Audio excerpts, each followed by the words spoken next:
Hey everyone. Hope you all had a great day. Hey, sorry for starting late. I thought it was set at 8 p.m. Eastern. I was chilling, just setting up the show. And then as it was creeping up towards 8, and I was thinking, like, hey, should I push it back just 15, 30 minutes? It was supposed to start at 7 p.m. Eastern. I was like, fuck. That's not supposed to happen. But my impulsive ass had to go to the Apple store and lose 2 hours of pre-production to get a repaired replacement iPad. That was on me, and get back here at 6:45 or some shit.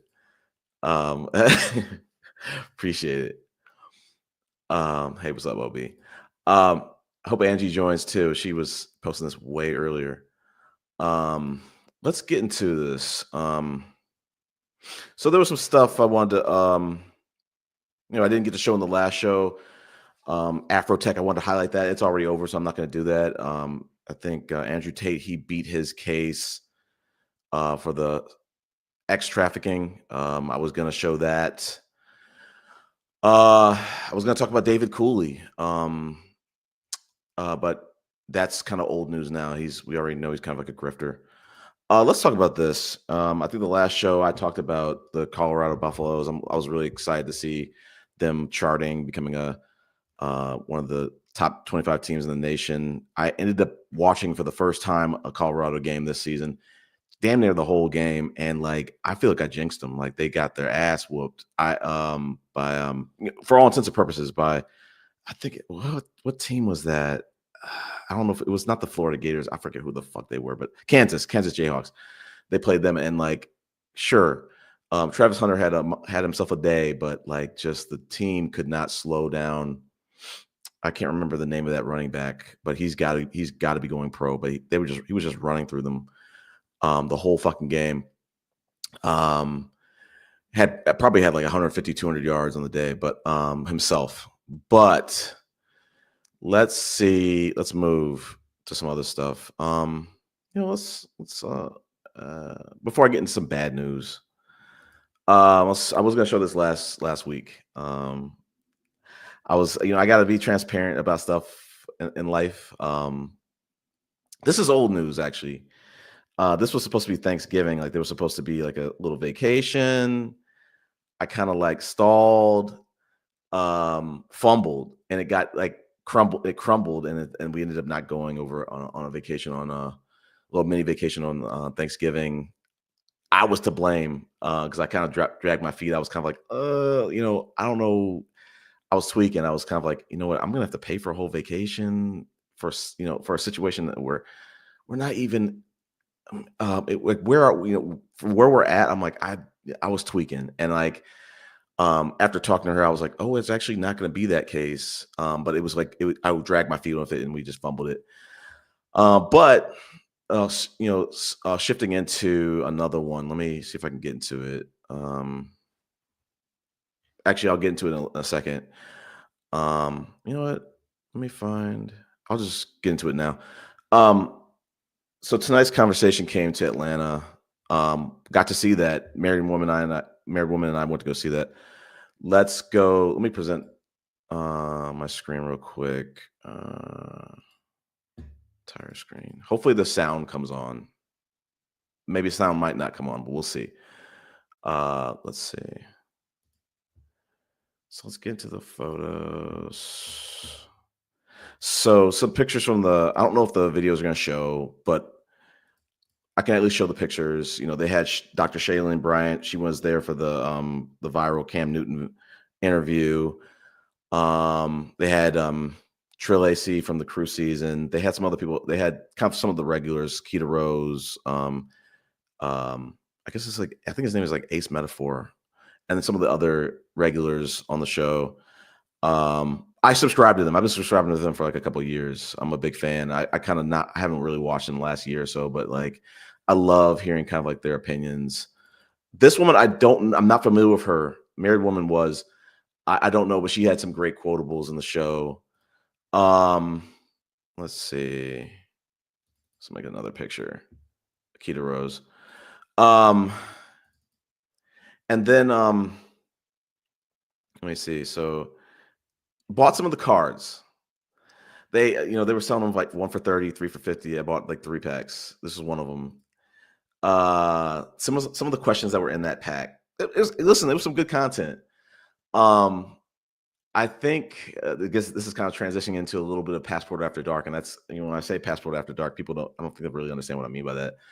I'm really talking about like kind of like BET Uncut for passport keeping Africa passport bro free. It just means we're talking about mature topics here. I remember, I think one of the cards was like, could you be in like a sexless relationship if the sex was just bad? This is not sexless, was just like the sex was bad. And I was kind of like, yeah, I could. Uh, as painful as it could be, I was just I was telling the married woman, I was like, really, honestly, I hate judge me for this or not. I was like, the woman just has to stay still. I don't really see how there could be bad sex. I mean, in a relationship, bad. Stay still and push it back, and hold it, and that's really all it is.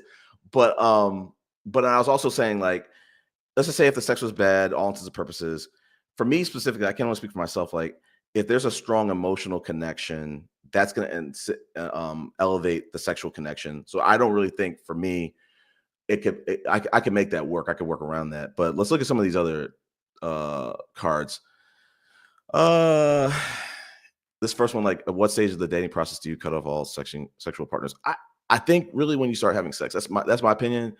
But some other people have said it's a conversation. Okay.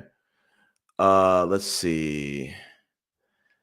Um I think this one, the third one, what's the definition of exclusively dating someone, and how is it different from regular dating? I think it's your exclusivity. It's in the words. Like you're not dating anyone else versus regular dating. You could be dating other people.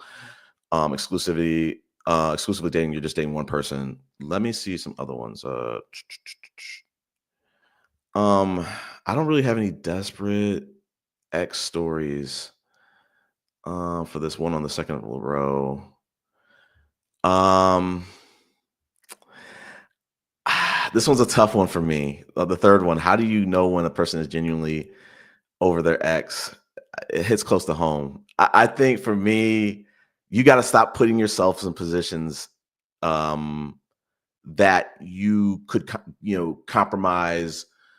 It's either you're not talking to that person. Let's just say that. But I think if you're talking to that person, I think it's when you are no longer putting yourself in positions that could compromise yourself or send mixed signals, things like that.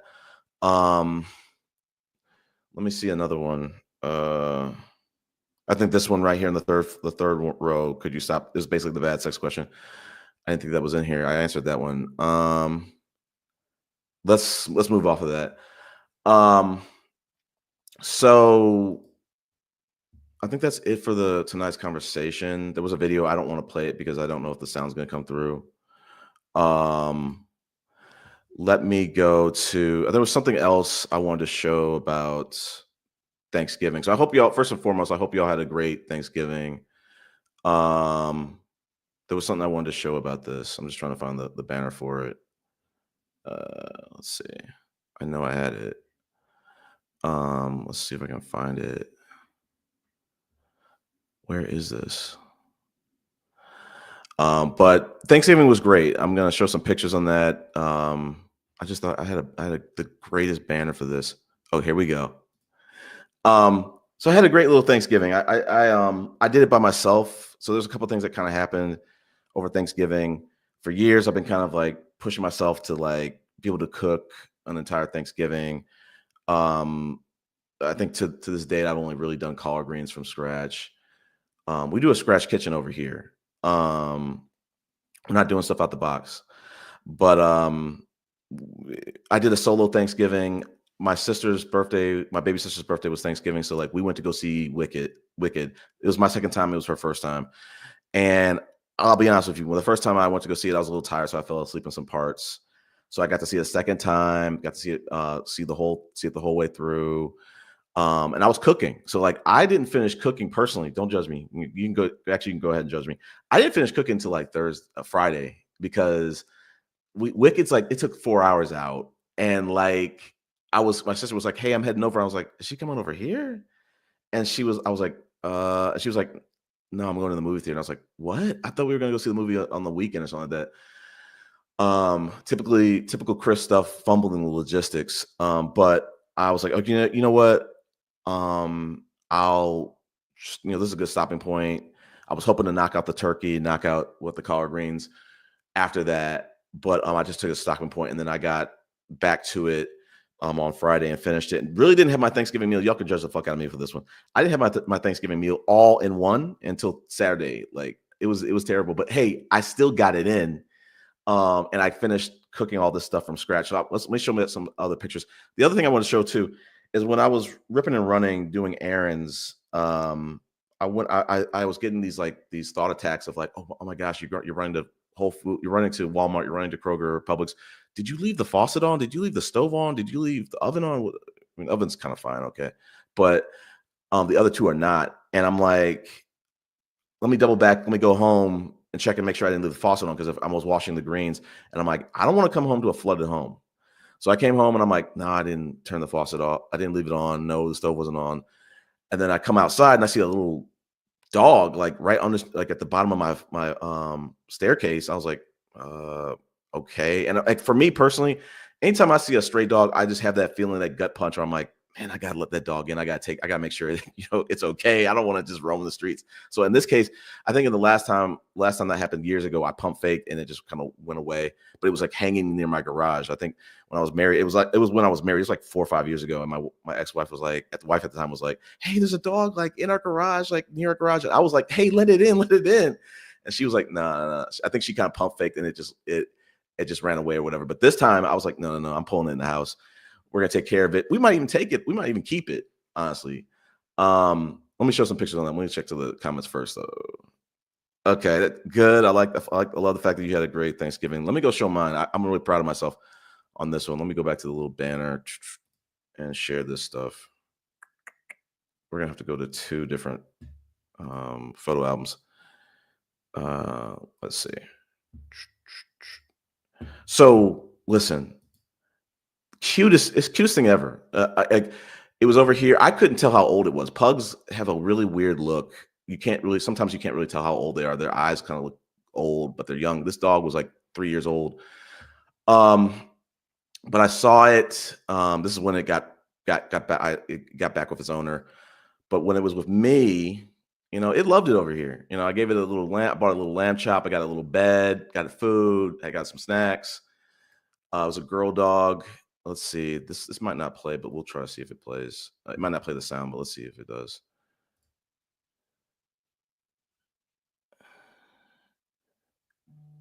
Yeah. Yeah, it loves it over here.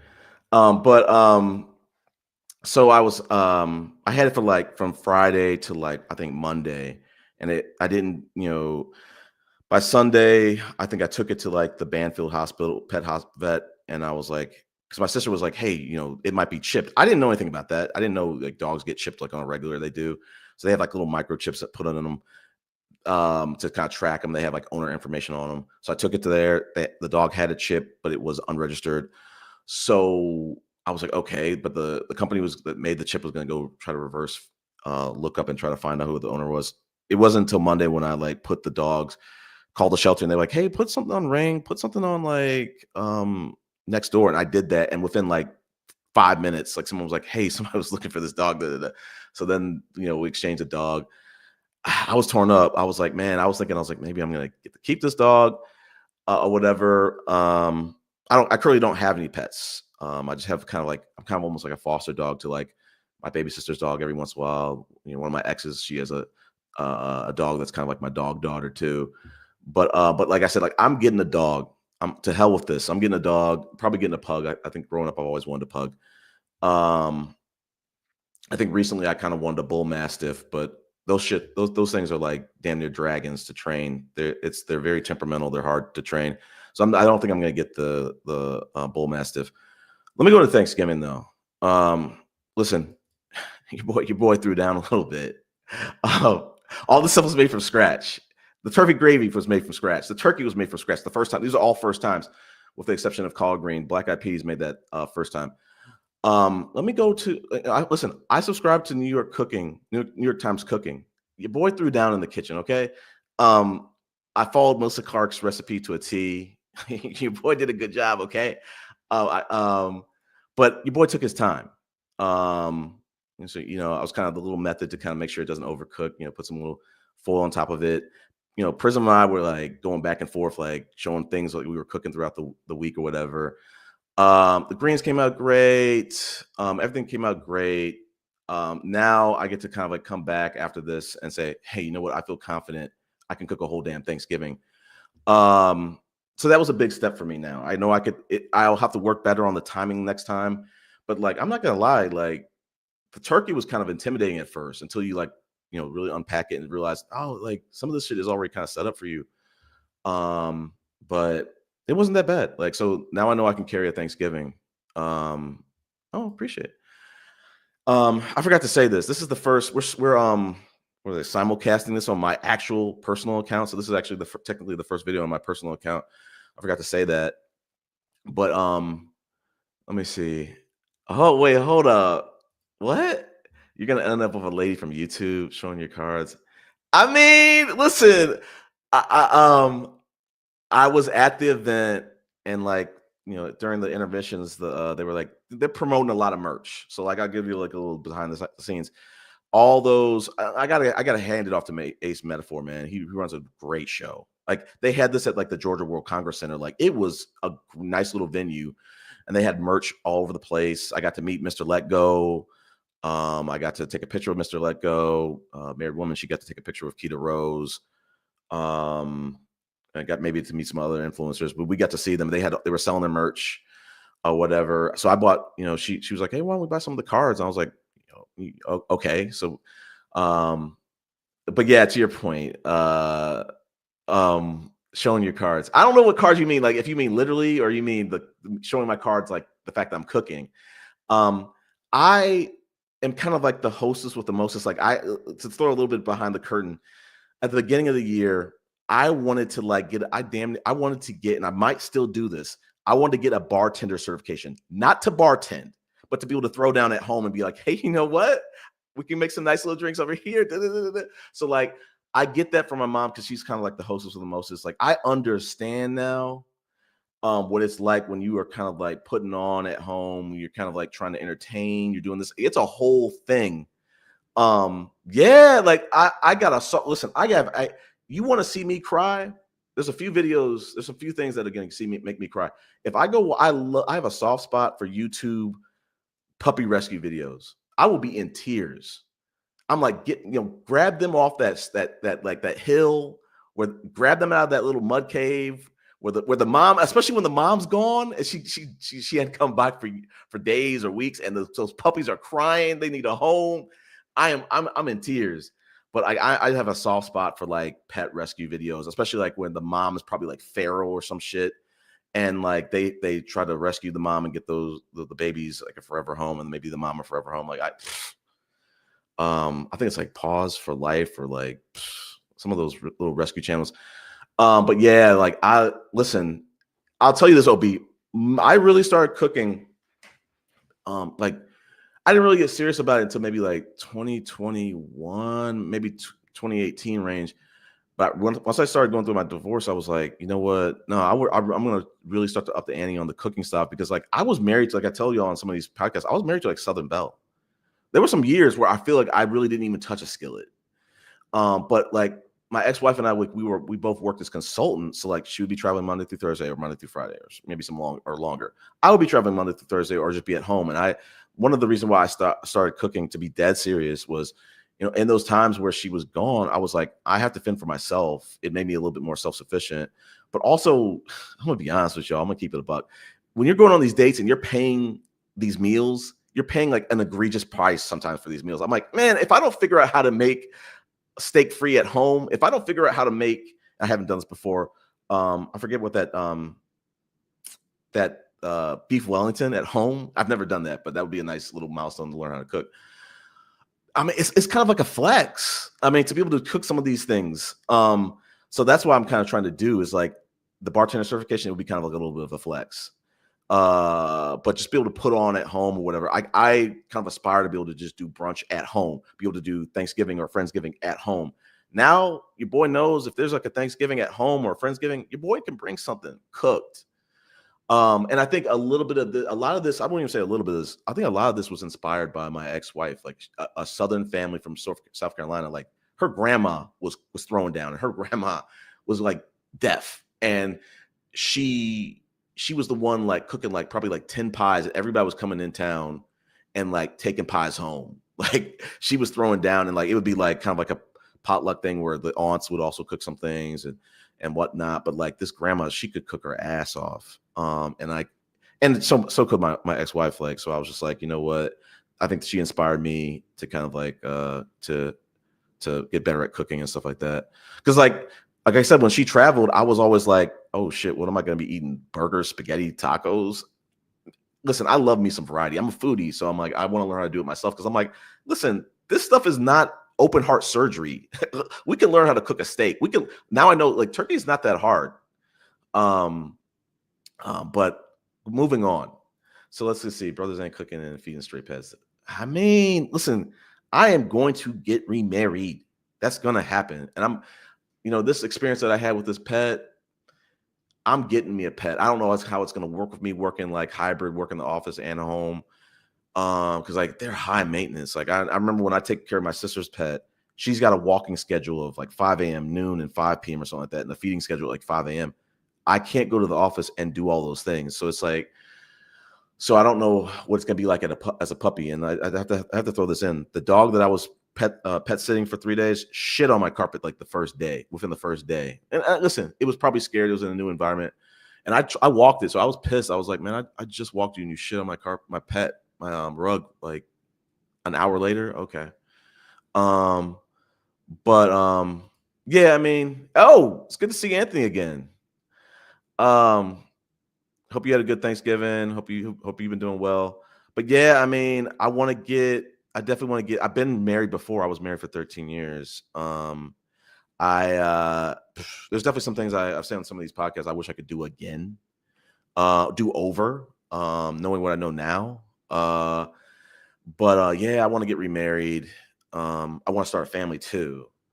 I kind of talk on these podcasts like I don't want to wait forever to do it. I'm already late in the game. But I loved you sharing your stories last time. Let me get some of this content because we got a ton. Like, let's see.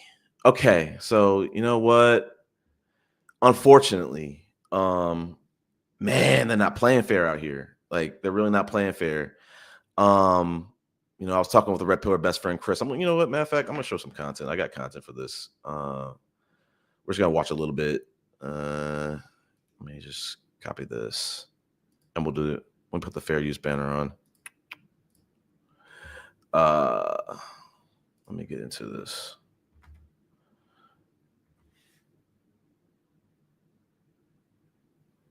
Hold on. Okay, let me share my screen.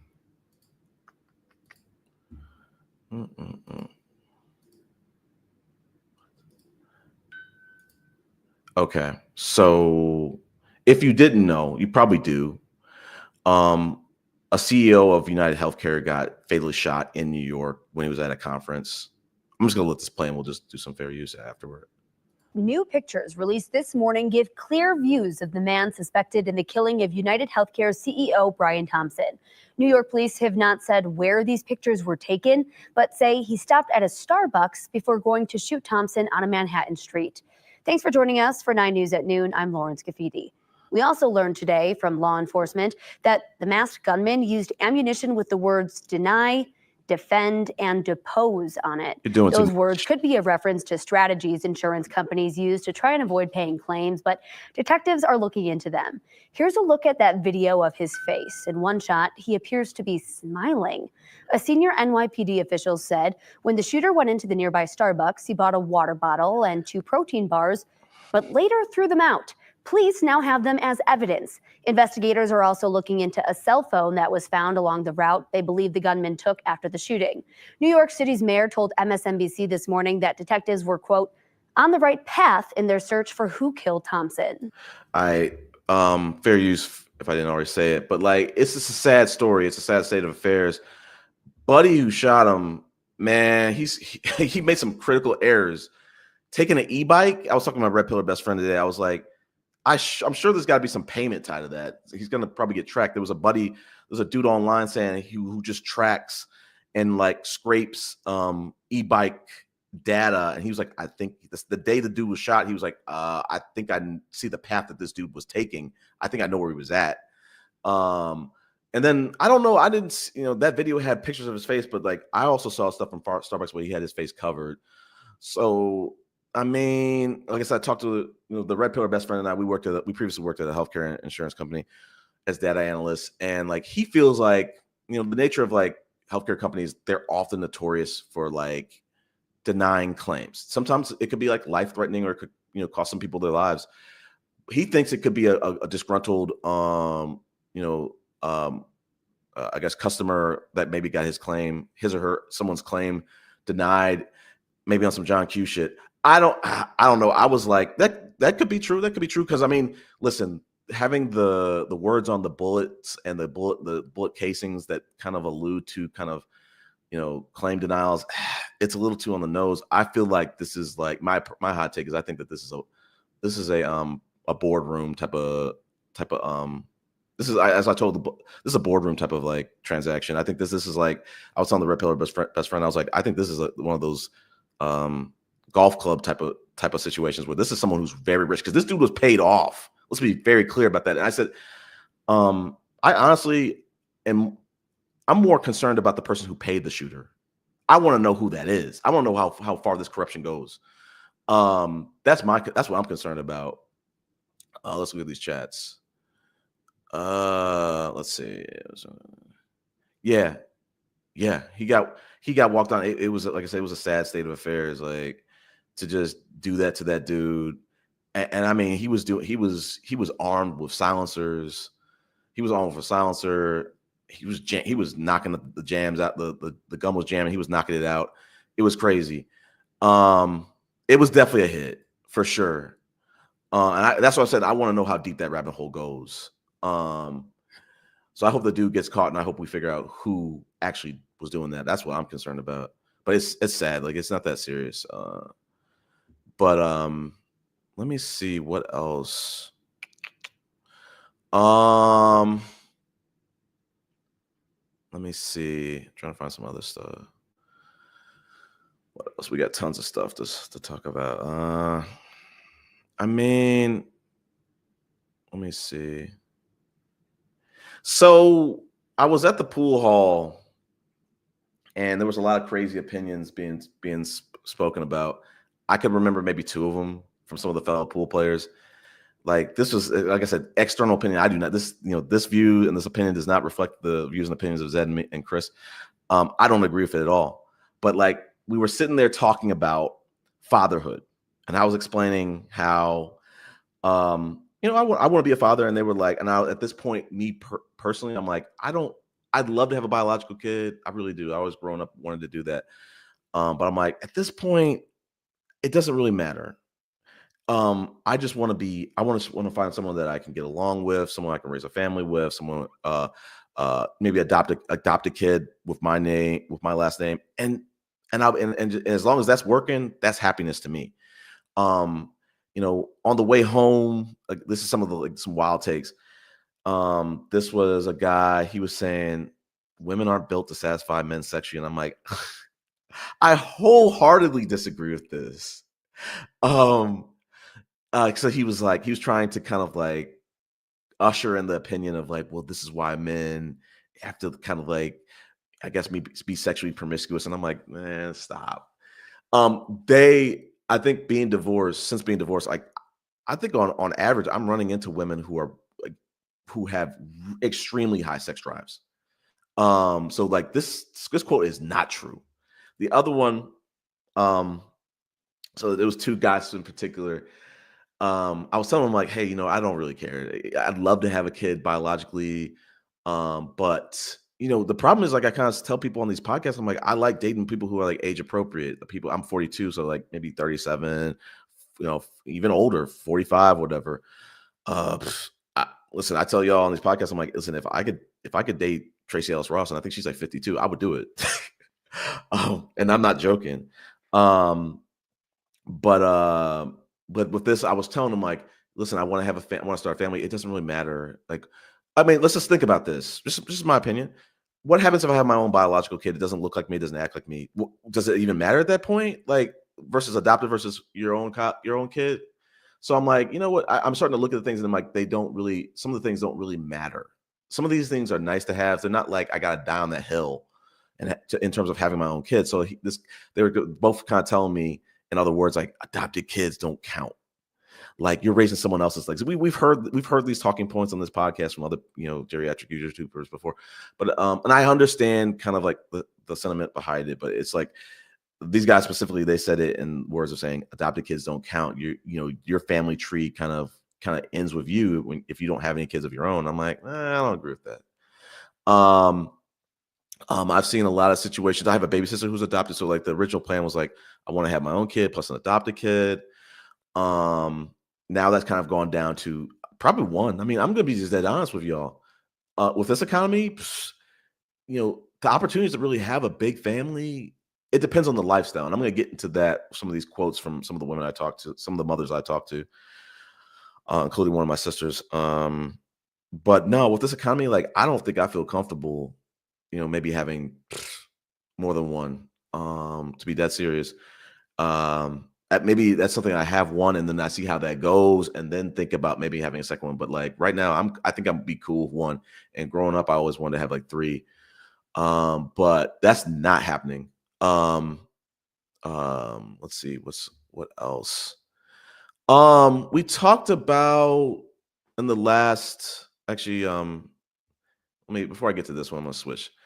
OB, I've been burning to tell you this because you've been talking about how you have a Peloton. Okay, congrats to that. I a couple weeks ago got a Schwinn IC4 bike, put it together myself. Man, I guess I don't know if I tell you, I tell you on these podcasts, like I go to Orange Theory Fitness. It's like kind of like a circuit workout. I love that workout. It's intense. It can be intense for sure. But doing a bike workout, man, I'm telling you, I don't really break too much of a sweat with after wearing a headband in Orange Theory Fitness workouts. When you do that bike workout, you're kind of you're sweating, even regardless of whether you have a headband or not. Your face is sweating in parts that you didn't even think we were going to sweat in, or whatever. So, and I like that feeling after you get off that ride because I'm doing like Apple Fitness Plus, and I'm like, man, you get off and you're kind of glistening after that ride. So I'm like, on some jokey joke shit, I was kind of like, shout out to Sexy Red. I was kind of like, get it sexy. But the weight update, I think I'm down 10 pounds since last month. That's good. I gotta give myself some little props for that. I think my goal for this month is maybe hold another 3 to like hold 14 off, and then like maybe next month maybe hold 3 off, another 3 off. So this is to like an Orange Theory Fitness. They have classes throughout the day. It's not necessarily always consistent in the afternoons or evenings or whatever the heck, but I'm like the bike is going to be there so that I can get those workouts in. When it's too cold to go or there's no classes. I also kind of have a what is it called? Planet Fitness. I'm about to cancel that shit because I'm like, me personally, I like instructor-led classes. Like, so the Orange Theory Fitness, like, you're doing different things, floor exercises, treadmill, rower, but they're telling you what reps to do. They're telling you, like, they're instructing you throughout the workout or whatever. So with the bike, I'm doing like, there's a lot of options. There's Zwift, there's Peloton, I went with Apple Fitness Plus. Let's get off of that. Let's move to something else. There's something I think I want to go to. I want to kind of go to right now before I forget.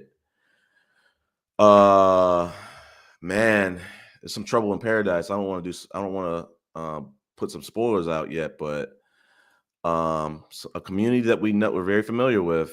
They're getting kind of some eviction. They're not eviction notices. I don't want to put too much sauce on it, but they're getting some pushback. Let's just say that before I go this. Let me go this comment. Appreciate it. I think we're all. I'm terrible with compliments. That y'all need to know that about me. I have terrible compliments. But I appreciate it. I just know OB when I was going through my divorce, like I said, I had a Southern Belle. I had an excellent cook. I'm telling you, my ex-wife could come over to anybody's family's home Thanksgiving and throw down, do the whole damn Thanksgiving. I don't want to, I'll say it. She came in to my family's Thanksgivings and upgraded my family's Thanksgivings. The mac and cheeses, they weren't like hers. She's grating that shit from scratch. She's not using shredded cheese. She's getting that block and she's shredding, or we're shredding with her. What else was she doing? But just a ton of stuff, the collard greens, all that kind of stuff. But yeah, I mean, I knew what I'm trying to say is it's like when I was going through my divorce, I was like, hey, my next wife, she might not know how to cook. Listen, I don't give a fuck. I'll cook if I have to. I might have to fill in some gaps. And listen, let's be clear about that. If we're talking about cooking versus cleaning, I'm team cook. I hate cleaning. We go to Thanksgiving home with my family. Man, I'm tumbleweeds when it comes to cleaning those dishes. I'm putting them in the dishwasher and I'm getting the fuck up out of there. Listen, the dishes it's intimidating during like those big events or whatever. But like I said, like um I'm just trying to upgrade myself. I just realized when I was going through my divorce, I was like, I cannot show up and be the same Chris in my next relationship or next marriage. I have to work on things. I might have to add some skill sets. One of them is I have to become more social. I really do. Like, it is this one woman that I recently met. She was like, I was telling her about my Thanksgiving. She might be even listening to this right now. And I was like, yeah, she was like, who are you doing Thanksgiving with? And I was like, no, I'm just doing it by myself. And she was like, the fuck? Wait, where are the friends at? And I was telling her, like, hey, one of my friends is leaving, another friend is married, don't really have that many friends. We got to work on that shit. That's the problem with being an introvert.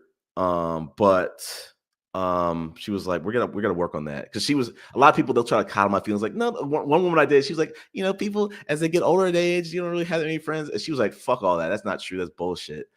I was like, thank you. I appreciate you for being honest. Like, I needed to hear that. Don't coddle my feelings. What's up, Femi? I like the little Abby. I've been watching your videos, Femi. I love that the old Femi is back. I just want to let you know that. Let's see. Okay, 25 miles. See, the last thing I'm gonna say about the bike stuff, OB, is there's this app called Zwift. It was gonna be the app I thought I was thinking about doing. It's a Zwift. Man, it's a hit with like the cycling community, because like these people who are really doing those marathons and those professional those semi-pro, or whatever you want to call them, those non-pro, the regular people, who just want to just bike in a race. This is like a video game simulated one where you are biking against them in a video game, and it's factoring in your weight, it's factoring in the resistance with your bike and all this other stuff and how fast you're moving. So you get to, for me, I'm a competitive person. I would be really getting off on passing people on the road on this video game. So that was one thing I wanted to kind of do, but I'm like, you know what? I might be pressed for time. You never know how long those races might take to do. But it would be good to play a game like that and just like lap people in the road, and they give you power ups like it's Mario Kart and shit. So it looked really intriguing, but I ended up going with Apple Fitness Plus. But good, props to you for doing the stuff on the bike. And I got the clip-in shoes too, so that was one of the incentives for getting that bike. Let's see. Okay, nice. Happy anniversary. We love to see it. Femi, like I said, love to see the old Femi being back on Rumble and on YouTube. Yeah, we love to see it. I love the content. Let's see. I saw Barry Bonds using those simulators. Yeah.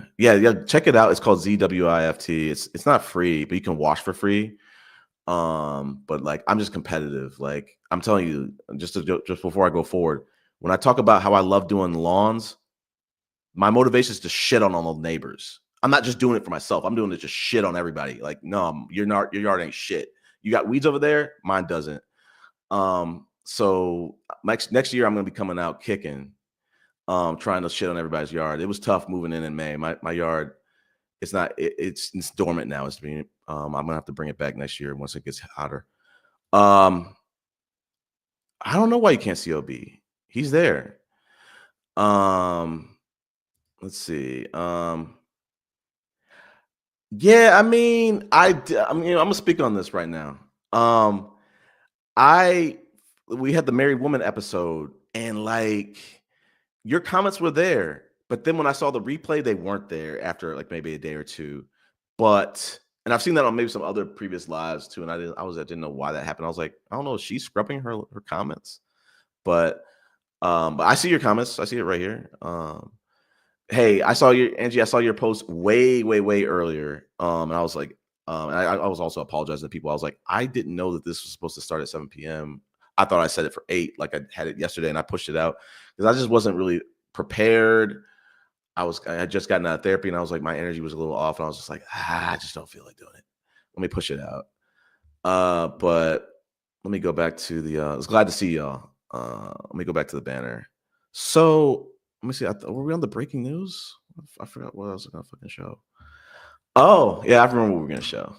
I didn't remember exactly what we were gonna show. Let me just make sure I don't dox myself showing stuff. Okay, hold up. We need to change this YouTube account. Hold the fuck up. There we go. Hold up.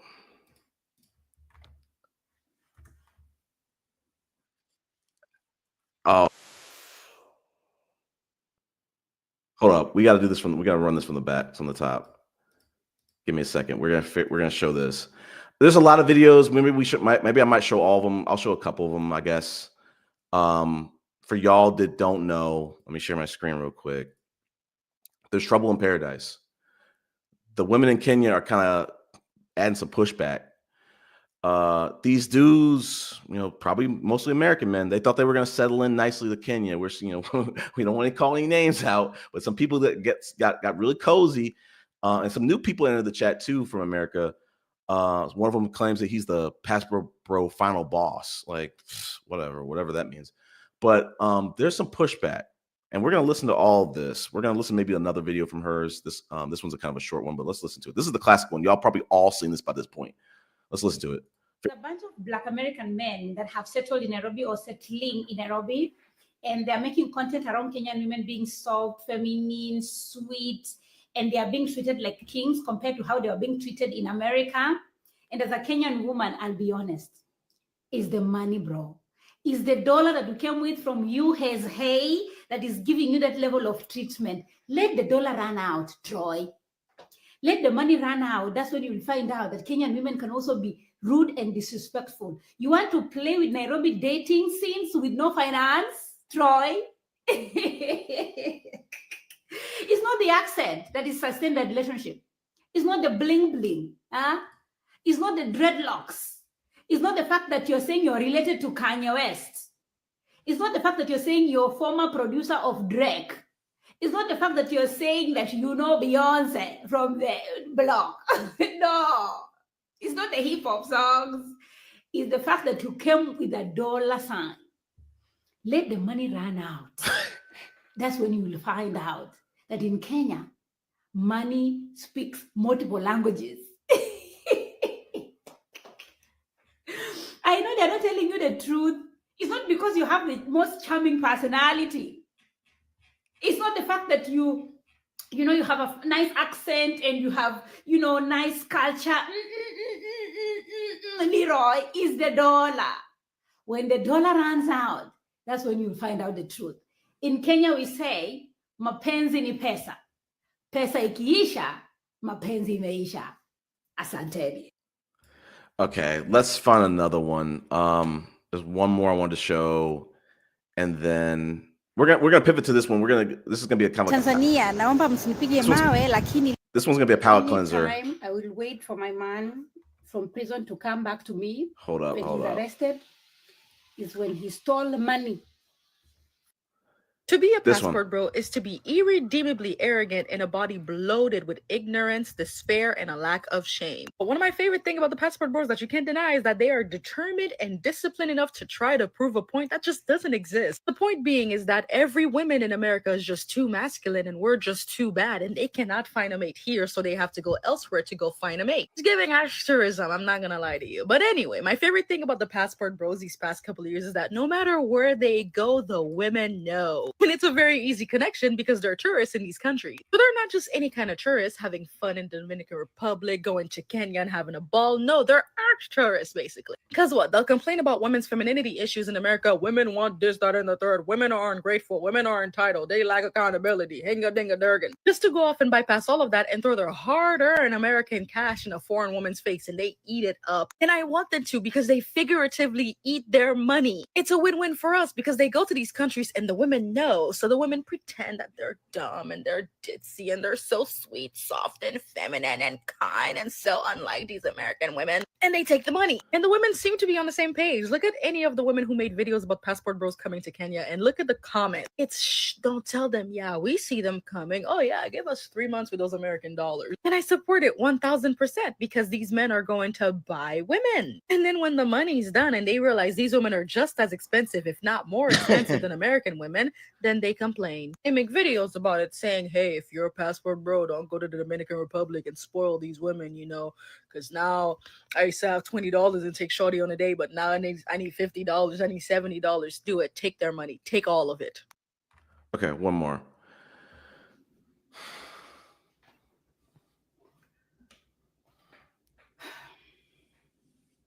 I'm very calm Fair use. because I am not talking about the passport bros.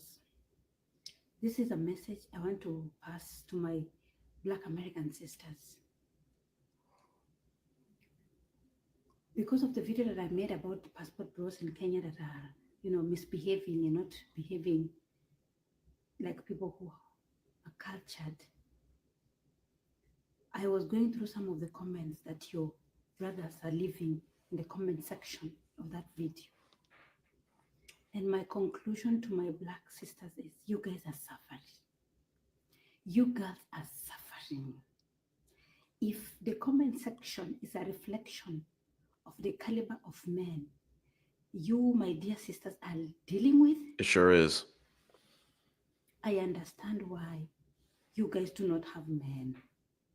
I understand why some of you are choosing not to have children, not to get married. I understand. Because if that is what you deal with on a daily basis, well, I've only dealt with an idiot for 2 seconds and my ages are gone. You people have lived with these people, grown up with them, gone to school with them, dating them. Some of them are married to you guys. It's a disappointment. That's why when Nigerians come to US or men from other cultures and fall in love, you people are shocked by the bare minimum that African men do, like provide. Bare minimum to an African, that's obvious. My dear sisters, you guys have been through a lot. Move to Africa, I beg of you. Move to Africa, find men there. You should be the one moving, not your men. Because they cannot cause havoc in America and want to go cause havoc in Africa. My dear sisters, go back to Kenya, go to Nigeria, anywhere you want to go, please go. Because I have seen what the kind of trash that you are dealing with. I am pained on your behalf. It's very sad. It's very, very sad. Men are supposed to be the leaders and heads of homes, but they are the ones that are bringing you people down, disrespecting you, making you guys pregnant and not even taking responsibility, talking rubbish on the internet and saying, you're my baby mama, so I won. Some of you are trying to maybe run away to the other side, and only you find cockroaches, bleached cockroaches that are saying, I got this Disney princess pregnant.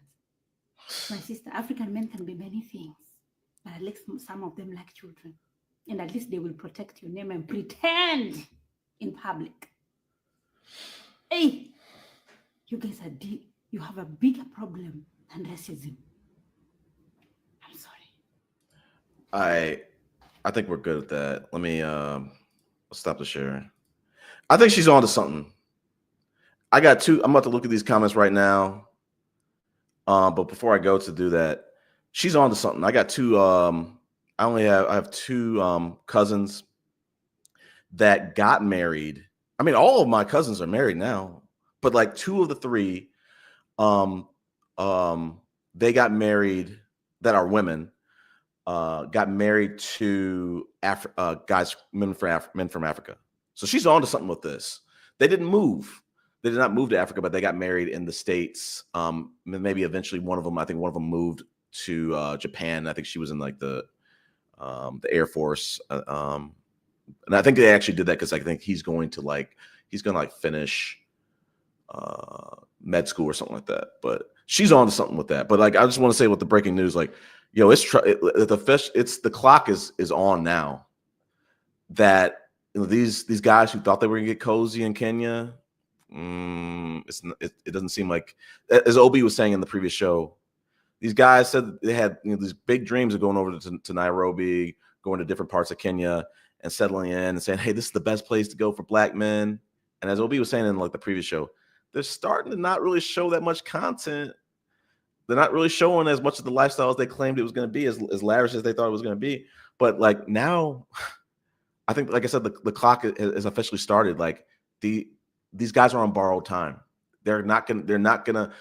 What they're looking for is going to be very temporary and it's very superficial. It's clearly superficial, as the woman just said. They only want you for your money. We've been saying that on this podcast, on this channel for damn near as long as Zed's been doing it.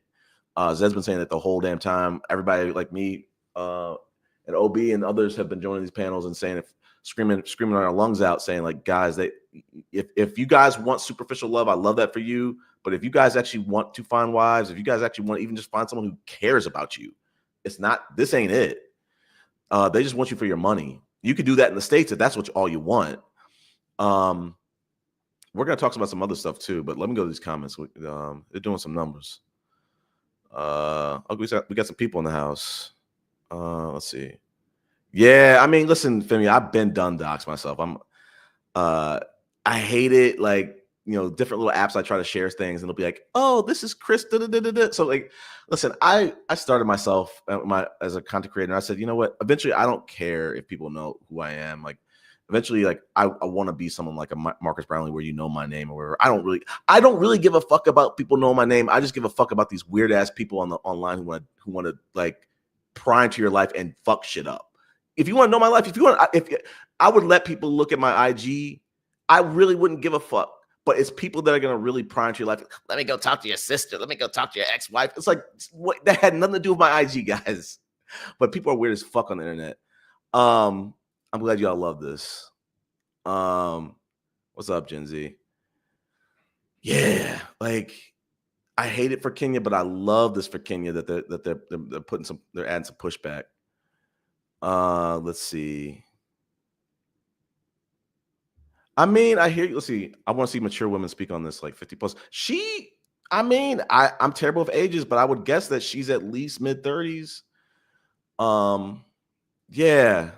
Listen, I mean, like I said, we said we weren't going to speak about these guys. I really tried to talk about manosphere stuff, but that was viral for a good couple of weeks. And they called Austin out specifically. Oh, I wasn't supposed to say his name.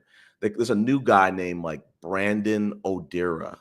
He's like, you might have seen him a video, like he's walking and he's talking about, yo, you need to just, have some respect for someone who could crash your whole economy. Like they feel so confident that like my dollar is so much more important than your currency. So it's whatever. I mean, it's just sad that there's no way around it. And like I said, I want to preface this with Anthony, what you're doing. I forget what area you went to. we had a great little conversation. You and BA and OB and I, we great conversation last time. But I think there's a little bit of a difference between what y'all are doing and what Austin Hallman is doing, in the sense of like. But only pushback I think OB and I had was like, yo, if y'all want to go overseas, try to do the best you can. Try to live the best you can over there. It doesn't really make sense for a lot. It doesn't really make sense for like a foreigner to go overseas and be living like the lowest of the people overseas. And that's not necessarily what you said you were going to do, but it's just like, essentially like the people who are true passport bros, they shouldn't be going over to other countries trying to do the least. They should be, they have the advantage. They should be able to do the most, if not at least the average or above average. So, let's go see what Andrew's saying. Westerners know people related to. Oh, okay.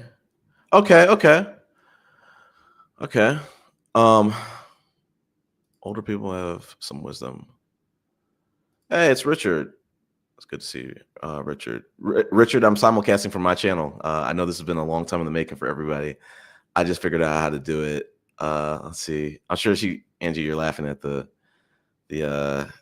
anti-passport bro content.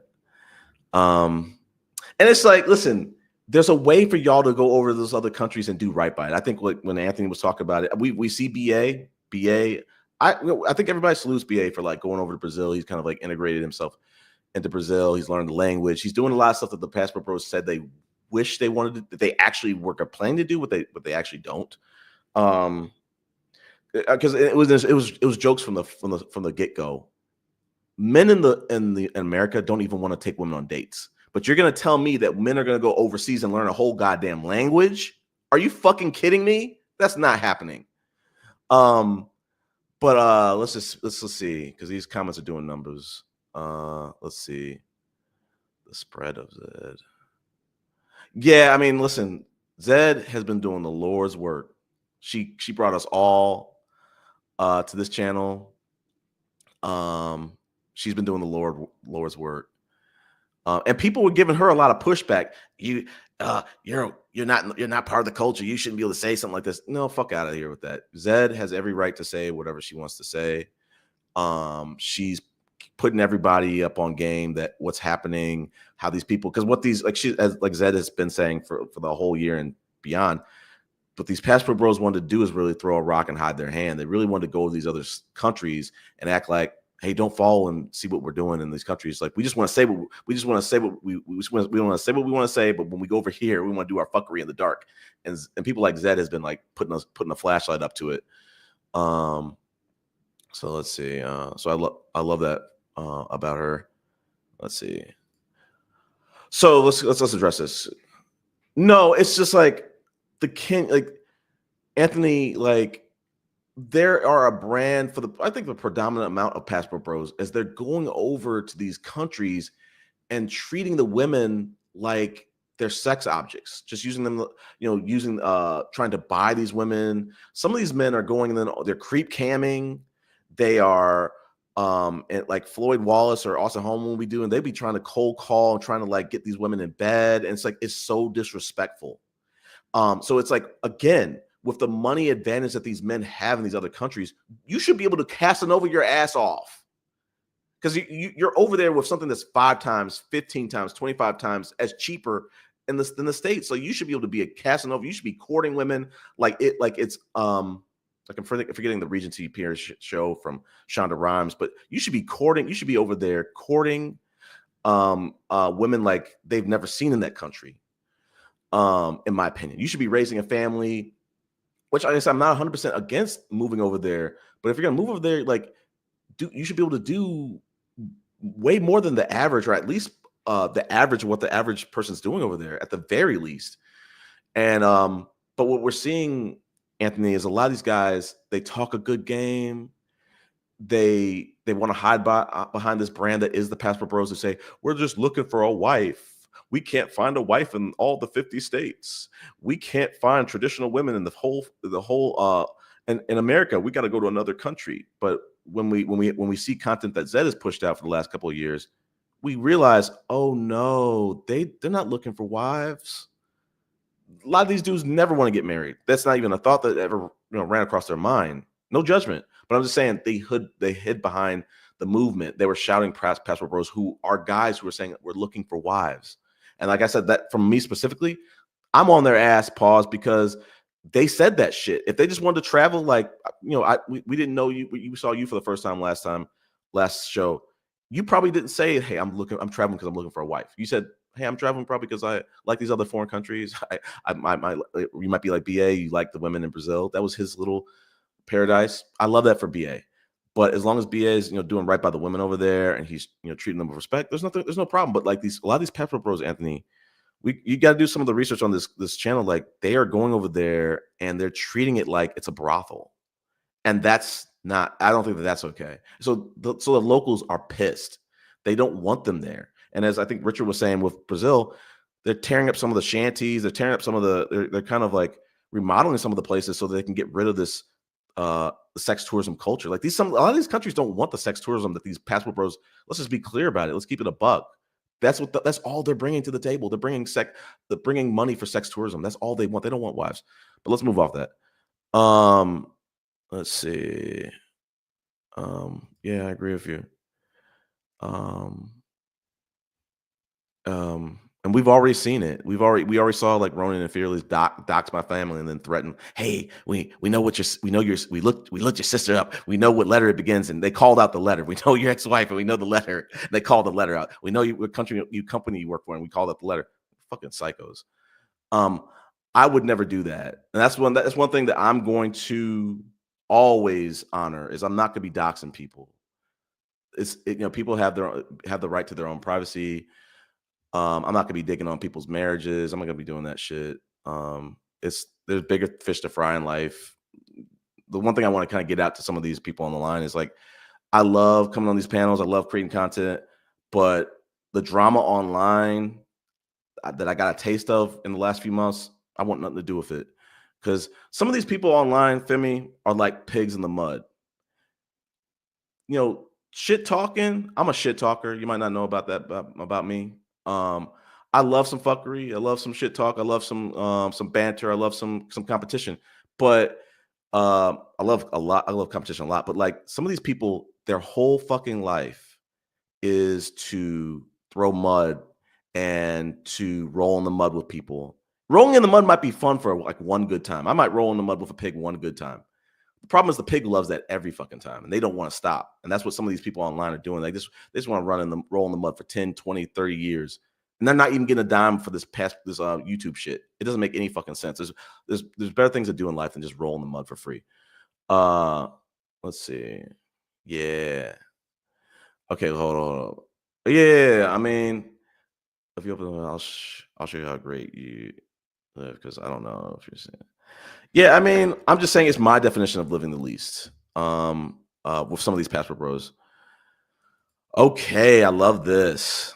Let's see, let me just get a little bit of content in. I'm gonna put the Apple timer right now for like 15 minutes. And then we're gonna open the chat. Okay. And maybe I might extend it for 20 because I'm a chatty patty.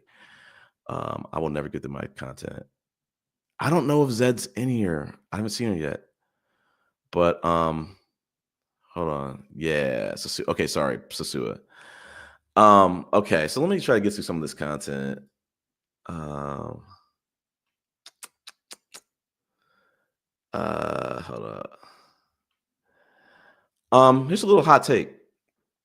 Because like Anthony, you might not be very familiar with again, some of these traditional passport bros. It's really kind of an alt-right, and I don't mean kinda, it's an alt-right Republican conversion tool to get men infatuated with traditional families, and because they want to shit on single moms, they want to shit on they want to shit on everything except they want to shit on single they want to keep everything except for the single moms. They want the OnlyFans. They just don't want women doing it and getting paid for it. They want porn. They want to take forever to get married. That's not traditional. Traditional men did not wait till they're 50 and 40s to get married for the first fucking time. But traditional men didn't think about child support. They didn't think about going to jail for child support. They didn't think about child support court. They didn't think about alimony and all that bullshit.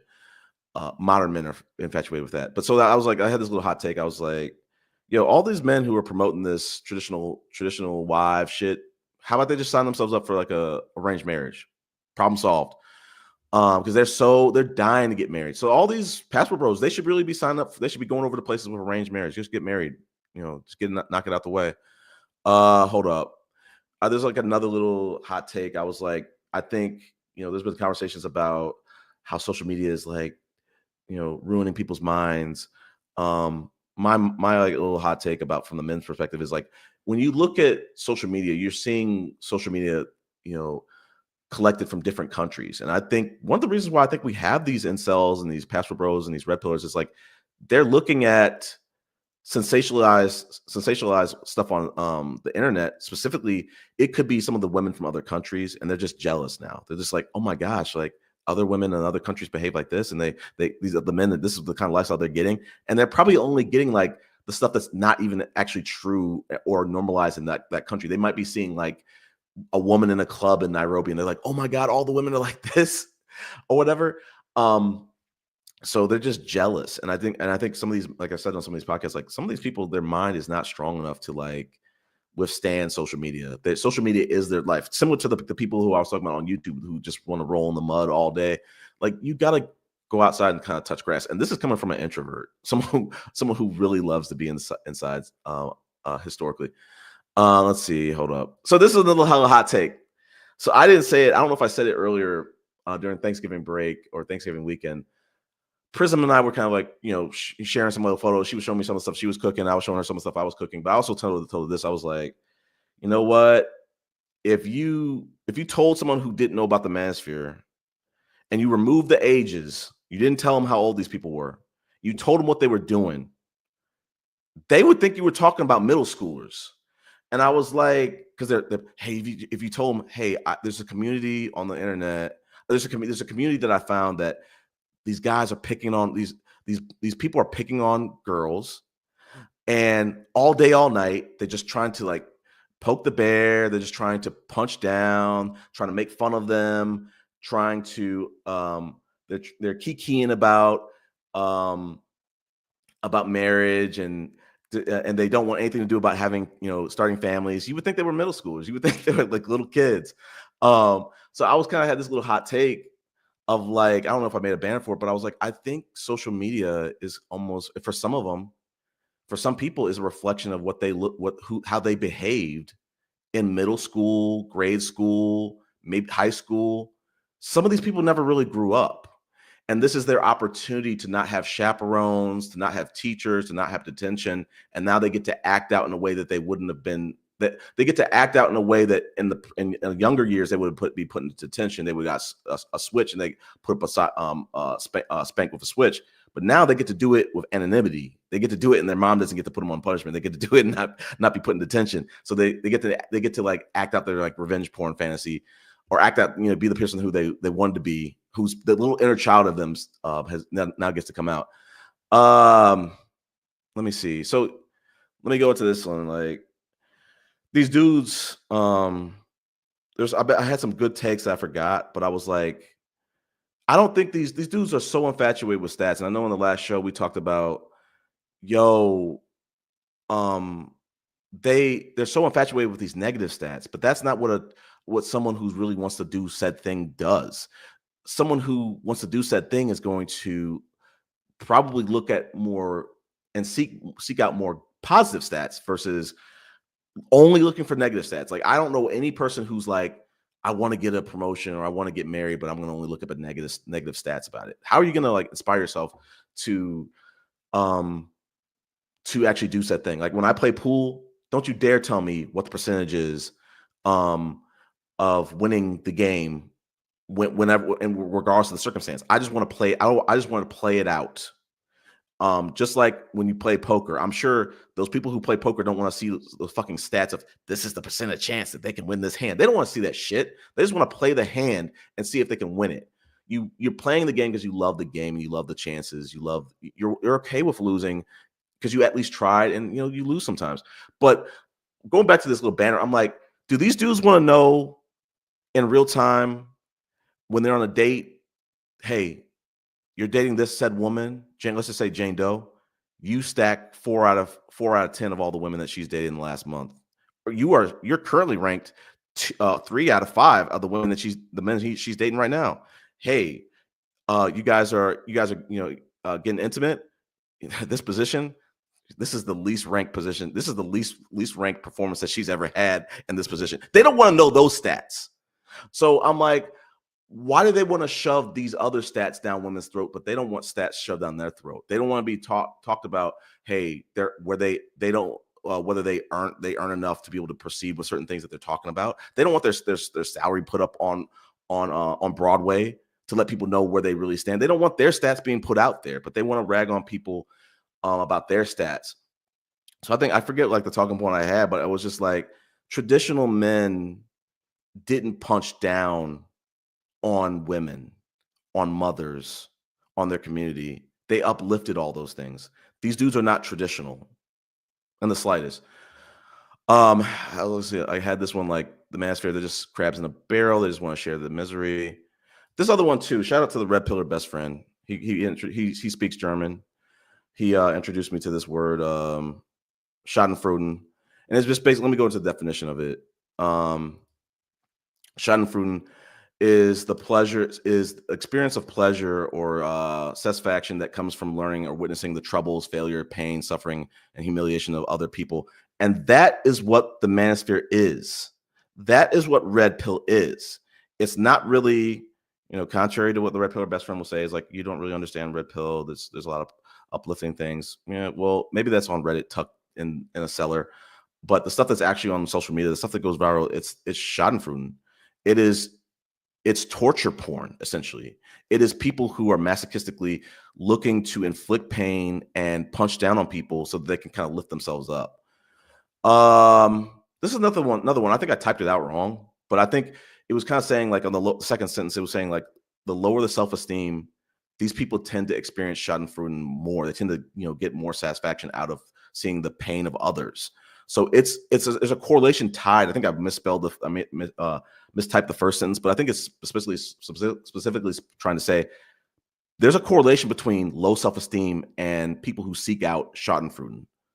So let's move it on. So it's like I said in the last podcast, like people who have a loser mentality, I can't associate with that. I can't empathize with that.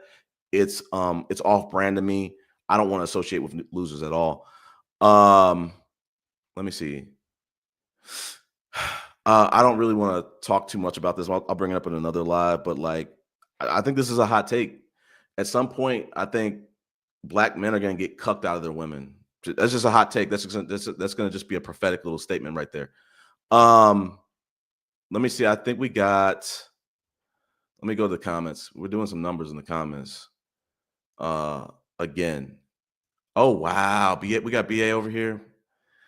I don't know what you're calling out, but let me see. We're doing numbers in this chat. I appreciate y'all. Yeah, so we talked about this a little bit earlier. Sasua is doing changes to the beach, so no more hookers. Yeah, we love to see it. Selling a dream. I don't know if Zed's in here, but good to see you. I haven't seen you here before. Let's see. The trans women have called out so-called conservative men as whoa. Okay.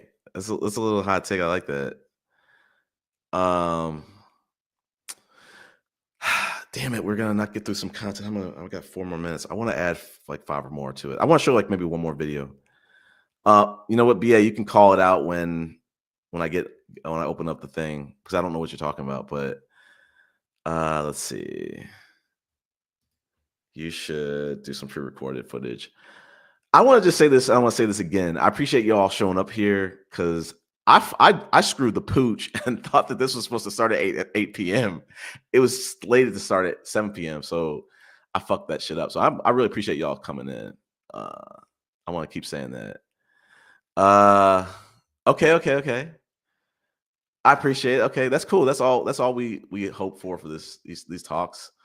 I'm gonna show one more thing. We can open up the live because we're gonna actually, for once, we're gonna actually show some content of the main show, and then we're gonna open it up. Let's see. I'm gonna show two things on traditional families, and we're gonna get up out of here, and we're gonna open up the live. So let me share my screen in a second, and then we'll open up the live. I pinky promise. Let's do it. So let me turn off my timer because we're not going to be doing the last 3 minutes. We're going to play these two videos and we're gonna open it up. So Chrome tab, here we go. We're going to do fair use on this. We're not playing the whole thing. We have a voicemail number that you can call. That number is 219-2-DAVID-P. Here's a good question about a term that many right-wingers have been using lately. Take a listen to this. Hey, David, I was just watching your bit on the fake scandals that Fox News is trying to conjure up. Mm-hmm. And there was a bit in your video about Newt Gingrich, right, basically saying that the gay flag flying at embassies is going against traditional values, as he says. Well, what is traditional values? Or sometimes I hear it as traditional family values. Yes, indeed. I hear these terms thrown around a lot by Republicans, usually in the sense that someone else goes against what they believe. Is this something that the right demands in order to be an American? When you fly a gay flag that goes against someone else's, I'm assuming their religion, does that not make you an American? Yeah, well, so the question of what they mean by traditional values or traditional family values is a good one. There's a bunch of interpretations, but my understanding of traditional family values is basically a 1950s era perspective of you're starting to get some equality and egalitarianism between men and women, but there's still a male-dominated aspect to society. There's no slavery in the 1950s, but there's still all sorts of racial discrimination. Abortion has not yet been established as legal through Roe v. Wade. For me, it's a 1950s era view, either proactive or sort of by default, when I hear of traditional values or traditional family values. If you see it a different way, we don't yet have enshrined rights for LGBT individuals. If you see it differently, let me know. But that's what I think of when I hear of. Okay, let's cut that. So he talks about traditional families. I want to pivot real quick since we're here. I was doing some research and I said, like, hey, what percentage of marriages, I forget how I did this, had stay-at-home moms in the 1950s. I already know the answer to this, and I might have been typing it wrong, but it was like 80. Yeah, 80. If y'all can see this, 80. Now I think I did something like what percentage of Black wives were stay-at-home moms in the 1950s. I already know the answer to it too, but we're gonna do it. Hold on. This is actually new. I saw it as 20%, but they're saying less than 10. So let's read this. Yeah, so this is what I'm trying to say is like today, let's see, today,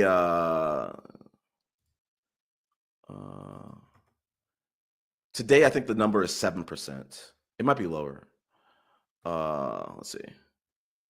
Yeah. And I think now it's like 50 for white women. Something to that effect. Okay. All right. Maybe I'm wrong. 26. But I'm saying, like, before we get into this, and I might have to break the pinky swear promise. Let's look at one thing. MIT living wage calculator. So let's just do Georgia. Let's just say Cobb County. It's a kind of, popular county. 2 adults, 1 working. Living wage 40. It's about $40 an hour. Sorry, $40 an hour. So the problem with living wage, there's 2 definitions. There's living wage and there's thriving wage. I think they might show the definition here. It does not factor in retirement. It doesn't factor in like vacation money. We're gonna look at that in a second, but actually let's look at that now. Living wage versus thriving wage.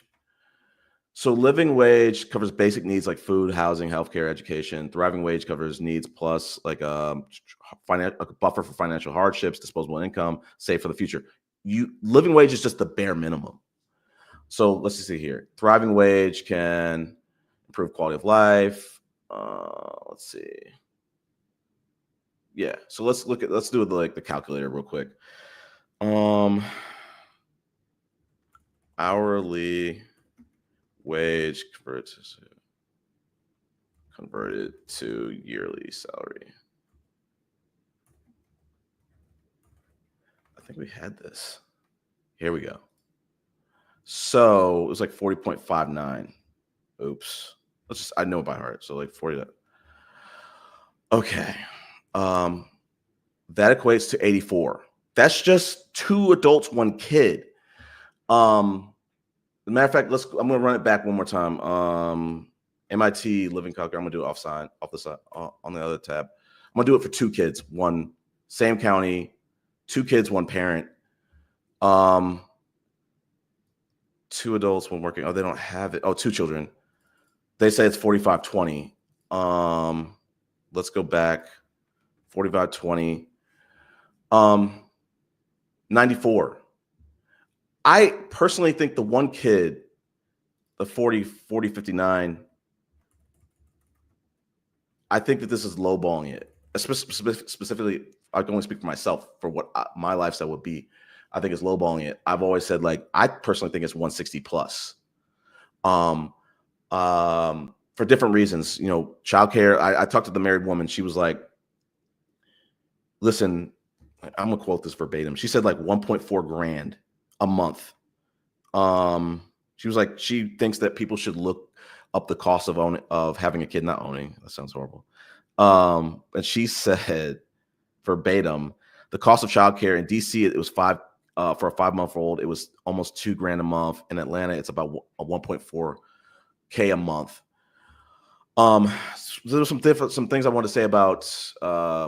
She told me, hey, don't be so mean on the stream. Don't try to like laugh at people and say that, hey, you can't have that. Listen, I think what we need to do personally as a society, just like traditional families are never going away. Patriarchy is never going away. It's just about whether you can afford it or not. So if y'all want traditional families, if you guys want patriarchy, I love that for you. Have it. Have a ball, as Joe Biden would say. But you need to be able to afford it. And I think that's where it gets really becomes a tough argument. Let me just put 5 more minutes on the calendar because I want to open this up. When we post the thing now, because I went over time. But Richard, I want to go deeper into this, but I promised to open up the stream. Hold on. I don't want wives. I want obedient sugar mamas. That's interesting. They own the power. But I mean, if that's what you want, go find that. So again, with the men who want traditional wives, what woman is going to say, hey, I don't want to be a stay-at-home wife if you can truly carry it like that? That can be found. I just think there are also women. We used to see one, Brittany said she kind of like she wanted to do some kind of creative lifestyle type of things. So there are women out there who are thinking the same way too, who are like, hey, you know what? I can make it work. It doesn't cost all this much money. Let's live at a lower cost point. If that's what y'all want to do, I love that for y'all. Go find the women who want to do that. But I think the problem is that the women that those men want don't want to do that. They can't afford those women. And they don't refuse to pivot. Hold on. Yeah, thanks, OB. Let's see. Yeah, I want to show stuff like this, Angie, is that there were videos I wanted to show about how the traditional family really went through different periods. Like there was a period where the traditional family was two people working, and that was the norm. And as as I think history was telling it, like in World War II, the women went to work to keep the economy from crashing, and when the men came back, they lost their jobs. It's not like they wanted to go back to the home; they were not allowed to work. So it's like, yeah, I appreciate it. But I want to show that maybe for another stream. I need to find that that clip. But matter of fact, I mean, we said we were going to open up the chat, so like y'all free to come up. I think the last thing I'm going to say is I'm going to say some things that some married women, some mothers had taught me. My sister verbatim, as BA would say verbatimly, said, "Children are like mirrors." And I'm trying to do the best I can to say how she said it and remember how she said it. But what she meant by that was like, if you don't fix the problems within yourself, those problems are going to be reflected in those children. And there's nothing you can do to fix that in those children until fixing it within yourself. And she was saying something to the effect of, if you're not willing to put someone before yourself, you should not have kids. Because I was asking her, the married woman, other mothers in my life, sorry, I was getting a WhatsApp. I was asking them, just different mothers, like, hey, give me your advice on, when to start having kids, or maybe some certain circumstances or people that maybe it's not the right time for them to have kids, or circumstances that might deter them from having kids. So the married woman verbatimly said this. She said, people who want to have kids should be around kids, babies, toddlers, adolescents, teens. She says, because I think that there's a fancy being told of what being a parent is, and they should talk to new parents, like multiple new parents, while they're in their first year of having their children, because no one tells you what you're going to go through. But she basically said, no one tells you that shit. Hold on. And I met a woman from St. Louis recently, last weekend. She was begging me to not have kids. She was like, Chris, I'm jealous of the free time you have, that you get to kind of like, how did she call it? I'm going to look up her text. She said, I was hobnobbing and bullshitting. I was just trying to cook a breakfast. I was just, going about doing it on my own time. Thought I was going up fast. I'm terrible with multitasking, so I'm a very slow cook. I'm Mr. like cooking at 9 or 10, and I don't finish till like midnight. But she was pleading with me, do not have kids. She was like, she was helping me understand, like, hey, when men have kids, like their life doesn't really change. It's not that it's supposed to be like that, but she was like, the women, their lives drastically change. I got to kind of like really understand, like, single moms, like there's career directions, there's career opportunities they have to miss out on, and that might involve travel or other things. Their romantic life takes a hit. Without telling too much, like, she was just kind of like pleading with me, like, don't have kids. And I was like, and she said, and I was just like, I just think you feel like that because like we're in two different places. You're my age, you're 41, 42, you have a 10-year-old. I don't have any kids. And I'm like, I can tell you right now, I'm jealous of your life. I know it's harder, but I'm like, at least you have it out the way. You have a kid. She was like, there's some days, the kid will come home and just go straight up to the room and they just want to play in the room. And it's like, so it's like, she was kind of selling it as if, there's some difficult things about being a parent. There's especially one being a single mom, and she works her ass off. I got a whole banner with this. We got to salute single moms, and I think that's one thing we got to like stand on. We got Richard. Hey, Richard, welcome to the show.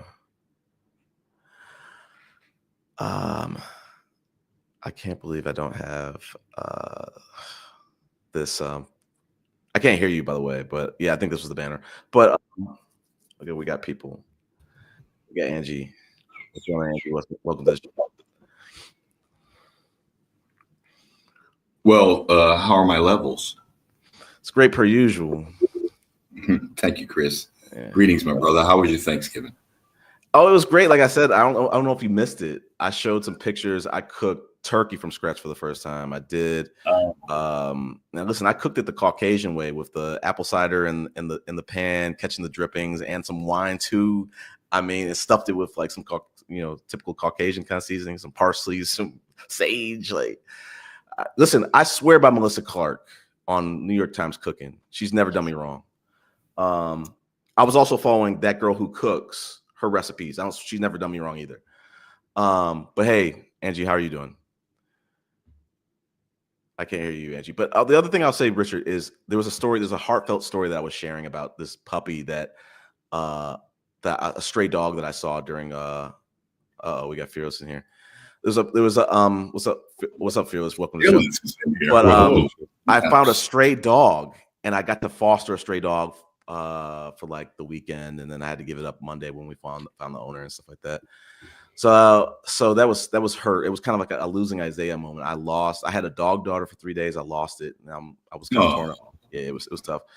But I had a great Thanksgiving. I got to cook my ass off. I didn't really get to have my Thanksgiving meal till Saturday, but I cooked. How was the turkey? How did it come out?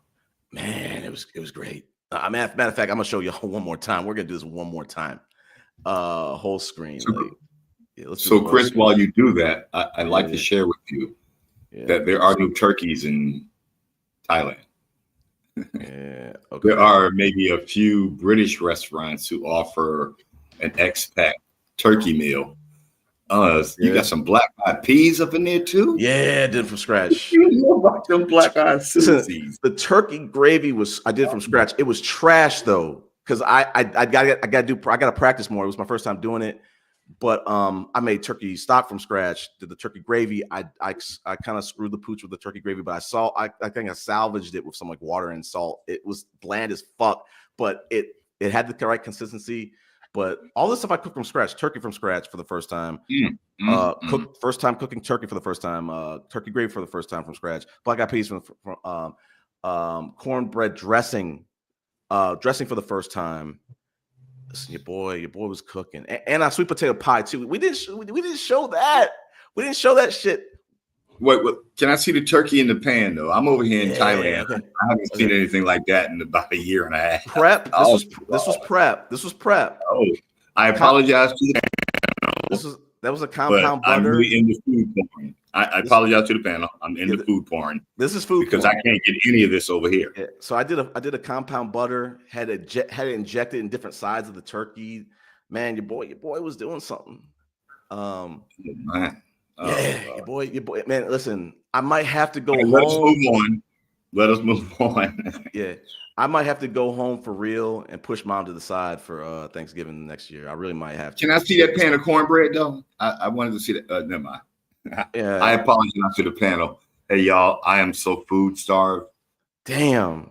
They say that Thailand has the best food in the world, but when you're an American, you just really want a good old-fashioned turkey dinner with certain flavors like cornbread, mac and cheese, stuffing, those type of things. Oh man, I apologize. I defer to the panel. Thank you for that. I'm trying to think if there's one other thing to say. Yeah, I think I covered it. Like I might go into it a little bit more. But this is going to be a hot one because I've watched Fearless quite a bit. Well, I'll say this. Hey, how you doing, sir? I'll say that there's an update. Well, I'm so honored to be up here with you, and I've been on here with Finley before, but just want to say that. I gotta give credit where credit is due. Fearless and Ronan, they were saying on one of the previous lives, they were like, "Hey, the married woman is not going to be in a rush to getting married." That's true. I mean, it was confirmed, and I'm not surprised. But I'll just say this: we got some plans. So things were going a little bit good, but we got to chop it up and stuff like that. But Shout out Angie, to Fearless, brother. You really are. You really bring the heat. You and Ronan. Yeah, I appreciate it, brother. And I'm gonna bring the heat to you, man, and All not right. not in a bad way. I think that No. sometimes you need to write some things down because I think Ronan sent me something last week about your conversation, about what? and someone had stated about not going to another country or not living in another country because of Social Security and a 401k. That was OB. And I believe they overtalked you and you didn't get a chance to finish. I think you were making a statement, but you didn't get a chance to. And I'll finish it for you. Yeah. You pay Social Security out of your check. You pay 401k out of your check. So it doesn't matter what country you're in. It's basically like your savings account. So every time you get your paycheck and there's FICA sitting out, that is your Social Security. So if you're living in another country and you're not paying those taxes, you can actually save that money and be better off and not have to wait until you're 65 to collect that. So, But I think OB's point, and that's true, Phil. That's absolutely true. I think the problem was OB was trying to say for these guys, for the traditional passport bros, because some of these guys are doing it in a smart way where they're keeping the American dollar, they're keeping the American job. But some of these guys who are moving over to that country and they have a local job, they don't. And some of those countries, like I said, don't fact check me. They don't have some of those countries that LB I think was saying is like they don't have Social Security. So he was like, you were sacrificing your retirement. Like BA is BA might not be a good example because I think he has an American job still over there. He just keeps it tucked and he's not letting people know. But he claimed that he's what did he say? Like he was shoveling the street or like cleaning the streets. BA, we know you work in IT. Stop it. So OB's point is that like those other countries don't have the same. You're sacrificing your Social Security that you would have had if you stayed over here in the States, or did, like you said, go over there with an American job. but if you're somewhere and I'm not sure if you worked over there, American Live, if you work in another country and you're a U.S. citizen, one, you still have to pay taxes, but two, you get a nice tax exemption. I don't think you get taxed for your first $120,000. So you can easily save up your money for retirement, and it goes a lot further. So I don't think that would be an excuse. But I won't take the show up on that. My question to you is, before I say, I got to step in real quick. I'm being a bad host. Angie, how is your mic doing? You got your mic going? Because I haven't heard you say anything yet. Oh no, you're fine. What's up, everybody? I've just been listening in. Can you hear me okay? Yeah, perfect. I want to ask both of y'all, you and Fearless, how was your Thanksgiving? Oh, for me, it was wonderful. I got to see family in multiple states. So it was wonderful. I'm tired still. I'm recovering from it. I'm at home now. Nice. Thanksgiving, the day itself was uneventful for me. Wow. Days prior to were. Tell me why. Not yet. I won't go into that. All right, fair enough. Not in a bad way. It was just the games were trash on TV. I didn't watch any games. I didn't get a chance to see any of that. The games are not trash. There were some really good games on Thanksgiving Day. Man, I'm telling you, Jared Goff. I'm rooting for Jared Goff this year. Chris, they traded him from the championship LA Rams team, if I'm not mistaken, like after the pre-championship. Was it pre? Yeah, because they went to the Super Bowl, they blew it, they screwed the pooch, then they traded him like a year or two later, then they won the championship. Okay, there you go. And to see him in Detroit, yeah, and doing what he's doing is blowing my mind. And look at the Rams. Anyway, that's another topic. Yeah, go ahead. No, go. No, I was gonna keep talking about sports shit. Let's keep going. All right, so I had some. I wanted to talk to Fearless, brother. I have been watching you and Ronan quite a bit. I don't join a lot of panels. I only joined this panel. I did have a call with Paul, travel time with Paul. That was fun. And I've watched Richie Mack and Chocolate Man and Austin Holla Man and a lot of us who have sought either expat life or travel life. I have to report to the panel that there are a lot more Black folk out here more Black women, not just in my area, but in Bangkok and Bangkok and Pattaya. I mean, you wouldn't want to come to Pattaya if you're not a man, I would think. But I see a lot of Black folks out here in Thailand. I was talking to a couple of brothers from the States, different parts of America, one from LA, one from Atlanta. I've lived in both, and they're happy to be here. Now, but you mentioned something about me talking about the Social Security part and living in Thailand. Was it on this panel? Yeah, no, it was. I was not saying anything bad. I just think you had gotten cut off prior to you making your point. Yeah, and I heard that wish part you would too. have made your point. Yeah, that was it. Okay. So I was saying maybe in the future write some things down, because I was listening, hoping that you would circle back around, but I think you got led astray to some other subject. The conversations here, Fearless, are so elastic. I keep saying that to myself, write some stuff down. Because I start listening to Chris, and then he opens up the panel and people start talking. I'm like, write something down. Because I am an experienced broadcaster, but I kind of like the spontaneity of it all. And I agree with you, my brother. And I'm very honored to be on the panel with you as well as Femi. Y'all are doing your thing out here, these YouTube streets. Thank you, sir. And I think I looked back and I checked. So I think, well, let me check before I go into that. But Chris, I have a question. I know that the topic of your show is Black men want traditional wives. How many can afford one? First, can you define to me what you consider a traditional wife? I mean, that's good that you're asking me. I think everybody's got different definitions. I mean, the standard is man being the sole provider, woman staying home and taking care of the kids. I tell people on these podcasts, like, I came from exactly that. And the times have changed. Every man, I'll speak about that. Every man probably wants to have, that's kind of like our white picket fence, like the American dream, and the white picket fence is like having a stay-at-home wife. We would all love to have that. I mean, but can you afford that? And I say that on this podcast, that, it's I think it was my point, but it's like, it's about whether you can afford it. And if you can't afford it, you got to pivot. Like, we would all love to have, maybe a BMW 7 Series. How many of us can afford that? And how many of us want to pay that car note? We don't.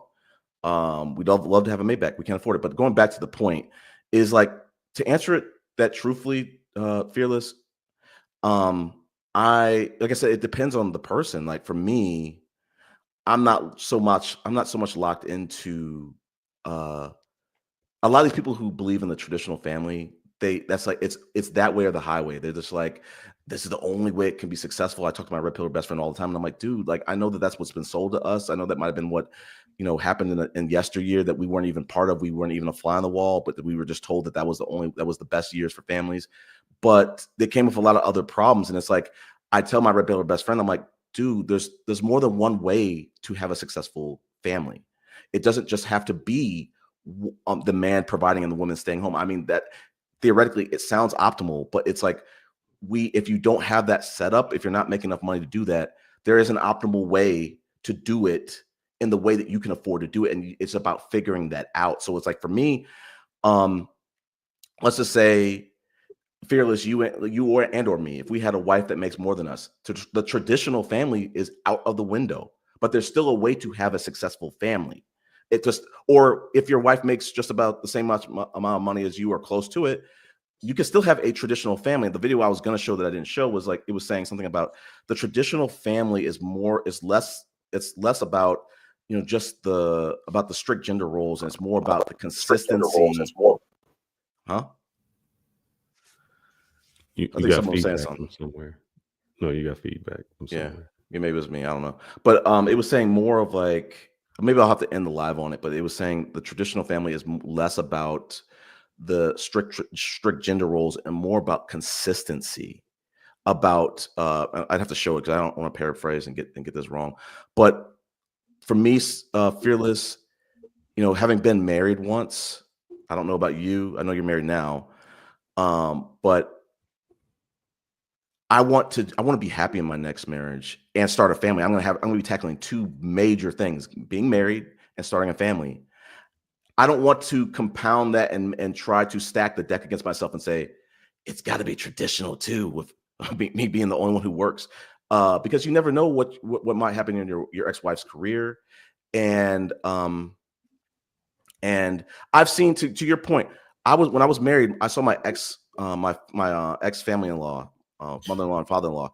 The father-in-law, it was kind of mostly a traditional family where the wife didn't really work, but then she got like a job and she was like teaching English to foreign students. And then eventually he retired and she was the one working. So it's like, you have to do what's best for you and your family. I don't care about appeasing other men, appeasing society. It's not so much, it's not, if you have that setup, like I said, to be able to be the sole provider, great. If you don't, there shouldn't be any shame of two people working, or if your wife makes more than you, there shouldn't be any shame in that. So I think that's my long-winded answer for that. Maybe I answered it, maybe I didn't. No, so my thing is this, I would say, I don't know how you can't afford it. And what I mean by that is, if Jose that works at Home Depot can have a wife that's traditional, I don't know why Chris couldn't have a wife that's traditional. I'll tell I you think why. what happens is you want to live a certain lifestyle. Bingo. But when you have a child, and I think you put something in the comment also, American Live, mother should be home with a 5-month-old child. When you have a child, do you want society to raise your child, or do you want your wife to raise your child? To be honest, hot take, society is going to raise your child to a certain extent, no matter what setup you got. We have people who are raised by single stay-at-home moms, and the internet and their friends and society kind of brainwashes, puts extra ideas into their head and helps shape those children. So like I said, it's like I'm trying to figure out what to say. It's just like, listen, that is one option, Fearless. It's not the only option. There's a lot of people who are raised in dual families, and they're just as successful or just as strong-willed or just as whatever.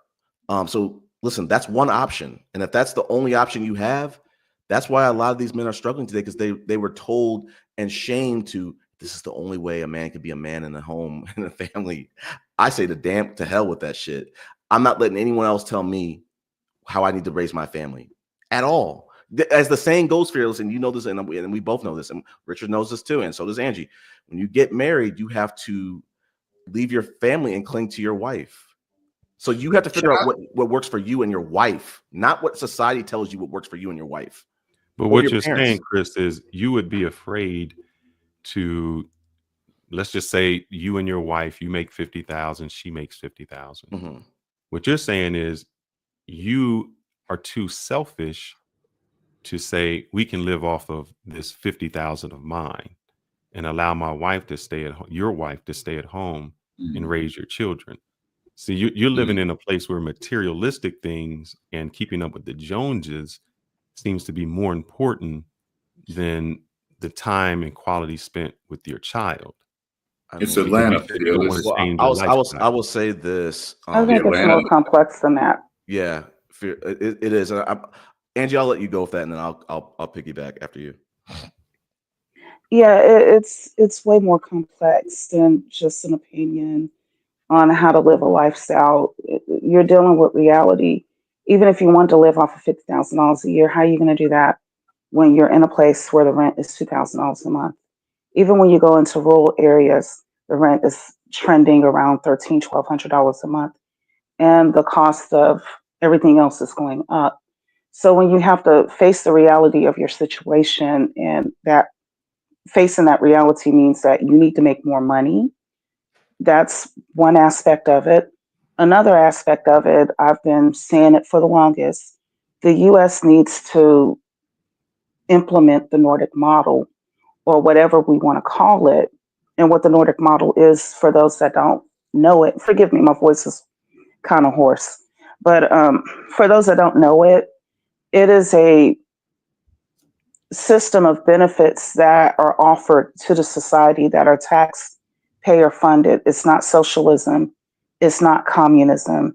It's just basically using what's called economies of scale. And for the simplest way that I can explain economies of scale is like if you're carpooling, you're roommating. Basically, you're taking the expenses of one item and you're spreading it over multiple people, so each person doesn't have to contribute as much, but you all collectively have a better benefit. So that's what we're missing. We're in a situation where we're having to pay out of pocket for our health care. We're having to pay out of pocket for college. So what happens is that for many Americans who, if they were given the opportunity, they would go to college, upskill so that they can earn a higher income. They're having to work 20 hours a day just to survive, not enough room to do much else. So it's way more complex than that. It's not for most people, it's not a situation of you just want to live a higher lifestyle. Most people right nowadays are just trying to break even. But Angie, according to Chris, if you have two children that say a year apart, you're going to be paying about $40,000 a year in childcare. So the person who is working is basically working only to pay for childcare. I don't know what kind of sense that makes when you could say, I'll forego that extra, $3,000 extra I would have made to be home with my children and to raise them. And by doing so, now you have more control over your children, your household, and it's more of a family than paying, basically working to have someone else watch your children. Okay, I'm glad that you brought that up. This is a situation where it seems logical, but it doesn't take into consideration other things. What's going to happen to the parent that stayed at home? Because in a lot of situations, people don't have all their children in 1 year. Usually, if you have 2 or 3 kids, you're going to have them probably over the span of several years. So what that amounts to is that the parent that stays at home is going to be the person that's probably going to be at home for a decade of their lives. So prime working age, prime opportunity to accumulate income, accumulate retirement, all of that is lost when a solution could be either they have access to affordable daycare, which the Nordic model type of situation would allow for that. They also have access to paid maternity, paid paternity, as well as paid parental leave. Like I think in Norway, that can last for like 2 years for maternity leave. So the mother can stay at home, but also keep her job. And she's also getting paid.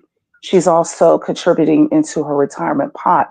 But the way that things are going, what you're suggesting, again, logical on the front end, but doesn't quite work out very well on the back end, is like setting her up to live in poverty and have to live off of assistance later in life, even though she's putting forth effort, even though she's working, she's just not being compensated for it. So that's part of the flaw in it. I have a question I'd like to pose to you, both Fearless and Angie. Nice to see you, my sister. Peace and blessings. What's up? The question is, because you've mentioned the Nordic example or the Nordic model, and Fearless, I know you've traveled extensively, and to Chris, and if Zed wants to join us, do you think that maybe now this is a time when Black folks, ADOS, FBA, need to consider moving away? Just go overseas, live there for a year or two. You can always go home. Do you think that this is a season where, in the aftermath of Welcome Home to Africa, that whole project, do you think maybe we should just leave? And what would be the impact on America if more African Americans, as I'm seeing here in Thailand, are moving out of the States? And Ronan, if you could speak to that, because I know you're well traveled. I'm sorry, Fearless, if you could speak to that. I do understand what Angie was saying, but we're I not do too. Yeah. we're not in those places. So I can't say, it's great what they do there, but I can only speak about and do what I'm living in now. And you're in the States? yes, I'm in the States. Okay. So I can't, that's wishful thinking and something we would like to have, but that's not the reality that we have. But I do think that you may be correct in that, in going overseas to save some money. What I have found that we don't do here is when I am overseas, it is a family. It is truly the village that is raising the child. Yes, brother. So it's the mother, the aunts, the cousins, all of that. When I asked my wife at a time, I guess let's go to her grandmother. So her grandmother didn't work. And I know, Angie, you were saying, hey, you'll live in poverty. That is because of the American system. In places like DR, Thailand, Latino places, African places, once a grandmother gets to a certain age and she's raised her children, she doesn't work. Her job is to stay at home, fix the lunch.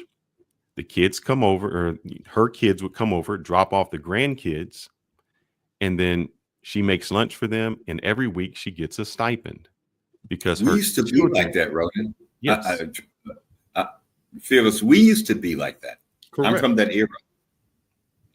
And so what would happen is you don't have to pay for childcare. One, you know that your children are being raised by someone who cares about them because it's the grandparent, and they're being raised by their family. So they're around cousins, extended family. With us, we don't have that type of bond anymore. That's not true, Fearless. With all due respect, that still exists. My mom. Sir, you just spent Thanksgiving by yourself. No, I don't have kids. No, hold on. And I'm not digging on you. No. But I'm saying how we lost that family. No, hold on. My family still lives in St. Louis. My mom flew to DC to help the oldest of my sisters move into a new house where she has 2 daughters. So it still does exist. If I wanted to have a kid and move to St. Louis, I would have that. If I had a kid here in Atlanta, my mom would still be 10 toes down flying over to Atlanta to be doing that stuff. So it would still, the village to an extent would still be there. But like I said, if I moved to St. Louis, it would still be there. How many people have? Can I interject real quick? Well, 1 second. Chris, Father I know before you come from a different family. How many people do you know in the United States that have that family? That part. I don't have the stats on it, but I think a lot of people have that. What you're trying to, it depends on who you're trying to say is involved, but everybody has got, I wouldn't say everybody, but most people do have grandma who have aunties, maybe even have some siblings, have a parent. It does not have to be sold as you have to move overseas to have a foreign family do that, which there's nothing wrong with it. That's beautiful. That was great that you shared that, but you have that here too. It's just that it's going to be a lot more expensive to do it here. That's all I'm trying. That's the only thing I'm pushing back on. So does your mother work? I don't know if she's at the age where she works now. Nope.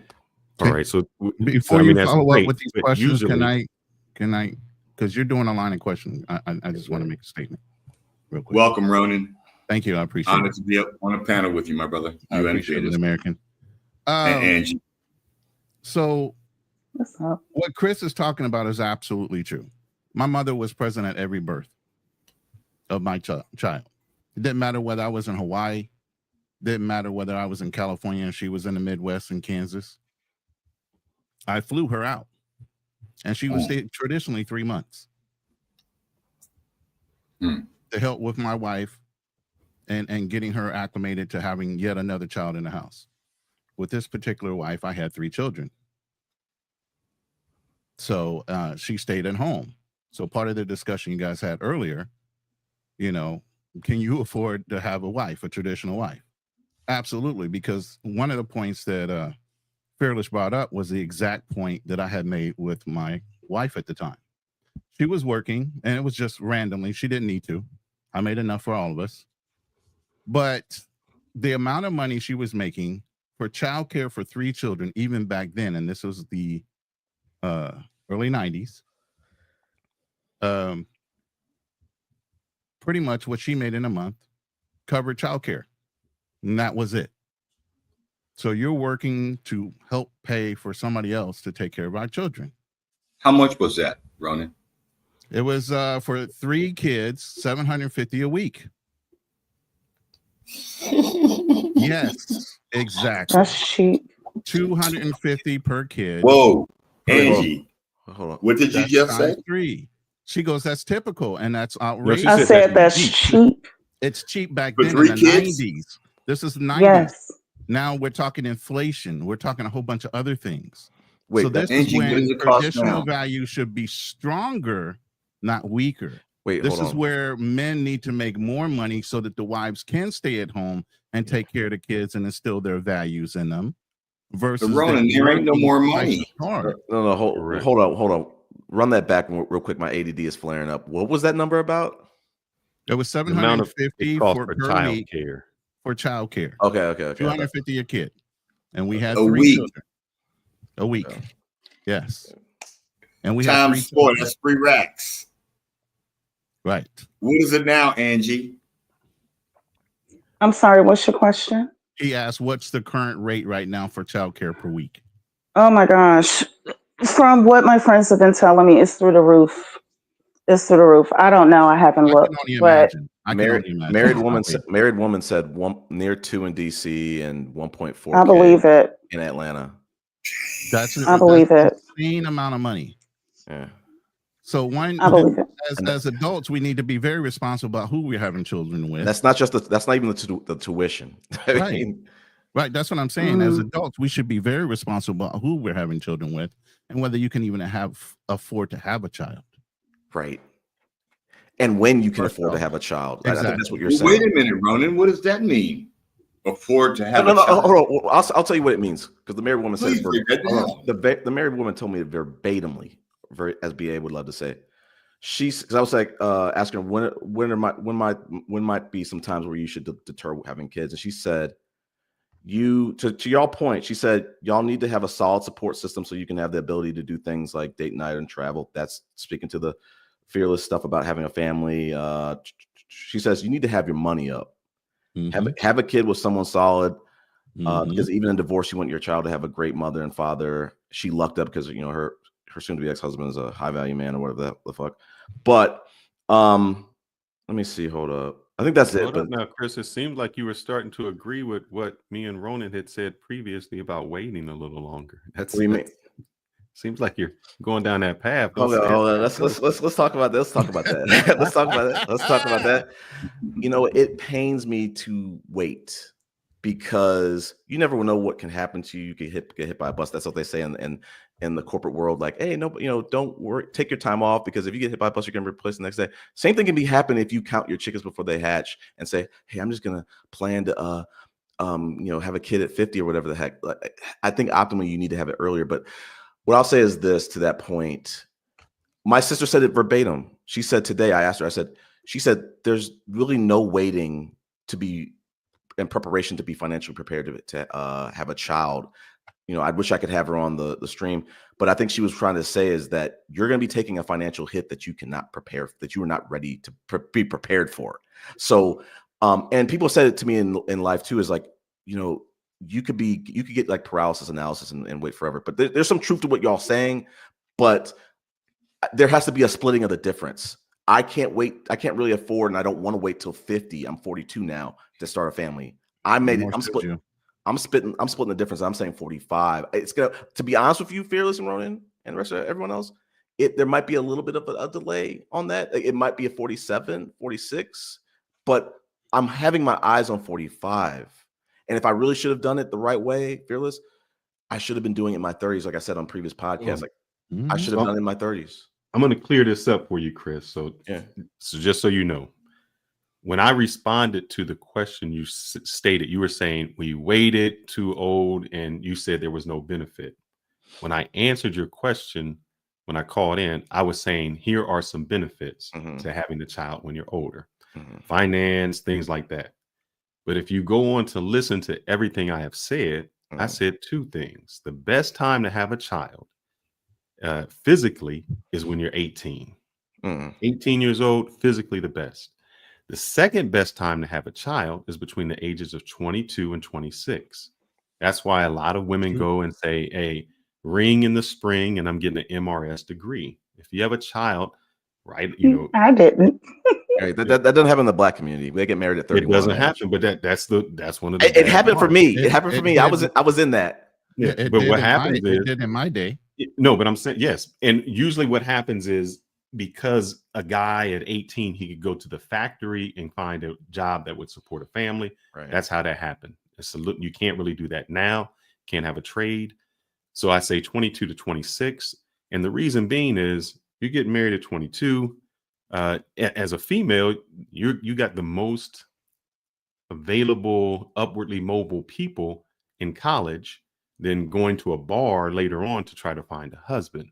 Right. Second, you start to build wealth at that point. So if you get married at 22, you start having your children. By the time you're 25, you have a 30-year mortgage on your house. It's paid off. Your kids are through college. When you're at 50, now you've already invested 30 years in your 401k. Your children are out of college. You can start living a second life very wealthy. Right. So that would be the best time. 18, 22. I disagree. Later on. I respectfully disagree. I was married for the first time when I was 19. I was a virgin, blah, blah, blah, blah, blah, to somebody that was 5 years older than me. So no, he was more like 3 or 4 years older than me. And it went to Hades. It did not work out. And I wasn't the only one in that situation. As a matter of fact, I think being married at such a young age is the worst thing that somebody can do because they're new to being an adult. I think the earliest that a person should consider marriage is maybe their late 20s, going into their 30s. That would be a more ideal time because this person knows more of what they want from their lives. They've lived a little bit. Ideally, they've finished school. They've probably did a bit of traveling and they know more of what they want. But this idea of clipping, snatching her up or snatching him up while he's young and getting started, yeah, sure, it worked out for a handful of people. But for the majority of the people that did that, it was disastrous. And I was one of them. I was a second. There was a lot of things I would love to do over, but I got married at 24, basically 25 the next week. And I was under that statistic of getting married at 31 for Black men. My first marriage was at 22. Hold on. My first marriage was at 22. Lasted 6.5, almost 7 years. I had 3 children by my first wife. My second marriage was to a single mom, and that lasted 9 years, and that was 10 years later at 38. I wanted to talk to some of the panelists tonight about this topic, in fact. First of all, I mentioned this on a previous panel. I think marriage is played out. And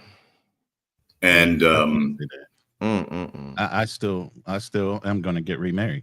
Me too. And that'll be my third try. Too late, Ronnie. I don't believe it. I'm remarried.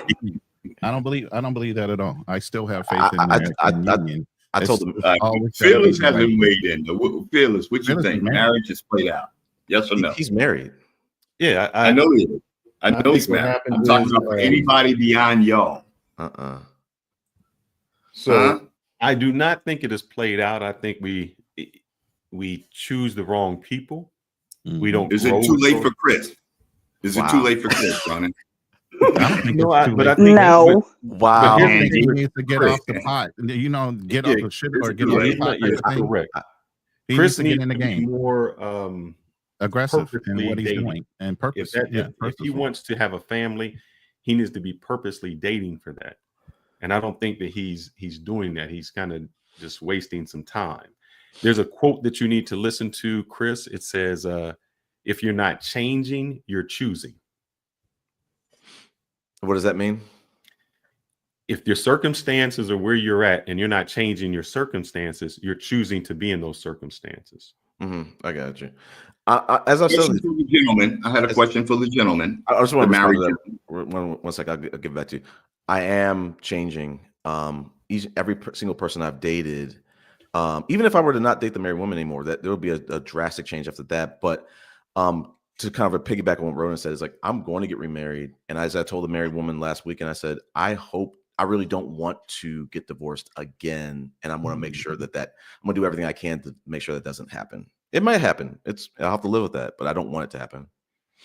I'd like to pose a question to Chris, but I want to get to the question to the married gentlemen and those who have been married.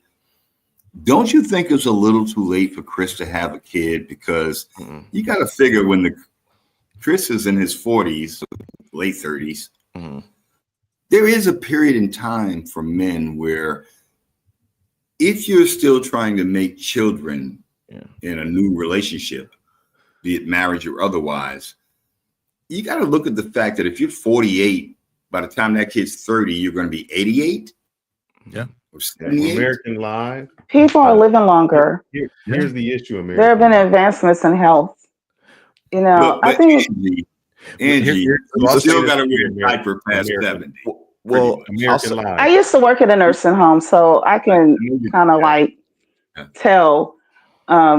Generally speaking, people that took steps to take care of themselves earlier in their lives tend to fare better than, you know, the people that were sedentary, ate a bunch of junk food, really didn't take care of themselves, lived in high stress situations. Those be the ones that are wearing Pampers and feeble and can't take care of themselves. I used to work in a nursing home, so I saw it firsthand. But I'm one of them. 1 second. I'm very energetic. I want to respond to that real quick, and then I'll let y'all respond about it. But I think there is a time in life, gentlemen, where you got to look at your children and think, if I'm going to have a kid, and if I'm 47, and when that kid's 30 years old, I'm 77. You know. So you just got to work harder. Well, let me help. One of my classmates. Let me respond. Let me respond to this. Let me respond because it was a question about me, and I'll give it to y'all. We covered the last live, Richard. I think you were on it. We talked about advanced paternity age, which people estimate at 40. So I'm beyond the advanced paternity age. We talked about, a couple lives ago saying, men who are in their 40s, they're like maybe a 25% chance of increased risk of having children with schizophrenia, autism, and ADHD. I think at 50, it's like 56, maybe 40, 50, 45, 55% or something like that. So yeah, I acknowledge that, like, I have later, and when it hit me when I was 40 and on my 40th birthday, and I started doing the math, and I was like, oh, my dad's in his 70s. Oh shit, he had me in his 30s. I'm late. So I was like, he had me at like 30, between 30 and 32. So I was like, I'm late, and there's nothing I can do about that now. There's no amount of money. There's no amount of good deeds I can do to roll back the hands of time. If you got some PIM particles, if you got a time stone, let me know it. I'll go back. I told you I should have had kids with in my 30s. High key, I really should have had a kid with my ex-wife, and I would have been out. I might have been done, one and done. But it's like, yes, that's when I have kids. I'm gonna tell them, you should be having your kids. I think what my dad did, he did a really good job of saying, I said on one of these podcasts, don't have a kid early in life. And I think he meant like college and earlier. He's like, it will ruin your life. The problem is I OD'd on that, and I'm 42. So there's nothing wrong with that. But I'm saying to everybody else's point, like, I do have to be intentional, and I'm trying to make sure it's not with just anybody. There's been opportunities to have it with someone on an ASAP basis, and I've kind of like said, no, I gotta take my time. I gotta take a little bit of time. I gotta make sure I don't rush into this. I don't want to just be a baby daddy. I could have easily been the one already. I don't want that. I want something to work. So I'll go to Kick at the Fearless. All right. So you asked me previously, and I think Ronan knows, and I asked the wife if it was okay, about my Thanksgiving. And I said it was uneventful.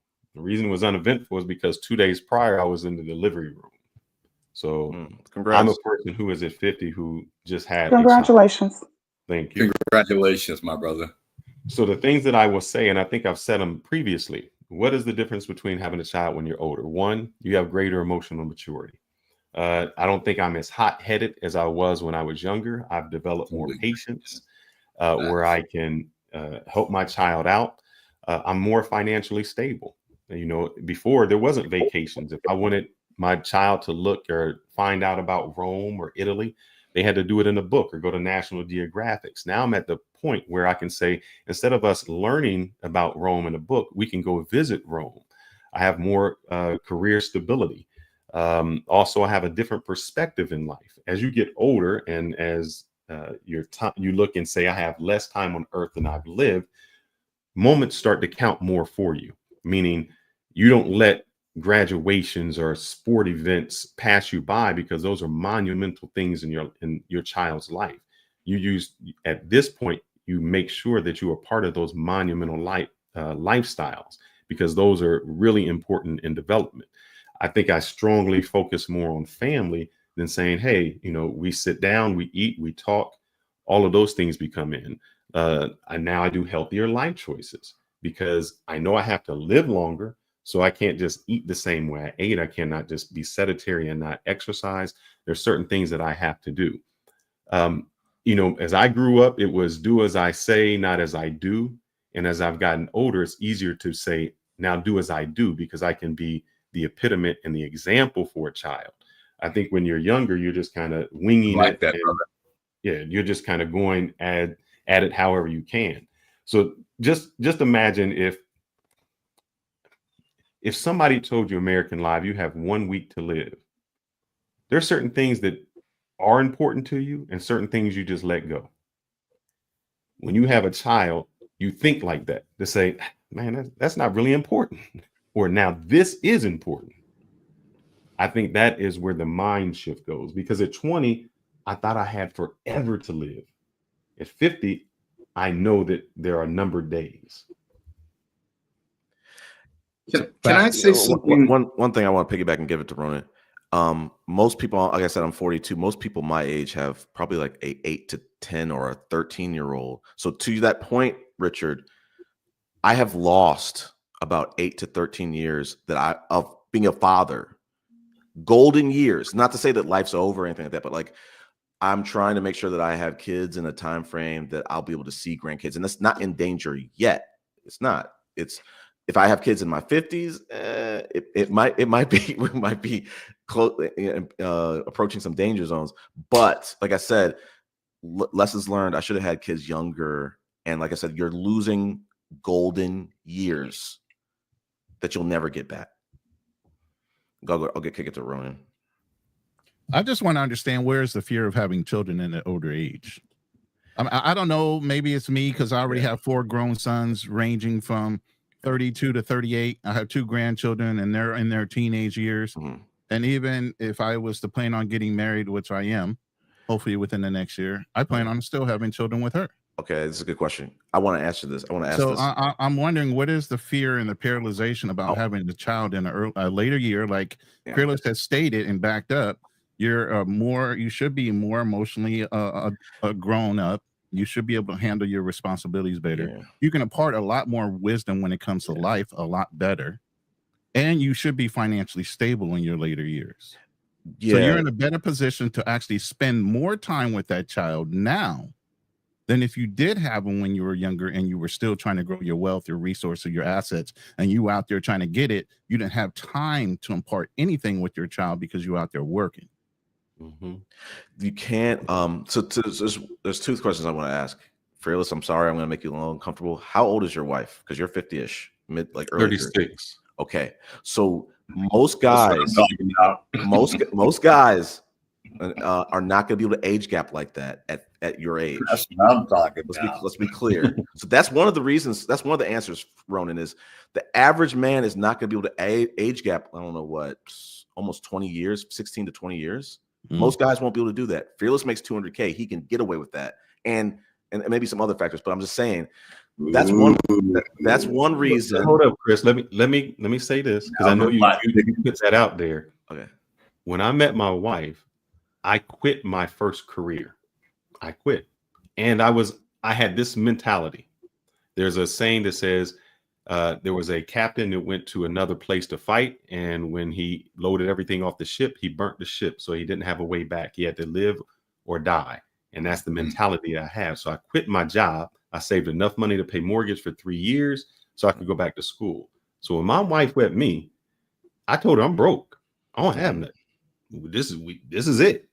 And I had to make a lot of sacrifices at a young time. I guess it was older in the second career. So it was never about money. We didn't have. She just looked at it and said, I believe in your dream. I believe in you, and I'm going to follow you. Yeah, let me add to that. So it could be, one factor could be to be able to age gap like that could be money. Another one could just be desirability. And I'm saying, like, for different factors, a lot of guys, if they wait till 50 to start, and the other one I want to throw out here before I forget is, you and Ronan are not new dads at 50. I mean, first dads at 50. You are new dads at 50-ish. So that to wait to be the first of a new first dad at 50, I just don't. I think it's ill-advised. I think I have a question for you, Chris, when you're done. Go ahead and finish your statement, Chris. Yeah, I have something to say too after everybody is done. Yeah, go for it, Richard. Have you ever been around snotty 1-year-olds? Well, this is a good question. When I was married, wait, Chris, you as an adult with all of your human faculties will constantly keep a cold. Okay, they'll keep you dirty. They touch you. They snot and smudge and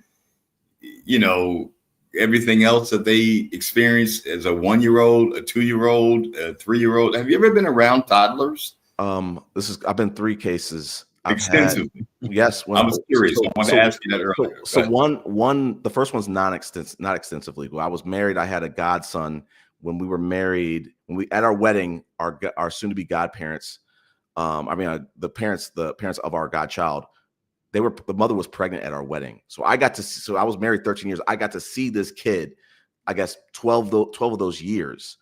I got to teach him how to play. Got to remember when he was living in like a car seat or something like that. And he couldn't really crawl. I saw all those steps. The second example, I'm an uncle of 2 nieces. So I got to see them grow. And I think now they're like 6 and 8. So I got to see them, and I got to see them like on every holiday or whatever, get to play, smack them with pillows and play wrestle with them. Listen, a young child, them yelling, it rivals an apartment's siren. It is jarring. But so I understand. I understand to an extent, not the entire extent, of I got to passively look and see how does having children affect parents. I saw it ruin a whole relationship, a whole marriage. It is hard. I saw it change lifestyles. It is hard. Like I told you, there's one woman who I met recently. She said, "Do not have kids. Don't do it. It's not worth it." And she told me why it wasn't worth it. It's something I grew up and I wanted. Could that be because of the man she chose to have those children with? I asked her that. I asked her that, and she said no. She said that wasn't the factor. She thought about that. She said that wasn't the factor because it's just that I'll try to come back to it. I'm gonna kick it to Angie because I don't want to waste too much time. I'm trying to conjure up the thoughts of what she said that. Go ahead, Angie. Oh no, you're good. You're good. I forgot the question that was asked earlier on, but what I can say, and what I'm about to say, I'm saying it as respectfully as possible. I tend to step on toes, but I don't say what I say just for the sake of stepping on toes. I say what I say because it's the truth, but the outcome sometimes is some toes get hurt, and I'm not trying to do that, but that might happen. A lot of what's being discussed is kind of like anecdotal, and that's fine. It may have worked for you, whoever. Okay, fine. But what I tend to do is look at things from a much larger scale. What would help to be successful for everyone involved? Not every 36-year-old woman is looking to be with a 50-year-old man, respectfully speaking, and having a baby. A lot of 36-year-old women don't want to have kids, especially if they already have some. They're done by that time. So there's no guarantee that way it's going to work. She was 30. I understand. I'm just letting you know, Andy, we didn't meet when we were 36. What age did she meet you at? We met like 11 years ago. So what we decided to do was do some traveling, see the world, do all of those things prior to having a child. So all of that was behind us. So we had, been to 20-something countries. We spent actually American Live. We spent 6 weeks in Thailand as of this time last year. We were there prior to Thailand's Thanksgiving. beautiful, brother. Till, It's a beautiful, sunny, 83 degrees, and I'm in Pattaya, right by the beach. It's lovely. Great and wonderful, Yes. but the reality, as great as it worked out for you, and I'm happy for you that it did, that it's not going to be the formula for every single body. So looking at it from a much larger scale, we do, and I know you said it was like a pipe dream or something like that. No, it's not. We do need to have something implemented like the Nordic model. We are paying taxes in the society. Whenever you pay into something, you should be getting a benefit out of it. Or whenever you put any effort into anything, there should be a benefit that's coming from it.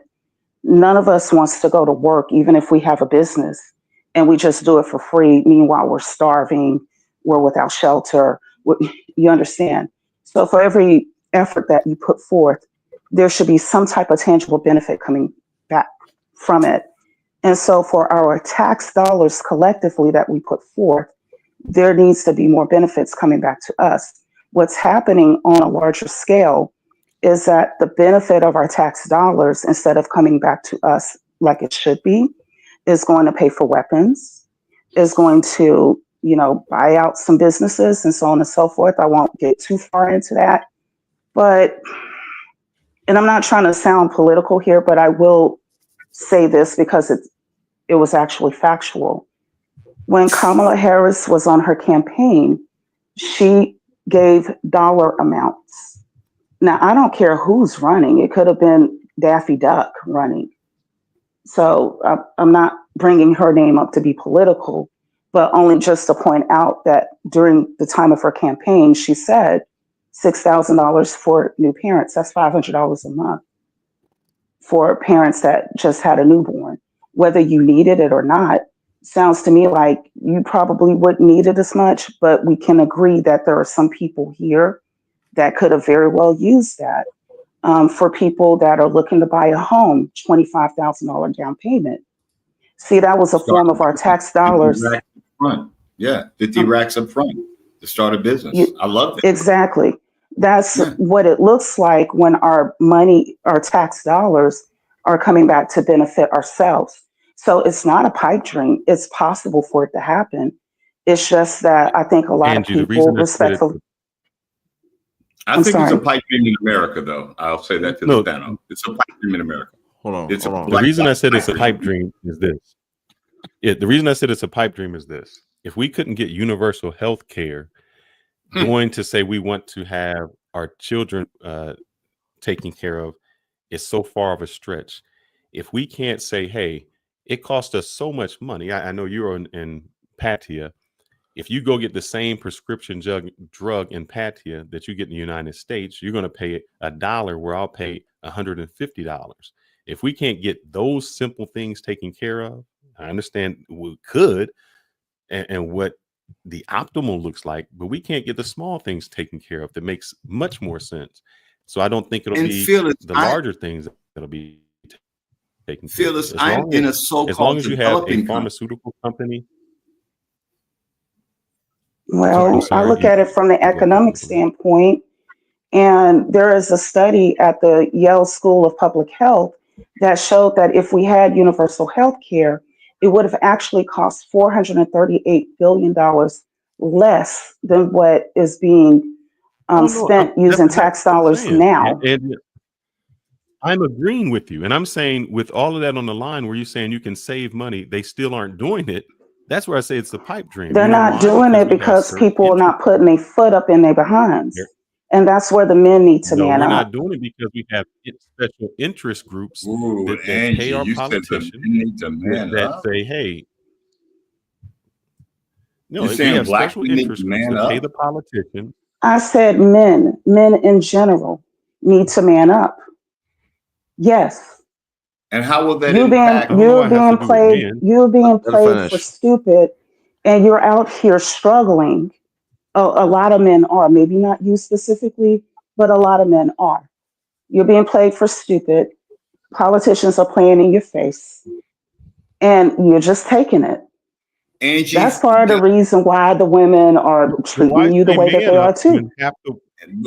But Angie, why for say the man record, up when 50% of the women voted for Trump? Why is it man up? Why did you say 50% of women up? over 50% of white women, not 50% of women. Only 12% of black folks. But Okay, Angie, so why didn't you still say women up? The women have When you put the responsibility collectively on us, been doing what we need to do. Every time we say something, we get pushback. So now it's at a critical point. How many times can we be blamed for everything? We've been blamed for eating the apple. We've been blamed for the downfall of what's his name, Samson cutting off his hair. How many more things can we get blamed for? At some point in time, Are they the truths? men Here's need the to thing. show up. You can't use blamed the word men. blame Nobody when those blamed are you. You truths. said Hold men on, need to stop. man up, and all I Let's said use was the proper. I Let's said use what the I proper said and I women meant voted. it. Let's use the proper All I'm verbiage. Though. You saying is can't you say said blame when men that's a man truth. up, and I'm That's saying historical. 50% of the women voted for the person. Why not put the allocation on the women?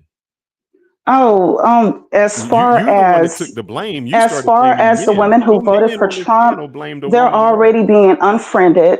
They're already being, isolated away from us because they are deemed a danger.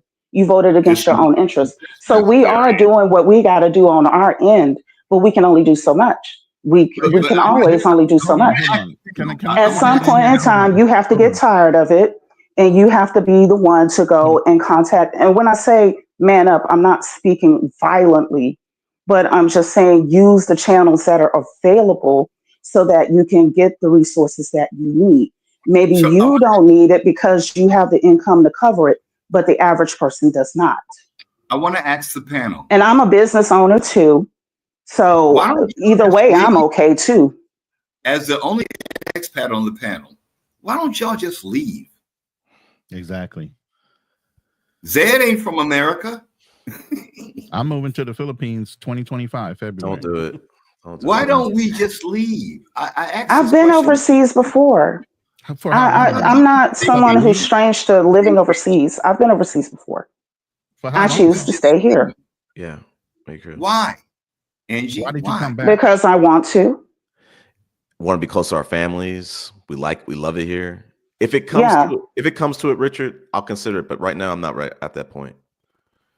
And you act like, and overseas, no matter where you go to, you're going to run into issues. Yeah, it may be easier according to our American point of view in some ways, but you're going to run into challenges no matter where you go to. Share with you the only issues I've run into is that I barely see cops. Yeah, I don't drive over here, so no one pulls up behind me, and I don't get nervous. I'm talking to us. I'm talking to ADOS and FBA, right? One of the most fascinating things, and I'm sure that both Fearless, Ronan, Angie, Zed has realized is how different things are once you go live somewhere else. I'm sharing this with a friend of mine yesterday. And then look at America. It really changes your mind about America. And America, to me, from this little bit of year and a half I've had over here, and God knows what's going to happen next, but I'd rather shake the dice over here and anywhere else that I've been throughout America. I'd rather shake the dice and see how it's going to play out over here and move around if I need to, than to stay there knowing that I'm not welcome there. ADOS, FBA, you're not even welcome in your own country. Ronan, Fearless, can you help me out? No, haven't you had better experiences in other countries, my brothers? Angie, I can't say that I've had bad experiences here in America myself personally. You're lucky. I can take it either way. But I prefer to want to live overseas for a temporary time period because it's something I just wanted to do. Will I come back here and buy property in Texas and build here too? Absolutely. But most likely I'll be bringing back a foreign wife to do it. Fearless? I think if you can drop your capitalistic mindset where you put money first and being, money is a god, then it becomes easy. Then you live life. Say that, brother. I love overseas because I think I eat better. I exercise better. I live more of a stress-free life. So, in the future, that would be it. I'm blessed that I work remotely, so I'm able to travel probably 6 months out of the year. We're somewhere. So, So for us, Fearless, how should that translate for us? For FBA shouldn't that expand on that a little bit. Shouldn't that tell us something? Us? It should, but like I said, we usually get trapped by money. That's what usually it is, that we don't want to give up the funds, things like that. You wouldn't even have to. Ronan wouldn't have to. Angie wouldn't have to. Chris wouldn't have to. I didn't have to. And I'm not saying here or there or Kenya or Austin or any of these other guys talking about, hey, it's better, but it is better. Well, like I said, I traveled in the Marine Corps extensively. Salute. I've gotten those feelings of feeling way more appreciated overseas. But I did it to honor my country. I will always love America. I'm never going to talk bad about America where I'm never going to want to live here. Whose country, Ronan? All of ours. Right. Whose country? It's Whose house? All of ours. I don't care if white men have the perception they're running it, and that's all it is. I operate from. Oh, I'm sorry. Go ahead. But at the end of the day, like I said, it didn't matter how much I traveled. I still love America. I feel like currently at my age and what I want to do in life, I've put off traveling more because I wanted to make sure my kids were grown. I wanted to make sure everything was stable here with my family before I left. So this is my opportunity where I'm not married right now. I can travel around the country, semi-retired. I'm stable. Yeah, February this year or 2025, I'll be out. I'll be living over hit me up. 3. Oh yeah, I mean, I'm gonna have to take those border runs until I get my SRRV there, which I will be applying for my my residency in the Philippines. But go ahead, Andy. Yeah, I operate from an what's known as an internal locus of control, meaning that whatever comes to my mind, I'm gonna make sure that it happens. I'm not more of the external locus of control that whatever is happening around me is going to affect me and makes me and pushes me to make a decision based on those external factors. So to moving overseas, good for those that want to do that. Like I said, I've had experience overseas. I've traveled to many countries myself. Beautiful there. There are some things there that I liked. But what I did recognize is that not everything is perfect. Not everything is perfect. And probably if you went somewhere, especially in a nation that ranked higher on the United Nations Human Development Index, and you found yourself in situations where people saw you as a human being more and were able to carry on conversations with you more, well, that was because the people did things to make sure that their citizens were a bit more educated, a bit better off, that kind of thing.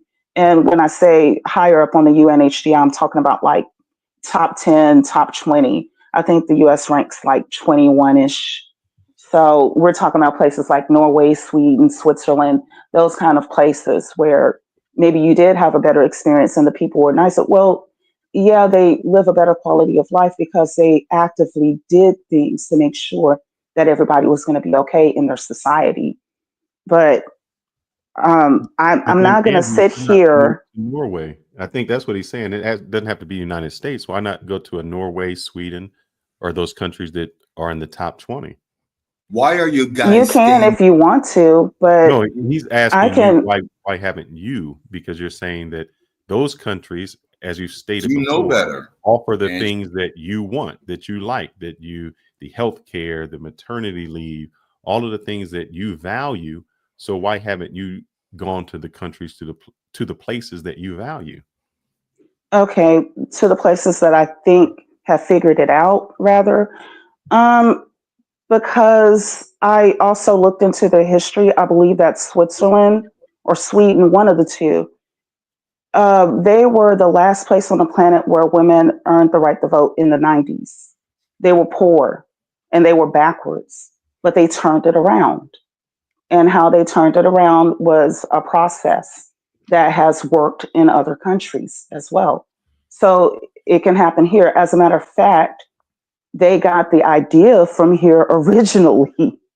We were kind of already there, but it just wasn't like there wasn't an exact name put to it. During World War II, when the men were off to war and the women had to work the jobs in order to keep the economy going, that's when they opened up daycares so that women could drop the children off while they were at work. That's when they had let me think, they had like free lunches and this kind of thing. That's when they started it. It I'm going to just wasn't a name put to it. wasn't the 40s, it was the 60s. Well, in the 40s, that was the time of the Rosie the Riveters. So around And that time, they did open up daycares in different places. But that's when the grandmothers who were still able to have been retired, someone mentioned this earlier, could That's stay when at home Big and take Mama care of and the the kids. aunties kicked in and they watched the kids. Exactly. Other mothers Yeah. went to work. So no, it Okay, wasn't. but not everybody has a mother or an auntie. Some people are orphaned.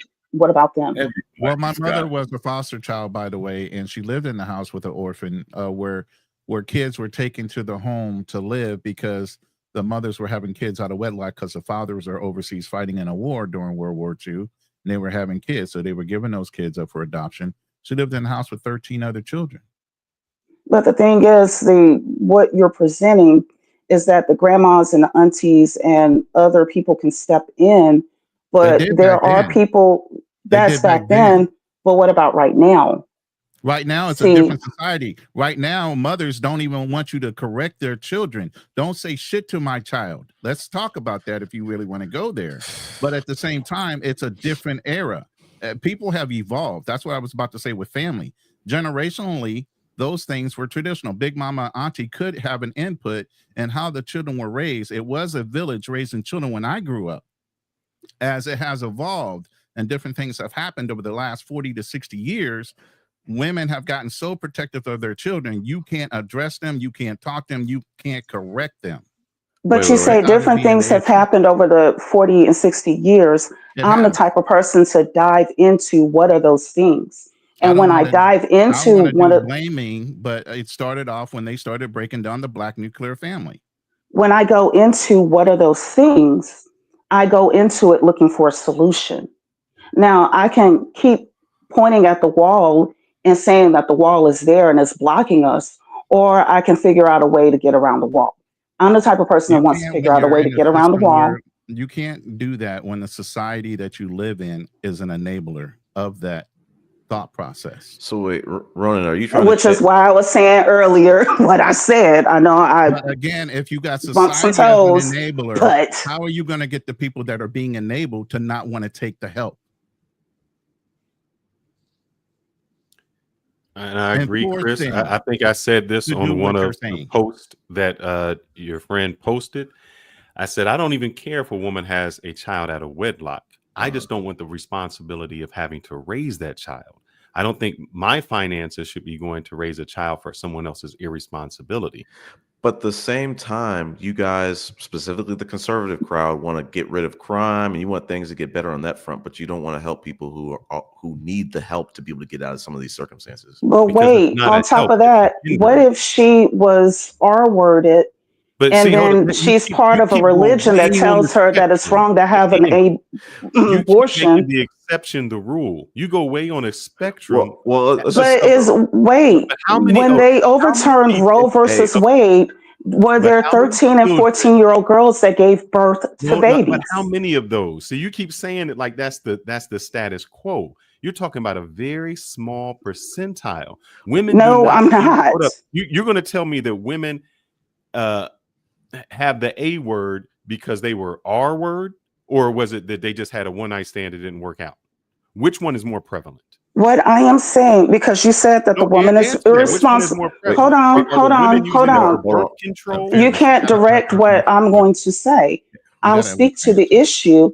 I don't mind engaging in a conversation with you, but you're not going to control my mouth. You're going to get what you get, but I will engage you. Okay. So what you initially said was that the woman had the child out of wedlock. She was being irresponsible. Now, that skips over, for instance, a period where teenage girls were falling pregnant. And generally, when an underage girl gets pregnant, it's usually a grown adult man who sired the child. So if this girl was in that situation, let's say she was 16, 17 years old, some have been 13 and 14, even younger, and she was part of a family that did not believe in having the A word, now you're labeling her as being irresponsible because she was forced into parenthood as a child herself. Now you're labeling. That's what I'm getting at. My mouth. I'm calling them both irresponsible. I'm saying that as a taxpayer, I should not have to pay for that child. That man who laid down with that girl should be responsible for paying that child. He should be. How is he going to do that when he's locked up in prison? Right. Now, how do you keep going to all these extremes? It's not extreme. I'm not going to an extreme. Now he's locked up. I pay attention to the situation. When did I look for a solution too. When did he get locked up in prison? Listen, let me put it like this. Every woman that has a child that when she was 16, the guy's in prison. He might not be. If he was an adult, then he should be. He's not in the picture, Fearless, one reason or another. Yeah.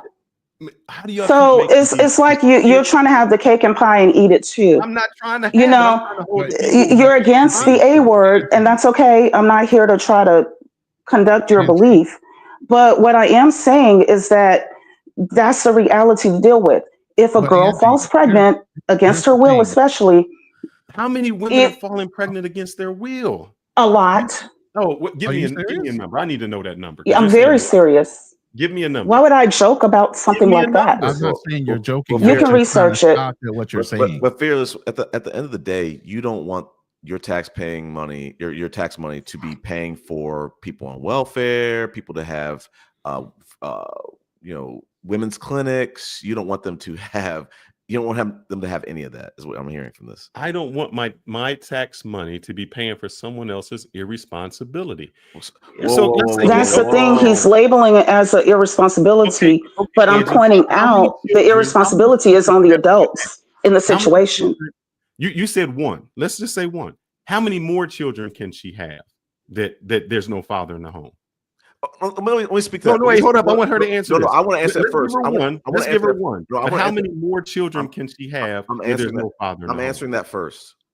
When I was married, my the grandmother who I was talking about a couple hours ago, who's cook her ass off, still can.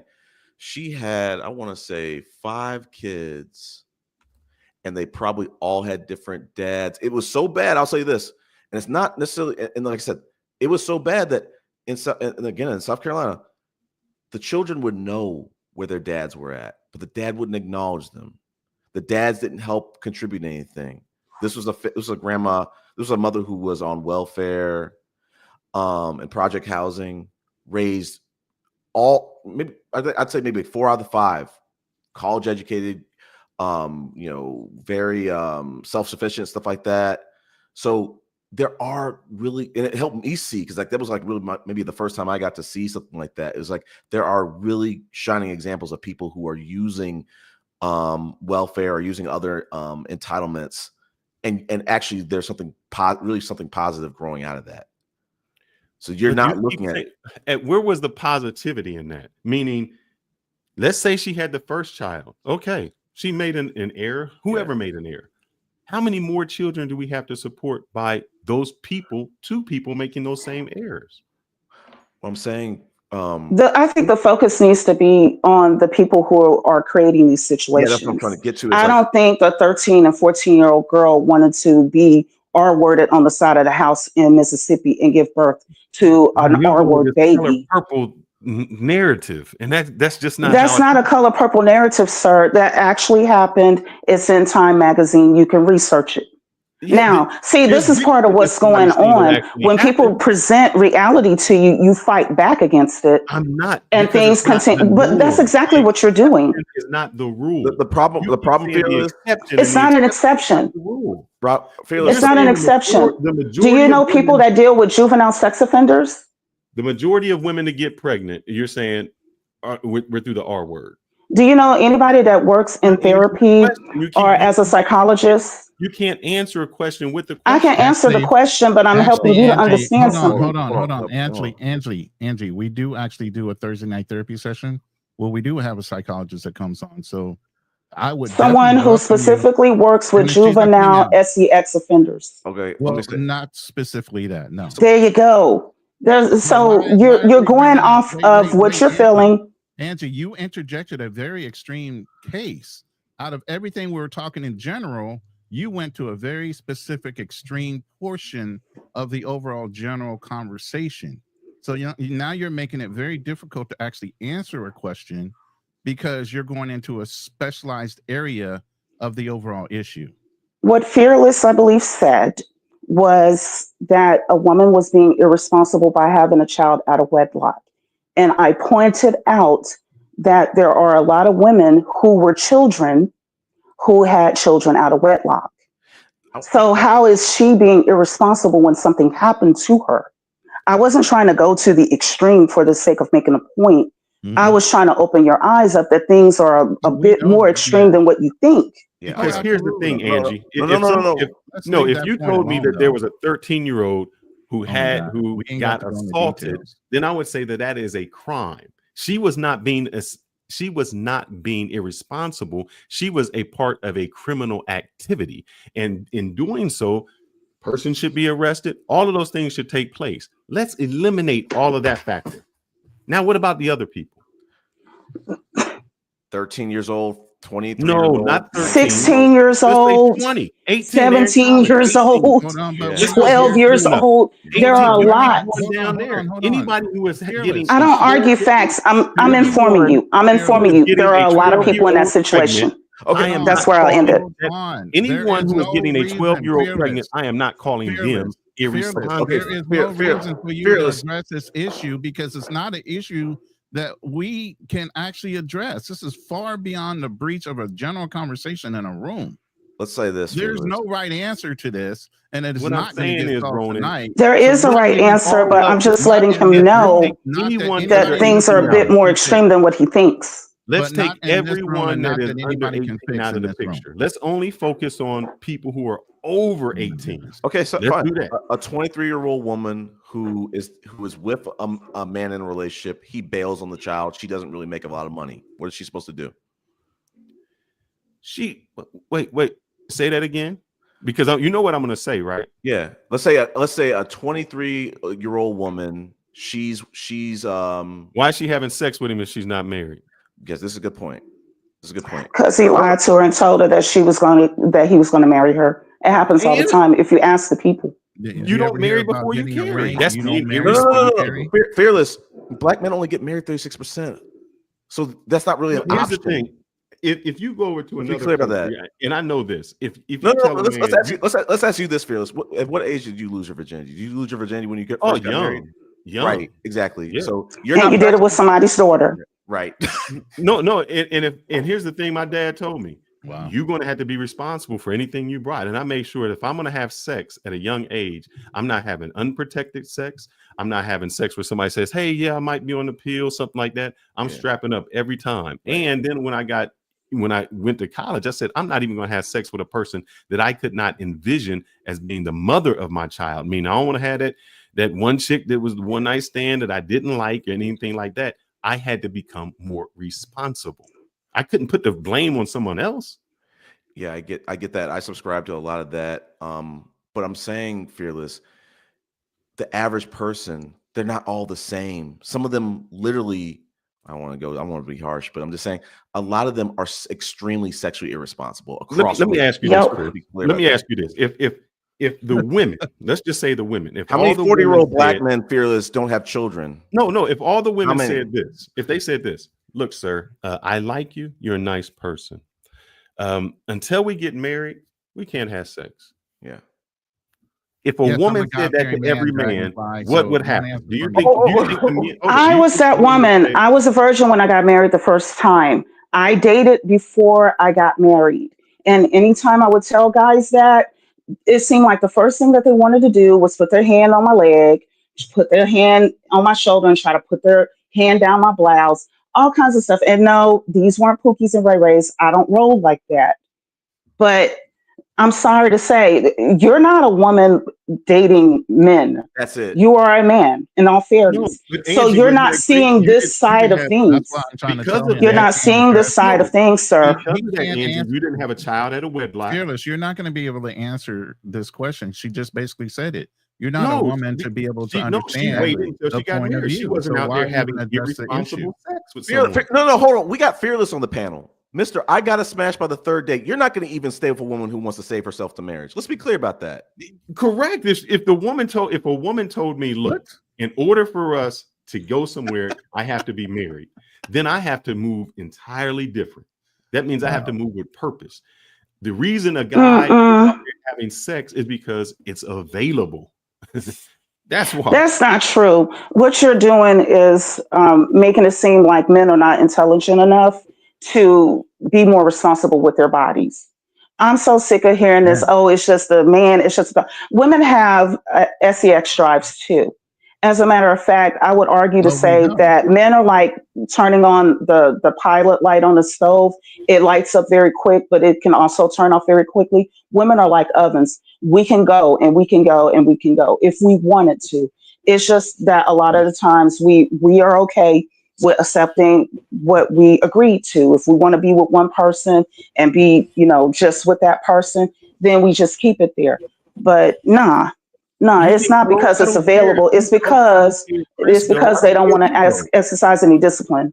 I don't care if there's no discipline. The thing is, if you guys, whomever you have sex with, don't want to practice the discipline, don't make the responsibility mine. Don't make me financially responsible for you not practicing your discipline.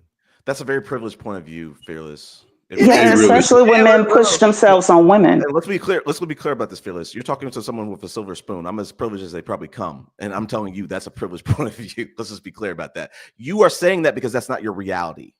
But there are people. Look, you know what? I dated this girl. When I was in college, I played football, and I dated this girl.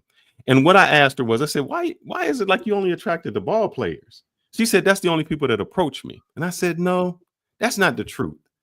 The other men approach you, but you say no to them. You only accept a certain type.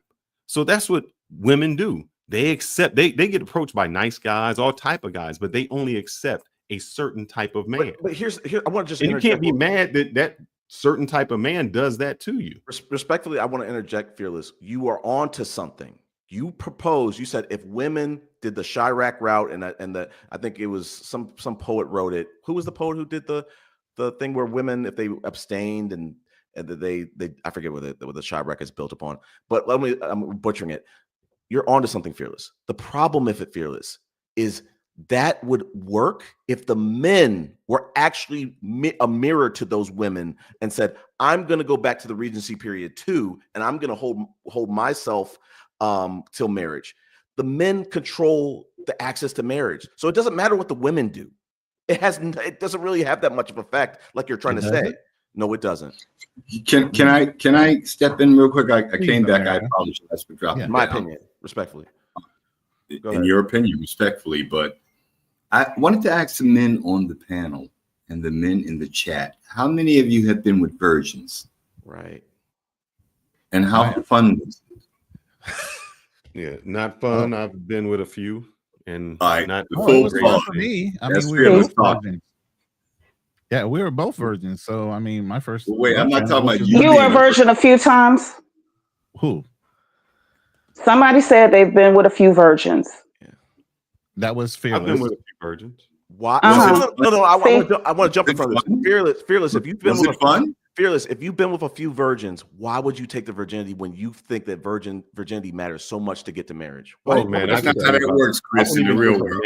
And here's the thing: I would not. In the last person that I took it, I don't want to say I begged not to, but they kept. I was in they wanted me to be there first because I had experience. That would be the reason. But to say that I was trying to convince them not to, because I had, I was a little older at that time. So I said, look, you need to wait until you're married. Wait until you have with someone that you want to be with and love. I agree. If I had to do it all over again, I would not. Stop it, Fearless. Stop it. You're saying if I had to do it all over but again, you did it though. But you did it. You did it. No. Here's the question. Hindsight being 2020, but at the time he was a young guy. There was an opportunity there. Even though he told the girl no, she still pushed the issue that she wanted him to be her first. There are plenty of women that decide to do that every day because one, just like Chris said, men control access to marriage. Women control access to sex. So she pushed him. She's basically saying, I want you as the experienced person to be my first. So she forced him to get his manhood up and insert. She forced the flagpole to raise up the pole. No, absolutely not. Thank you. Forced. You said forced. I said she chose. She chose, not forced him. Sorry, chose. For him to be his first. Can I ask Angie a question? You're saying as a woman doesn't have a right to choose the man she decides to lose her virginity to. A guy has to comply with that, Ronan. Well, wait. I wanted to ask. It's not like, hold on 1 second. It's not like a spell when the woman says, "I choose you," and you just happen to lay in the bed. Are you a man? Well, it is a spell. Let me tell you how the story went. Listen, are you a man? When you were a young man and it was hard and ready to go, and she turned around and said, "I want you," are you going to say, "Oh, well, my morality is telling me no"? No, but I agree with you. Listen, when I was in high school, it was peer pressure. You got to get rid of that virginity. Junior prom, I lost that virginity. But I'm saying I also don't, and today in 2024, as a 42-year-old man, say this. There's a difference. You're more mature. No. You're going to have a different opinion. No, I'm saying somebody that was your age is not going to have that same opinion. Sure, you do change. You do mature. You do your opinions evolve. But what I'm saying is, married to your carry is. I agree with what Fierce is saying. It's great in theory, but to project that on all women is ridiculous. Especially when you got guys behaving the way that some guys behave. That's what I'm pointing out. I want to deal with the issue, but blaming women is not the way to deal with it. Angie, have you ever forced yourself on a guy? They're projected on telling or being able to have to take a woman out on the first date. Ronan, are making them do all these things, right? Ronan, if black men got married 70, 80% of the time, even 60, I could agree with Fearless. 36, nope. Chris, do you think if women said no more sex until we get married, do you think that the marriage rate would go up? They would go overseas like the scum of There's going to be people that can't go overseas, but that was happening before. Do you think that the marriage rate would go up? That's the question. No. If women said we cannot have sex, as much as a sex drive a man has and he wants to be with a woman, you don't think that the marriage rate will go up?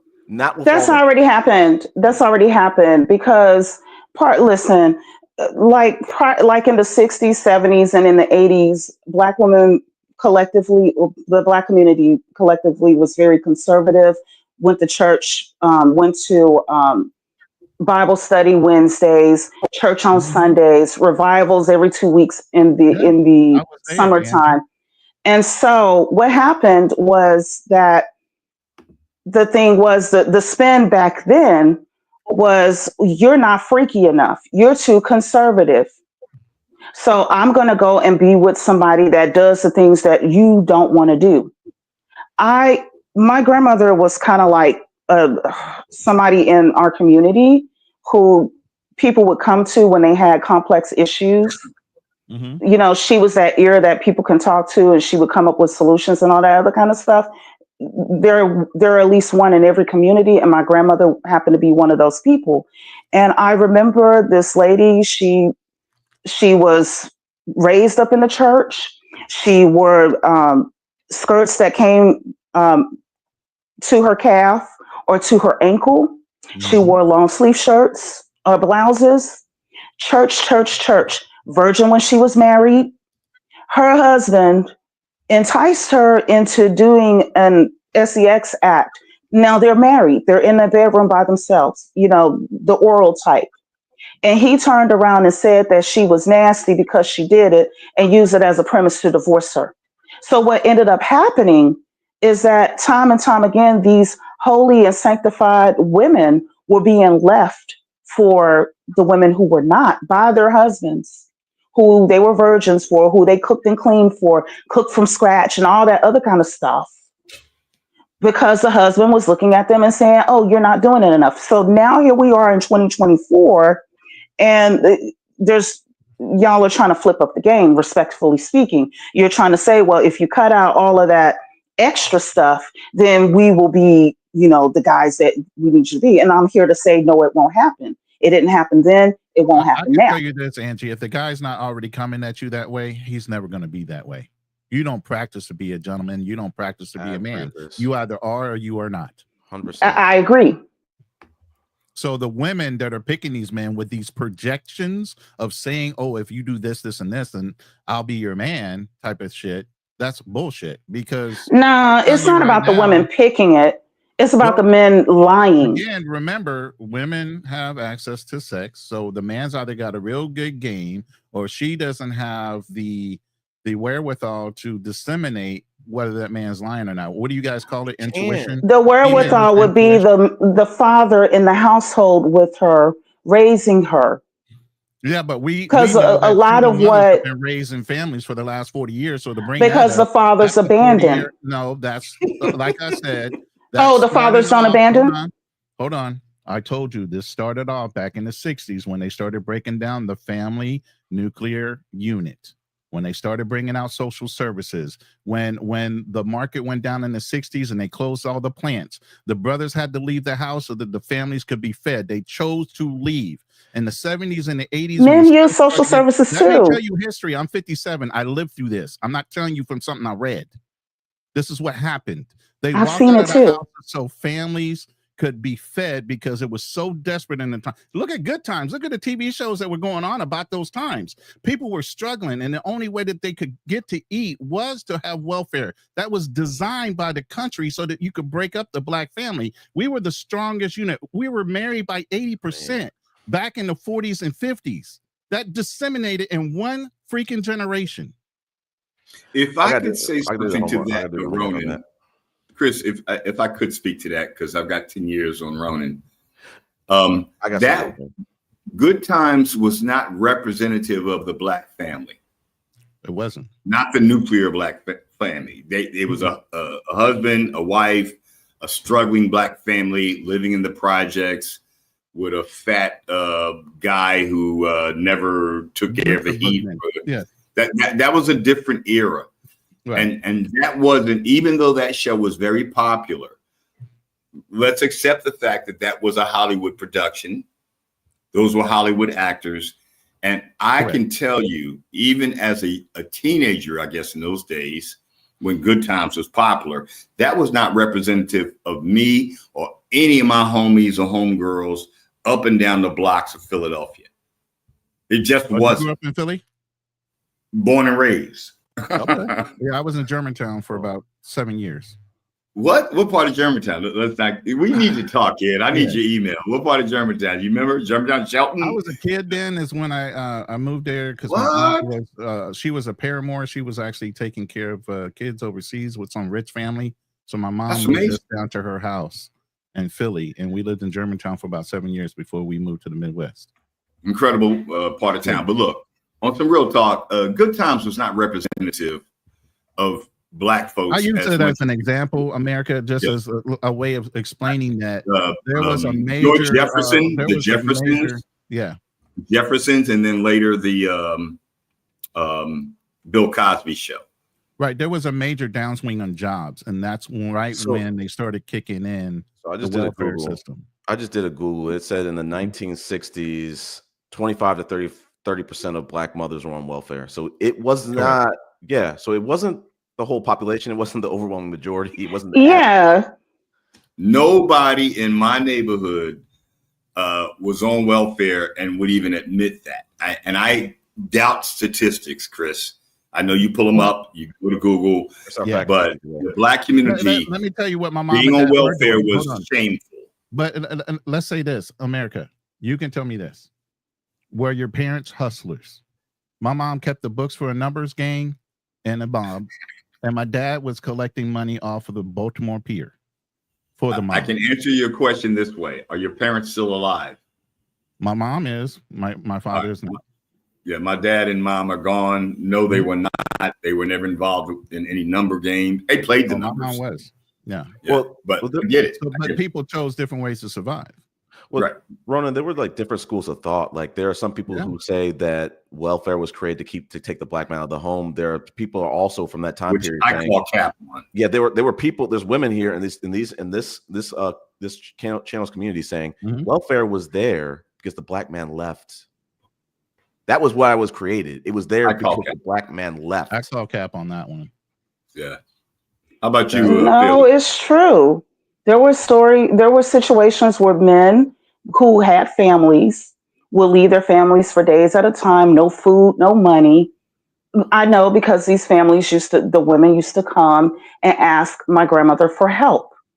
They tried to stay with these husbands that weren't doing them right. This wasn't a situation of they chose wrong. They were married and they had children with the men, but the men would just leave. And there's certain times. Okay. I'm going to say this. This is America. Let me say this. Let me finish this point. In the 40s, you had World War II. Guys were coming back with shell shock. They were being misdiagnosed. They had mental issues from the stuff they saw. Now let's roll that forward to Vietnam War, Korean War, 50s and 60s. And who does the majority of the fighting beside our community when it comes to a war? So you got to understand there were probably mental, developmental things that were going on from these men coming back from the war, not being appreciated. Things happen.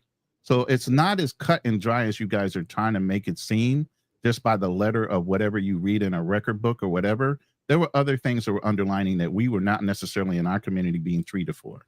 We had that. Read in a record book. I was telling you firsthand observation, what I saw back then. With that firsthand observation, I take that into consideration, and you cut me off to say what you said. Listen, how many women had husbands that were in the military? Do you have that plenty data? So then, plenty did. So how do you not know those men did not? But why do they get a pass? Meanwhile, these women were tasked with trying to figure out how to feed these kids, keep a roof over their heads. Ronan, let her finish. Bodies explode or anything like that? How are you saying that's a pass? Ronan, let her finish. Okay, maybe they didn't see bodies explode, but they certainly did endure black eyes and bloody nose and busted lips from these people. Some of them giving it to them. I'm not saying they did. Why does he get a pass, but the same woman that he was doing this to doesn't get a pass too? Yeah, Ronan and Fearless, we got to be empaths on here. We got to be able to look, have empathy for both sides. I know y'all have empathy for one side. My thing was somebody said that. What are you gonna do when you are supposed to rely on a man to give you a paycheck? He ain't giving it to you. He's spending it on whatever. He's maybe an alcoholic. He may be on drugs. He may be spending it on women, everything else. And you got a house full of kids that are saying, I'm hungry, I'm starving. And even you may have some kids, especially if they are boys, and I'm saying that for a reason, not to malign boys, but people that work with children understand gender specific behaviors. Right. Generally, boys, when they find themselves in a situation where they can steal or they can do something illegal, they're going to do it.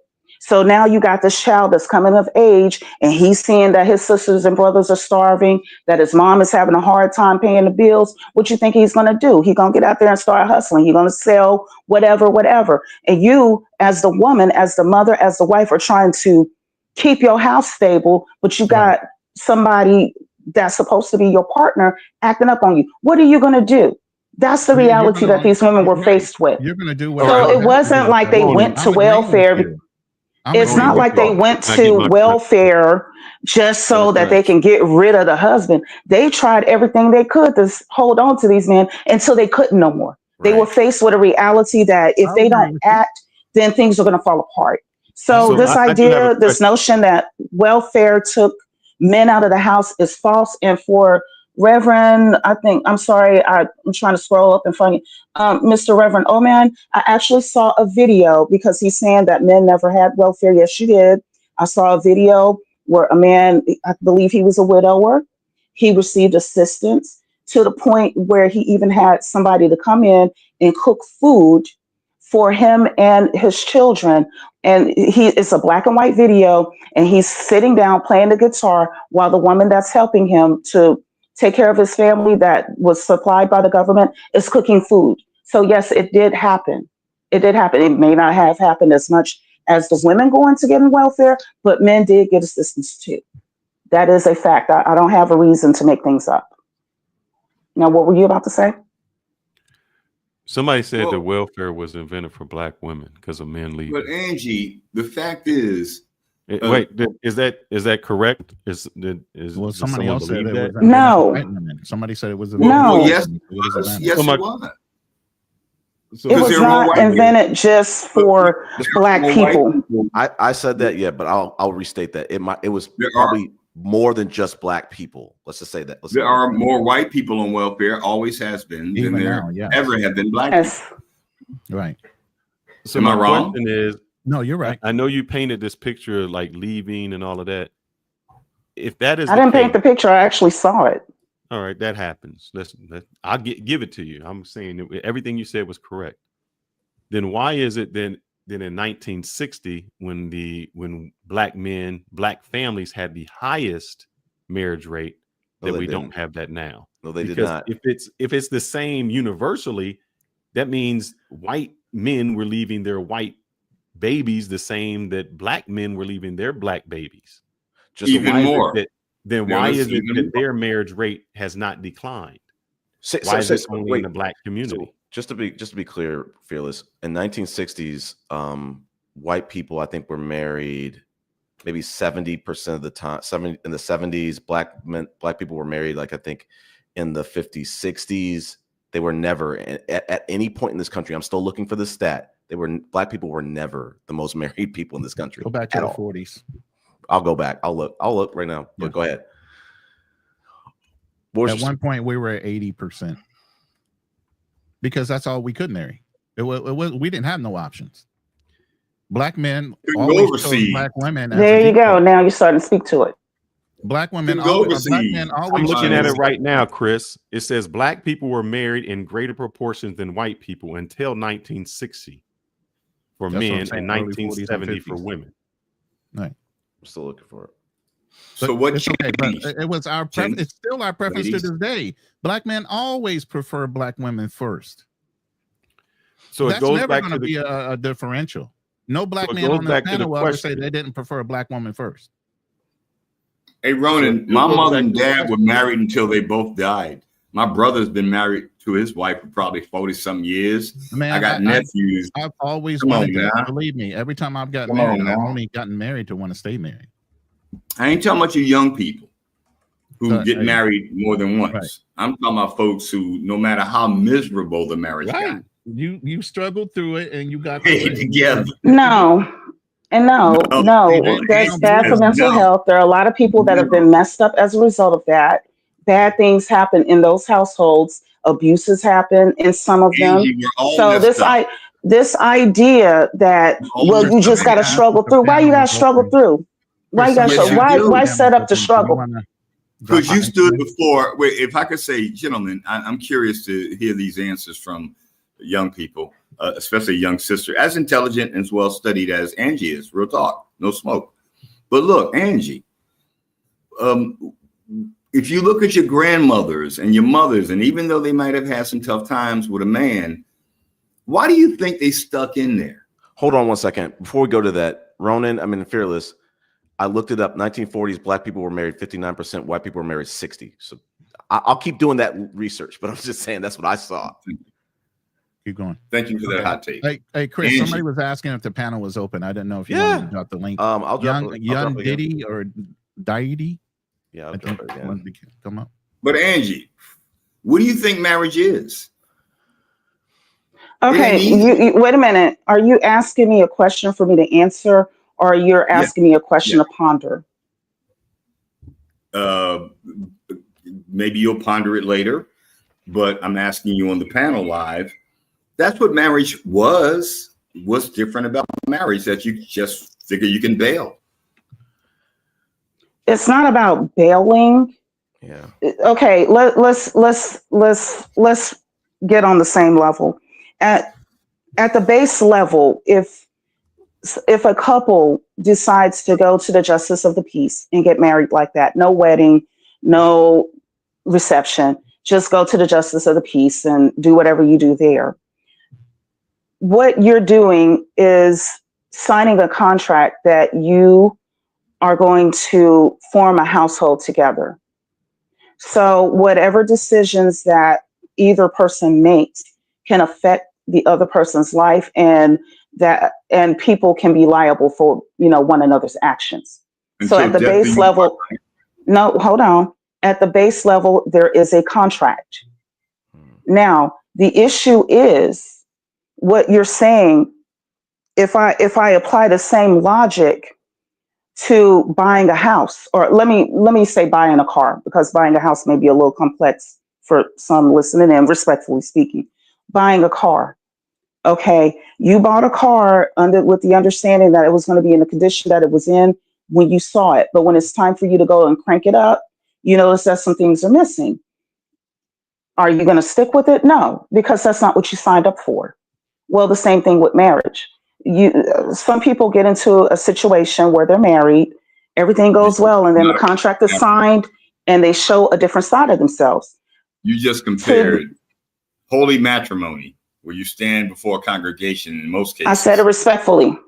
I was comparing contracts. Contracts. Marriage is a contract. I'm going to ask the panel. At the base level, yes, it is. Yeah. There are rights. A covenant, a contract, same difference. A covenant between you and God, supposedly, if you're a Christian. You and who? Not everybody is a Christian. And we got. That's why I use the justice as that's why I use the justice of the peace as an example. And we got to take the stigma out of dissolving a marriage and stop saying bailing, because hold on. So I want to ask Angie. So you were asking me. I was in the middle of explaining something, and y'all are starting to ask me other questions.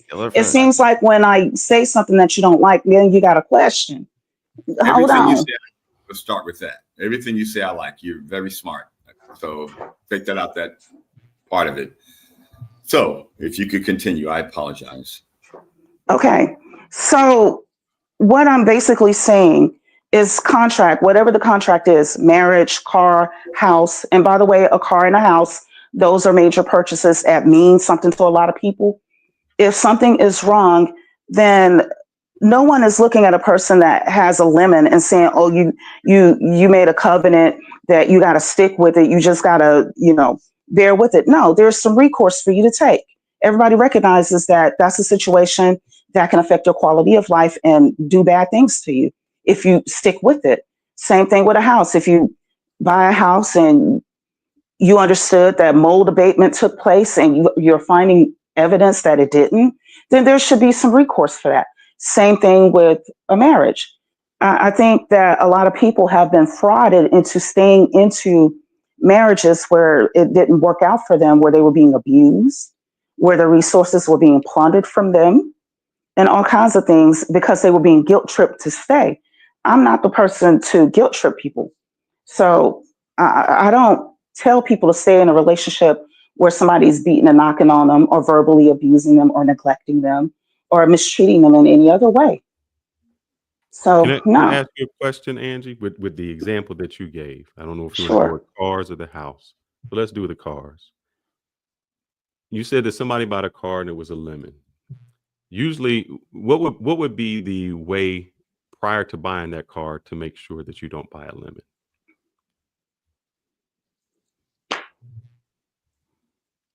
The example that I gave was something was missing from the car.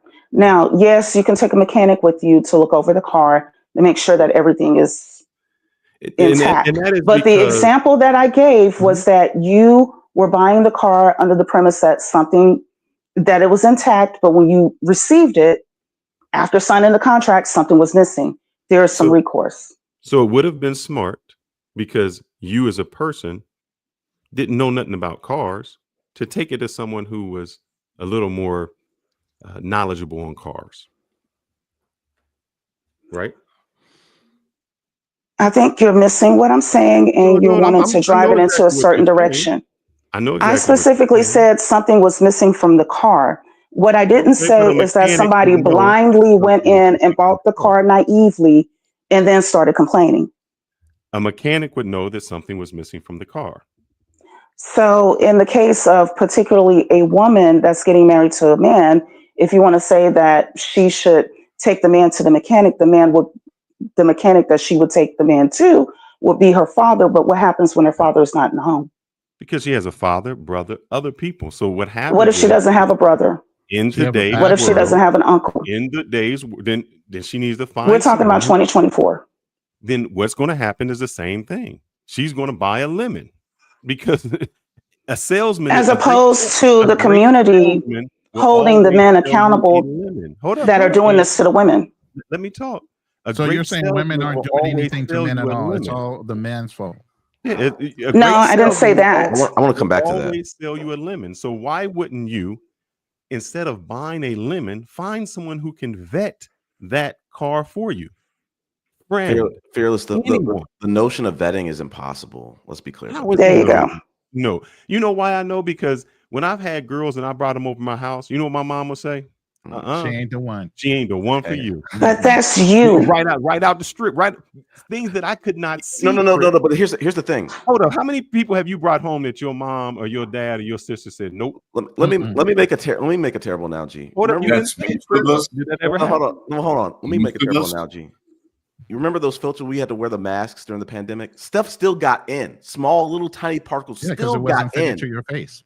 No. I'm just saying that filter didn't stop everything at every small amount of size. So I'm just saying the vetting to the same level, you cannot vet perfectly. You're doing due diligence, and that is an imperfect science. It's better than nothing. It's not about perfection. I'm agreeing Chris. with you, Chris. I agree that you It's not cannot. about perfection. Yeah, it's not Because about it's a perfection. part of it's a part of that My relationship second that wife you was got to her mother and father were married for 60 years before I even married her. She knew what a perfect family was and how hard it was to keep a marriage together for 60 years. Did that mean once I married her, she didn't change? No, absolutely not. I'm trying to get people are going to change. You can vet until your cows come home, Yeah. but eventually you got to pull the trigger and see if everything you thought was going to happen and you guys could actually grow and work through things together is actually going to be applied. Well, because it takes both of you to apply the things that you've learned. I agree with that, but I think we have to also, I hate to say it, we have to throw away these legacy marriages. That was a whole different era. Yeah, It's this not is the not same. Yeah. How And is it women a didn't legacy- have their full autonomy then either. How is it a legacy marriage when someone else who has been married, who knows about it, or a female who knows another female can say, that's not the traits that you're looking Because for. in that time frame, the average Not guy that time frame, that happens today. No, I'm saying in the marriages that Ronan was talking about, great grandmothers and great grandmothers. The average man could get a pension. The average woman couldn't get a bank account. There was a whole lot of stuff that was different. You don't see a lot of marriages today we haven't seen them yet because we haven't let that run out yet. But like, if we start to look at the averages of 40 years from now, most people are not going to be married 40 years or more. Let's just be clear about that. I predict that the future it's too convenient to get divorced. It's going to prove you wrong, Chris. And to Ronan's point, if we had no fault divorce back in the 40s, 50s, 60s, whatever, those motherfuckers would be getting divorced. Let's be clear about that. They wouldn't stay with them. If those women could work and get divorces, they wouldn't stay with those husbands in most cases. Let's be clear. That's the other side of it too. And I also want to take an opportunity to dispel this docile, sweet, just went along with it woman of the past. I have an aunt that's over 100 years old and she still speaks her mind clearly. She doesn't have any dementia.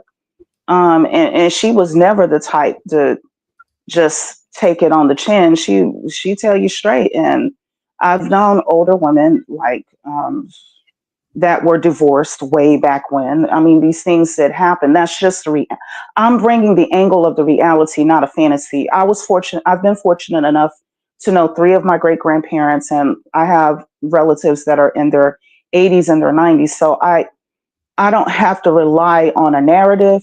I see the real thing. And my mom's not just 81 right now, and I talk to you her know every day. And not just within my own life, I know people outside of I've seen people rather outside of my orbit as well. And they don't fall into these roles that were just so packaged very well and neat. No, some people were as irregular as you see now. I don't want to say imperfect, but they were just human beings. They were human beings then, we're human beings now. And that's why I want to focus on what actually is going to work to make things better for everybody, as opposed to coming up with anecdotes and arguing over feelings and philosophies to get it done, when you can actually use data and use that to chart a better course. I love the point of views of Ronan and Fearless, but the problem with our community is the men would fail every single other race if they behaved like our men. That's just the bottom. Every other race would be worse off if their men behaved and comported themselves like black men do for our community. Chris, it's happening all over the world, about right? Black women, though, then, Chris. Say it again. Say it again. Would you say the same thing about black women? No, because black women are the strength of the black community. It would enhance every other race. Yes, you want to focus on the sexy reds. You want to focus on what? Yes. Who wants to focus on sexy red? I'm saying what? He does, because when who wants to focus on sexy red? I don't even know who sexy red. I don't think that one black man sitting on this panel is even thinking about sexy red. Well, I don't know one of her songs. I do, but anyway. She's got some great songs. She's collaborated with Tyler. Terrible songs. All of her songs. No, great songs actually. But what I'm trying to say is she has some great beat makers. Since Fearless brought that point, black women are the strength of this community, the backbone of our families, not the men. But Chris, men know that. Real men know that. Okay. Real men that are on this panel. So if we know that, then we know that any other race that had women as strong as ours, they would be better off for it. So, Chris, I would assume that your position is that the enemy is within, and it's not. Yes, it is. To your point, Richard, the enemy is without, meaning that there are elements outside of y'all's community that are influencing things that you might digest the way that you do, but when you step outside, I agree. 8,000 miles away, you look at those things like, wow, black people ain't the problem. I agree. It's these other social elements that are creating the issues in our community. And let's look at media. If we want to go back, we had all type of black TV shows, Flip Wilson, Bill Cosby, blah, blah, blah. Yeah. We've had those opportunities. So we've lived past that moment and beyond, and created even greater futures for ourselves. I think part of the dialogue that happens on these panels is a very nihilistic approach to the black community and why we can't seem to get up. But we have gotten up so much. Look at us. Come on, Richard. I posed a question earlier. Why don't y'all just leave? I promise you, if you did, Chris, you'd look at America from thousands of miles away and look at the news because you're still connected and you got family there, and you want to know what's going on in the A. And I hate to say it, I'm not saying against all black men. There are a lot of great black men. Richard, Ronan as a father, Fearless as a father. I might feel differently about them. I might feel differently about them as men as a whole. But OB, great man. I could go further. But I'm trying to say is, to Richard, to your point, Angie, great woman. Yes, absolutely. She's Zed, great woman. She's a gem of YouTube. But I'm saying if you took all those black men and took them to other countries, they're going to ruin those other countries. What? No, we don't even have that power, Chris. You're wrong. No, that's not true. We don't have that power. It's not true. Understand that when you come to other countries, they got their own culture, language, food, the whole nine. When you get there, you're an outsider, and you will always be. That's one thing I learned about being in Thailand. I'll never be a citizen. I'd have to marry a Thai girl. I don't even find them attractive. They're going to have wants. They're going to have desires. I'm never going to be a citizen. They're going to have desires. The fact that if we can move overseas and see how other people are living with all the drama of racism. Chris, would you say that black men and women have an influence in America, the way it's structured in its systems? What do you mean? Go further than that. Okay, we're 12% of the population. How much do you think we really affect America? It's a loaded question. That's a loaded question. Basketball. Yeah, I'm talking about the system. I'm not talking about the things we do great. I'm talking That's about what I'm the saying, system brother. that runs it. Certainly not STEM. Probably not very much. Okay, so then why would you think, because we're going overseas and we're even less in those countries in population, that we would have such a huge effect on them? Or is it amplified by the media and certain people on social media? We gotta get past the media, and we got to start having conversations about the men. What I'm trying to say, I'm stating facts. You are the media. What I'm trying to say, Ronan, is if we took all the black men off of America, put them in other countries, we're gonna see single moms rising and surging. That's exactly what's happening. Hold on. There are single moms all over the country, all over the world, absolutely. without black men being associated. Absolutely. Philippines has a very high single mother rate. Absolutely. Thailand has a very high single mother rate. Well, they do, but they're Catholics, so don't use it. Sure. You can go to Ireland and see a high percentage of single moms. You can see that in all any around Western the world. Society. Sure. All around the world. Not black men that are doing it. It's all I men. hear a lot of talking about other countries, but from what I'm hearing, I think we should just focus a little bit on America, since that's where we all live. Yeah, that's what I'm and in trying to America, we're in last place. We're in last in education. We're in last. We get locked up the most. We're the last in income. We're the last when it comes to our women being overweight. We're the last at everything. And I just find it funny that, we have this bravado when it comes to rap music and sports that we're big men on campus, but then we turn here, we're always saying, well, what did the woman do? Or what's their part in it? What does it matter? If we're leaders of the home, then we should be guiding those homes. And kind of like I've been saying in the chat, got to take the good with the bad. Like, that's part of being a man. That's part of being head of the household, right? Like, am I wrong? Yeah, black women. OB, how you hitting them, Big Daddy? I know what's going on, man. I know you taking a trip, bringing your clubs with you. How you hitting them, Big Daddy?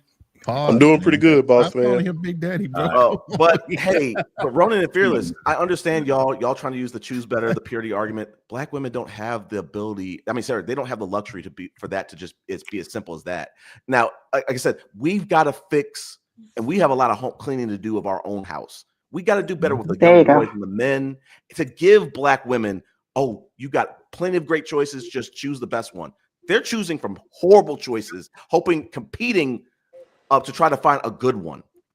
It's not that easy. But it's the only thing I'll add to that. It's the same on both sides. If you go what the man is naturally attracted to, you can be conditioned to change what you're attracted to. But what you're naturally just attracted to through, conditioning of society and the TV, we got a small dating pool as well. I love to throw that statistics out there that 65% of black women are overweight. Naturally, most men aren't attracted to that because society tells us not to be attracted to that. So when you add in that 65%, then you add in the percentage that's in your age group that you're chasing, it's slim pickings. Basically it's all men chasing after the 10 to 15% of women who fit what they're looking for in their age category. Yeah, that's true. And there's a lot of factors to that. Like the fact that like a lot of black men are not in the home, leading those families to be led by, like I said, a matriarch, the power of the family, the black community. So they're under a lot of stress. I have a question. Yeah, go for it. I have a question. Go for it. You said that black women are the leaders. They're the glue that hold us together. Yep. That means they're raising the children. That means that they're in shape. So if they are responsible for raising the children, why are our children turning out the way that they are? No, they're not responsible for raising our children. They're just doing it because we're not doing our job. I'm using Chris's logic. Chris said they're the matriarch, but that's what they're doing.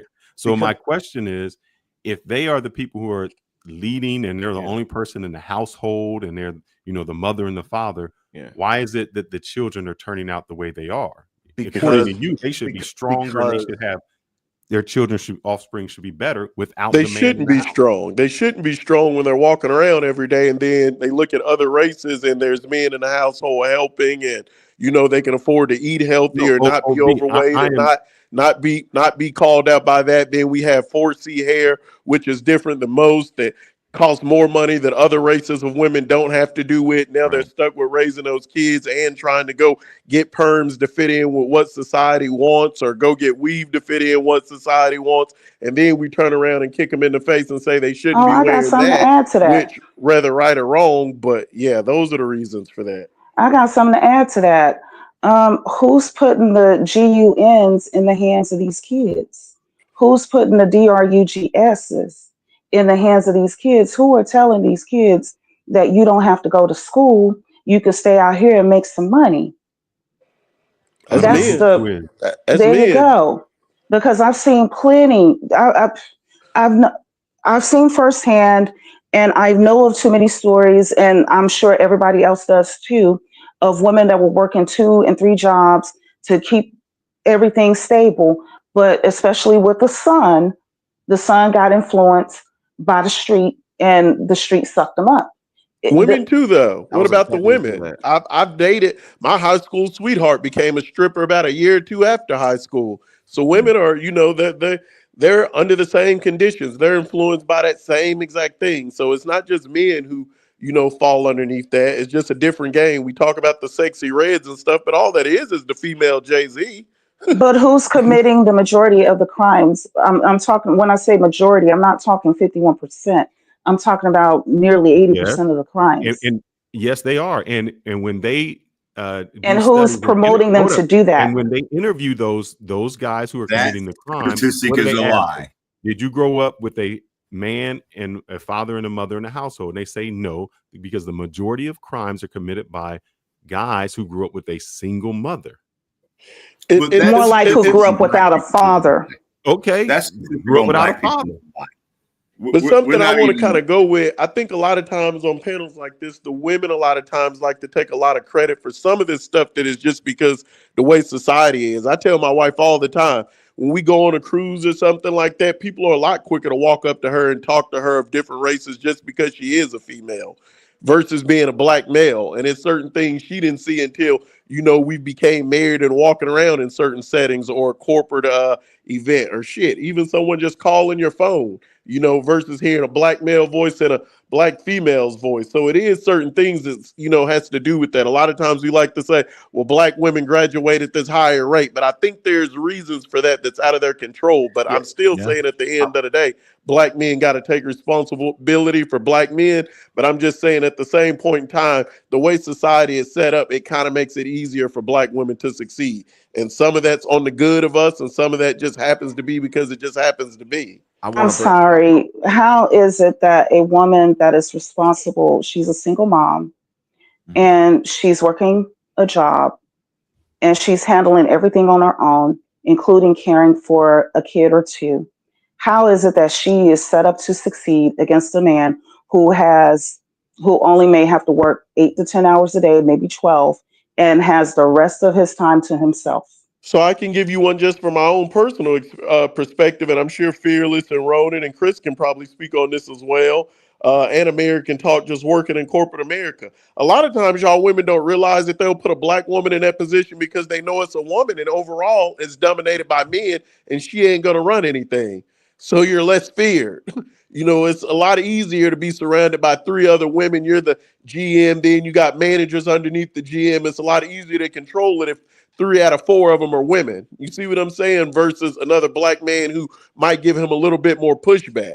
Like those type of things do happen in offices. I see it all the time in corporate America. The men at the top hire the pretty women just to be in the office, just because it's eye candy and something And to look at. Or they and hire the pretty woman because when they go to other places, when they go to these big sales events, they think it just looks better from the dynamics of these guys will be googly eyed over the women than not really pushing so hard on my thoughts or my ideas or whatever it is, the product that we're trying to sell. and Those OB, type of just things to do add to that, exist. it adds to Why do two. you work at a place that Hold on. To treats add you to what OB unequally? said, wait. To add to what OB said, it also ticks off 2 requirements to a corporation on a hire to hire a black woman over a black man.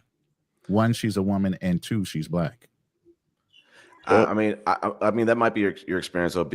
I'm just saying my experience. Like black women, and I saw it when I worked in healthcare. Like they're extremely driven. They've earned those promotions that they're getting. Thank you. I'm not. That's not. Hold on. I'm not. That I've wasn't never. his I've discussion? never questioned that one time. That's Okay. not what I Yeah. said. I said sometimes, and a lot of times, when you go up, these white men who have the society structured in their favor, Yeah. which we all know will literally hire the black woman over the black man because there's less pushback. That Exactly. doesn't say that black women shouldn't get the success. It doesn't say, I'm the one who I brought it up, that black women aren't graduating at higher rates. I brought it up myself that black men make the lowest income. I brought it up myself that black men get locked up at higher rates than anyone else. But none of those things take away from that. And it's something as simple as that. Like a white woman would dare not say what she said to me. Well, why do you work at that place? Because I'm a black man and I live in America, and most of us don't have a silver spoon. And I work for one of the top companies in the world, probably the #1 company in the world. It's so large what I'm doing. It's in the IT field. When I'm in the logistics field, I can't even say the company's name. White women don't say that type of stuff to a black man. That is a put down. And that's some of the stuff that the black men kind of try No, to say don't put when I words in my say mouth. black women aren't so perfect either. You don't even realize you really kicked me and put me down, and all I did was come on here and support you. Just because I say it's something that black men are experiencing in corporate America. I asked you a question that you may have been uncomfortable with, but I didn't abuse you. I didn't kick you in your teeth. I'm sorry that you took it like that. Well, That's you not said, the why way do that you I. work there? Why do you work Yes. where you work? I Yeah. don't think your job is perfect. I don't have I own a business. Okay, And then. yes, So you don't hold even work on, for it. hold So you're on, not hold even on. in corporate America. Hold So on, that's hold my on. whole point. Hold on, hold on, hold on. I have been in situations where people looked at my skin color and looked in between my legs in order to ascertain whether I was qualified for the position. And when I realized that's how they operated, I didn't stay there. I'm not going to be someone's victim, with all due respect. That's why I'm Everywhere asking in you. corporate America, though. I'm hearing you, Well, but that's if you want 99% to of tolerate places in that, then corporate you go ahead and America. tolerate it. But I don't, and I won't. I would say that it's baked in for women to be more driven. They have a lot more up against them earlier in life, and I think that is a factor. They're taking advantage of that in all facets of life nowadays. I can't speak. So you think black men don't have any disadvantages in life at all? It's all against black women? Who's that question to? You. No, I'm not saying. I'm saying black people they have things. You don't think that black men We have it more both difficult? struggle. We just struggle differently.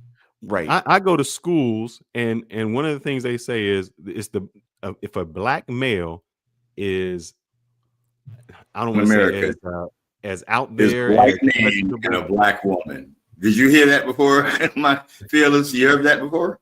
What's that? Repeat. The only two free people in America is a white man and a black woman. Have you ever heard that? Yes.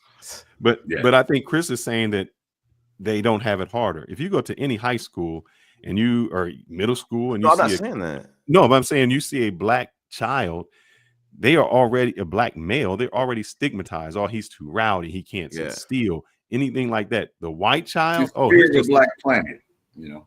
Correct. At a young age, we're already sought at. Black men are already looked at as you're going to be in jail. You're going to be this. You're an aggressive person. So we get it from the beginning. Right. But I'm saying, Fearless, black people in general had that. Black I women know, are, but you said that but black women have it harder. No, and I don't know if I said that. What I'm trying to say is that's why I said it. What I'm saying is black women, they have to have kids at a much earlier age than we do. They have, in a lot of cases, they have men who are going to bail on them when they have children. They have some things that they have some more earlier pressure where guys, I think, have the ability to kind of take a little bit more time, be a little bit less serious in dating. So I think I'm saying in all facets, women are just a little bit more serious. Are we talking about 2024? I disagree or are with we that. talking about 1940s? Because we're talking about 2024. It's equal at this point. But in the 1940s, yeah, that was true because black women had to rely on men. They couldn't get higher paying jobs like they can now. But if we're talking about 2024, women can do exactly the same things we can. Yeah, I didn't say they couldn't. I'm just saying that they're much more educated than black men, and that's not that. If anything, Chris, I say they have it better. Hold up. No, let me ask you this. Let me ask you something, Chris. Hold up, Ronan. I think they have it better. Chris, if you dated a woman who was in the exact same position as you and made the exact same money as you, and you went out on a first date, who would pay? Okay, let's have this conversation. This is good. I've been waiting to have this. Now, maybe someone maybe some fact check this for me. Black women are spending a lot on a date, just not on the date. They're spending to get their hair done. They're getting their nails done. You don't think men have exactly for a date too? Hold up. And it blew my mind when I heard this shit. That's sexist because men have to prepare for a date too. They got to get a haircut. They got to get their beard trimmed. Listen, Ronan, I would. But how much is your expenses versus her? Does it matter? You both have to prepare for the date. Ronan, I would say it's more. Ronan, I'm agreeing with you. I would say it's more, Ronan. A car is a lot more expensive than getting your hair done. The car upkeep, all well, that. if it's a problem, then don't date. That's where it comes from, right here. Now, when you equalize it, everybody has to prep for the date equally, and expenses are different. Now it's, well, if you don't want to do it, then just don't do it. Let's just say this. If you have a problem with mating behavior to be with a woman, then don't participate. This is the part that I find funny. You got a military man on here. You got Chris on here who's in IT. I've seen Ronan's military pictures. I know Chris works in IT. He's had coworkers come on here. I've seen Fearless degrees. I've showed my master's degrees on here, and we give you a different opinion of what we're going through, and you're saying, well, if you don't like it, just don't date. And this is some of what black men are trying to say the issue is. If you can't get along with the best of the black men that you got in your community, what the hell do you think is going to happen? Well, look at the energy that you're coming with. I would love to have a civilized conversation with you, but the way that you come across, I'm matching the energy. And actually, I'm being a little more soft when I'm matching the energy.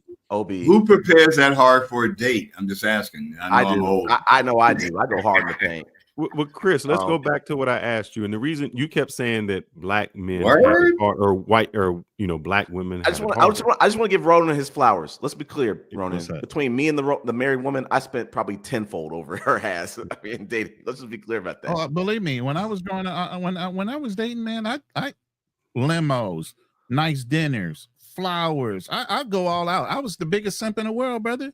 Believe me, Chris, I've gone through my fair share of money.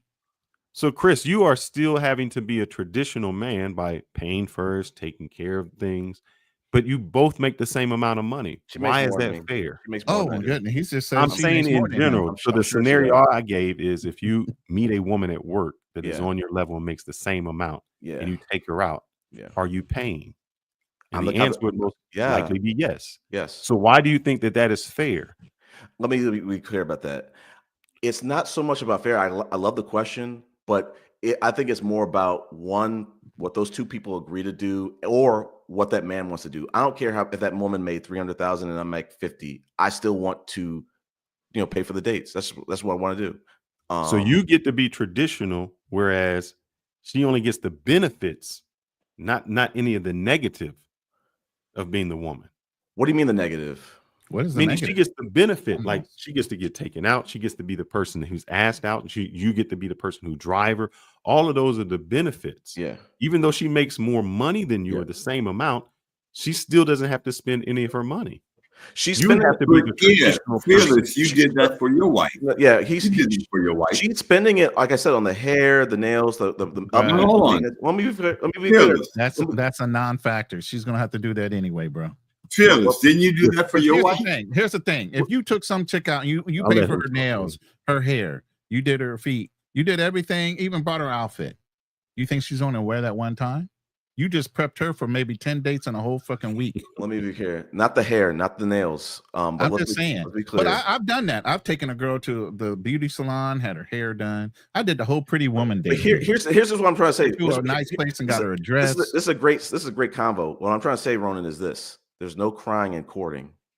Oh, absolutely not. If you're courting the right woman and she's not taking advantage of you, absolutely not. I don't have a problem with spending money like that. That's why when Fearless said that he said appreciates it. When Fearless wanted to bring up, hey, you dated the married woman, look at all the money you spent. Listen, if I lose, I set the bar higher for the next dude. He's gonna be hard pressed to beat the bar I set. So I had a great time before, and I've had a great time. I don't have any regrets. But this is the way I want to show up. And the thing is this, Fearless and Ronan, if you try to split those hairs and say, hey, can you kind of pay this? Can we go this? Can we go this? You might lose to the guy in competition who's saying, you know what, I got this. I'm going to show this. I'm going to do it all myself. I don't want to leave that up to chance with the married woman. So I'm not taking any chances. Chris, I wish you would have listened to a There show you that we go. had with this woman on there. And it was a person similar to you. She, and I'm not saying you are, she called her husband a simp. Her husband stepped up, took care of her and the kids. And she said, this is her words, I give it to the other guy for free. I make the guy that likes the side me pay. dude. Yeah. Yes. And that's good. And so what I meant to you to say was value yourself more, because you do, as a man who is in IT, you do not have to lead with your wallet. If you like paying for that and that is your choice, that's fine. But you do not have to lead with your wallet, pay for that, because there's somebody else who is behind you who is not paying for anything and getting those You're still getting the results. same treatment, if not better. It's a speculation, and I just want That's not true for every single woman. We're not saying that. I want to make it clear too. It's not just a married woman. I do that for every woman I date. Like every woman I date, I'm showing up the same way. Like I remember the woman in St. Louis. She was like, "Do you take every woman on great dates?" I'm like, yeah. I mean, why not? I'm not going to be partitioning and saying, "Well, this woman is a Waffle House. And this woman is a what is that thing where you get the deals on the Groupons?" Nah, I'm not doing that. Now I'm he not doing doesn't that. say No. Groupons. What I'm saying is this. I ain't never been on no Groupon date in my life. What the People hell? are that's how desperate it is in dating. People are really doing that shit. But I'm saying, oh my God, if you got to use a Groupon, you shouldn't be dating. Well, it's kind of smart in a financial sense, but I'm just saying it's annoying. It's got to be annoying as fuck. But I'm saying, but people, you got to get it how you live. But what I'm trying to say is this, Fearless. What was your question so I can remember it? No, in the beginning you were saying that about the other guy who's doing less. Well, what I'm trying to say is this: if that guy beats me out doing less, then she didn't appreciate me for who I was and how I showed up. And I have to eat that. And I have to say, you know what? She wasn't the right woman in the first place. I have to just walk. I have to walk away. That's okay. Absolutely not, honey. Men should be providers. It's the women that are the ones that are saying that we shouldn't have to provide everything. And in American Live, you asked me a question, and I'm sorry, I didn't want to skip past it. I just didn't hear the question. You what said about, I did. well, Fearless, how would you feel like, I don't want to step on any feelings. If your wife, when she was dating you, said, "Hey, I'm just going to move on because, you know, someone else was just out efforting you." Okay. Someone else what? Someone else was out efforting you and dating and courting. How would you feel I about don't that? care. I'm not putting that effort in like that, because if she's only, because why would she be with me? That would be the question. It could be emotional. It doesn't have to always be financial. It could be checking up on her. It could be, that's not spending money. That's a different aspect. And I always say that, Chris. So if you remember, I say on the dates, the first date you go on should never be about money. It should be about chemistry and getting to know someone. So I don't never lead with the wallet. Yeah. Can I suggest something? It wouldn't be I'm glad I had my dad out spending me. Oh, that's good for him. He went out spend me. I'm not going to keep up with somebody monetarily. Well, I'm not saying outspend, because like I know I'm the worst person to talk about that, because I'm definitely gonna be reeling myself back in. But I'm saying is this: I'm not gonna be like, "Hey, married woman, after which date can you start paying for this?" And I just don't feel like it's fair for me. This is the second date. I'm just trying to let the vibes flow. I'm not trying to, hey, I'm gonna expense report. Can you just, I'm not doing that. I have the ability as a man to say, hey, you know what? Whatever's in my budget, if I feel comfortable doing it, I'll do it. If I don't feel comfortable with it, I don't do it. I'm going to make it very clear to the audience and the panel and the people listening on replay. I'm not letting a woman who I'm dating just yank me around and say, hey, I want to go to Nobu. Sorry. No, I'm not going to just do that. I'm setting the dates. As long as you're setting the dates, you question whatever you on the panel. Yeah. But by the way, let me answer this question real quick. Dragonfly said something about they believe in 50-50. No, I take care of 100% of the bills when I was married. I didn't require my wife to work at all. Yes, American. Go ahead. It's Richard. That's my channel. Please subscribe.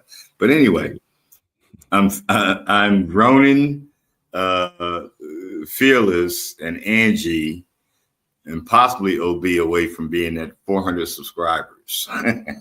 If you would please, at American Talk Live LA. Look, so for Ronan, OB, Chris, and Fearless. Have you ever gone to a bar, man, back in the day when you was young and spry? No. Saw some nice, not a bar, but a club or whatever. Mm-hmm. Saw a nice lady with her friends, went and bought that lady a drink with no intentions. Like, let me buy you a drink, and walked away from her. Have you ever done that? Been Yes, there, done I that have done several that. Yeah. times. Right? And then dance with her ugly friend too. Word. Now that's some real playeristic type of hunting, showing that you're not desperate, thirsty, not one of them dudes. Like, I can afford this. Yeah. If you've been there, and I'm sure you have too, Chris. Like, let me buy you a drink. I have not. Wow, you should try that, man. Not until post Very divorce. powerful. Not until post divorce. I was booed up and before. I was. Oh, you no. said something It's like very 20. powerful, bro. Yeah. It is. Man, that's an for old me, school player move. You dance with one of the regular looking chicks in the club, and other girls are staring at you while you're dancing. And man, the next thing you dance cards full the rest of the night. Especially if you know how to dance. Ronan, you got skills. Bro, I was on the dance floor all the time. I had routines, everything back in the day, bro. You ain't even a player, you're a coach. Every time, man. You Bill Russell on the bench, you know. And I know that Fearless, you're happily involved. Yes, sir. All these conversations, you know, when I step up to these, only this panel, I don't step up much, but maybe I'm going to join you and Ronan on a panel just to talk about some old school manhood stuff. I think if there's an issue, and somebody asked earlier, why are all the kids messed up? Well, you know, there's a lot of manhood stuff that doesn't get spread. And it ain't just us. It's white people too. Let me tell you something about Pattaya, Thailand. I was sitting with some white guys, a couple from Australia, like a couple of guys from Australia, a couple of guys from Belgium and, you know, France. They got women out here. They got issues. They got girls taking advantage of them, all up in their wallet. We're sitting out there sucking back some Leos, some beers, and they're complaining just like y'all are about America. You know, there was a song back in my day, love is just like a baseball game. 3 strikes you out. I think that was the Delphonics. Go look it up on YouTube. It's still out there. So it's the game of life. You can play it or spectate. It's the game of love. You could play or spectate. That's the beauty of the game. So the ups and downs of it all is charged to the game. Absolutely. But it really is what life eventually will get to once you start bending them curves at 50, 60, looking at 70, could hit it with a brick. If anyway, I'm hitting 70 with a brick, if anybody knows what that means. Yep. So it's just the game. You could play or spectate. And I think part of what we do here is some of the narrative of the spectation. You all sound like Howard Cosell. The men and the women. Ali goes down, Frazier goes down. You're talking about all these issues with relationships that are not even that complex. Because if slaves walked off the plantation in 1865 through 1867, when some white guy walked up and said, you're free, you can walk off the plantation. And those black men and women made it work and built Black Wall Streets, and we still got black billionaires, and we had a black president, we had a black vice president. I don't want to get into that. We're making progress. There's nothing wrong. I'm going to disagree a little bit. I think me and Chris get into this back. What has changed is, and Chris, you don't like this term, the return on investment. Meaning, if I'm taking the woman out, Ain't no ROI in love, brother. No, this but ain't what I'm Wall saying Street. is usually what happens It's a different is, contract, when you're homie. saying back in the day, ain't a no guy would ROI. do something for his woman, and the woman, in a sense, would be doing something for her man. So we were compatible for each other. I was taking care of this, and you were taking care of that. So we were. Fearless, I just want to needed- interject with all due respect. I never did nothing for a woman with any expectation in return. So I started this conversation about, have you ever gone to a place and bought a drink for a woman with no expectations? Have you ever taken a girl on a date with no expectations? So But how often would you do that? Meaning you have a girl and you buy her Christmas, birthday, all of those gifts, you pay all the bills, and she doesn't do anything for you. So many times, my brother. So many. You would stay in a relationship like that? It wasn't a relationship. Yeah, but I'm saying a relationship. It's easy to do it one off. Here's the thing. I gotta push back. Hold on. I gotta push back on this. Give me the pushback. Pushback. All the smoke. Hold on. I gotta push back on what Fearless is saying for a little bit. All right. So my expectation to my wife or the girl I was dating seriously, if I was doing everything with paying the bills, making sure she was well taken care of and all that, was in other actions, not monetarily. So whether that be more emotional support, whether it be the house things, helping with the kids, rubbing my back when I've overworked or I've had a second shift. There's other ways a woman can pay that was you your back. return on your investment. Okay, so kind of make that a little bit clear, because it definitely sounds to everybody, I think, no, that's not monetarily. It's about monetarily. And it shouldn't be that way. Yeah, so I'll give you an example. If with me and my wife, I say, hey, if you can take care of 20%, I can actually be more productive. What does that 20% look like? That 20% may be like, hey, can you fold the clothes? I can pay for the trip, but can you please coordinate it? Can you find out where we're going? Can you put an itinerary together?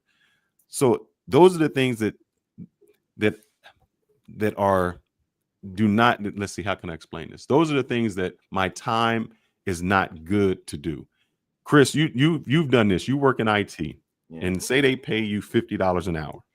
Yeah. For you to do a spreadsheet on Excel is not the best use of your time. We'll have somebody else do it. That's how I look at it. There's an issue with that. Is not doing something there. The best use of my time is doing something else. And if she can take care of that 20% that my time is not efficient at, I can be more productive.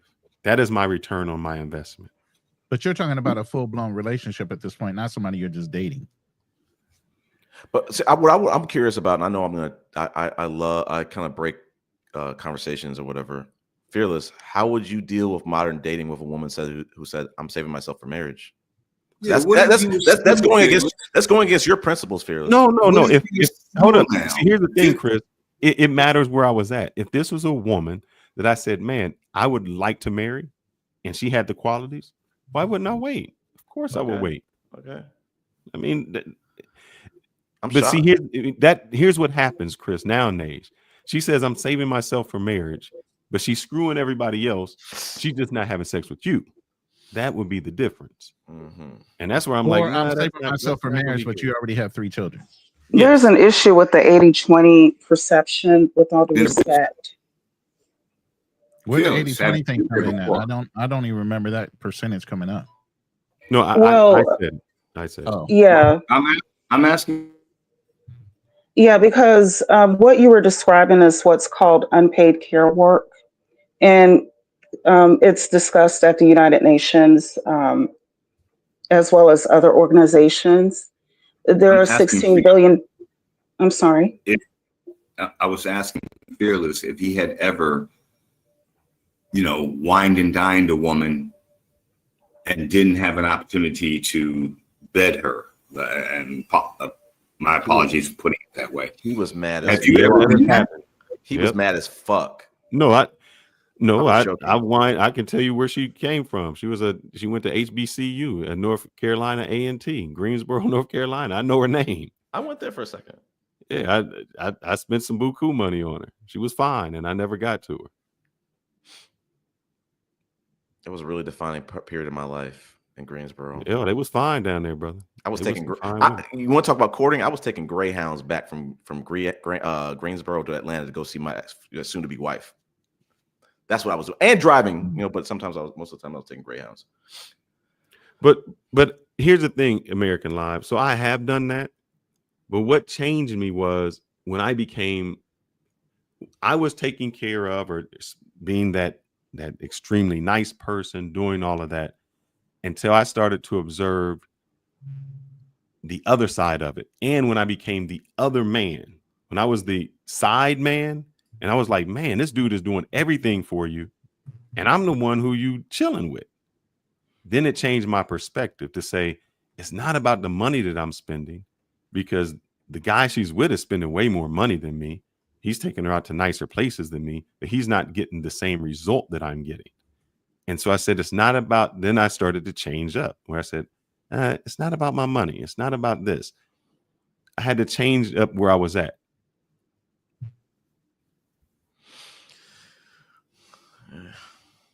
So you've based your perception on dating women on someone who had been in a relationship with two of you at once. Oh, there was a time. No, not relationship with me. I was just a side dude. I was fine with that. I was the cleanup man. Whenever he would mess up, I'd clean up. It was easier for me because I was busy. I didn't have to deal. If the relationship person, they got to deal with the headache. They got to deal with the person always talking, complaining, all of those things he dealt with. I dealt with the fun part of her. He dealt with the headache. And I was fine with that because I was at a point in my life where I didn't want the headache. I didn't need the serious relationship. I just want to make sure that it was clear, because where things began was, should the woman pay for half? And now what's coming out is that you were okay with being a side dude at one point. And I know you're just speaking right now about one, but it did happen. So I think there's a disconnect in applying this mindset to all situations. No, where's the disconnect? So I'm not. The disconnect is that if, okay, you got a man and a woman, they're both earning the same income. Mm-hmm. Where the conversation started, or this leg of the conversation began, from what I gathered, is that the woman should contribute to some extent on the date. No, Because you all are. Let me correct you. What I was stating to Chris was that no matter if he makes the same or even less than the woman, he is expected to be a traditional man and have traditional values. And by having no traditional values, he would pay first. He would plan the date. He would go get her. Her money is obsolete, whether she made less, the same, or more. Men are still expected to be a traditional man, whereas the women are not expected to be traditional. I want to unpack the women are not But traditional. you were with somebody, you were the side dude to somebody. That's not traditional. And I can guarantee you that a lot of women don't want to have side dudes. Okay, this one did. All of them did. Well, she's one, and I'm not here to judge. How you live your life is how you live your life. Be my wife. But what I'm pointing out is that the expectation that, to make it seem like it's like a double standard, that's what I was gathering, and I could be wrong, that men are expected to be traditional and women are not, but you're with somebody who was okay with being irregular. Let me say irregular. Mm-hmm. But you can't,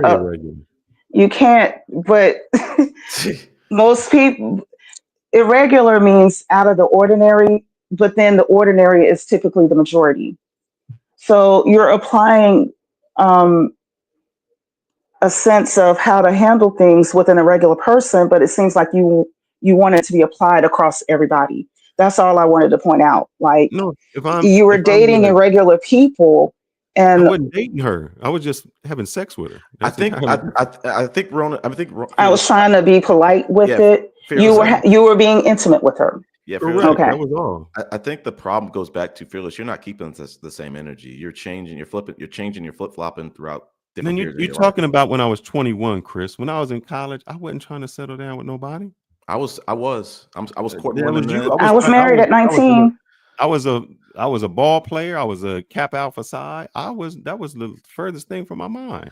Then I was having fun. Then I think you need to also preface these conversations with, I wasn't doing this, but for a little tiny part of my life. When you say, Okay. when you It was want part of to my talk, college years when of you my want to life. talk, when you want to talk about Married to You Carrie, that's the Fearless from 50 to 53. That wasn't the And Fearless I from hope that 30 to 40 anyone and who 20. listens grows up and gets mature and learns, because I had to learn and say, yeah, I wouldn't do that again, but that was a part of my life. If I had to go back and instruct myself differently, I'm gonna tell you this, if I had to go back and instruct myself differently, I would not have sex until I was married. It's bullshit. Sorry. How you gonna tell me that, man? I've talked about this on my show, and you know what I've said on my show? I said that not only, and I said this even when Zed came on our show. I said, as a man, we can have just the same problems when your woman goes out and she is promiscuous. She develops problems. The same can happen to a man, where he becomes detached from a woman, where what happens is just like smoking marijuana. Marijuana got me high. Now I need some crack. Now, just exactly what Angie said. I need somebody freakier. I need you to do this, this, and this. That happens to me. First, I need to clarify their Fearless. Marijuana is not a gateway. I know. I'm just saying. Meaning I need something else. I need to clarify that. I'm not chasing a gateway the high. drug. So I'm chasing You're the high. talking about your own addictions.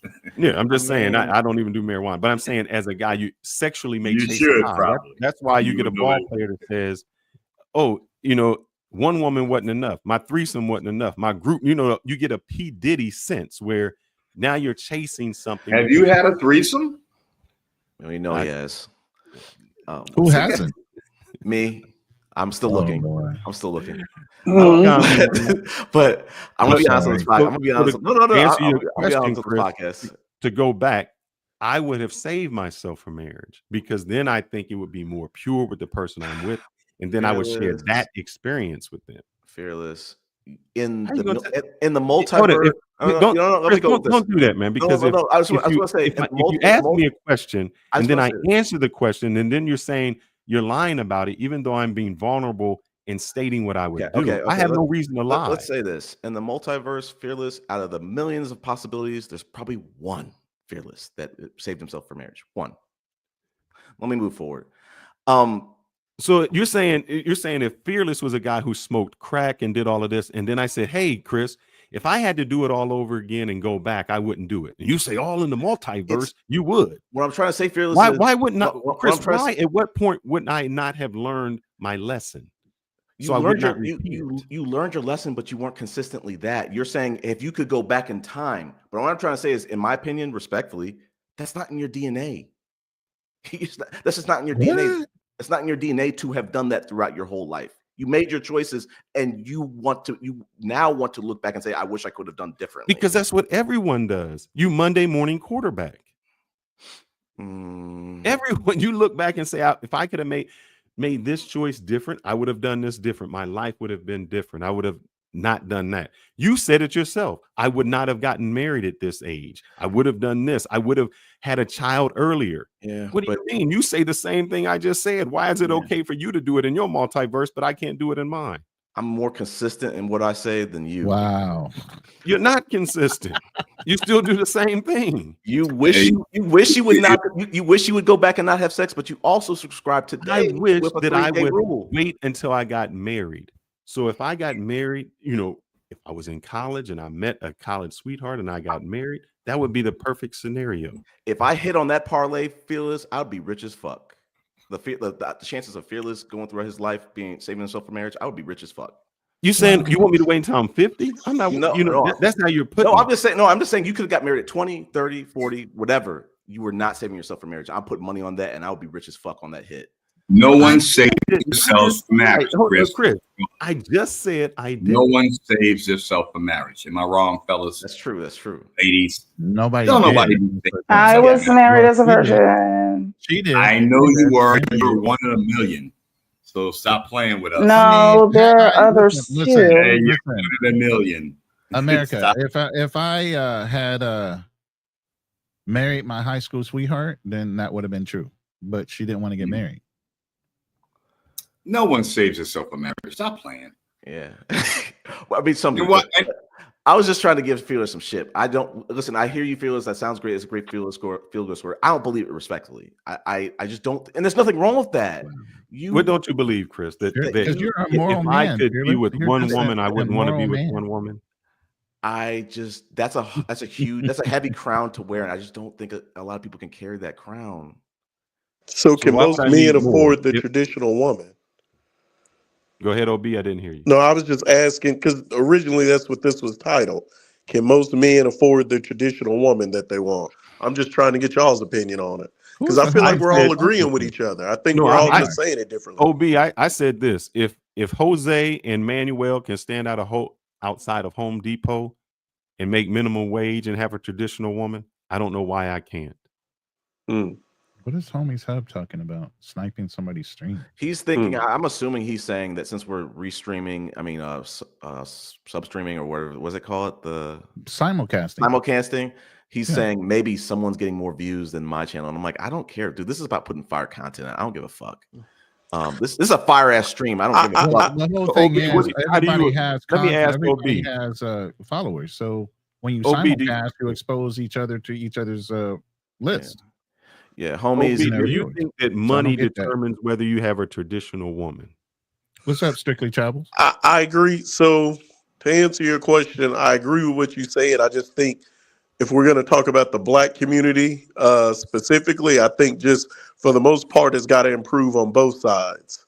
I just think we're so influenced by like the woman's looking for the top 1%, the man's looking for the finest. But overall, I agree with you. Like it can happen.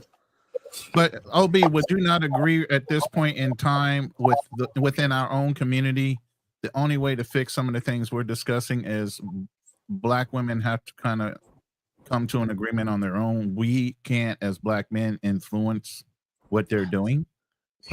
Wow. Ooh, I don't know, because I feel like I feel like they are influenced a lot by what we're doing. Kind of like I said, my example was I think like the Trippie Redd or whatever her name, I think she is just a female Jay-Z. I think the same stuff that influences the younger generation, I'm mid-30s of me, I think the same thing influences the women. And I think we're using rappers just because we all know those specific people. But I think, they're a product of that, just like a lot of us males are product of whatever environment we grew up in. So I agree with what Fearless is saying, but I'm just saying I think it's fault on both ends. And my example of that is kind of like how me and Angie got into it. Just that quick. And I think that's just really the dating area that we're in now. Can I get back to my question about virgins?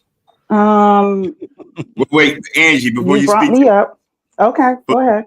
But I'm going to speak afterwards.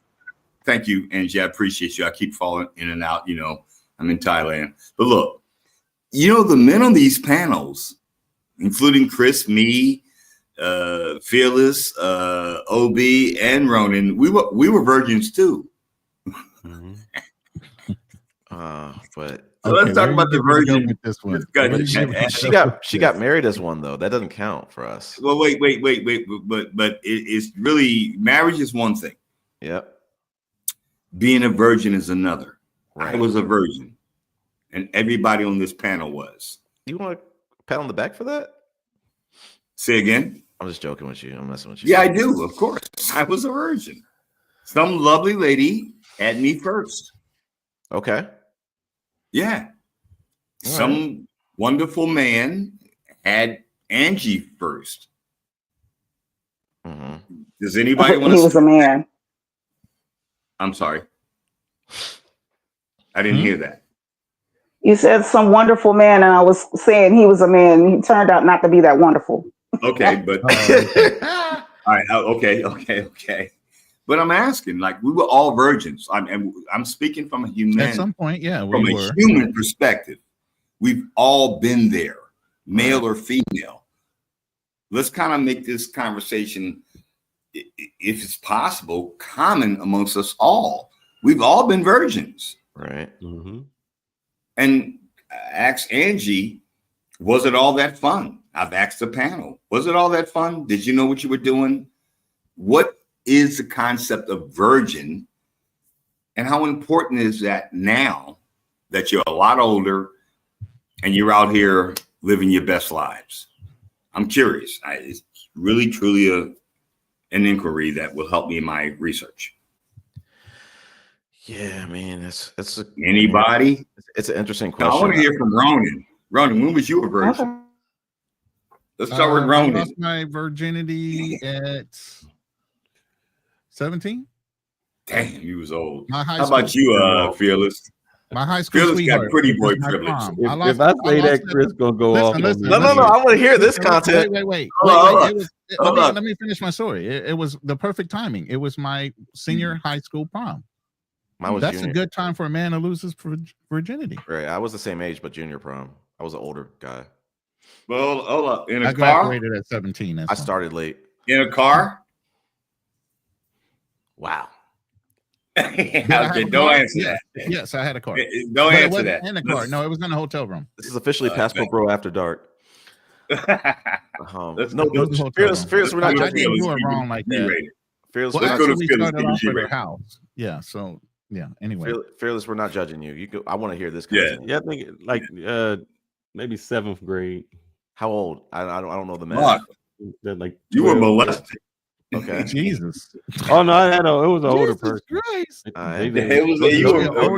Oh, see, I could hold up. See, as a man, I couldn't say that. I wished I could, but I couldn't say I was manipulated by this older lady. Yes, you were. But I'm saying if I said that, then Andy would say, How old was she?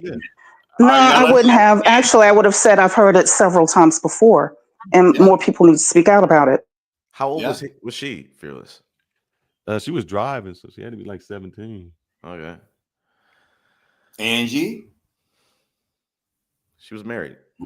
At 19. Wow.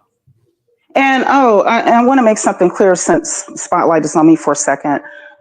When I saved myself, it wasn't because, it's a covenant to God. No disrespect for those who do. And I'm not trying to make it seem like that's a bad thing. But I just saw what was going on around me. And I was like, nope, I'm not doing anything unless I got a ring on my finger, because I saw what was happening to my classmates who were also teenagers. They were pop pregnant. No. Women. No. I was married at 19. So when I had classmates, they would have been 15, 16, 17, 18. But I'm That's saying who I was referring to. They were female. They were girls that were getting impregnated by grown men and abandoned. So for me, it was like, no, you ain't having no access to me until ring on my finger. Angie, but you gotta understand, women. Hold on. Let me finish this. Angie, I get what you're saying, and it's unfortunate these younger girls were dating older men, but that's hypergamy, and older girls always in high school were dating guys that were in college. Mm-hmm.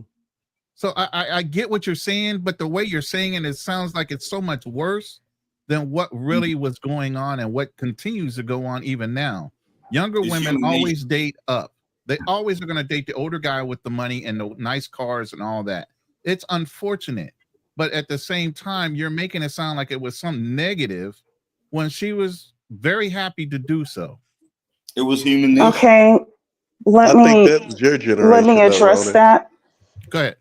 Let me address that, and at the same time, I'll address OB respectfully with what I'm about to say. Is what I'm saying making it sound worse, or am I showing you? Am I showing you what it really is? Mm-mm. No, you see, there's a difference. I don't have to exaggerate. It may sound worse to you. It may sound worse to you because it's hard for you to ingest it, and that's okay. No, we had to deal with it. No, because each time you say it, you always say the man did something wrong. The man did this. It was the man's fault. The man got her pregnant. And it's like, where was the woman? As pertaining to what? A 15, 16, 17-year-old girl? Okay. Was she with a 15, 16, 17-year-old boy? Are we going back to the hypothetical with a teenager getting a teenage pregnancy? Are we going back to that? I'm just saying that every time she's speaking, they're asking me questions. The man is doing something wrong. The man got her pregnant. The man beat her up. The man, it's every responsibility is the man. But hold on, if every was true, then why would I say that men need to speak more about being molested as children by older girls and older women? Why would I say that if it's every time the man? So that goes back to what I'm saying. Am I trying to make it sound worse, or am I showing what it really is? Because if it's every time, then I would have stayed silent when, I don't know who said it. They said they lost their virginity when they were in 7th grade. By my estimation, you were between 12 to 14.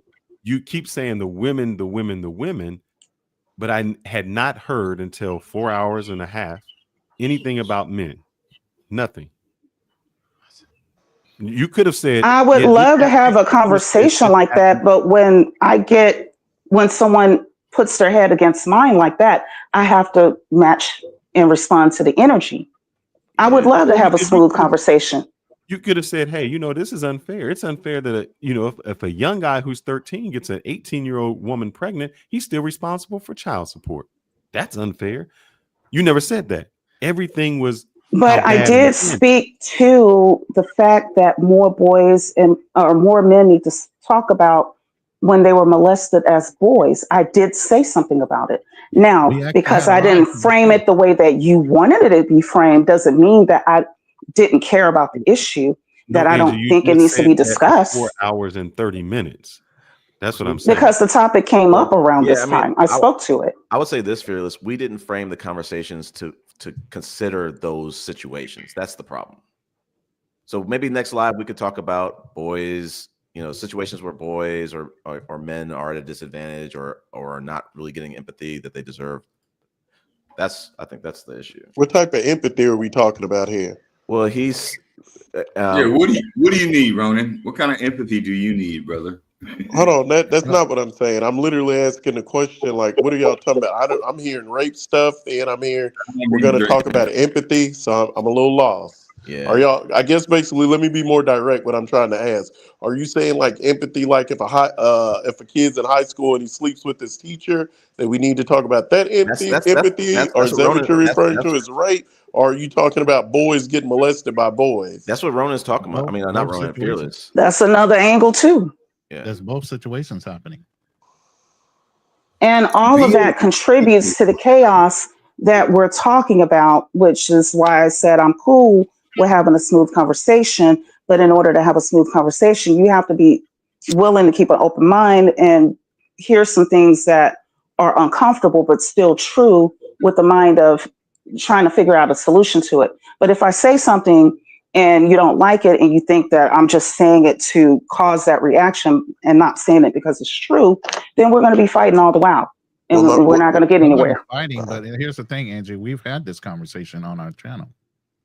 We've actually had a therapist come in and address it with men that were sexually assaulted as children or younger by older women, and also a man that was assaulted by a man.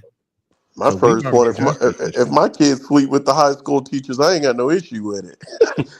You did what we all wanted, son. That's how I'm gonna look at it. As far as this guy on guy stuff, I don't know. You might need to go to some real therapy. I don't know if this is the place to talk about it. YouTube. I'm not saying you can't. I'm just saying I don't know if it's prevalent enough to just have a whole full-blown topic about it. It was just to open up the conversation so the guys that have felt that way and felt like they were alone, they would go and get the help they needed. So we needed to have the conversation with an actual therapist online. Hey fellas, we got BA the DA in the room, in the courtroom today. What's up, BA the DA? What's going on, everybody? I just wanted to tap in for a little bit. Shout out to the panel. BA the DA. Angie, shout out to her. But you did touch on a few different points, but if we're going to be completely honest, if we could take it back a generation, it's kind of like what Ronan said. You have a lot of high schoolers that go out of their way to date older men or grown men, if we go be honest about the whole entire situation, right? So this has always been prevalent in our communities. So we're not going to be disingenuous about it. So as I he heard. said back then and until this present day, it still happens. It's called hypergamy. They want the men with money, assets, and etc. That's just how it always has been. No. Now, back then, they used to call those AKA girls fast ass girls, right? But they don't get held accountable anymore because they want to put the accountability on the grown men, as in this situation, right? But how come the blame isn't on those girls when everything was in consent? Angie, I'm don't curious. Angie, don't lose your thought. I just want to say really quick to hop in here before this go on too long. You had a high school messing with a high school girl, man. You on some rape stuff. I ain't never been to a school where it was common where grown Yeah. men sleeping, and if they did, we all knew it, and we all the guys who were kind of socially out there where they could communicate I with mean, other come people that on, wasn't Bubba. introverts. We Being, openly come said on, like, Bubba, dude, on man. some rape This, stuff. come on, man. I know it's a very surprise taboo to talk about, but come on, man. No, you I gotta, ain't. you I'm just can't be keeping it disingenuous real. Like about I it. feel like I had a pretty good childhood. I played sports, so Well, I that's wasn't you. I'm not talking socially to, I'm not, awkward. So if we seen something like that, the guys on the basketball team, which most of the time are the football okay, team and the let baseball team, me, who allow me controls to the narrative, rewind a we would bit. be laughing. We'd be saying, "Why is old boy up here trying to sleep with old girl who in high school? He on some rape stuff." And they Okay, knew they were so, gonna get okay, clowned for hold being on. on some rape stuff. So So most let guys me, wouldn't move like that So let me openly. rewind it a bit and let me just be a little bit more specific then in this case then. I'm not speaking in reference of an individualistic situation as yourself, okay? As you know me, I like to generalize. I make generalizations. So in this case, it was a very big taboo back in the generation to talk about, right? But when we talk about the fast ass girls, right, aka those 16-year-old girls in high school, they would willfully go out specifically and not date the guys that are in their age bracket, but who? Those thugs that's out there getting money, right? AKA. And as we call it today, hypergamy, right? Women like money, women like to be treated a certain way, and they like when money is being spent on them. It hasn't changed. It's just that it's been a taboo back in the day, and now it's a little bit more open to talk about. I got to go with the comment section. So, are you basically saying it's okay to be a rapist? Because if you messing with high school kids and you're a grown man, you're a rapist. Next So, Pretty are we comment much. saying it's section. the girl fault for No, being fast to no, mess with a no, rapist, OB, no. Use that Next, word. next. I Say mean, grape or I'm gonna, grape? I'm gonna, Sorry, or grape. cookie stealer I'm gonna go ahead and say, Ob, I think you have a little bit more intelligence to continue with a different conversation. I don't want to insult your intelligence or anything, but you were just talking to Angie about, hey, we can have a decent conversation, but we have to be honest about it, right? So just because I'm bringing up um honest taboos that has been going on in the past and it's hard to talk about, but you putting it on the table, right? So Can I'm I just saying, be I'm a just being referee honest for a about it. second for the sake of, a smooth conversation since my name was brought up? I think Of course. what you may not realize is that it sounds to us like you're saying that because it happened in the past and it was normal back then, that it's like a normal thing to do. And without realizing that girls were being taken advantage of. There are cases where girls were sold into marriage by their families to older men. It still happens in the world today. Um, in the context of the United States, there are plenty of stories of older men waiting outside of high schools for girls and taking advantage of them like that. Yes, these things happened in the past, and it wasn't. There weren't laws heavily enforced on it back then, but we recognize today that that kind of behavior is very devastating. We acknowledge the long-term consequences of it, and we see the men that engage in that kind of behavior, older men dating and marrying and having intimate relations with underage girls, we recognize that class of people as being pedophiles. So it kind of sounds like you're saying that because it was normal back then, that it kind of should be normal today. And I don't know if you meant to say it like that, but it did Okay, come so let across that me way. be very very clear then. So, I don't want to play the well. Let me think game. So, I'll try to be a little bit. I'll try to be a little bit more simplistic. Okay, so you guys are talking about the age gap, right? Okay, a younger woman and an older guy. That was the context. So let's keep it within that context. Okay, so I was just making a reference, which was included in the conversation about high school girls and older men. Remember, the context is based on a younger girl, whether it being she could be 21, she could be 23, dating or going out with a 40-year-old, 50-year-old, whatever. The point is the age gap, right? That is the reference that I am making, that I had made. So I know that OB, he took it to the extreme levels, but nothing that came out of my mouth has said, hey, it's okay for an older guy to date a younger woman that's in high school. Nothing of OB that came out wasn't of my being mouth. Okay, extreme. He okay, was wait, hold reacting on, to what wait. you Okay, said. I didn't, dear, He I was didn't reacting to cut what you you off said. I'm being a respectfully. referee. You don't have to be a referee. We're having a dialogue, me and you. We don't need a referee, okay? So in that context, I only wanted to make Ronan's point about as of today, we live in the present. The connection from the past and today is that younger women, no matter what the age is between that gap, they want to be hypergamous. Are we clear? Did I make So, so it my simplistic enough? So my thing is, what Angie said, what Ronan said, I heard it, and I was just trying not to cut him off, but I was thinking, I ain't never had that at my school. But when Angie got to talking, it makes me think about on ESPN Plus right now, they got a 30 for 30 documentary. I think it has Dion on the covers. It's about the years when he played for the Yankees. That team was just the worst of the worst. Basically, a lot of things happened on field. One of the things that is discussed in that documentary is that one of the players was actually bringing his high school girlfriend to the games, and basically she was sitting in the players' wife section and everybody knew it.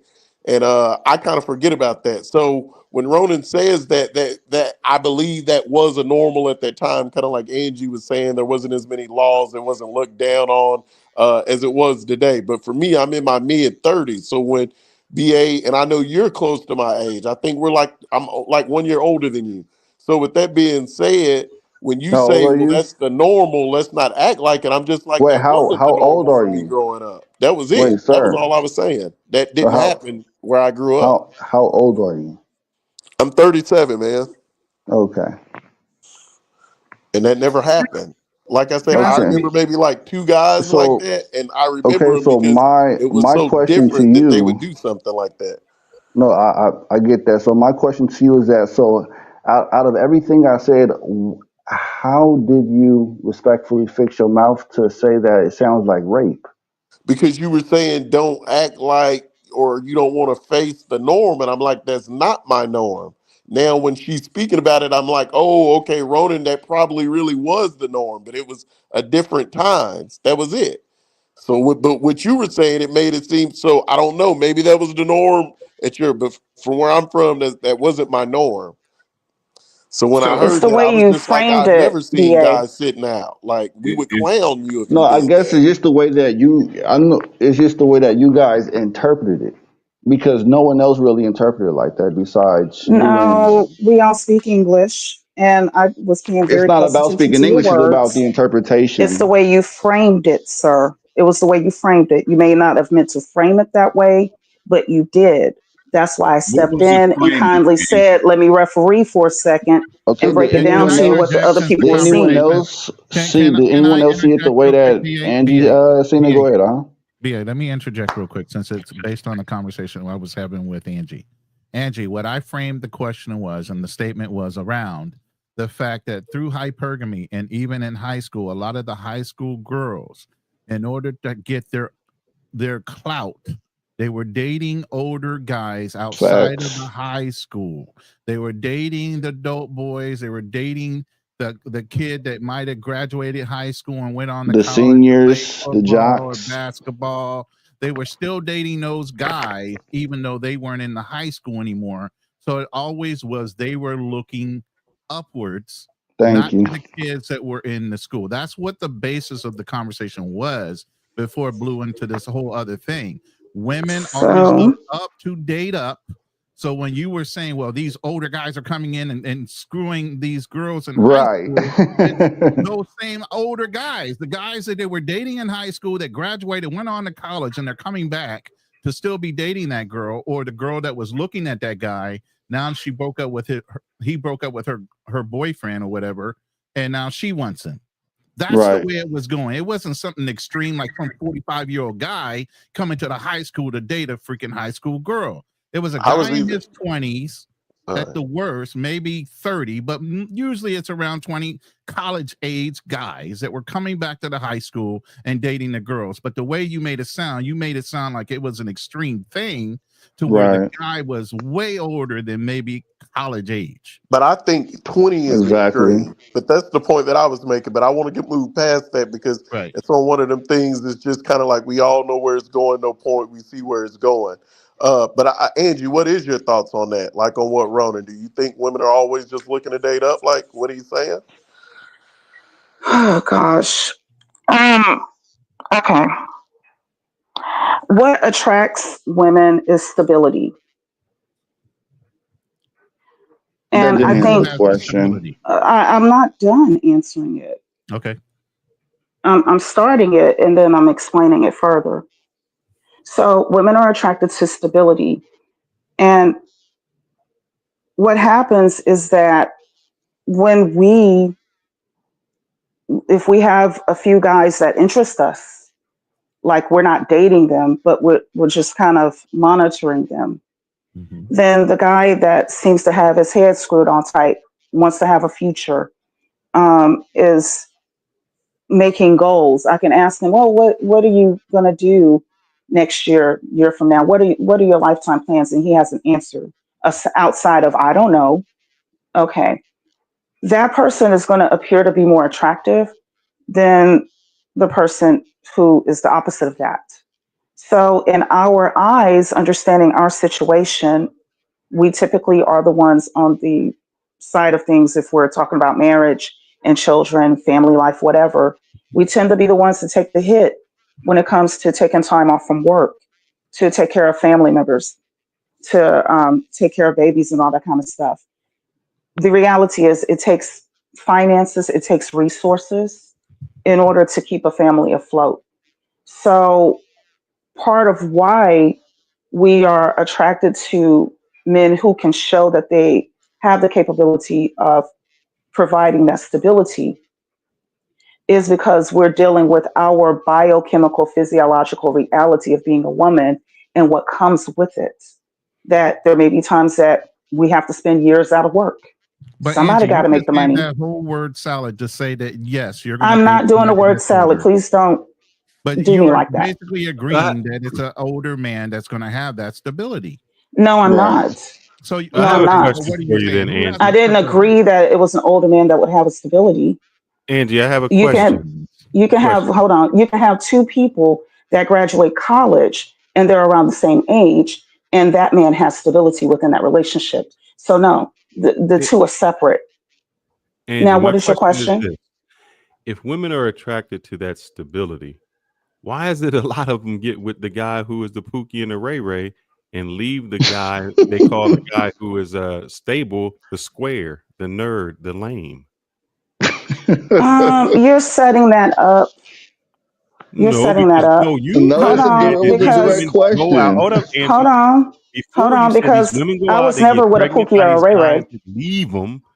They leave them. They're not good. So if a woman, you just went through a whole characteristic, how she judges these men. She sits back. She looks for the one that's more stable. Then just prior to this, you're saying how these women are getting pregnant by guys who just leaving them, who ain't doing nothing. So I'm confused. Okay. If you want to go back to the grown men going into high schools, I didn't. I'm sorry. You were referring to it. I You said were nothing. We're referring just to talking it. about No, I'm younger not. women in You were general. referring to it. No, I'm not. No, I'm not. If Hold you're up, going to hold up. come out and attack me from I every am angle, this saying is not a I am conversation. not It's a fight. referring to that. I didn't agree You to a can't put fight. words in my mouth. You just told him don't put words in your mouth. Don't put words in my mouth. I am not referring to that. I'm saying in general. You kept saying that women, like you even use yourself. Hey, I waited, I studied, and then I got with this guy and he left me. I'm confused because in one standard, the men are bad and they're just leaving the women, and that's why there's welfare and there's all of these things, and there's not responsibility. No. That's on one end, but then on the other end, you're saying these women are waiting. They're judging the men. They're looking for stability. No. And you can play back this video if the live is up, at the end of this video, after we're done. You can play it back, and I did not say anything exactly like how you just said it now. So if a woman is looking for stability, That's how you perceived How it. is she ending up with Pookie and Ray Ray? You asked me a question about That's the question. what women look for. But I then gave if you she's that. looking for that, then how is she Then ending hold up with on. something else? I'm not here to fight.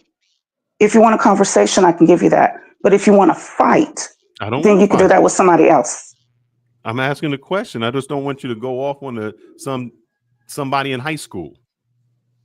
No, you referenced it, and I brought it up because you referenced it. That's all I that was 3 saying. hours ago. No. You brought it up just then. Okay, let's go with the I question. listened very intently. Let's go with the question I'm asking now. If a woman is looking for stability, and like you, she's looking at a man, she's waiting, how does she end up with a man who does none of that, who offers no stability? Because some men lie. Hold up. Nick Cannon has kids by 7 different women. The women I just answered your question. Hold up. He can't lie because the 8th woman knows about the I 7 said women he's some not. men lie. Did I say every single man Okay, lied? what about the men who don't lie? The woman gets That's with the on man. them. That's a different situation. So why does a woman get with a man who isn't taking care of 4 kids, but she gets pregnant with the 5th kid? That, are you talking about? Okay, she knows what she's getting into. That's her. Okay. Let me What you were asking me was based. You would say that when I Hold say on, let it's me read this super chat so everybody can take a you would breath. say that is Hold the on. man's fault. Fearless. You're Hold up, going into Ronan, lawyer because that's mode. what she said. She kept How saying, can I say that she knew what she was getting into, and then it means that it's the man's fault? Stop Then You why just did- want a fight. Listen, No, let me because read this I super Yes, you said, chat. do. Hold on, no, hold on, I hold said on, previously, hold on. why am I Fearless. responsible for taking care of those children? Fearless, you're going in a lawyer mode. Hold on for a second. Let me read this super chat and it's going to clear some things up. Just wait a minute. Go ahead, bro. $5 super chat from Darnell. Appreciate the super chat. Thank you very much. He says, there's no such thing as a stable 21-year-old man. Men peak at 30s, in their 30s. Unless he is a trust fund baby, it takes time for the average man to build. So when we were talking about the man that was coming back to the high school to date the high school girl, and you said, no, they can be the same age. This is what he's saying to you, Angie, that most men at 21 or around the same age as that girl are not stable enough to be stable men to have relationships with. And this is what we're trying to tell you. You're trying to tell me that when I'm the first one that mentioned it in this live earlier on. I brought up the fact that I was married at 19 and I was disagreeing that 20-year-olds should get married and 18 and 19-year-olds should get married. So you just told me what I've already explained hours ago. You were saying hours ago or just about 30 minutes ago when I made the first statement, you're like, old men are coming back to the high school. And I said, no, they were college age. But you said, hold up, college age people can actually be stable. And No. this man just basically stated. No, I think I do. She might have said it, Ronan, but I do think I got what she was trying to convey. She was just saying perception, like how it's perceived by a younger person, how they can, kind of like someone is saying in the comment, the guy comes up, he has this flashy car, looks like he's going places, but he's really going around the corner. I'm just kind of paraphrasing the comment. Especially the thugs, the corner boys. They're going to have the flashy cars, the nice clothes. They're going to have everything that looks like they're stable. But these men are not stable. They're not even men to me. They're drug dealers. They're not the same. They're not even the same class. But a lot of these girls are taken aback by what they consider clout. And that's what I brought up. They're being caught up by the clout of what it is in society now. They're looking at the cars. They're looking at these guys that want to be rappers. They want to be, D1 athletes that never really make it through college to even get picked by the NFL because the odds are so much against them. But these are the guys they're picking at 19 when they shouldn't be picking them at all. So Without now we're out of somebody the high helping school. We're them. at 19. Some girls are in school from 17, 18, and 19. Maybe, okay, I'll go back to say 17. I graduated at 17. So, we can go back to 17. Some of these girls are making the wrong kind of choices without, like you said, the covering of a man's help with guiding them. You brought that So up their as well. father is not at home. It's not necessarily a father. There could be other men figures in the household. Their paternal figure is not around. What about an older brother? I said paternal figure, Yeah. somebody who's filling the role. Yes. Stepfather, uncle, Yeah, older brother. anybody. They don't have anybody around. So that answers the question as to why But they what are are the picking them. odds of that happening? They don't have I no grew up men. with my dad. Thank you. How many women actually grew up with no men? Absolutely not one person. I spoke to that earlier in a. But what are the odds?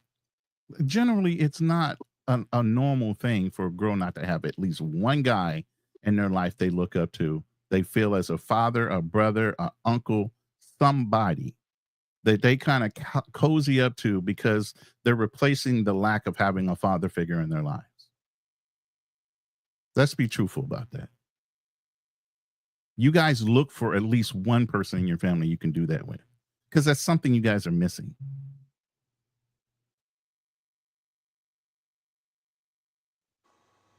I feel like we're all saying the same thing. I think we're in agreement.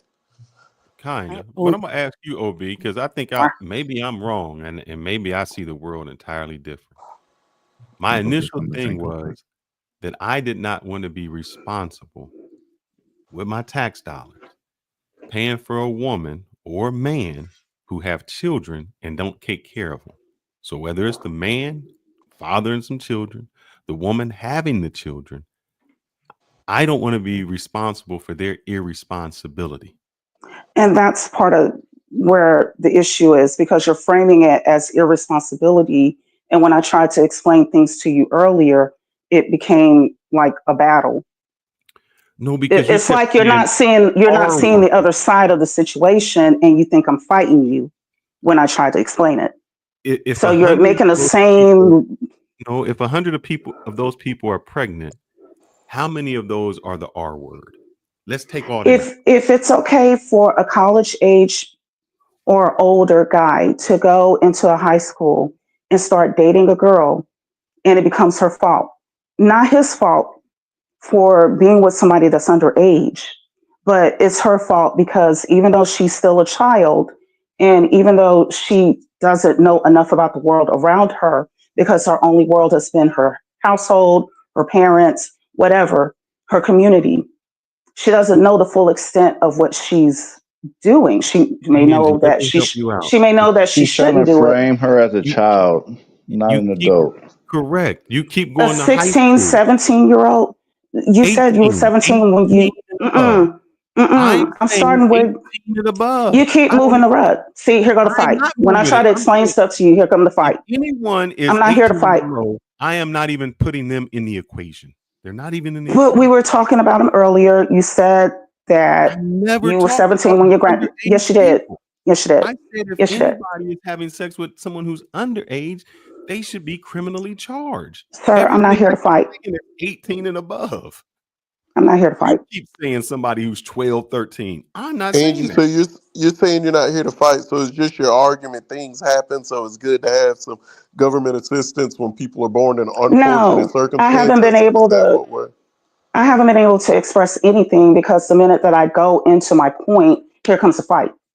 I thought So this what was are a you mature saying? Can you just conversation. tell us? I'd rather you get it off your chest so we can hear it. I was in the process of getting it off my chest. I'm sorry. So you're calling it they're just being irresponsible. Okay, fine, have that point of view. But the reality is you have to accept that if it is okay for an adult to go and be with a teenager who's underage and create a child, that is going to cause a problem that the rest of the community has to deal with. Angie, So I haven't finished. Let me finish. So in order to deal with the issue, you have to understand where the root lies. So nobody wants to pay for a child that they didn't bring into the world. That's not fair.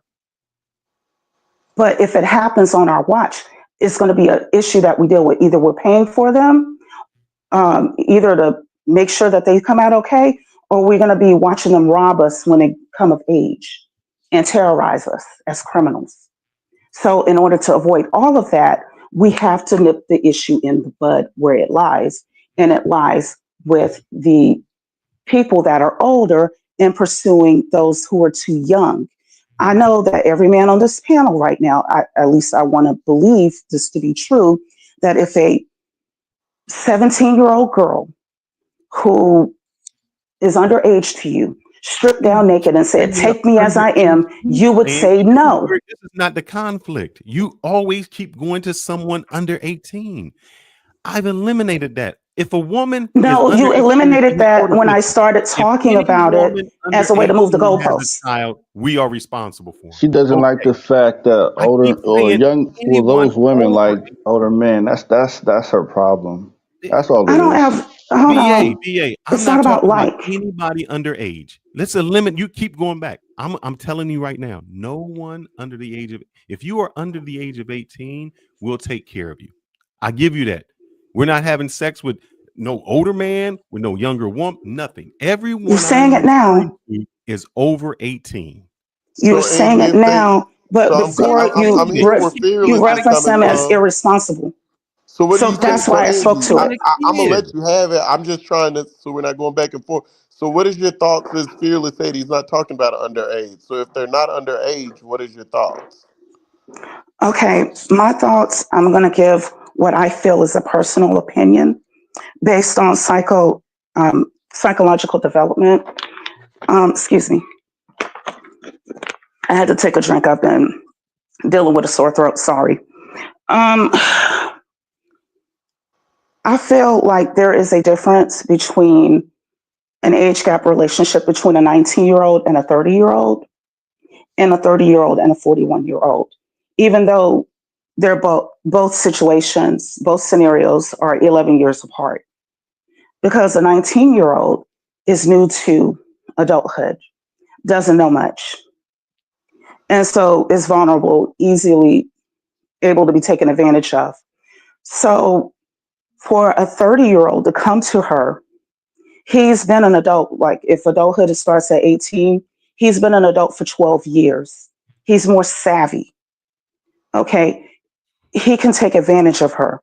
We would hope that things don't happen like that. But the reality is, you go to any divorce court, unfortunately, you see that things don't necessarily work out the way that we wish they had of.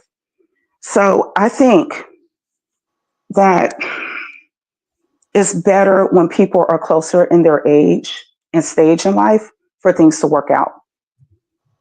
And yes, women do tend to go for men that are better off financially. But again, like I said, it's because of stability. So you Can I ask agreement? You in agreement, Fearless? Sorry. Go ahead, Roland. Sorry. Can I ask chime in? with the $5 super chat from Darnell? He's asking a follow-up question. Fearless. According to the DoD, CDC, and several university studies, 20% of women are rape victims. How does the panel feel about Romeo and Juliet laws? Are you guys familiar with those at all? I believe so. Yes, that's when you have a situation where the girl is, or rather, one person maybe 2 or 3 years Aged younger out. than the other Yeah. person. Okay, so here's how I feel about that situation. That's when you're dealing with a situation where you may have a 60-year-old with a 19-year-old. I personally have a problem with it. I wouldn't want any of my 16-year-old relatives getting with a 19-year-old, because even at that stage, there are differences. But the reality is it does happen. For me, the Romeo and Juliet law is to say that this person shouldn't have to register as a SEX offender for the rest of their lives because psychologically they're kind of in the same age and stage with one another, even though one may be 16 and the other may be 19. They're still around the same age range. This is not a situation where one is 16 and the other is 25 or 30. That one should be RAPE. But I don't think, especially where there's pregnancy and all that other kind of stuff, you're dealing with people that don't understand the full magnitude of what they're doing. Mm-hmm. I still don't think I my guess question was ever answered. Before you go into that, can I respond to the super chat? Yeah. I'm just going to ask OB and then you can ask him. OB, my original question is: two people, I don't care the ages, over 18, have children. Why should me as a taxpayer be responsible for their children? And if I'm responsible for the first one, so the woman is 20, she has one with a deadbeat dad, am I responsible for child number 2, 3, 4, and 5? Why isn't that man responsible? Why am I responsible for their I agree with irresponsibility? both of you. I think y'all are both right. I just think it's the world we live in. So I agree with Angie. Sometimes it helps to, kid had nothing to do with it. Nip it in the butt, maybe keep them from robbing you down the road because you gave them some opportunity through, your tax dollars that were given to them to put food on the table. And I agree with you. Like, it ain't right to have to take care of someone else's responsibility if you didn't commit the crime, but you kind of got to pay. You know what I mean? Anyway, so I agree with both of you. Like, Can I speak to something real quick? When it comes to tax dollars, we're talking about macroeconomics at play with the government benefits to, if you're looking at what's called a circular flow model, within economics, it's like a flow chart from different sectors. Households are one sector, the foreign market is one sector, businesses are one sector, the government is one sector. So what we're discussing right now would be what's known as benefits from the government to the households. So if we're paying taxes into a pot, a collective pot, that means everybody is receiving benefits. So you will be receiving benefits too. And we see it when we go out onto the road. The fact that there is a road there for us to drive on, that is taxpayer funded, and everybody uses it, whether you are a multimillionaire, whether you're a pauper, you're able to use the road. So it's not a situation where your specific tax dollars are just going to go specifically to that one situation. It's a situation more so, and I'm just being realistic, that we have a So pot of publicly tax dollars. allocated. Yes, and we're using economies of scale to benefit everybody. So it may be a benefit in keeping a person from being homeless and hungry on one end, and it may be a benefit to you on lowering your health costs, but everybody is benefiting. So it's not a situation where you're giving and not receiving anything, and this person is just getting and not having to contribute.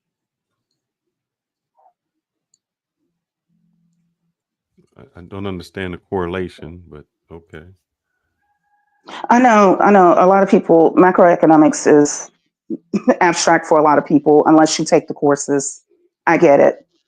But I have a master's. I've taken it. I guess my thing would be is it's like saying I keep paying for my auto insurance, and my auto insurance keeps going up because there's other people that are driving without insurance, and they're being irresponsible and keep having accidents.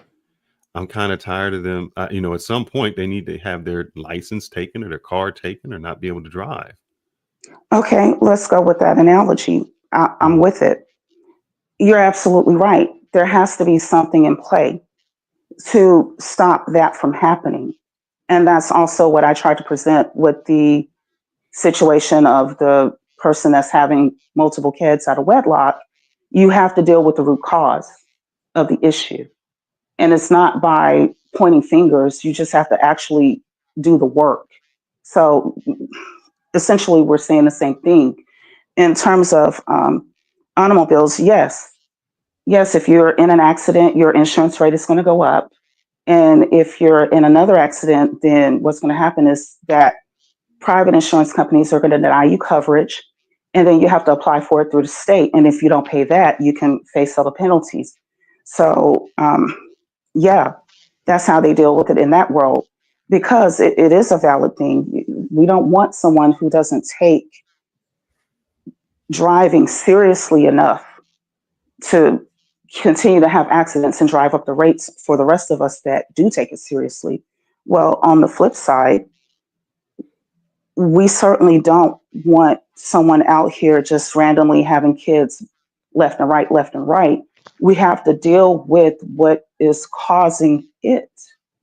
And usually, and you don't have to take my word for it, you don't have to believe me, talk to social workers, talk to people that deal with juvenile SCX offenders, talk to people that have to deal with victims of RAPE, especially those who are child victims.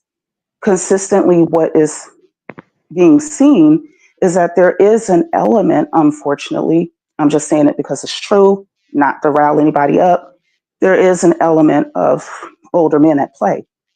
So that needs to be dealt with. Now, before anybody says anything to me like I'm trying to just malign the men, bear in mind, I also said that more men need to talk about when they were inappropriately touched when they were boys. I said that too. All of it needs to be dealt with. Let me address this question that somebody said, and maybe I can help sum it up. I think it was Femi in here. He says, I guess he thinks his checks would be bigger if taxes were not going toward food stamps. No, Femi, that is not what I'm saying. When we first came onto this program, Chris was saying, man, it is expensive to have a child. You were saying it's expensive to have a child. Child care is very expensive. So when I go to plan to have a child, I have to think of the expenses. That limits the amount of children I have because I know I have to be financially responsible for them. If somebody else is financially responsible for the children that I have, meaning I can get vouchers, Section 8, food stamps, then I don't care how many children I have. I can be irresponsible. So that's where I say when it comes down to, if we do not give food stamps, healthcare, all of those things, someone thinks twice about, hey, well, you know what? Maybe it's not great for me to have children because there's no Section 8. There's nowhere for me to live. There's no food stamps. There's no backup. And it might not be financially responsible for me to do it. And I'm going to take a second chance before I put myself in that situation because I have to do that. I'm a person who has to pay taxes, pay for my children. I don't get those substance. So I can't just say I want to have a boatload of children with whomever. I have to be more responsible because I'm financially responsible. And in anything you do, when somebody else is flipping the bill, you pay more, you become irresponsible. And I'll say it like this. I've taken girls out, and when even girls, guys, whomever, and they want to know when I got the bill, they went from, hey, I'm getting this chicken salad to, hey, I'm getting this lobster. That's the nature of people because somebody else is flipping the bill. When you go out and your company takes you out, you order two different things. That's what I mean. Are you done?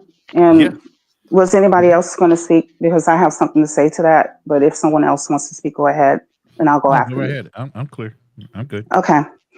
I'm the type of person I like to look at data and go by it. And the U.S. ranks number 21, basically, on the United Nations Human Development Index.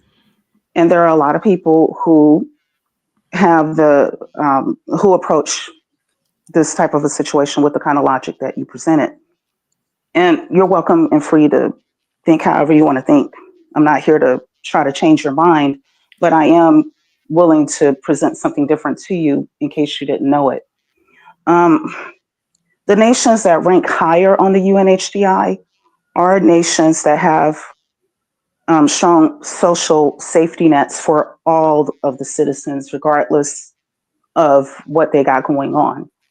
So what happens is that the people in those societies, when compared to us over here in the US, those people tend to be more educated, they tend to be wealthier, they tend to be more innovative when compared to us. Switzerland, was it Switzerland? No, it's the Netherlands. I'm sorry. The Netherlands got somebody to walk again after 12 years from a spinal cord injury that he had back in 2011 or something like that. Because what happened, you don't have a bunch of people that are working 2 and 3 jobs just to make ends meet. They have affordable housing. They have universal health care. All of this is taxpayer funded. It's not communism. It's not socialism. None of the nations that are the top 20 on the UNHDI are communist or socialist. They're all capitalistic in nature. Well, a mixed economy, to be honest with you. So yes, you may have a minuscule amount of people that are going to mooch. There are people that have a poverty mindset that are scheming and scamming. You can't avoid that. But what the numbers show is that when people are given the opportunity to do better in their lives and contribute more, that's exactly what they do. So their numbers, like their income numbers, are maybe $90,000 a year. But with the $90,000 a year that they're earning as an income on average, they also have universal health care. They have free education up to the doctoral level. They have, affordable housing, those kinds of things.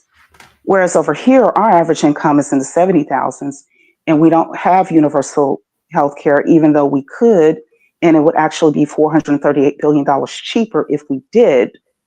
So I hear what you're saying. I hear the logic that you're presenting, but what I want you to understand based on the data and not my opinion and not my thoughts and feelings, but actual numbers, the numbers are suggesting the opposite of what you're saying is going to happen would happen. It shows that the more stable people are, the more inclined they are to want to improve their lives. We kind of saw that during the time of the pandemic as well. When people got stimulus checks, what did they do? A lot of people started businesses. A lot of people went back and finished education. Some people focused on exercising. They were doing a lot of things that were in alignment with improving their lives. They weren't just sitting up and mooching. Then why is the average length of stay on welfare 13 years, including repeat spells? Because right now what welfare does is just barely gives you enough to make it. You have to be poor enough to qualify for it, first off. And they just give you enough to make it. It's hard. Poverty is difficult. I know, but you were saying that if you help people out, that they should get off of that. And I'm saying, no, sometimes when you help people out, they use it as a crutch. The number of people who want to do that is small in comparison to those. No, this who is would the actually, average stay. So that means they've taken the average. I'm looking at the numbers now. The average stay on welfare, including repeat spells, is 13 years.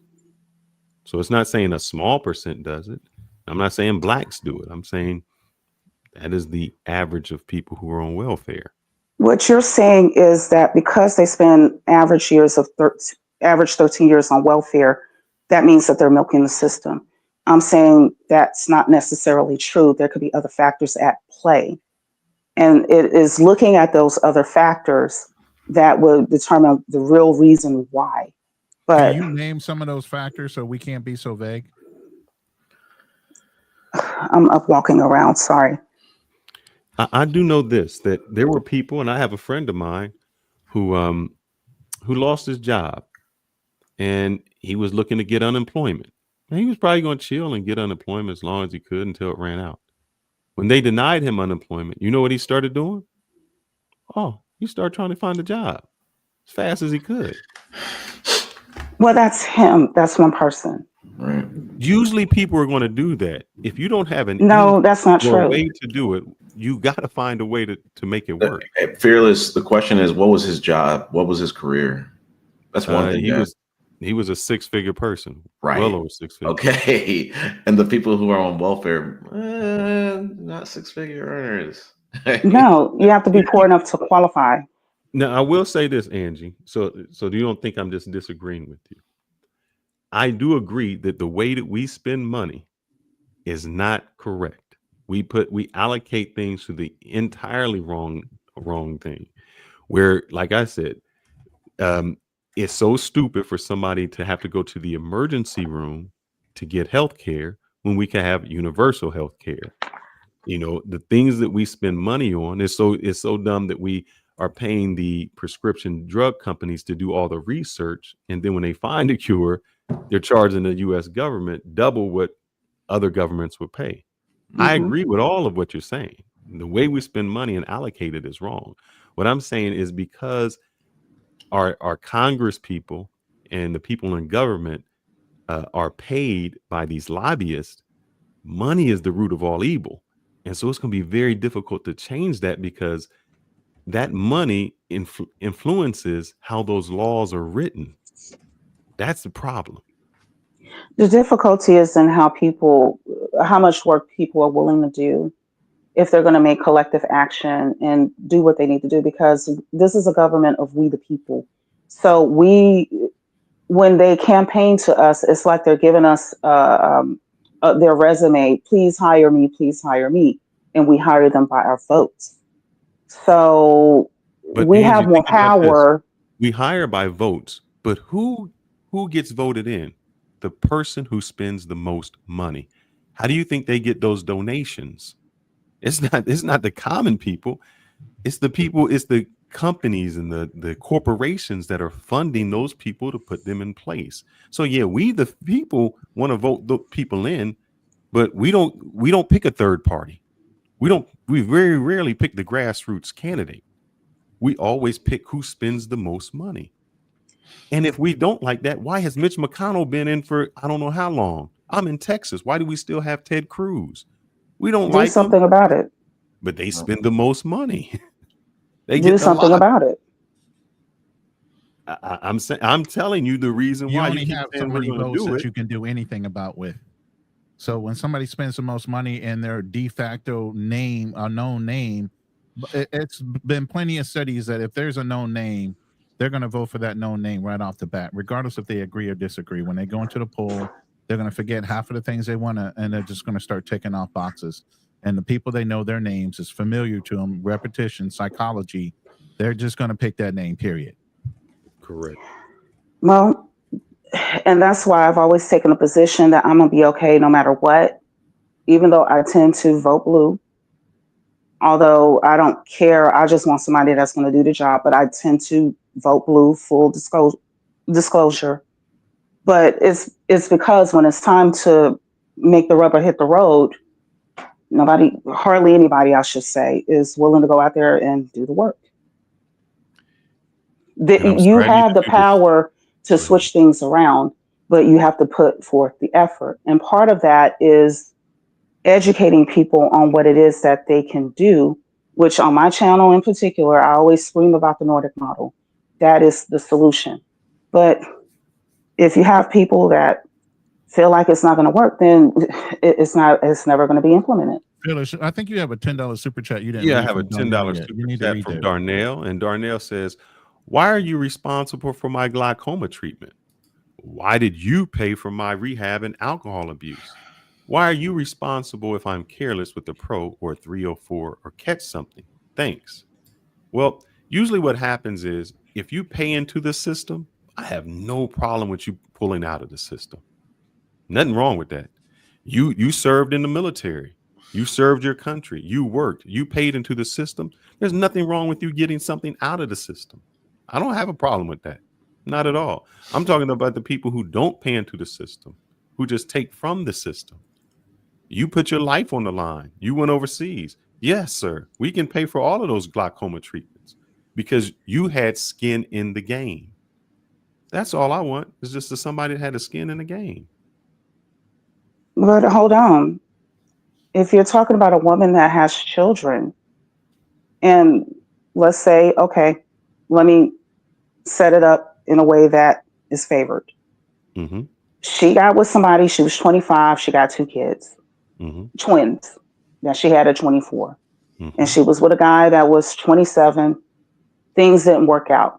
Neither person is bad, but it just didn't work out. But she's the primary caregiver of the children. Are you saying that she's not doing anything to contribute to the overall economy of the society?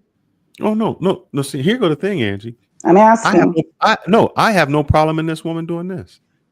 She needs some supplemental income. For instance, she's working out there and her work or paycheck does not provide enough or do enough to do something. I have no problem with the government stepping in and saying, hey, you know what? Let me give you a voucher to cover the part that you can. Nothing wrong with that, because she's actually trying to contribute. She's not saying, hey, somebody else take care of it. She's saying, and you would know this, Chris. This is the very slogan for HBCU. I'm not asking for a handout, just a hand. Nothing wrong with that. Let's say she doesn't have a job. Well, why wouldn't she have a job? What's she doing? Because I set it up. She had a set of twins at 24. Now she's 25. So she got 2 one-year-olds walking around. I'm paying for the voucher for the kids. Now why does she don't have a job? I just paid for the voucher for her daycare. You think I'm gonna pay for the voucher and have her sit at home? Hell no. Do you think she's sitting at home? Just sitting at home, and that's it? If I paid for the voucher for the kids to go to daycare, she should be working. That's gonna be a huge bill. Fearless. No, see, the reason why I'm asking this question is because the reason why I'm guiding you here, and we are having a conversation. I'm not trying to fight you, but open your eyes. There is a huge misconception about what women contribute in the form of unpaid care work. It is work, and it's valued at over $200,000 per year. And if you were, but if her kids are going to daycare and they're in daycare for 8 hours, what do you want her to do, Angie? Is she not bettering herself? Is she not going to school to get an education? she may be going to school. Okay, I'm fine with that. Hey, you are doing good. That But means you're paying for that too. Because people you say, hey man, you going 20 hours a week, or you got part-time credit hours, you bring those in, and as part of you getting your voucher is you show us that you are passing in your school. I got you. I take care of you. You are contributing to society to better yourself. Nothing wrong with that. But even if she wasn't doing anything, like she had a C-section and she had to be out for a few months. You just said, hold up, that wasn't your scenario. I'm asking. You said that she was married and this is a year later. Now you changed it, moved the goalpost. No, I'm not trying to move the goalposts. I'm presenting a different scenario. Okay. Because right now we're just being straightforward. I don't have. Listen, let me make it plain and clear. Had a kid, hold on. Pause. Let me let you know who I am. I don't need to manipulate you. I don't need to come up with something extreme or exaggerate. What you see is what you get. So you can put your guard down. I'm not trying to tumble you up. Okay. What I'm doing is, for the sake of the chat, for the sake of the audience, and maybe even you too, is present scenarios. Because I don't think, all right, you being a man, I'm ready. You being a man, you don't see everything from our side, which in all fairness, me being a woman, I don't see everything from your side either. So give me the scenario. I'm ready. Andy. So I can't present that to you if you think that I'm fighting you and trying to manipulate you. Okay. I'm not. I'm ready for the scenario. So you got people that can't work for whatever the reason. I just tried to throw a scenario where maybe she had surgery and she's still healing from it, but she's not working a job doesn't mean that she's not working. She's at home with a set of twins. That's temporary. Meaning, I just had a child, and because of the complications with my child, I'm physically unable to work. Why would I punish her for what she physically cannot do? I wouldn't do that. Because the way the conversation was going is that you have to contribute. And it sounded to me. But hold up, Andy, I could be wrong. To contribute. That was never my scenario. My scenario was someone who just keeps having children. They're not working. The man isn't doing anything. He's out doing whatever. Nobody's going after him for child support. And they just keep having children, getting money from the system. That's what I said. Anytime you contribute to the system, of course you should be able to get back. And if that's a And it's temporary called unemployment. It already exists. But it's taxpayer funded. So is welfare. Exactly. I mean, it's a system that's already there to exist. So I mean, like, what is the fight over? I'm not fighting. I'm not fighting. It's not a fight from my end. I Well, don't fight over facts. scenarios that you keep bringing up, there's programs that already exist based on which state you live in. Right. But he's given his point of view on why some things should be covered and some things shouldn't be. Let me bring and up that's what I was addressing. I guess the question is, Angie, how long should a person who is an able body be able to collect welfare? Listen, let me bring up a finer point before you guys get all into the minutia of this. The point is, and you keep bringing up random scenario after scenario after scenario. Women have 90% of the program set up in the system for themselves. There's not too many systems out there for veterans, for men. It's harder for them to get into these systems than it is for women.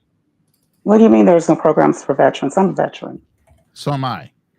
And you're a female veteran at that. So it's a little different for males. My dad is a veteran too. I understand that. And how easy was it for your dad? He got his benefits. It took him a while. It takes everybody a while. Nah. Because women already start off with the state benefits way before they get into the veteran system. I know somebody that works for the VA, and this is what they do now. And I'm talking about back then. If your dad is, if I think I know where your dad was, he was in Vietnam. Right? Regardless, he's a veteran. I try not to give too much. You already know the Vietnam veterans had a harder time even getting their benefits than even the veterans that were coming out from Afghanistan. It's a totally different system now than it was then. Yeah, that's crazy. But the VA has always had issues. What I'm saying is, and what I'm trying to relate this to is women have systems that are in place and you keep using them and saying that there's an if, and, then but. It's still a harder struggle for a man to do those things. And look at the chat.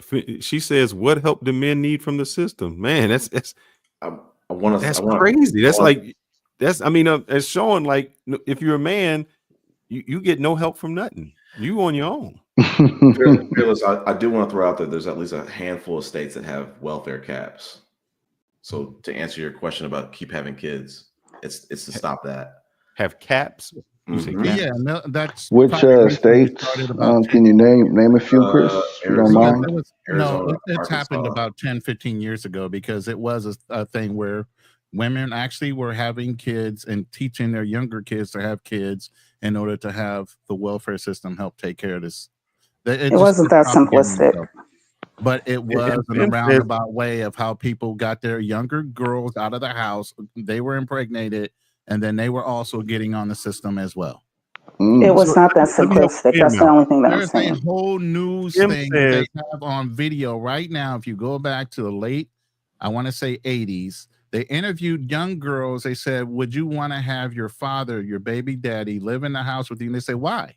We don't need to have them in the house because we young girls at what age?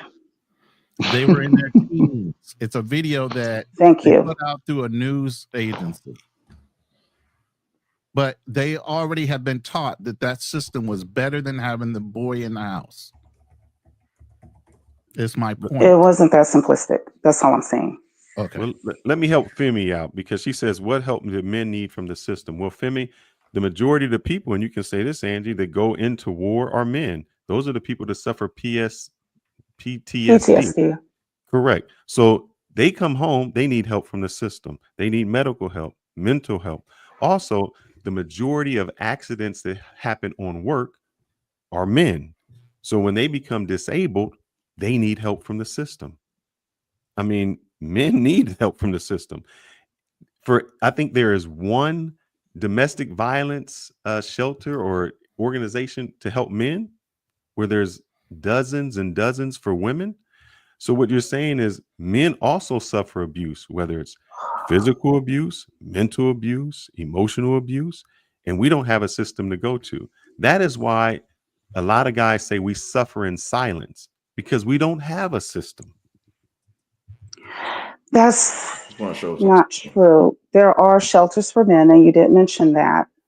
The suffering in silence is not it's not because women have more benefits.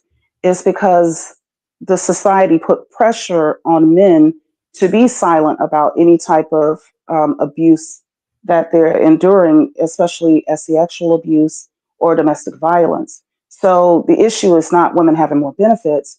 The issue is that men need to have more attention paid to those issues.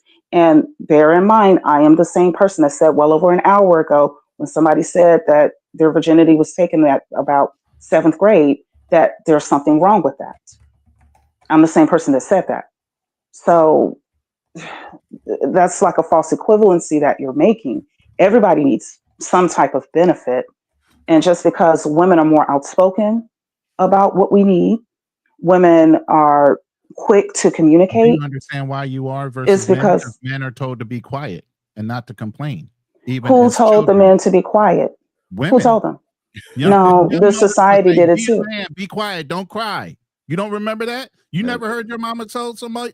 That's patriarchy. Yeah, that comes from men. But that's a woman saying that. That's patriarchy. A woman saying that to a comes kid? from women too. Do you want to fight me over it, or do you want to accept what it is and do something about it and move forward? Which one do you want to do? Because I'm the type of person that addresses the issue and do something about it. I don't go around pointing at the wall and saying, there go the wall, there go the wall. And just because you say it doesn't mean it's Ronan and Fearless. Women do say that, but that's I forget what kind of. I appreciate you being honest. No, hold on. I forget the term of it, but it is misogyny through men and women. Correct. It's internalized misogyny. Yeah, that's. I'm not saying that it's not, but it's programmed in little boys from the age of being little boys. They should not complain. They should suck it up and deal with whatever pain or issues they got to in silence. Well, we should change that, Ronan. That's why channels Absolutely like ours exist. But you can't ignore the fact that it's been taught and it's still being taught. Sure. No one is ignoring anything. Chris is not helping whatsoever. You totally dismissed it until I made a point of it. So no one is ignoring anything. You just didn't like what I had to say that is going to take to resolve the issue, because you need it to be in a reference from something the woman is doing wrong to the men. And I'm telling you, it's not necessarily that. Yes, you all do need resources in your own way. That's fair. Everybody wants everybody to be well, but this is not a situation where the women are the cause of the issue. This is what the issue is. You didn't like hearing that because you need women to be at fault in everything that's wrong with the men. I just want to say something. I just want to say something real quick. Fearless, you need to do some Googles. The welfare queen stuff is not statistically really significant. I just want to let you know that you're pushing racist stereotypes. That's not. When I say I said welfare queen. What did I say? You're trying to focus on welfare queens. You're bringing the welfare queen argument to the table. But welfare queens doesn't have a race. What was my welfare queen argument? I don't know what my welfare queen argument was. Right. You were saying women would at some point women can continue to have kids and take advantage of the system. You were using the welfare queen argument. No, what I said, what was the average length of a person on welfare? Why don't you Google that? No, you brought that up. You said 13 years. We didn't challenge that, but I'm saying you also were trying to. I mentioned that. That wasn't Fearless. That was me. Yeah, fair enough. See, I don't even know what you're talking about, Chris. You want right, Chris? That's just your interpretation. No. I mentioned Ronan, not factual. I mentioned that some mothers are teaching their younger daughters to also not to rely on abuse the system and to abuse the system. That's what I brought up. All right. Chris won't admit that though. I just got the wrong person mixed up. It's okay. It was said. Okay. I know. Right. So just try to pay attention. But how old was the mother at the first time she gave birth? And most, come on, we know that most women in the system are very young when they first get in the system. Who sired the child at her first birth? Probably some young man in the neighborhood. That is a factor at play. Absolutely. And you can, if you want to ignore it, that's fine. Because see, I've been all over the United States. Anything. I said you're I've absolutely right. okay. Just know I've been all over the U.S. So and what? I've seen places. I've seen the difference between places that have the attitude that it's all the woman's fault. They tend to be poor, less educated, being gentrified out of their areas, and I'm talking about rural areas in particular, versus those that take a different approach. It's more complex than just, oh, she's teaching her to be on welfare. No, you got to take other things into consideration. Then why is it generational? Meaning, why is a grandmother, mother, and then a child? Why is it generational if they're not teaching that? This is just a question. Don't know. You're going into psychology. I think Zed could better answer that. But my take on it is if you have a woman who was 15 when she gave birth to her first child, but she's 30 years now, what happens is that at 15, giving birth is a very traumatic experience. You got to look at it. It may be uncomfortable, but let's look at it from the perspective of a 15-year-old that's pregnant and giving birth. First of all, she's already being shamed and from the society for being pregnant. She could be blamed for her pregnancy, even though it could have come as a result of. Did you just say women are being shamed for being pregnant nowadays in I said, 2024? what was this a conversation or is this an argument? No, I'm asking. You just said shame for being pregnant. That's what I thought I heard you say. I provided an example of a woman who gave birth to her first child at 15. Okay. Okay. So, and I also went on to explain that it is a traumatic experience because when she was pregnant with her first child, she was probably shamed and shunned. And she went through that. Plus, she went through the changes to her body. So, what happens when someone is dealing with trauma? There's this thing called compartmentalization that comes into play. And especially with trauma that deals with any type of sexual abuse, there is an element of that person that's trapped at the age where that trauma occurred. Now let's talk about that for a second. Can She we might. pause? Wait, before you progress any further. Can we pause there? Okay. Right, I do want to ask something. Yeah, Go you were ahead, though. saying, what years are we talking about? 15-year-olds being shamed with everything that's going on in the media, TV, the way they're teaching these young girls to do whatever, drop their twerk, do all these other things. You're saying girls are being shamed at 15, and it's a traumatic event for them to give birth in this day and age? That's outlandish. I'm calling. Your question was, how is it generational? Now, I'm not going to fight you to give you the response. If you want to hear it, I was trying to give it to you. I just asked you, what years are you saying that a 15-year-old, and it can't be in 2024 because that's impossible, that a 15-year-old feels shamed for having a child? So specifically, what year are you referring to? Is what he's asking. Because He it's not just wants current a day year. and age. That's all. It's Just not a current day year. and age. It's not a shame to have a child at 15. Not now. I don't know if we can say that confidently. So for sure, No, I what can. year? Just a year, okay? Not an explanation. Go ahead, Angie. What year? I'm going to explain it the way that I intended I know, but to, he and then just we wants can a go from year. You there. can explain, No, but he because just if I wants a continue year to do first. that, then I'm going to be interrupted every point along the way, Listen, and I will never get my point It's across. just a year. That's not No, I complicated. said I will conversate. I won't argue. Yeah, We're not arguing. He asked a direct We question. understand the scenario that you're cooking. All I'm saying is, what year? Thank If you. you understand the scenario that I'm quote unquote cooking, then explain trauma, compartmentalization of trauma. If you don't understand, as far as being in the military, that we are taught to compartmentalize all the traumas and everything we deal with, as far as being a military veteran in a war zone and have to compartmentalize your guy getting shot next to you and still having to complete a mission, you must be insane that you don't think I understand what compartmentalization and trauma all have to deal with. And she's still not No, going to give the you year. don't, because if you did, then you will be explaining it from a psychological standpoint. So Angie, may You I gave an ask you opinion. what year I were just you gave my referring to? notes. No, I won't be disrespected. You're not being disrespected. It's just a I was in a situation question. where I was explaining something to you that you wanted to hear. Oh, I'm But it became a absolutely game. traumatized. I am a So PTSD I sufferer. politely So bow yes, out. I I understand bow out. everything. I I'm Andy, around can I? people that don't want to solve anything, so I bow out. And traumatized. No, I that's understand an it easy scapegoat. It's an easy I'm cop not out escaping. because you My can't. mic ain't muted. Yo, I tried to explain a situation. Y'all don't want to hear it, and y'all don't want to do He anything about it, but wanted you want to complain. clarity. He just wanted clarity to stay on the same page. But if you don't know, then that's all you have He to could be writing say. down notes. And what's wrong with that? If I flipped He on could be my writing camera down right notes. now, I write down got notes when you talk.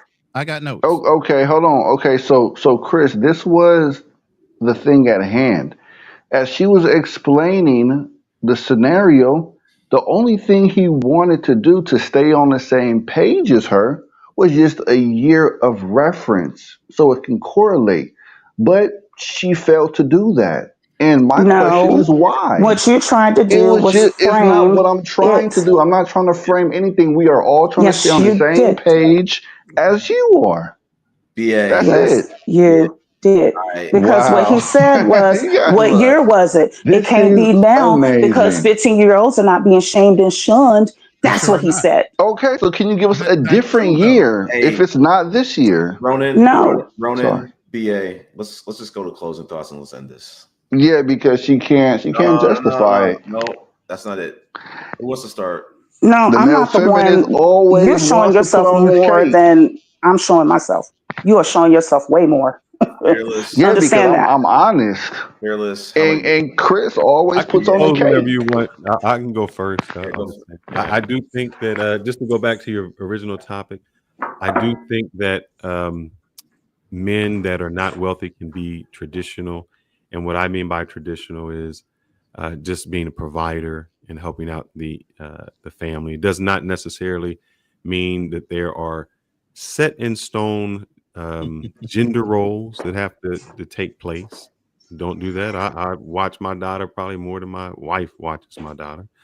On the other hand, I do think that somehow we have to come together to be more responsible. And in order to do that, we're a capitalistic society. And as long as we stay a capitalistic society, money rules over everything. So until you take a lot of the money out of our decision making and use our heart instead of our wallet to make some of those, these decisions will never change. Companies are going to be all about the money, and it's going to be very difficult to make those changes. As guys, hey, we need to maybe start to be a little more vulnerable, be able to open up, be able to share our scars. Maybe that might help us more in the future. But until then, when women want us to be 50-50, they want 50-50 in pay, but still want us to be traditional. It's very difficult to do so for the men in society to be the only ones that are traditional, where the women are not. That's my closing statement. Thanks for letting me on, Chris. Appreciate it. No problem. Who wants to go next?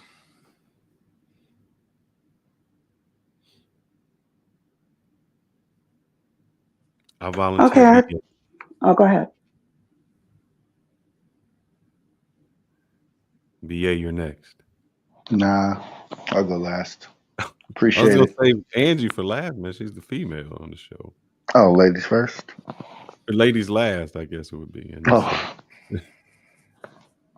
But Angie, you're welcome to go. You don't have to wait. I'm sorry. I was trying to preserve you to the end, but if you'd like to go ahead. Oh yeah, sure.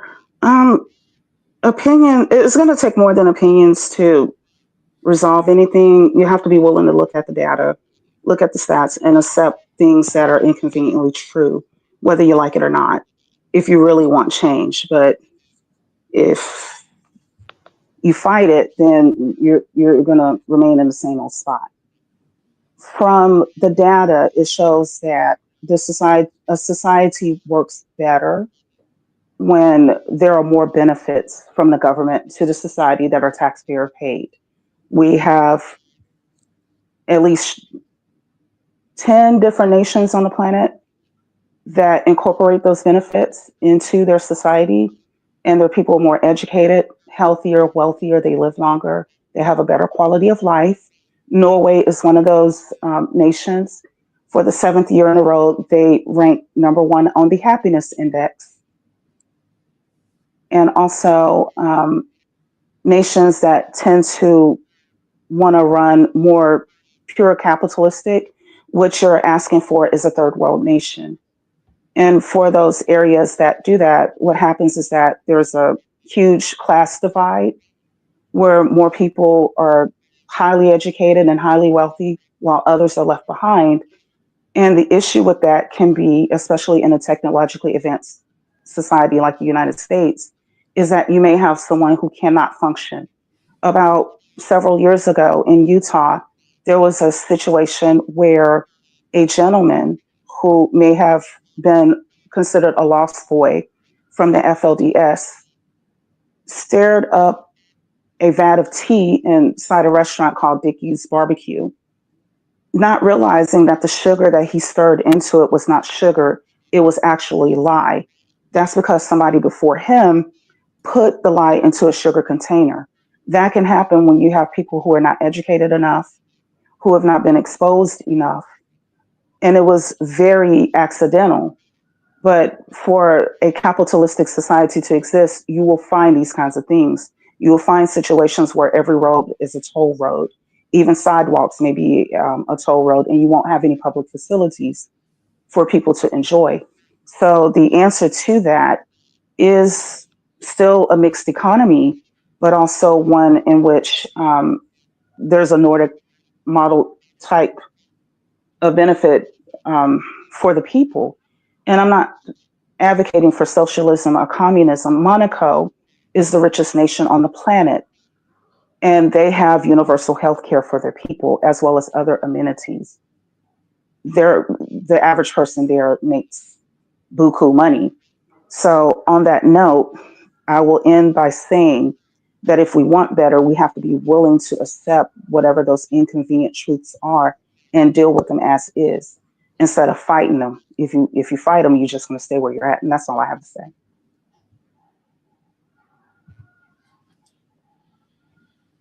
Ryan?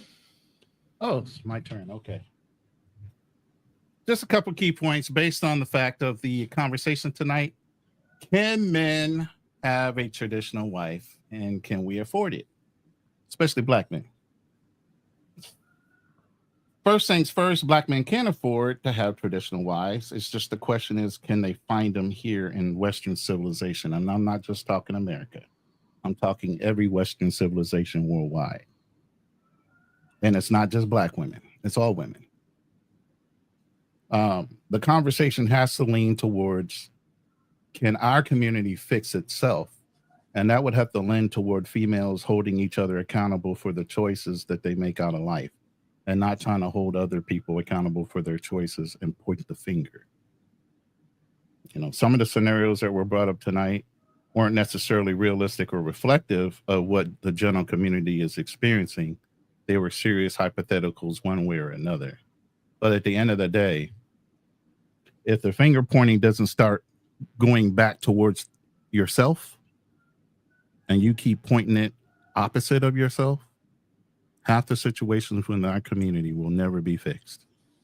And we can argue around Robin Hood's barn about who's doing what and who's not doing what. Instead, you start looking at yourself and starting fixing yourself, our community will stay broken. What am I playing? Appreciate it. I don't think I have too much to say, but to answer the question, can people have traditional wives? I mean, in my honest opinion, we need to get rid of that as the standard. We need to get rid of that as the stigma, because I feel like a lot of men feel less than if they aren't able to achieve having a traditional, quote unquote, traditional family. Do what works best for you. I mean, Ron made a great point. Like I said, if you want to go overseas to get a traditional family, fine. But that has nothing to do with, the women have nothing to do with the fact that you couldn't find that in the States. That was your choice. There's other factors at play. I think we talked about a lot of other things. We talked about other problems in society, and it's like I agree with what Angie's saying. It's like we have to have some uncomfortable conversations, and what I've been talking about for years with my red pillar best friend is like it's going to get to a point where a lot of conservatives say that person should pull themselves up by their bootstrap. This person should fix their own circumstances. What he classically says is the Black community needs to kind of fix their stuff themselves. It's not going to happen without assistance and some grace. So, like I said, it's going to to solve some of those problems that we talked about. It's going to get uncomfortable, and you can't just say this is not my responsibility. Because on one hand, they don't want to provide for certain programs, but on the other side, they want to see a safer world. They want to see more education. They want to see more kids. They want to see more things, but they don't want to support those things to happen. So I'll end it with that. BA, you're up. So the topic at hand, I mean, it's not really rocket science at all, especially when it comes to a traditional wife. Can a man afford it? I think that stigma comes more from an American mindset. I say that because I've traveled to a few different countries. I'm not an expert, but within these local communities, that whole traditional wife conversation doesn't exist. It's just their customs. Is it hard to find in traditional countries? Not at all. Is it difficult to find in the United States? Absolutely. But they don't have a price on them. And I know that's more of an American thing, and I'll always refer back to the American perspective because that's how you tend to look at things. But no, anybody can find a traditional wife, and there is no price as long as you guys are happy. You guys support each other. Traditional, modern, who gives a shit, man? If she cooks for you, cleans the whole shebang, she enjoys it, there is no price to it. She makes you happy, you make her happy, and enjoy your life, And these types of conversations, I know they're mainly more focused within the United States territory, so they really don't pertain to me. But I do enjoy, the entertainment and et cetera. And I hope for you people that tend to would like to stay in the United States and accomplish those things, I wish you guys the highest and the most best of luck. And when it comes to government assistance and et cetera and things like that, yeah, take all the help that you can get because our ancestors worked for free, so the government has a debt to pay. So I don't knock people that extract large amounts of money from the system. I support it 100%. But yeah, but as far as you, Chris, I know you like to try to get a lot of support on your decision making, especially when it comes to your dating life, and I've picked up on that. And there's not a problem you trying to get advice from crowds like this panel as of tonight. But it's time for you to put a ring on it, man. Like what are you holding back, man? You live in Atlanta. I don't mean to put the spotlight on you, but it's like, damn, like you said, you damn near 45 years old, my brother. And Atlanta is full of it, but I mean, I could dig at you like, playing the field, but the women, they want children and they're on a time limit, that biological or their reproductive system is on a biological clock. So you got to stop playing, man. You got to stop being so selfish, man. Stop playing the field. Just put that ring on it, man. All right, appreciate it, everybody, from joining the panel and staying on as long as y'all could. There was definitely some good conversations in here. One last thing. Go ahead. And this just goes out to everybody. Don't let anybody shame you with any type of tactics on who you decide to date and who you like, and if you want to,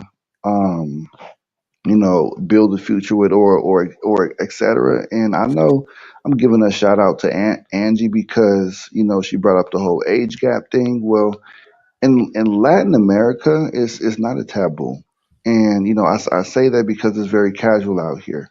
But I know in the States, it's always been within our customs that it was a taboo. You only should date no more than 2 or 3 years, or etc. Well, in different countries, they tell me the hell with your customs.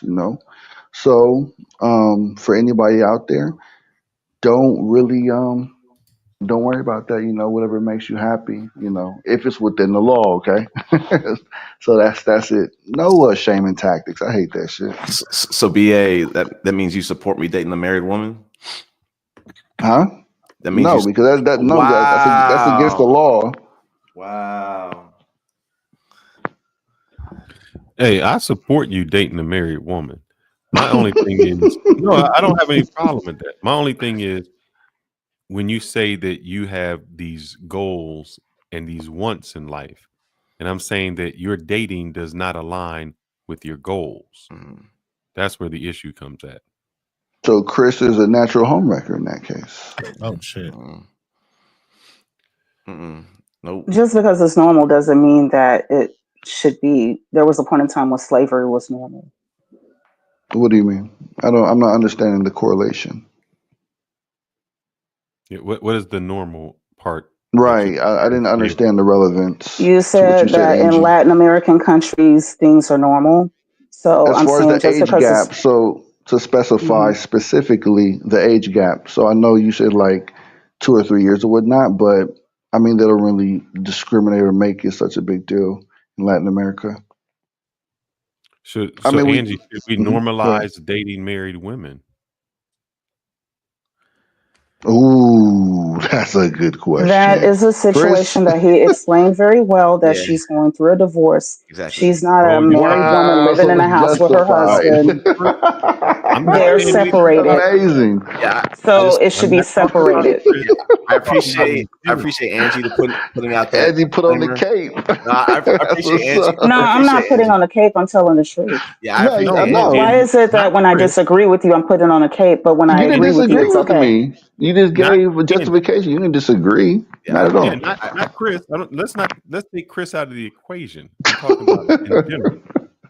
Hey, so first and foremost, I appreciate Angie for putting that disclaimer out. Ronan and Fearless's audiences might not know what I mean by dating a married woman. I mean a woman who's going through a divorce. I jokingly The point is, she's married, Chris. You always try to make a justification to wiggle yourself up out of it. She's married. I jokingly She's divorcing. Yeah, correct. Wow, which is in the present tense, the continuous present tense. But also to Chris's she's not divorced. To Chris's credit, he's also admitted that what we had said earlier in another podcast about her not being ready to turn around and get married right away, get back into a serious relationship right away, was also true. Sure, and I expected that. The same thing was true when I went through a divorce. I wasn't ready to be getting married. Me too. Within 6 months. Point is, you shouldn't be dating currently married women. That's the moral of the story, No, man. you can go out and get to know people and not take it too far. Exactly. Not everybody has But Chris' sex on every intentions are day. different. Listen, what I'm saying is as she's going through her divorce. That sounds terrible, bro. Just stop. No. That's true. Stop, No, BA.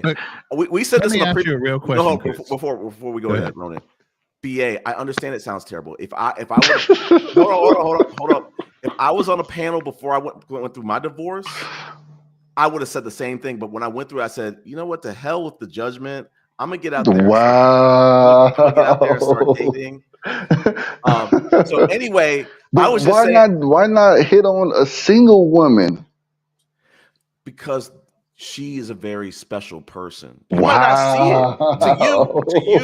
To you, it's a woman is a woman is a woman. That's not what it is for me.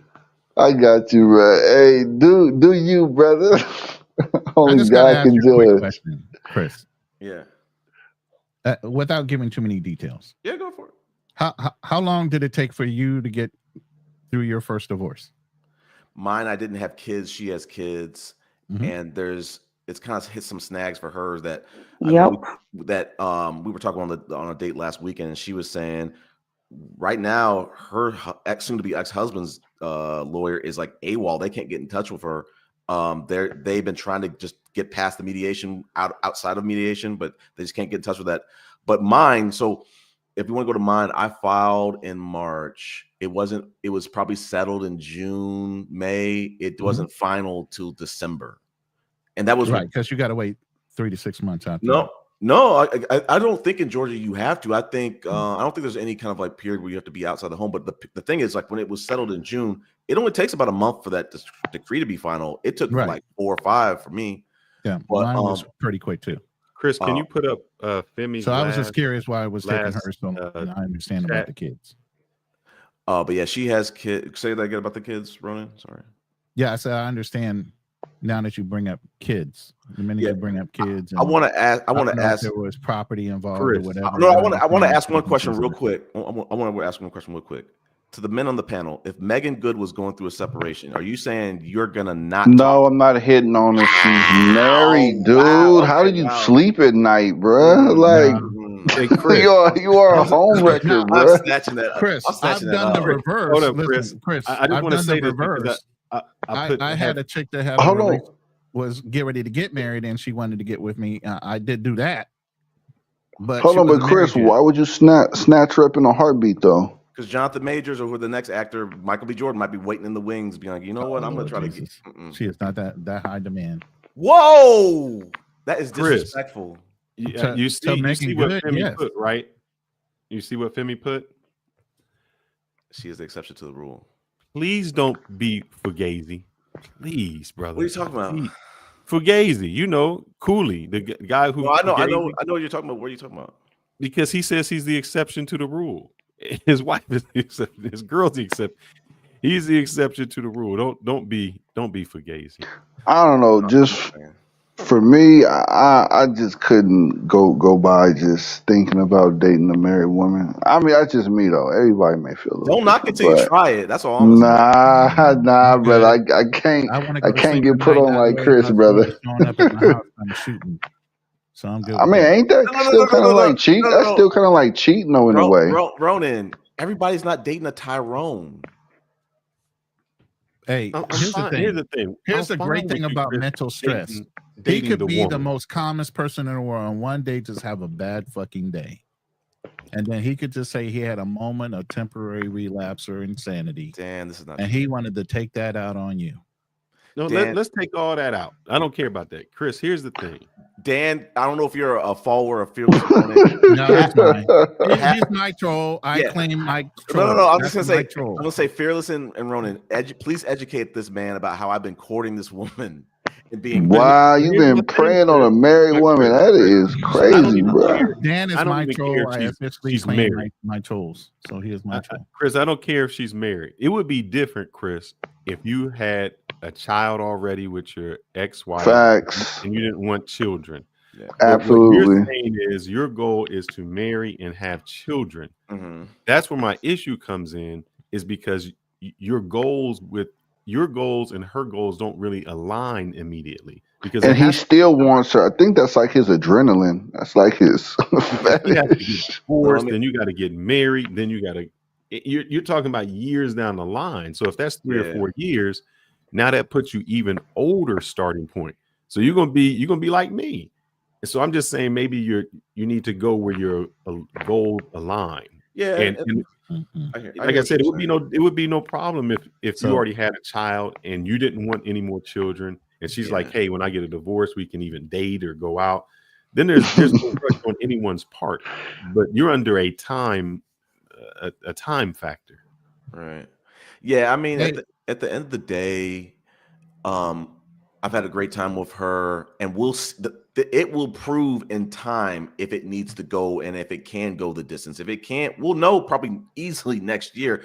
But and we're okay with that. Like, we're gonna see what things can be, and if they're not aligned, if they're not staying, if we're both still not, having a great time early next year, we'll make those hard decisions, and I will make me personally, I'll make adjustments accordingly to account for time and things like that. But like right now, like I said, I've arrived at the point where having a family doesn't have to necessarily be biological.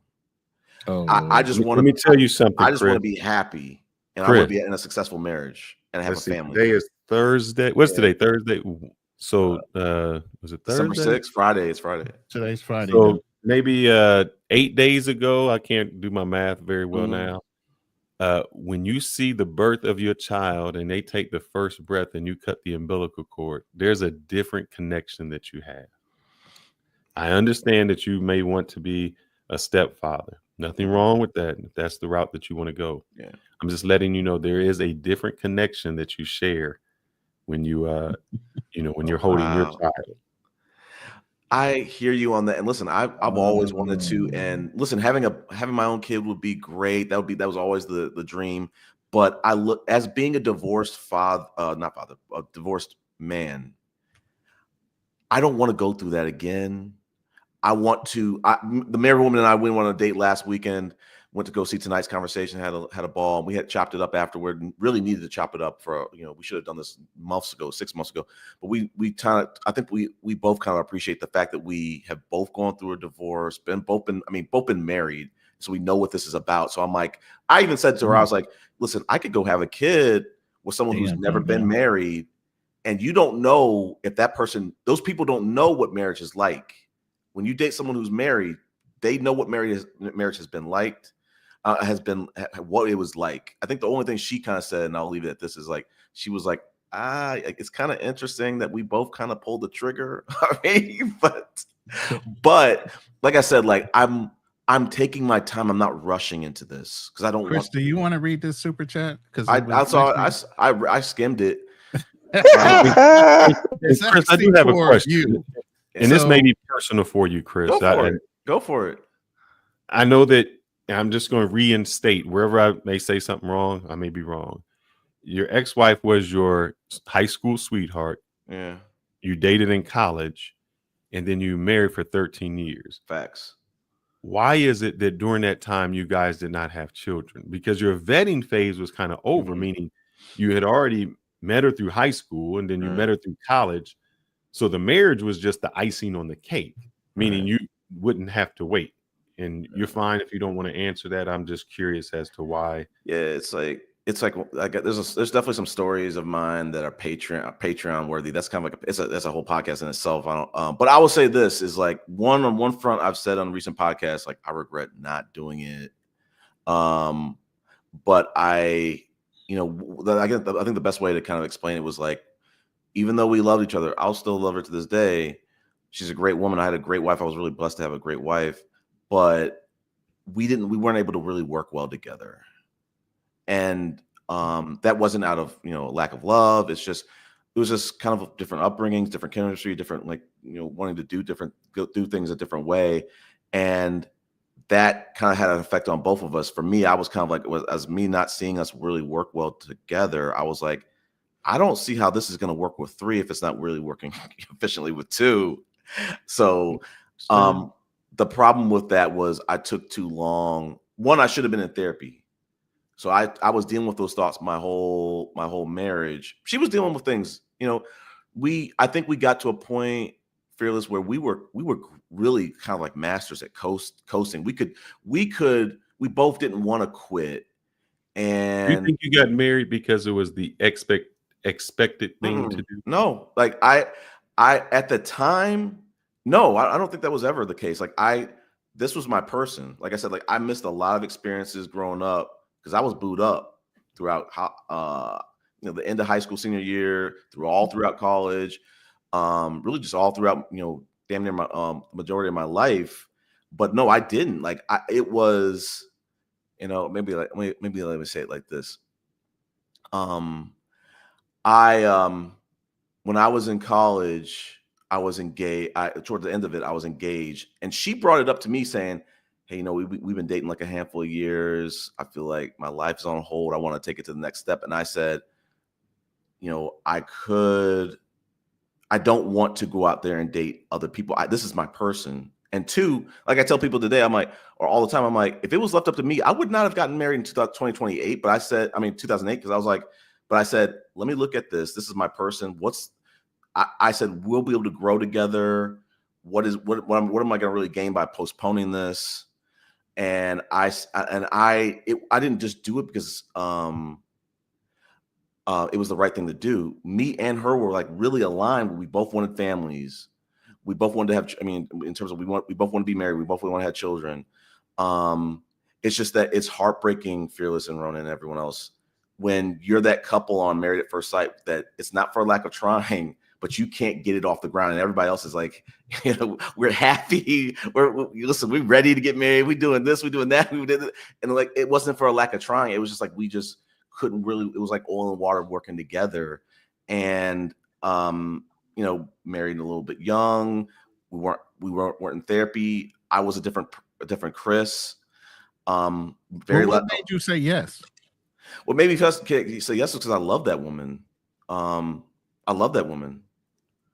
I never, not once thought about, hey, you know what? Maybe we need a break. I want to date some people in college. Never, not once. I was booed up 100%. Okay, so if you loved her like that before, then once you got married, what changed? Man, that getting married, marriage it hits different. And it hits different. I don't agree with that. It hits different because when you are a younger man, and I got married, I graduated college in May. I was married in September. And I remember when I got engaged, and I was talking to my ex-wife, fiance at the time, and I was like, hey, could we kind of like postpone this wedding maybe like a year or so? She was like, nuh-uh. We've been dating for a while, several years. We're not waiting anymore. So I was like, okay, I got it. So no, like I married out of love. Like I tell people on these podcasts, I could not justify it, but beyond that, I was like, I know I'm young. I know I'm not ready to get married. I know I could use a couple of years to pay some bills, to get some experience, to kind of even have my own place. But I said, you know what? I could also do that with her. And this is my person. This is who I believe to be my person. So I don't know if that was answering your question, but like what changed is like you start moving in with a person. And like I said, I want to preface that with marriage is beautiful. I was blessed to have a beautiful, a great wife. But there's ego that comes into it. Oh. There's, like I've said previously, like we weren't able to. What you be telling your chat, man? What's up with the colorist thing? Huh? What? Is he a colorist? I didn't say anything about colors. I don't know. Sorry. She might be talking about my red pill best friend, who is kind of like a colorist. He is named Chris too. But yeah, there's ego because like when you're now living with someone, and I think the best way to say it is when you were single and you're dating. My life is my life. Your life is my life. We intertwine when we go on dates. We're even though we're booed up and we might not leave any space to like breathe, it's different than living under the same roof, paying same bills, or you paying the majority of the bills and having to merge each other's lifestyles. When I was single, when I was dating her, going to Morehouse, there were no expectations of like vacations every single year. You're in college. There's no car notes. There was none of that. But when you start working, it's different, and you start living together, it's different. Now you have you got some of those expectations of like, hey, now y'all been married for a couple of years. When are you gonna have kids? And you got careers and stuff. It's just different. Like I wish I was going through therapy then. I was the oldest of my family, so I didn't really have any examples of like anybody I could really reach out to and say like, hey, I'm going through this, So you guys didn't have the same goals?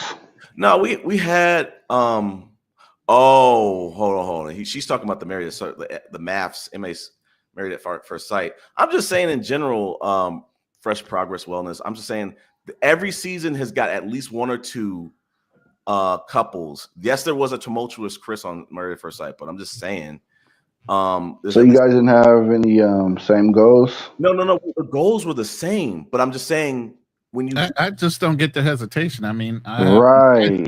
How come it didn't work out? My high school sweetheart and I got pregnant. I dropped out of college to go in the military. We were supposed to get married. She changed her mind. Fine. Within 2.5, 3 years, I had already got another girlfriend. I wound up getting married, and she was my first wife. We had 3 children together. Yeah. I don't get the miss when it comes to actually having children. If it was discussed as something you both wanted and you both loved each other, or even living together, what was the miss? There shouldn't have been, that should have been a whole situation every night. What was the disconnect? Living together. The disconnect, again, we're going into like OT with this. Like, this needs to be a whole nother podcast, but it's you can make it short. Just keep it brief. Like I said, like, it was just marital stress, struggling out the gate, not really able to kind of find one voice. And struggling with bills? Like, what do you mean? Like, no, I'm saying, give like, an example. I'm saying struggling in terms of. Oh man, that's funny. What? Hold on. What? Struggling with what? I'm saying struggling with, like, working together, like direction on how to do things. Finances could be one. That was a major thing to tackle. Like paying bills? No, just like setting the lifestyle. That's one thing. So yeah, the first few years can be like that. The first few years can be like that in a marriage, where you're 2 different people coming from 2 different backgrounds. You're 2 different genders, so your approach to life is going to be different, and you're trying to. The fun part. The first couple of years should be fun. I don't get y'all were too But busy in y'all heads. But Chris, what kind of there's lifestyle, some adjustment that happens. That's just the reality of it for most people. Chris, even people that have been together for decades will say the same thing. I've never had it can be fun. It can be fun, but you will have moments of misunderstanding and trying to understand one another. And the thing I think but what type of lifestyle, Chris, did you want and she wanted? No, the thing that has to that it didn't work out. The thing that has to be thrown out too, Ronan, is even though we have different temperaments, I'm kind of patient but a hothead. She's kind of like very social and a hothead. We were both hotheads, and it was kind of like just butting heads and not really able to. It was too many chiefs, I think, is what was going on. But Chris, what kind of lifestyle though did you guys want to live though? That's the question. Before you answer that, Chris, this is where, and I thought you were talking about this. When I talk about traditional women, this is what I'm talking about. What do you mean? Because when I came in and I lived with my wife, we're together. She said, "Here's my money, here's my finances. You control it. You pick out where we go. I follow you."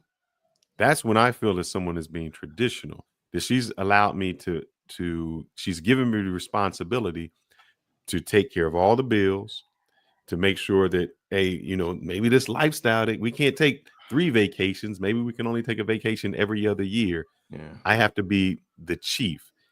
And when sounds like a child though, like you're taking care of a child. Just in my opinion. Go ahead though. No. What he was saying is there was too many chiefs, not enough Indians. In any corporation, there has to be somebody who sees the vision and leads the way. And when you have, but that still kind of sounds like a child though, like you're taking care of a child. No. And when I agree with that, I'm not trying to be disrespectful. It's just it makes your boat float, but it that doesn't work for everybody. Right. Yeah. I mean, I wouldn't want a woman that's just you could do everything and let's both put in some input. Yeah.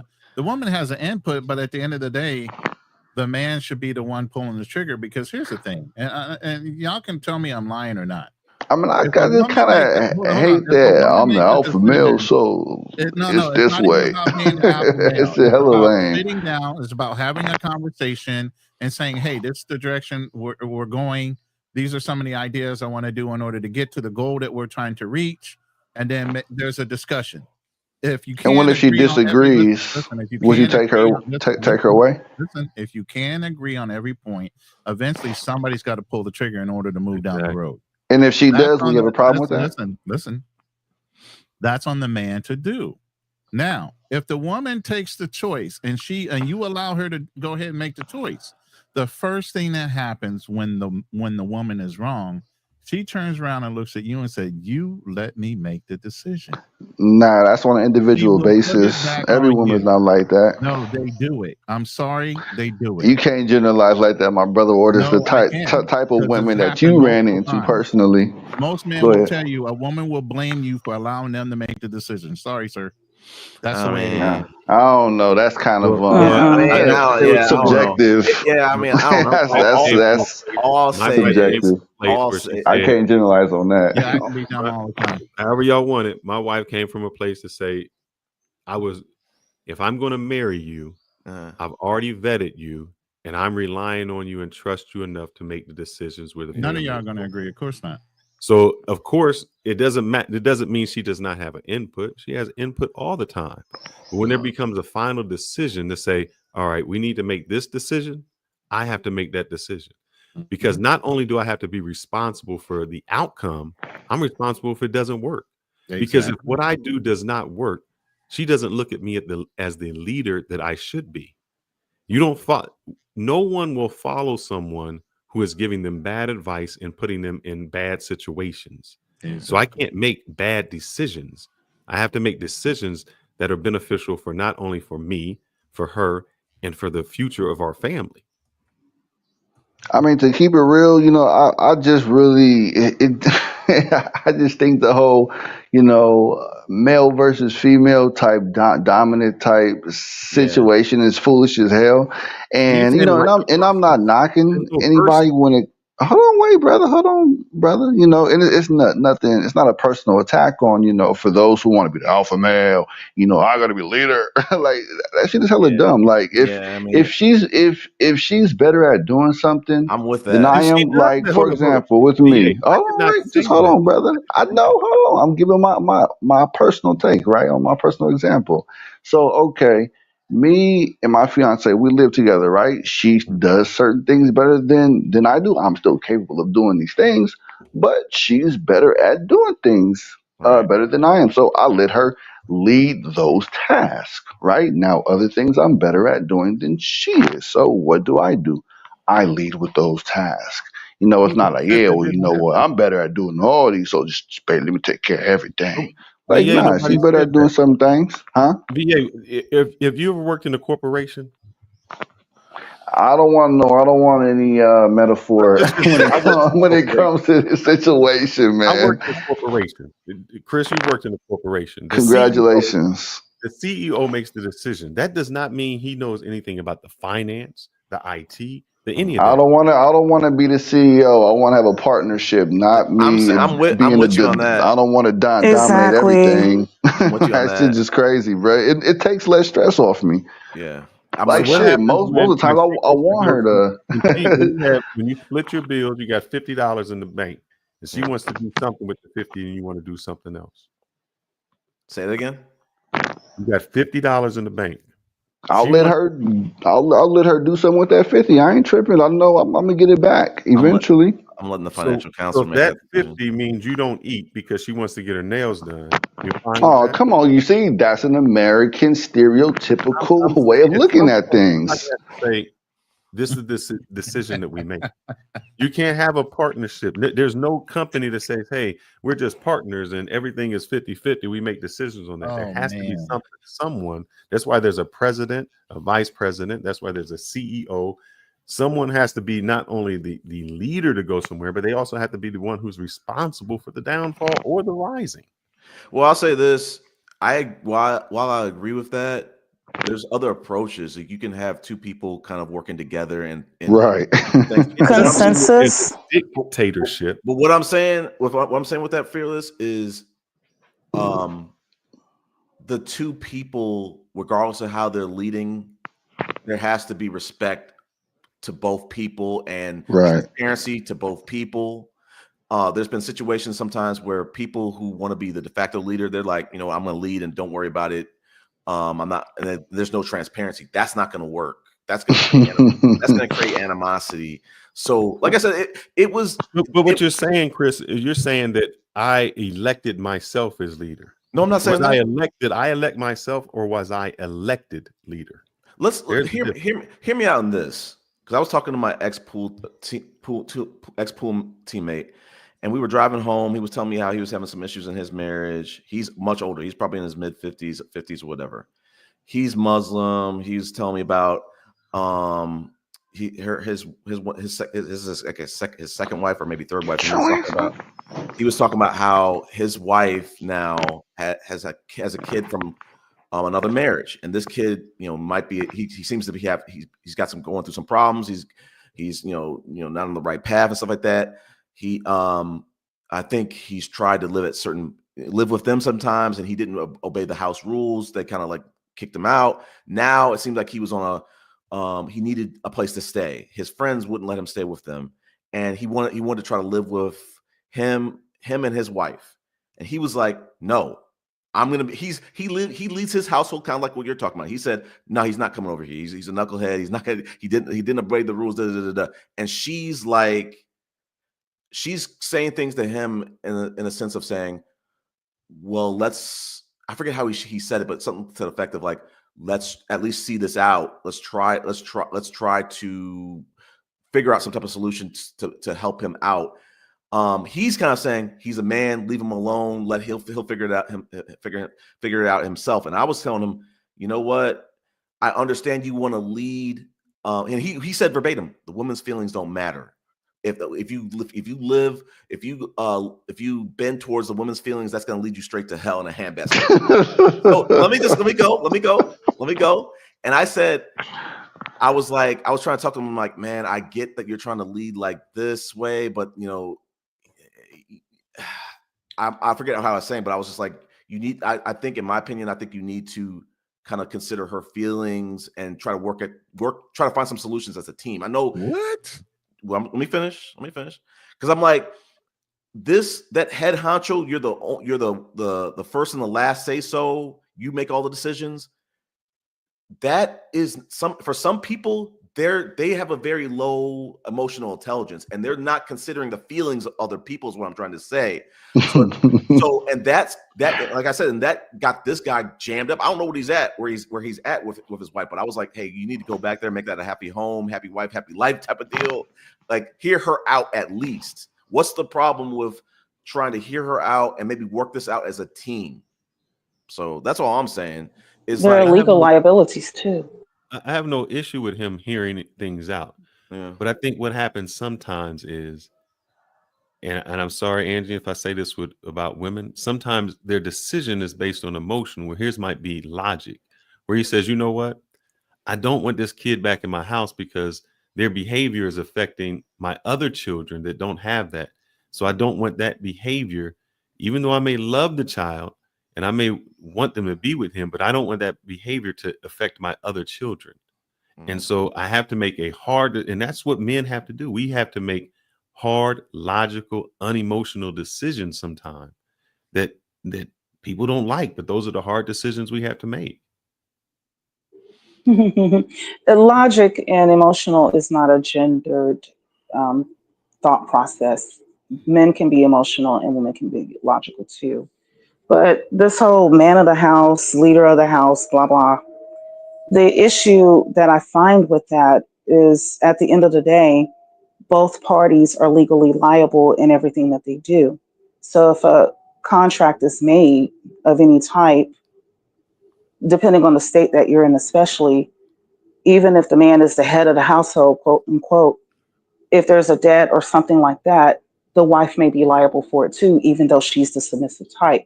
And that's where there's a bit of an issue with that approach. I'm not here to tell people what to do with their lives, how you live your life is your business, but I'm just pointing out where there may be an issue that arises. Is your husband, is he African? I thought I heard you say that one time. I don't like to expose too much about my lifestyle. I like to stay as anonymous as possible. I'm only saying, I think you stated it before. That's the only reason. I wouldn't have come with Africa just out of whole cloth. Jump to the point without having her clarify it. Let's jump to your point. I'm just wondering, if he is not American, how does he approach a traditional style? Because usually people who are not American, have different traditional systems that they see? Everybody is not a monolith, that's for sure. And our style of making decisions is more like consensus. What is the best approach to the situation altogether? It's not a situation of, oh, I know better than you know better than me. As far as exerting influence or exerting power over one another, certainly there are things that I'm better at than he is, and there are things that he's better at than I am. But at the end of the day, we're still consulting each other because we understand the value of putting two heads together to come up with a decision versus taking it on our own. Now, with that said, that's when it comes to like major decisions, financial decisions, things like that.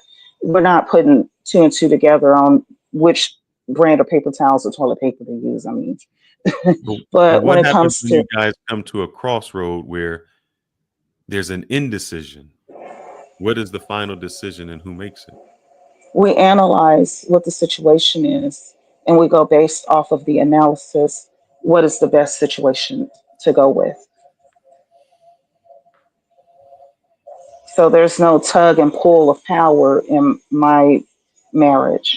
I don't like being in relationships like that. Yeah, and I fearless. like, no, go Go ahead. ahead. No, go ahead. Sorry.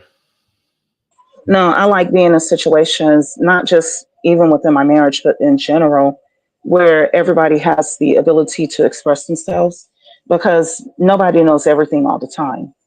So there may be something that someone else sees that I would never consider because I'm not walking them out in their shoes. So But as a result, in my marriage, we go by consensus. let me get over this because I think Chris or whomever keeps thinking it's a dictatorship. I don't have a dictatorship, man. My wife probably makes 75% of the decisions. It's just decisions that are, that are very difficult, that need to be done, that we come to a tie break. I am the tiebreaker. Mhm. That's all. Yeah, I mean, I think there's nothing wrong with one person being the lead, uh, um, or the final say. It's just that every family doesn't necessarily need to be that way. I know personally, I wasn't seeking that in my first marriage. I'm not seeking that in my second. Unless it was had unless the circumstances call for that. Like if I have something like kind of like what BA was saying, it's like if my wife is better at logistics than me, I'm letting her run with that. If she's if she's better at taxes than me, I'm letting her run with that. Um, so But that's what a good CEO does. The CEO isn't the CFO. He isn't the information officer. yeah. All he does is that, just like in the army or whatever service you guys served in, that sergeant may not be the best. He can delegate people to do things. He just has that final decision on the mission. That doesn't mean he's saying, hey, I got to do the taxes because I don't know nothing about taxes. No company would survive like that. A good leader finds the quality in other people and brings that out and And makes you have sure to that, trust them. yeah, that's what a lead. It's not manager. A leader trusts his people to make the right decision, and he empowers them to do so. That's all. So I Yeah. don't know how you guys are like, oh, he's missing nothing like that. No, Any I'm leader, Well, company, make sure that he puts the right people in the right place and trust their decision to make it.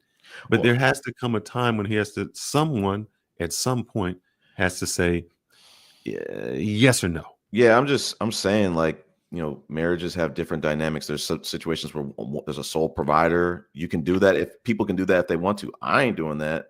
I'm just saying, unless my next wife and I agreed that that's the best thing to do. Like I think you brought up a good point. Like once you start a family, maybe there might be some circumstances where it might be better for one person to stay at home because of childcare. If that's not the case, and we agree that it's better for both people to work, then we're going to do that. But what works for your household is great, but I just think we don't need we don't need to push, tell other people how to run their household. I'm not telling people, hey, have two leads. That might be what I'm going to end up doing.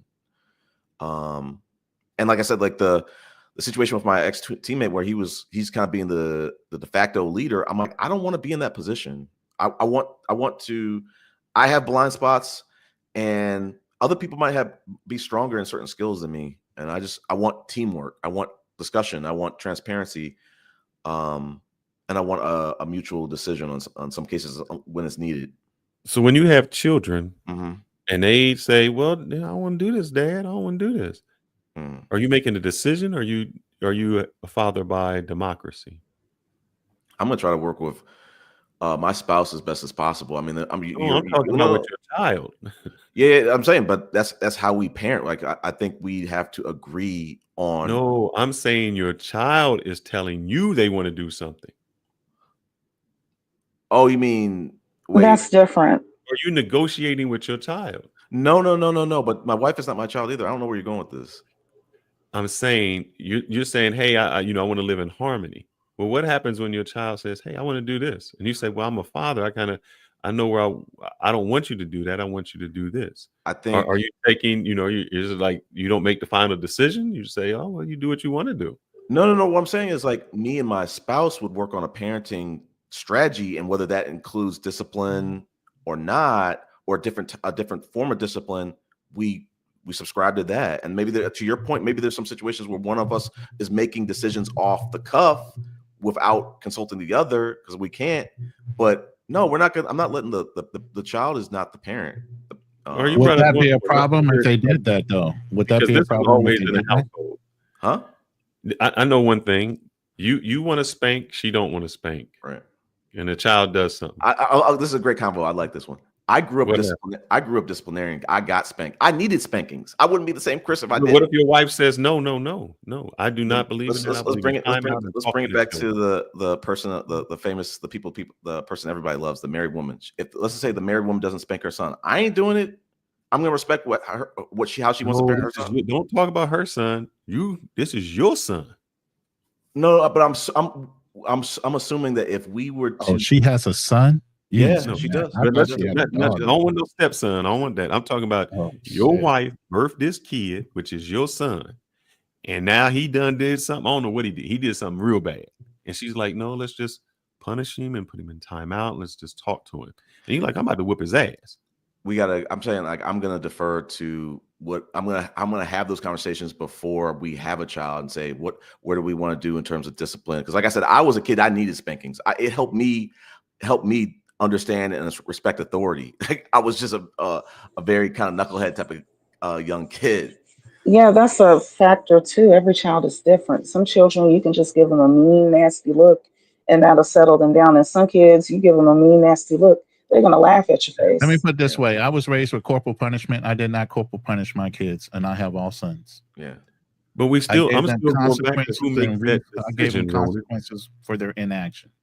Yeah. But who would make that decision? If you, Chris, if you grew up, yeah, I'll give you the scenario like this. You grew up and you said, man, discipline helped me out. I know where you're going with this, Fearless. I'm going with my wife's decision. Because I think you're going to let the wife decide whether to punish your son? That's her son. No, it's not her son. No, it's not. Oh, you're not talking about the stepson. You're talking about a son. I think Ronan's doing a hypothetical saying it. I think he might have been saying my ex-wife, if her and I had a son or something like that. I think. Yeah, that's what I'm saying. Your ex-wife, you had a son. Yeah, I'm not one of those Fearless that's saying, oh man, I gotta punish the child the way I want to punish the child. Because a lot of people would go above that and say, hey, you know what? If I move into a blended family, I'm gonna punish your children how I want to punish. No. Like, I understand Fearless, and trust me, I'm team spank. I'm team spank. But for certain kids, I'm not saying spank all kids. Some kids might not deserve to get spanked. My ex-wife probably needed to get spanked. She did not get spanked enough. I mean, but we're living in a new day, Fearless, where spanking, people are taking different positions on spanking and discipline. And I'm not just saying spank. I'm just saying at some point somebody has to make that final decision. Whether it's and I'm just using spanking as an example. Yeah. Because what you would say is, hey, because how I would look at it if we're just using spanking, I would say, look, I know as a man what it means to be a man and how, I'm not killing my son, but I know how to physically discipline them to let them know that this is not correct. That may be your position. Where she says, no, you can just talk to him, I heard this kind of stuff at the pool hall, and I think to kind of split the difference, there might be certain situations, because I heard a situation like this where this pool player was telling me he had a blended family, and he was like, it might not have been spanking, but he was like, I need to kind of step in and kind of discipline my child in a way to kind of help him understand that we're not going to either do his homework for him. He's going to have to learn. He's going to have to do it himself. He's going to fix it and do it do it himself to kind of prepare himself for the world. So yeah, there will be some situations where probably the mother and or the father has to step in and kind of, parent to that same gender in a way that maybe the other parent doesn't. And I think that's maybe what you're getting to, I'm assuming. Yes, but let me give you another scenario then. Yeah. You marry someone who has a 3-year-old son. Mm. Then you and her have a son. Mm-hmm. They're in the basement doing something. I don't know what the hell they doing. They in the house. They done they keyed your car, both of them. You go to spank your son, and she says, you can spank your son, but you can't lay a hand on my son, the other son. I'm gonna be, like I said, I'm gonna be consistent. If she doesn't spank her child, I'm not gonna be spanking mine. Ooh. I mean, I'm gonna be. So Let's hold on. Let me say this. Let me say this. If he grows up to be a kid like me, though, I'm gonna be trying to, advocate for team spank because, listen, in my household, and we weren't getting spanked. We did not get abused. We didn't get hit with a switch. We didn't get hit with pots. I'm just saying belts. And it was a village. My grandfather, he could spank me. So again, I hear what you're saying, and it's like, to your point, these are situations that you're going to have a plan, and what you're trying to say is life is going to make you divert from that plan a little bit, or at least consider it or discuss it.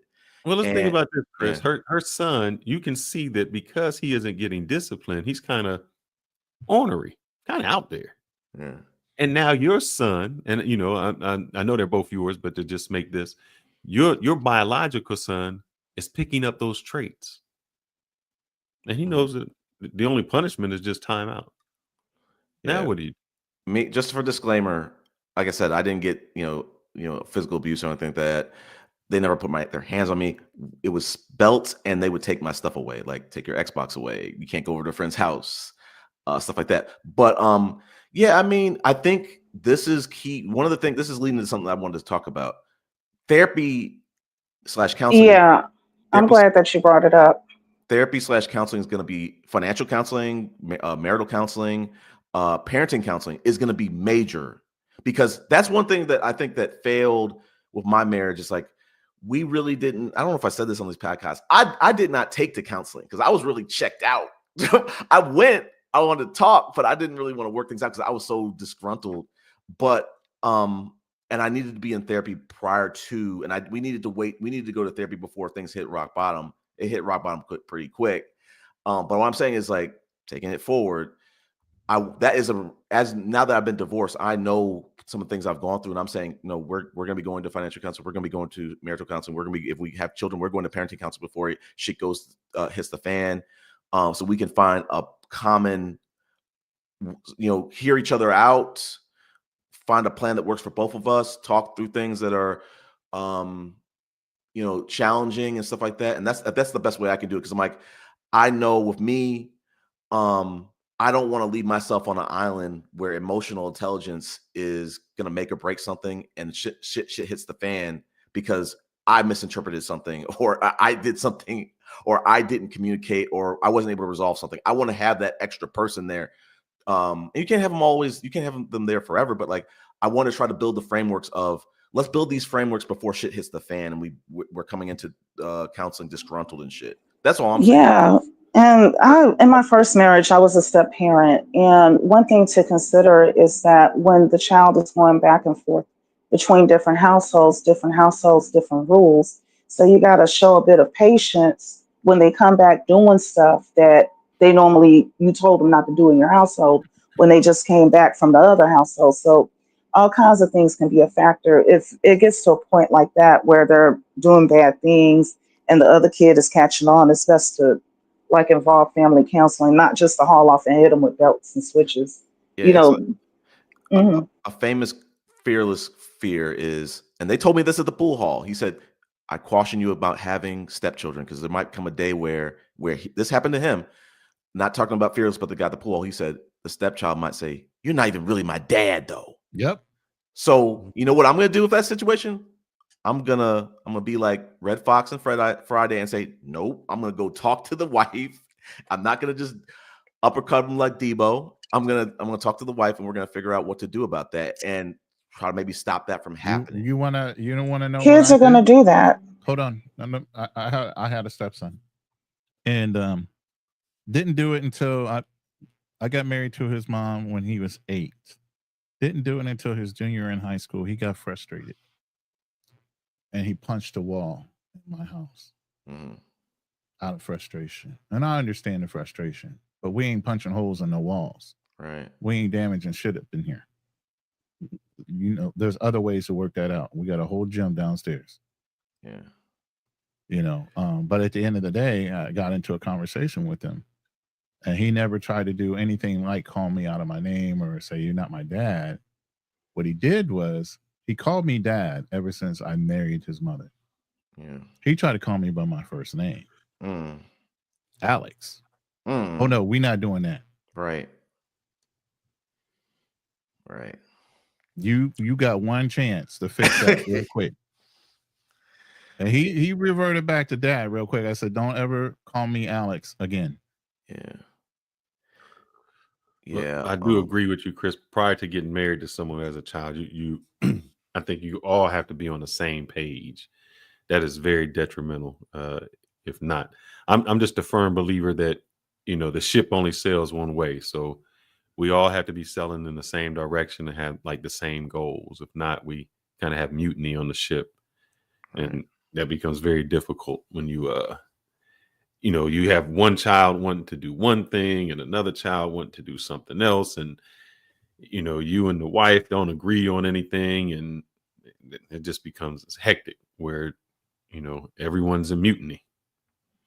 Yeah, and people don't know. Like I said, marriage is beautiful, but y'all don't know what that misery is when when that household is not working, and when it's not in unison. That is, and that to stay and fight through that, which my ex-wife and I did.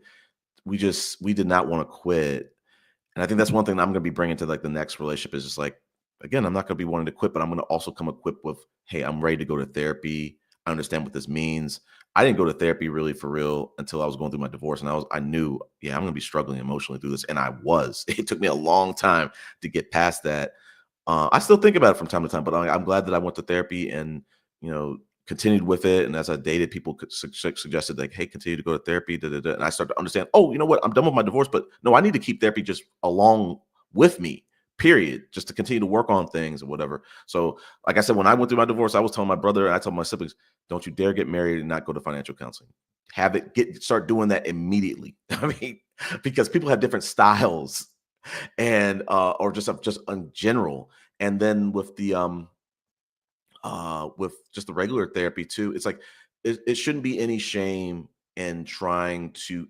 Sometimes it's. I remember my sister who went through a divorce, and I was pleading with her, don't get a divorce. You haven't even gone to counseling yet. Listen, I can only talk so much because I went to therapy, 3 times. I didn't take it seriously that one time because I was already checked out. But I was like, try to go to therapy. And like I said, because they had never gone. But I don't know where I was going with that. But it's just like I wish I was going to therapy personally by myself, so I could understand it and be able to go to therapy and do the work.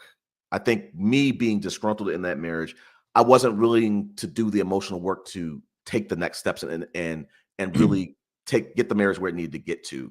I was kind of checked out and disgruntled because of some of the stuff that had gone on before, not being addressed and festering on and stuff like that. But like I said, I want to change that next time and start on the right foot. And like I said, I'm gonna be coming in stronger because I'm gonna be someone who's already willing to go to therapy. Shit, I might want to go to therapy in some of my dating relationships. I mean, I'm not against it. I'm not against it. Like, I thought about it maybe a day or two ago. I was like, if the married woman and I continue dating, I'm like, I'm not against us going to therapy and just hashing some things out and trying to figure out as we figure each other out. If things reach snags or whatever, just talk. But about things. But like therapy I was one of those people that just, hey, if you don't have a mental illness, like why are you going to therapy? Da, da, da. And now when I went through my divorce, I was Everybody like, has a mental illness. You're yeah. just not aware of it. But I was like, I remember I go to therapy. I mean, I went to pool like after my divorce, and I was wearing this, like, hey, I'm back, be right back. I'm in therapy. And then the bartender was like, hey, you go to therapy? I'm like, yeah, I actually have 2 counselors. She was like, do you have any mental illnesses? I'm like, no. I mean, we talk about jobs, we talk about dating, we talk about, the decision making, we talk about a lot of discussions that y'all are having with me, the therapist has with me, like dating intentionally. Why are you dating the married woman? Da, da, da, da. And well, wow, FLA truckers like bucking shots. But that's not my person. I don't know who's. no, it's cool. It's That's cool. It's that's cool. his troll. It's cool. That's his troll. It's Chris is cool. troll. Somebody else's It's troll. cool. Yeah, that's I got Chris's troll. it's cool. I got thick skin, but it's just like therapy is very important. That's one thing I can like tell people is like, don't be one of those people. I think what I was trying to say about my sister was, don't be one of those couples that's like, nah, our relationship's so strong, we don't need to go to therapy. That is a mistake. Go to therapy. There's no shame in going there and saying, oh, we're going to therapy. I think, like I said, I think my sister kind of took that route of like, we've never had an argument, we're good. Next thing you know, they're on the rocks, they're out. I mean, and they don't Exactly. So, let me say this real quick, and I'm an advocate for therapy big time. Gone are the days where the family used to say, don't say nothing, just be quiet, deal with it in silence, right, or we'll go talk to the pastor or the deacon. They are not therapists. right. Keep God out of it and go get the help. If you're Black in America, you need to go to therapy. Right. You have lived a traumatic life dealing with how many times you had your parents say, you got to creep around cops. There's certain things you were programmed as a kid that's traumatizing, and you just don't realize it. Yeah. I was mentally unraveling, I think, at the end of my marriage. And I'm a very strong-willed person. I said to myself, I can handle these thoughts. I can make these thoughts. I don't need anyone else. Da, da, da. And I did, but just like, I guess, like that misery that and it's, like I said, I had a great wife, but it's just like not being where you want to be. It hurts. And sometimes in marriage is like, you got to reinvest. And I think that's one thing I failed with, is like, I was not willing to make the reinvestment. Only the green grass that you water grows, my brother. That's true. But I'm a lot older now, a lot more mature, and I know I can try to do the best I can to know what I take the knowledge I know to not make the same mistakes. And one of those is like trying, like I said, trying to go to therapy and trying to start before it gets too bad, before there's too much bad blood or too many mistakes that people are going to hold grudges or be kind of like not let go of. So that's what I think. That's my parting thing, is like, go to therapy. Don't be that couple that's that's above it. And transparency. I think somebody like FLA would do good in therapy. See, what therapy will help you with FLA is to figure out like why a person like you would be in the chat trolling, things like that. It might be some underlying trauma that you have where you don't get a lot of attention, where you were young. You feel jealous of other people. So, it might help you with that underlying trauma, because normal people just don't get in and just go against everything. So you might have some underlying issues you need to discuss with a therapist. Yeah. For me, one of the things that I really like about therapy is that it's almost like an accountability partner for life. Like I said, like before I went to therapy, I always thought like, oh, it's because people are schizophrenic or people are this and that. It's like, no. It's not. It's that too, but it doesn't. It's also just normal people who are just talking through. If I have something like a bad week at work, and I'm dealing with like really difficult people, I talk about it in therapy. I'm like, man, I'm just dealing with these people, and they're getting on my last fucking nerve. I think Herb Benista said it best, where she says therapy should be proactive and not just reactive. Yeah. I think a lot of Definitely. times you go to the doctor. I go every year to get a yearly checkup, not because I'm sick, because I just want to make sure that I'm on the right path. I don't exercise when I can exercise. I exercise to stay healthy. And I think a lot of people don't do that to stay healthy, because even very intelligent people and CEOs go there to therapy to say, hey, am I doing something wrong? how can I be the best me I can be? Yeah. X. I like the fact that because I've seen families going in and out of therapy that were smiling and laughing as they were leaving. And I like the fact that it enables people, it makes sure that everyone's voice is heard. And if anything needs to be said out loud, it's said out loud in an environment where people can ingest it with a trained professional nearby to help them to process whatever they're hearing. Mm-hmm. Yeah. Yeah. I agree. But yeah, I mean, it's a great conversation. Yeah, just don't like I said, don't do life alone, especially in marriage. Like it's like I said, I think the last thing to say too was like, again, I was the oldest in the family. There's certain things you can't go tell your mom. There's certain things you can't tell your family. There's certain things you might not even be able to tell your friends. So, and it's like having that therapist would have really helped to kind of have a safe space to speak Yeah, about you things. don't want to say certain things about your marriage because then your family's looking at you all kind of crazy because you're still with her after you told them what to, and you guys already went back and made up. So now they're looking at you like, well, I thought she did this, that, and the other thing. We made up and we worked through it, but they still got that grudge based on what you said. Right. So and they might be the source of your need for therapy. Sometimes that's what I'm saying. Family gets in your business. Yes, that's what I'm saying with that ego. It's like they kind of sometimes people, your friends, your family, could put a battery in your back or whatever. You know, it could be yourself too. But it's just respect has to be there in a marriage. You got to forgive. I struggled. I'll be honest with you. I struggled with that. I could definitely hold some grudges. But it could take me some time to cool off or whatever. But like, I had to change. I got I think one of the things like I said, I had a really great wife. I saw her grow leaps and bounds emotionally. I think that was kind of where I was struggling. I got a question there for you, Chris. Yeah. All right, you've been out. Yeah. You went through therapy. Yeah. You getting yourself together. Could you revisit that relationship? Hell no. You mean with my ex-wife? Yeah, I mean, you haven't said anything bad about her. You basically just said, she's a great woman. When I was going through my divorce, I'm going to go off topic, but I'm like, all I really wanted to do is go back and be friends again. Like I missed the friend. I hate that I lost that. I haven't spoke to her since. But I think there's just too much. I think the answer is theoretically yes, but the true answer is no, because it's like, it's just like me with the married woman.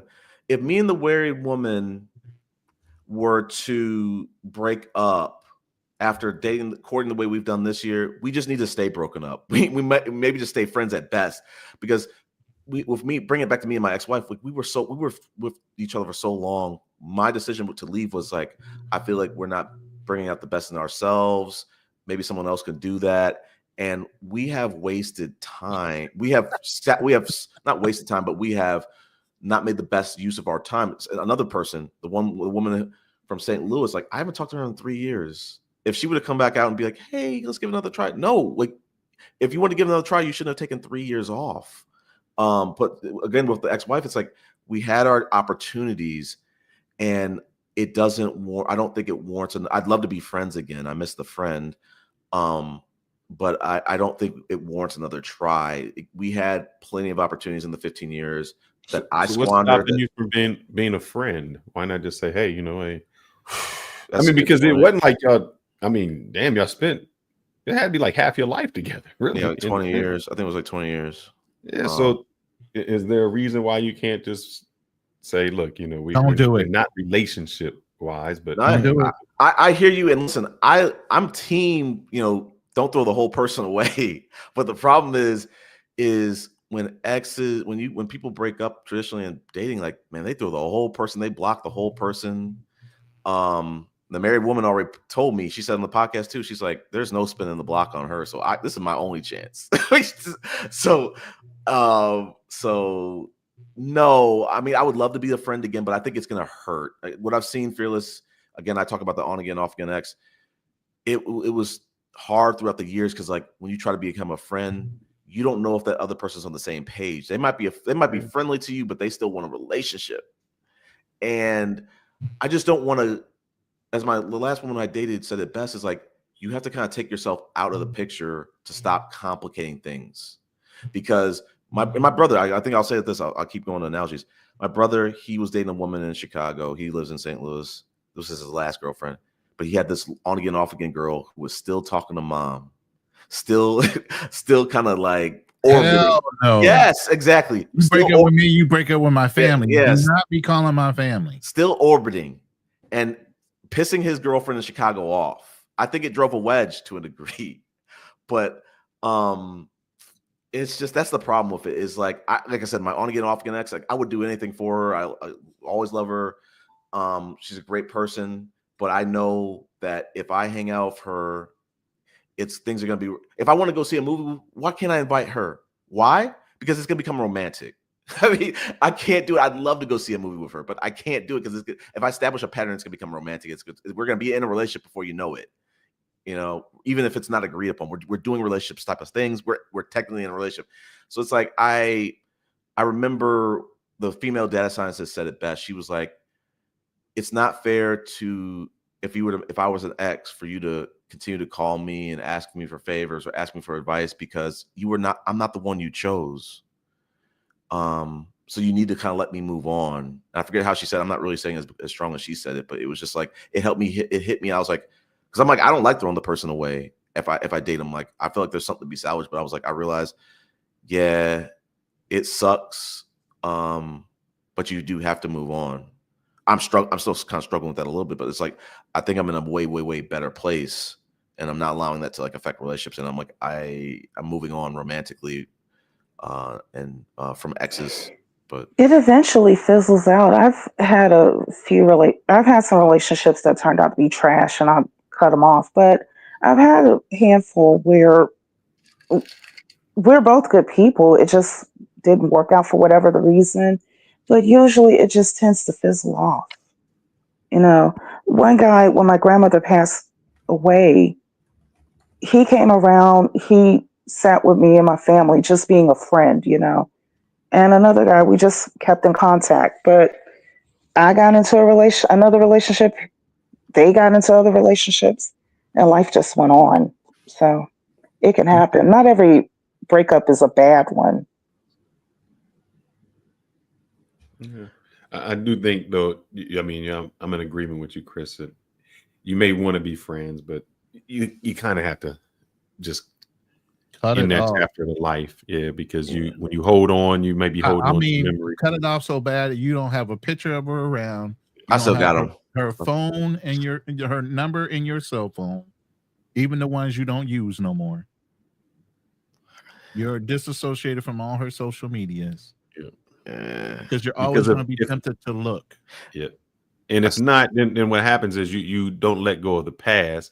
You know, you're looking her up on Facebook, on IG. She's talking to something, whatever it is. You're comparing yourself to whomever, and it never lets you be free. And there was always going to be a guilt feeling there, where you just say, "All right, this chapter ended, and now the next chapter has to begin." Yeah.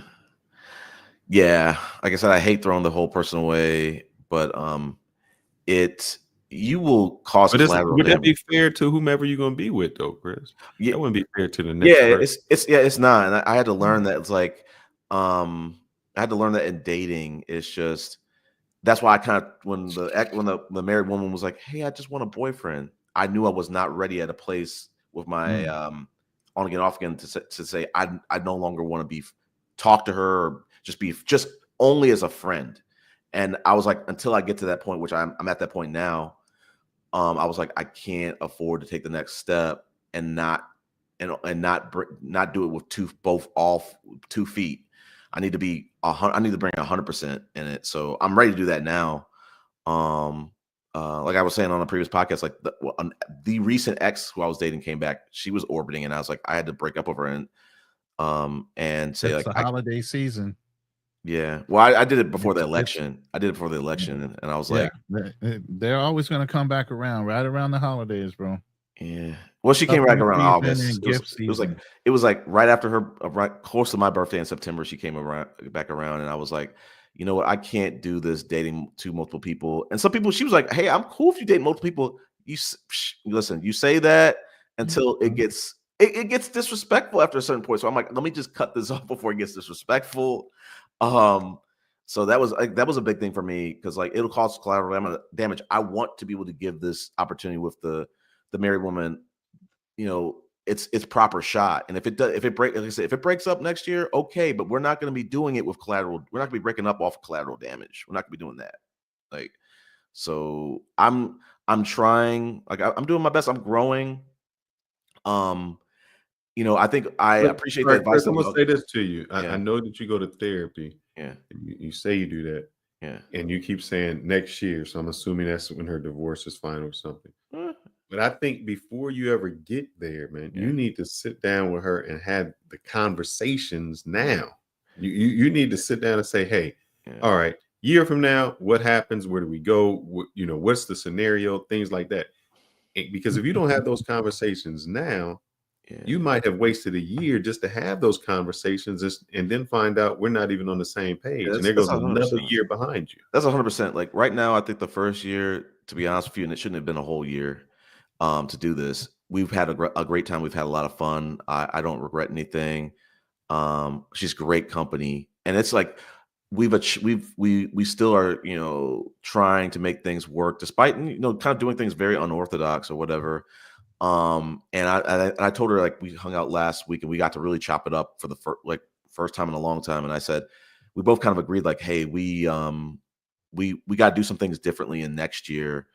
I got to speak about one of them, you know, how do I want to say this? Like needs, I think emotional and affection needs need to get met. And I'm not talking sex. I'm just saying like her and I got to like sync up on some of the needs we need to have a conversation about what are her needs? Are they getting met? What are my needs?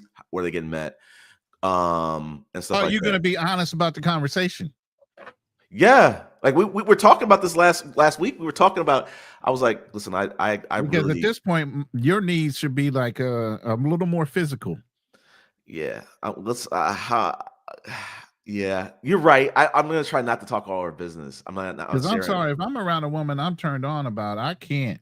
You ain't going to just sit there and have me, you know, taking cold showers and my nuts swelling up and all that. I can't. Blue balling the hell out of my ass. You can't. I mean, one of her recommendations was like, you know what? There's these apps. I really wanted to talk on these this podcast about them, but like, there's different apps. Like, it's not the right way to do it. But there's apps where people who are looking for like, you know, no strings attached. And I told her on the last date last week, and I said, married woman, like, I don't want to get my needs met from anyone else but you. Like, that's it. I don't want to be getting my emotional needs through the on again, off again X. I don't want to get physical needs for someone else. I want that through you. So, but yeah, to Felix's point, like her and I gotta have like, we had a conversation last week. It was very productive. She gave me some feedback. I gave some pushback. I gave some feedback. She might give some pushback, but like we need to have some conversations. One of them is the kids. Is like, married woman, do you want to have additional kids if it was left up to you? Because if it's a no, then this might be a wrap. Why are you waiting so long to have that conversation, man? I feel like you're right. I feel like her and I have had a lot of conversations about kids. And I know FLA is okay. Actually, he's trolling his ass off with the, you know, spoken like a true passport bro trick. But I'm telling you, bro, 7 months, FLA, if you really know the story, 7 months is a little long. Yeah. I'm sorry. Yeah. Especially if you're in the same city. Yeah, it's and long. You see each other on a regular basis. It's long, Ronan. Like we were on the date, and I was like, "Listen, I was team this for about 6.5, 7 months. After 7, I'm struggling to kind of really make sense of. But I did this for a person who I wouldn't have done this for another person. I think there was a saying of like, when will a man be ready? Will he do things for the right woman? I'm showing y'all I'm doing that for a special person. I don't want to ever do this way ever again. Like for the sake of time that I can't spare. But this is a very special person to me. She's made a big impact on my life, regardless of whether it goes anywhere. Yeah, I got that's one that yes, I've always had that. Like I'm gonna start calling you Job, brother. that's Job. that's been my nickname. Boy. A lot of patience, and it was really delightful to see that her and I were going through the same thing. You know, I don't want to put a lot of information out there, but I was just like, this has been a hard situation for both of us because we've been kind of both. But what's gonna happen, Chris? I'm gonna let you know, man. What's gonna happen is the longer you spend, you just become comfortable. And Right. comfortable doesn't necessarily mean I'm in love, you know. And I've seen this happen with a lot of women or a lot of men. They date somebody for like 8 years, Right. and they're like, "Well, why you get married?" It was like, "Well, they was with me for 8 years." It wasn't that they loved them or anything. It was just they got comfortable. Yeah, I'm gonna really hammer on that, to be honest, because like I think that's one of the things that kind of like plagued my last marriage. Is like we were young, we got married out of love. We didn't know the right questions to ask. I didn't know how to ask certain questions about, hey, you know, what do you envision your household to be like? Because if she would have said, well, I envision the guy to be the head honcho and to be the main provider, I would have said, okay, I'm just graduating college. I need some time to get to that point. I didn't ask any of those questions. I just said, hey, I love this person. I'm getting married. I mean, I don't want them out of my life. I want to get married. And I don't regret that decision. I married someone who I love. But to your point, I got to hammer that in with the married woman. I'm in the sense of, like I said, I talked about it with the kid conversation. Her and I need to have a conversation. Don't do me any favors, married woman. If you're not happy, we're not going forward. Don't do this. Don't have a kid just for me. If you want to just stay with the kid you have, then say that. Don't do me any favors because you're going to be hurting me and I would be hurting her if I did the same. If I said, you know what, I've just been with her. I'm just going to stick together. I'm just going to stay with her. No, because, you know, marriage, you can't cheat your way through marriage. It's gotta be genuine. Both people got to want to put in the work. So you're right. I mean, her and I got to talk. You definitely do not want her to be your regret. I don't know how many books you read, but I had to even have my wife listen to this book on a long way, and that is The Alchemist. So if you get a chance, have you ever read The Alchemist, Chris? You know that book, Angie? I've heard about it. Okay. Well, I won't give you the whole story, but it's basically about a teenager, a young adult that's on a journey to find some gold. And throughout his entire journey, he gets stopped at different locations. One where he's working in a glass shop and he turns it around and the person wants him to stay there longer. He meets a girl, you know, that he falls in love with. And one of the things she says to him, which kind of sums up the book, she says, you know, you'll stay with me and you'll be happy for these 2 years. Year 3, you'll start to, think you should have left because you wanted to get the treasure. By the time we get to year 5, instead of looking at me with love, you'll be looking at me with resentment because I didn't fulfill things. It's all that to say, you don't want to get with someone who they do something and then they start resenting the actions that they did. So make sure that is not a factor in what you do. Because if that person is only having a child for you, they're going to resent you later on. And right. I don't no disrespect to Maya, but like I don't want the Maya situation where she says I'm having another kid, but that's your kid if we break up. No. This is our kid. Has she told you up front that she doesn't want to have any more kids? No, I think it was like when I first started dating her, she was like, I'm open to adopting. I really can't have another. I don't think I can have another kid. I'm not confident I can have another kid. It's like maybe a medical complication or a high risk pregnancy or whatever the heck.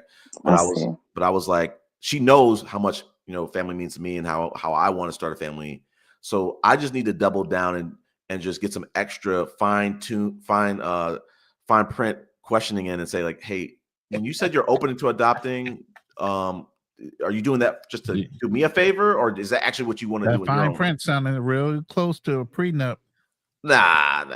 I mean, no. The reason why I'm asking is because generally we women that have children already. I don't have any kids yet, but I'm a woman and I know how we are. Generally, when a woman don't want to have any more kids, she's very typically very upfront about it. Like, this is it. The boat has sailed. This is all I'm gonna have. Yeah. So Yeah. I heard I need to just continue to have. We had a great conversation last week, and we need to. We'll see each other again later this month. But Darnell, I do not have any children. Ozzy, I'd like to just have one. FLA, yes, I'm terrified of being a baby daddy. Don't bring me to one of those shindigs like Insecure, and then we're over there like Lawrence and Condola fighting over the baby. Give me that. No. Don't have me. No, I'm not putting myself in that Lawrence situation. First and foremost. But yeah, we're gonna. I'm well on my way. I've been. I just need to have some. We don't know. We don't know what we don't know. Fearless and Ronan and Angie, but we'll figure it out. We're gonna make sure that 2025 is a different year. There's gonna be some changes. There's gonna be some. We're gonna kind of communicate specifically to the married woman like what we want, and hear from her what she wants, and try to see how we can do that.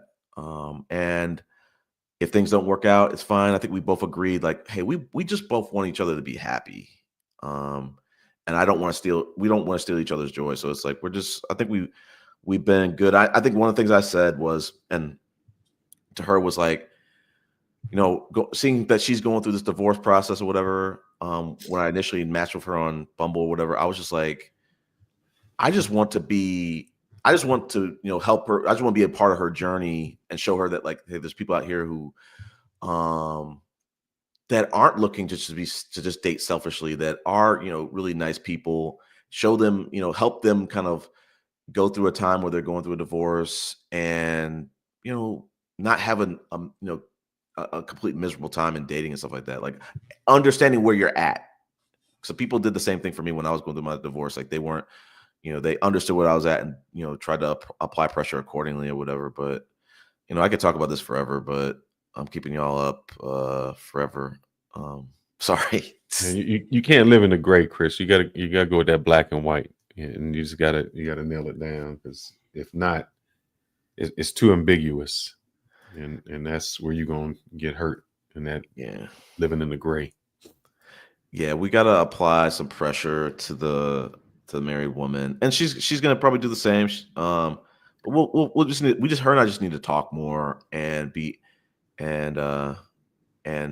just continue to bond and stuff like that, and just figure out what do we want and if it's compatible. And I think we'll figure it out. We'll figure it out one way or another, by hook or by crook. And like I said, like y'all giving great advice. Me personally, I'm kind of just comfortable taking gambles, taking risks, and sometimes you win the risk, sometimes you lose the risk, and I'm okay with both of the outcomes.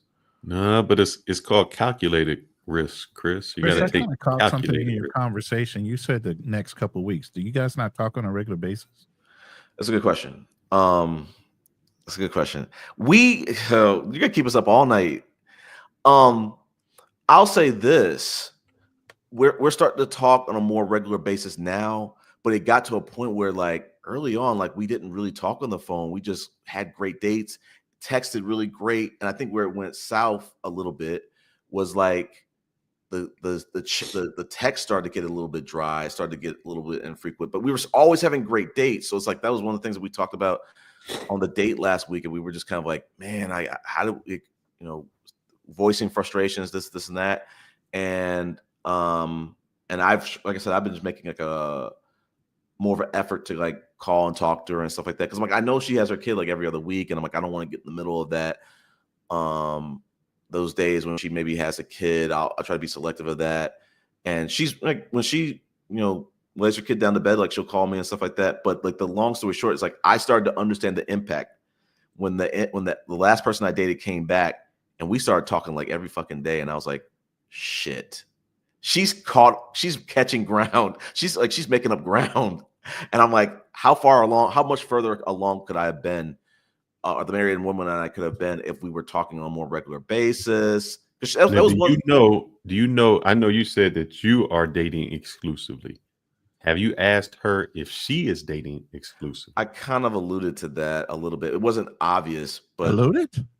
Yeah, I alluded, but it wasn't obvious. I And didn't know. that should be, Chris. You got to, brother. You living in this gray, man, and that's really not good, because you're giving up your, any other options for someone that you don't know if they've given up any options on their end. Well, the thing is this. You're making a lot of sacrifices for someone you don't know if they're making those same sacrifices. The thing is this, like, in dating, there's going to be competition sometimes. Like, I welcome that. Sometimes people have rosters. I welcome that. May the best man win. But I think, again, I believe I'm the only person she's dating right now. I think it's been that way for a lot of men bit. believe that was their child too. Oh wow, here we go. But hey, real quick, I got a $5 super chat. Chris, he's just saying, if she doesn't, he said, if she said she doesn't want children, I think you need to go ahead and end it here. Sometimes we men don't listen unless you are okay with having children, aren't having children. But he already said, Darnell, that he doesn't mind adopting if he can't have his own. And I said that's if I haven't made that that clear, that is the condition. I'm not getting with someone if I'm getting with someone to start a family or extend the family. It's not going to be, oh, we're just gonna not have kids. Oh no, that was the on again off again. Like, I love her to pieces, but I had to walk away and say, I think this person was willing to have kids. I don't think she really cares to have kids, and I'm not okay. I don't think I'm going to be okay. I don't think I'm going to be able to be okay with not having, being a father in some type of capacity or whatever. But like, I agree with what he's saying, Darnell. Like I said it a little bit, maybe 30 minutes ago, I was like, her and I need to have some conversations, figure out exactly where she stands on the kids. And if she's kind of like wishy-washy on that, I'm like, hey, you know what? I respect that. Maybe this isn't the right situation. Blah, blah, blah. So there's conversations yet to be had, but I think Chris, my question is this. I know that you say that I'm kind of abrupt, a little straightforward, and that's cool. I know that's how I am. I go straight for the jugular vein, because as I told you before, I don't want to waste time. Yeah. Is there a reason why you haven't had these discussions earlier? That would seem like that would be the first part. Hey, I'm Chris. I want to have children. Yeah. Are you seeing anybody? I don't want to see anybody. Are we girlfriend and boyfriend? What are we? Where's this relationship going? Yeah. I need to get to that up front. Yeah. I think the issue is that I think when we first started dating, we were having these conversations. We talked, like I said, we talked about kids. We talked about, I think that when we first started dating, it was kind of like, hey, we're not exclusive. We're going to, you feel free to date other people. I think part of it was because she was going through a divorce or whatever the heck. But, and then, like, again, let's just be clear about this. Someone who's going through the divorce has every right to date other people. I did the same thing when I was going through my divorce. I didn't just date one person. I eventually settled on one person, but then why are you limiting yourself to being loyal to her when you don't know if she's being loyal to you? And I'm not saying loyal because maybe y'all aren't anything, but why be exclusive and not have that conversation outline that you need to be? Because I think that regardless of whether she was being exclusive or not, I needed this for my growth trajectory. I needed this to be able to get to the next, get closer to being ready to getting married. I say I want that. I feel like I want that. But I have with the what are you proving to yourself by doing this, though? Yeah, that's what I keep saying. I need this. But what are you proving to yourself by you doing this with no commitment on her end, aside for your how is this getting you ready? I think that's what I'm trying to say, and maybe it's kind of weird to say. It's like I don't need her. I don't need in this situation. I was able to I guess comport myself and show up in a way that was not incentivized. I needed to do this because I wanted to do this, not because, oh, well, she decides that we're sure. If we're deciding to be exclusive, sure, that's understood that we're not dating other people. I wanted to do this in a different way. And I said, I'm ready to focus on one person. So when they are ready, I'm already ready. Not where, hey, I'm dating this person, I'm dating multiple people. That's where you're gonna really get Chris fucked up. Where you say, hey, we can date other people. And then tomorrow when you say, I just want to be exclusive, we gotta slow that train down, buddy. I'm trying to, so what I did with the married woman is I said, we're gonna just keep that train on the tracks. We're not gonna put any coal in it. We're not gonna be doing none of that.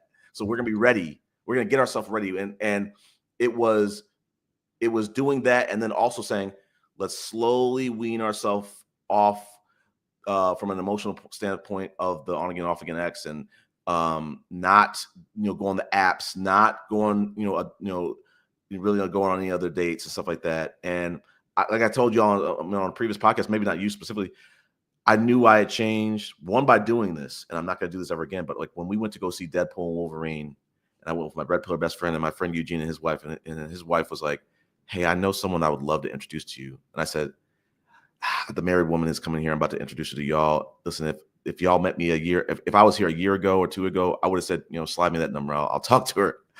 I said no. I said until I'm single and not focus on anyone else, I don't want to do that, because it's just going to be kind of like a distraction. It's going to kind of get in the way, and I'm just not in the place where I'm able to do that. So it's for my own personal development. I needed to do this to just be ready and not have to deal with that slowing down of the train, because that could be a very hard thing to do. Chris, if I gave you a scenario where you went to a job and you put in that one application and you stopped looking, and that job says, "Hey, we may be looking for other applicants." Yeah. I mean, that's kind of how it is. Where you Well, we want to got try this you one out, so you're job going to be you an want. intern for the next 9 months to a year. Well, You okay with that? I understand where y'all going with the job analogy, but just look at this like this. Even if the married woman and I break up, let's just say we broke up tomorrow. But you're not going to break up because you you can't guys break aren't up because you're not technically together. Let's fine. You can call it that way. If we stop dating, let's put it that way. If you want, because I use words in a different context sometimes. When I tell y'all on the podcast, hey, I dated this woman. We might not have never been in a relationship. We might have gone on 1 or 2 dates. I have dated that woman. I will say I was a person I was dating. To y'all, that might not be dating, but I'm just saying, if the married woman and I never decide tomorrow to not go on any more dates and never talk again, and we block each other, whatever the heck, this experience has made me a better man. Made me, like I said, like to have relationship discipline and stop, seeking other opportunities, and hey, there's someone else that looks interesting on the apps, let me talk to them too. No, I'm focusing on, if this person makes me happy, that's enough. I'm happy. I don't need to try to find, oh, I'm happy with 2 or 3 or other. No, I'm gonna focus on one person at a time. But from your conversations and from what I've heard you talk, through high school, right, through college, through marriage, you've never had that issue. If you were saying you were me, if you had my life and you were saying that, I could understand you. But you've never had that life, Chris. What life are you talking about? Were you dating multiple women? I've done that. That was 2021, 2022, 2023, a little bit of maybe 2024, a little bit. Mostly not really. When you say multiple, I've only heard you like, I went on this date and I kind of went on this date. It was never like I got multiple women. You kind of always have one woman that you deal with. This might be for another podcast, but when I was dating in 2021, I had something that I called the stack. It was multiple people that I was dating. It was called the stack. It was like at least 5 people. So this is a change, and it wasn't serious. It was like initial dating, and it might have gone down to 2. And I don't think you might not remember. I was dating the on again, off again ex, and I was dating the one in St. Louis. So it got down to 2, and it went beyond 5, because like again, people were like, hey, you know what? I got my brother and his last girlfriend were like, hey, we got a great friend for you. We'd like you to talk to her. And I'm like, all right, fine. And that became more than 5. And then I forget, there might have been others or whatever the heck. And so like, but when you say dating, Chris, does that mean like, hey, I went on one date with this girl, then I went on another date with this girl? Yep. Or you're repeating that what did I used to call them? I don't even know what I called them back then. My Rolodex, my stable, as we would call it. Were you repeating, or was it just one date now? It was going on dates with like maybe 5 women at different times, like 2 1 week, 2 another week, 2 of those, the first 2 the next week, stuff like that. And then, like I said, with my brother's girlfriend's friend, talking to her remotely or whatever, and just one time, and that was it. But but like I said, like and then eventually the woman in St. Louis or whatever the heck. It's just like it was a paradigm shift for me, because when I first got out and started dating, I was like, listen, there's no harm in getting to know multiple people at the same time. And there really isn't. It gets to a problem when things start to get beyond the dating and things start to become affectionate. And I don't mean sexually necessarily, but that could mean that. But it's just like, you couldn't tell me not to date other more than one person at a time. I just felt like, hey, it's a waste of time not to, because you get to meet multiple people, you get to figure out who's the right person for you, blah blah blah. But like, what changed your mentality from that to this? Because that's the way you should be thinking. Seeing collateral damage by being indecisive or not being able to sever that connection with someone that's like, again, on again, off again, or something like that, or just an ex or something like that. And I had to see that collateral damage. Like the last person that I dated, it really affected me. And it really shut the train down and stopped it. And I said, I'm not going through this again. And it was one after another. It was the woman dating the woman in St. Louis, losing her to while dating the on again, off again. Then losing the last one I dated because of the on again, off again. And then I said, you know what? I'm showing up differently. I've seen this story happen 2 times. I don't want to see it happen another time. Chris, how can you lose the one in St. Louis if she was exclusive for you? When did she have time to go and find somebody to replace you? What do you mean? You said you lost the one in St. Louis. Yeah. Were you guys exclusive or in an open relationship? I left St. Louis. Like one of these days I'll have to tell that story, but like I left St. Louis. She said, hey, we're gonna be dating other people. Well, she threw that up. She did. But then see, here's the question. Here's the statement though. People will say that shit, but they don't really want that. So like the last woman I dated, if a girl says it, it's she means over. it. No, she doesn't. No, if she not in my experience. Gonna do it. Not in my experience. Like so, like the last woman I dated, she said, "Hey, let's just see other people." Well, the problem was, I was having a ball, and she was not. And she was trying to have these conversations about, hey, basically kind of like, I kind of want to be exclusive. Hey, we're gonna take things to the next level. Hey, can we stop seeing other people? And I was like, I'm still operating under the 6-month rule. I might have been dating her with like 70% exclusivity or whatever. But wait a minute, you have a rule? What do you mean? 6-month rule. Yeah, so like that is. What I'm saying is like when I first started dating, after my divorce or during my divorce, that I started to come to know like how these women, they'll have I've heard it from multiple women that there's this rule of 6 months they want to be exclusive, 12 months they want to be like engaged or on the path to that. Or some of them even married. Some of them probably even kids, or at least engaged or something like that, on the path to marriage or whatever the heck. So I was like, I remember the last woman I dated, and she hit me with this conversation of like, where do you see us in 6 months? And I was like, I see us exclusive. She was trying to get me to say, let's be exclusive right now. I didn't hear it in that conversation. I was like, don't leave me with a question where there's a bad answer. Steer me in the direction and say, hey, I want to be exclusive right now. And I would have got it. But she said, where are you going to see us in 6 months? And I said, exclusive. But until then, I'm going to still be dating other people. But here's the thing, Chris, there was nothing wrong with that, because when you meet that one that you don't want to date anybody else, that's who you be exclusive to. No, I get that. But I'm like, meaning those other women, there was probably something about them you didn't really, you didn't really want to settle down with them anyway. No, I hear you, Fearless, but what I think the problem for me was, even if I would have met that person, until I met the married woman, I was like, I'm running the clock out in the 6 months. No, why rush into it? What's the problem with running out the 6 months if I'm giving you 90% of the bandwidth? What's the problem? But now I said, you know what? Regardless if it's 2 months, 3 months, 6 months, I guess in this case, 10 or plus, like whenever she's ready again, I'm going to be ready this time. I'm not going to be, oh, you know what? Shoot, I got a whole entanglement, emotional entanglement. So I'm ready. I don't have any, how you want to call them, any kind of like baggage or strings attached. I don't have any. Are you ready for St. Louis or the married lady? St. Louis is done. Okay, so there's no That's been recovering done. that. There's no recovering that. So then you're saying you're going to be ready for the married lady? Yeah. Oh, geez. Or like I said, if the things don't work out with me and the married woman, y'all don't agree, but I feel like she has made me a better man. I am going to be.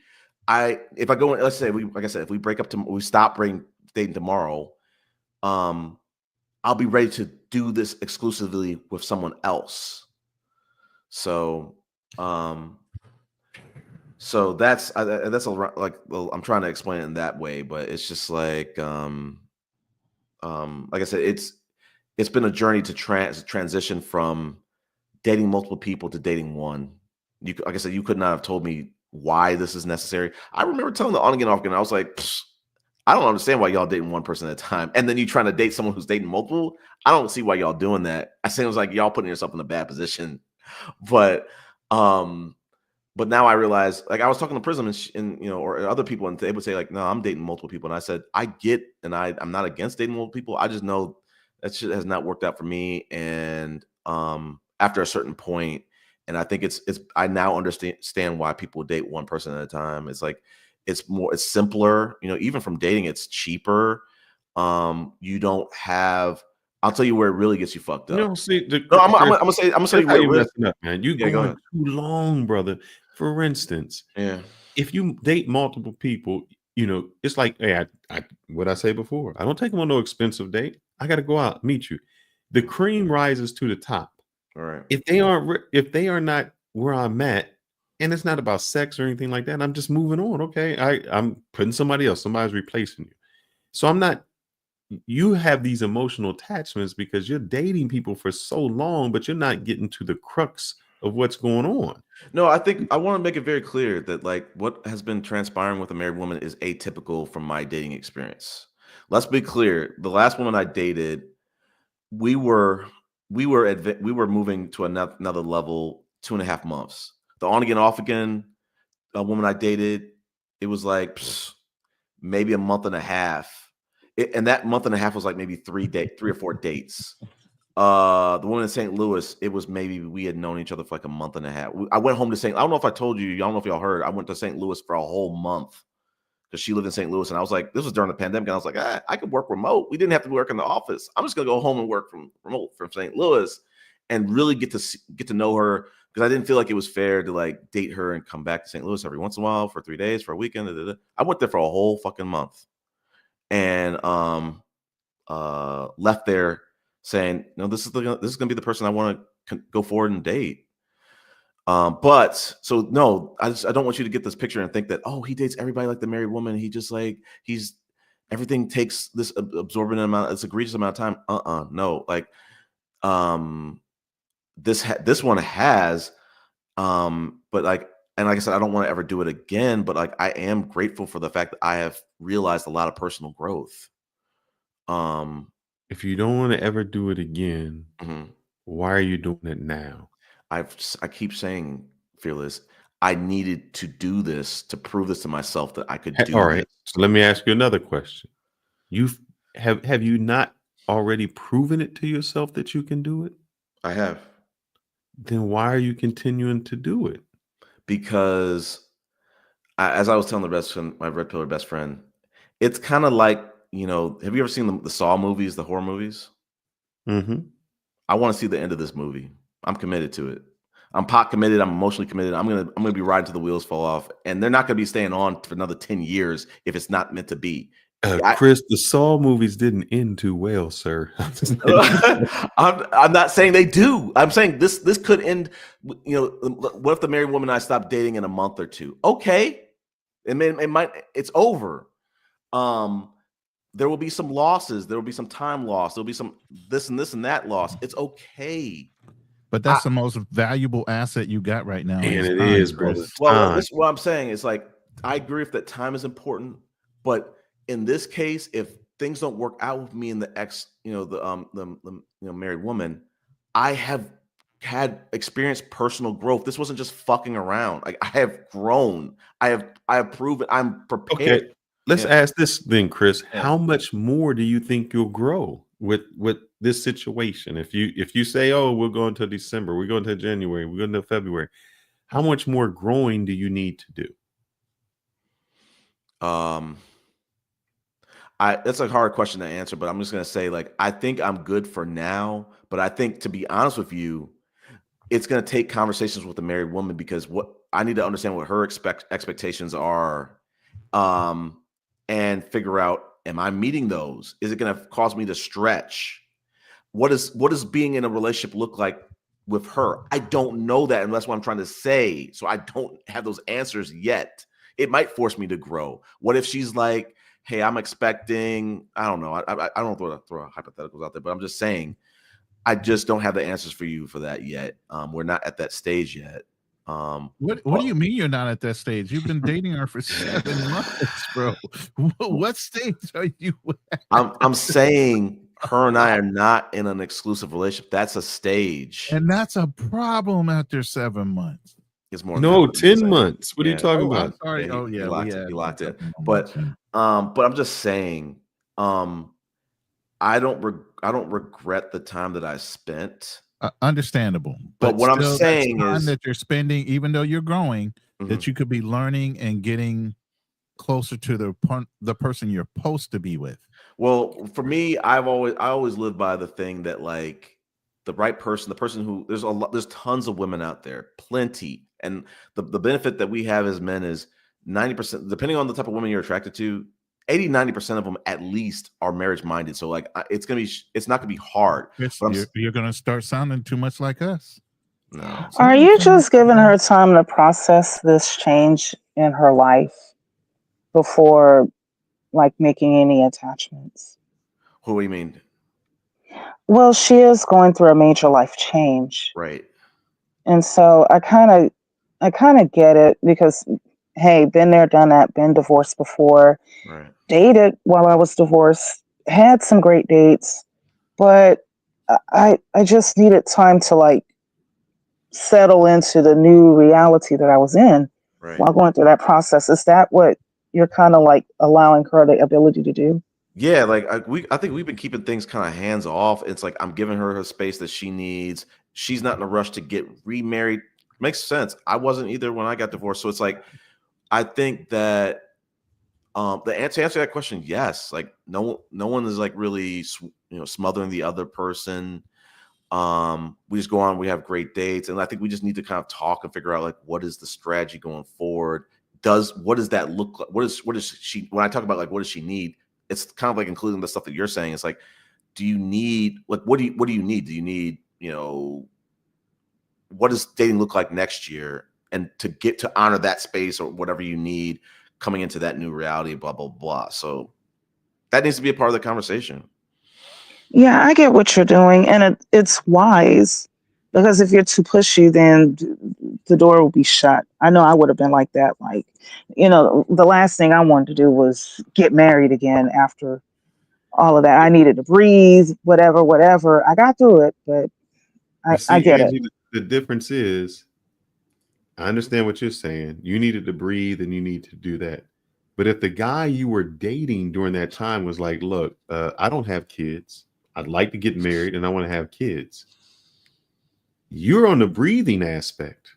You're on the, I need some time and space to get over this.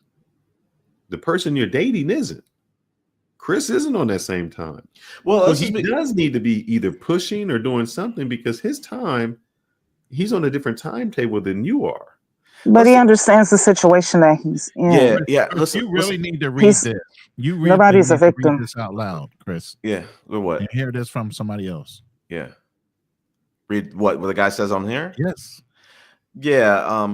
Yeah. His last sentence. I'll read it for you. No. That sounds Okay. like a guy who can get any woman that he wants. He sounds intelligent and very conversational, as well as mature. He can find a single lady very easily. But you're in this situation. And this is an outside subject matter guy. This is not me or Fearless saying this. Yeah, I mean, what I'm trying to say is like I agree with that, and I've said that. Like I just said that. Like I could, but I'm saying I want to give the married woman the space that she needs. Absolutely not. Are we going to So be? do that, but disconnect yourself from her and just go out and date. That needs to be a conversation that her and I need to have, and I need to Why do you understand. need her permission when you're not exclusive? I'm saying let me just put it this way. I don't want to lose her in my life. What if I do that and she says, "Oh, outside out of mind, you're blocked." That'll backfire. You know, I get what you're doing. She's a great lady. You can foresee a future with her, but right now she just needs some time to adjust. And you're giving her that, and that's cool. Yeah, You know, But Angie, he does not know if she wants what he wants. No, you're saying it like oh yeah, she just needs this space and this, but he has no idea. No, I wouldn't He say hasn't broached an exclusive relationship. He hasn't broached a lot of conversations. No, I think we've had a lot of conversations to Ronan and Fearless, but it's just been a long period of time where like on a job they have like a mid-year check-in. Oh my God! In your review. To a job, yeah, I'm sorry. bro. I'm sorry. I'm just saying I'm terrible with analogies. All I'm saying is like her and I needed to talk more often. That's a better way to say it. Oh, absolutely. Yeah, and that could have sparked some other conversations of like, hey, how are you doing? How are we feeling? Are our needs getting met? So we're gonna tune that up in 2025. We've had a great time in 2024.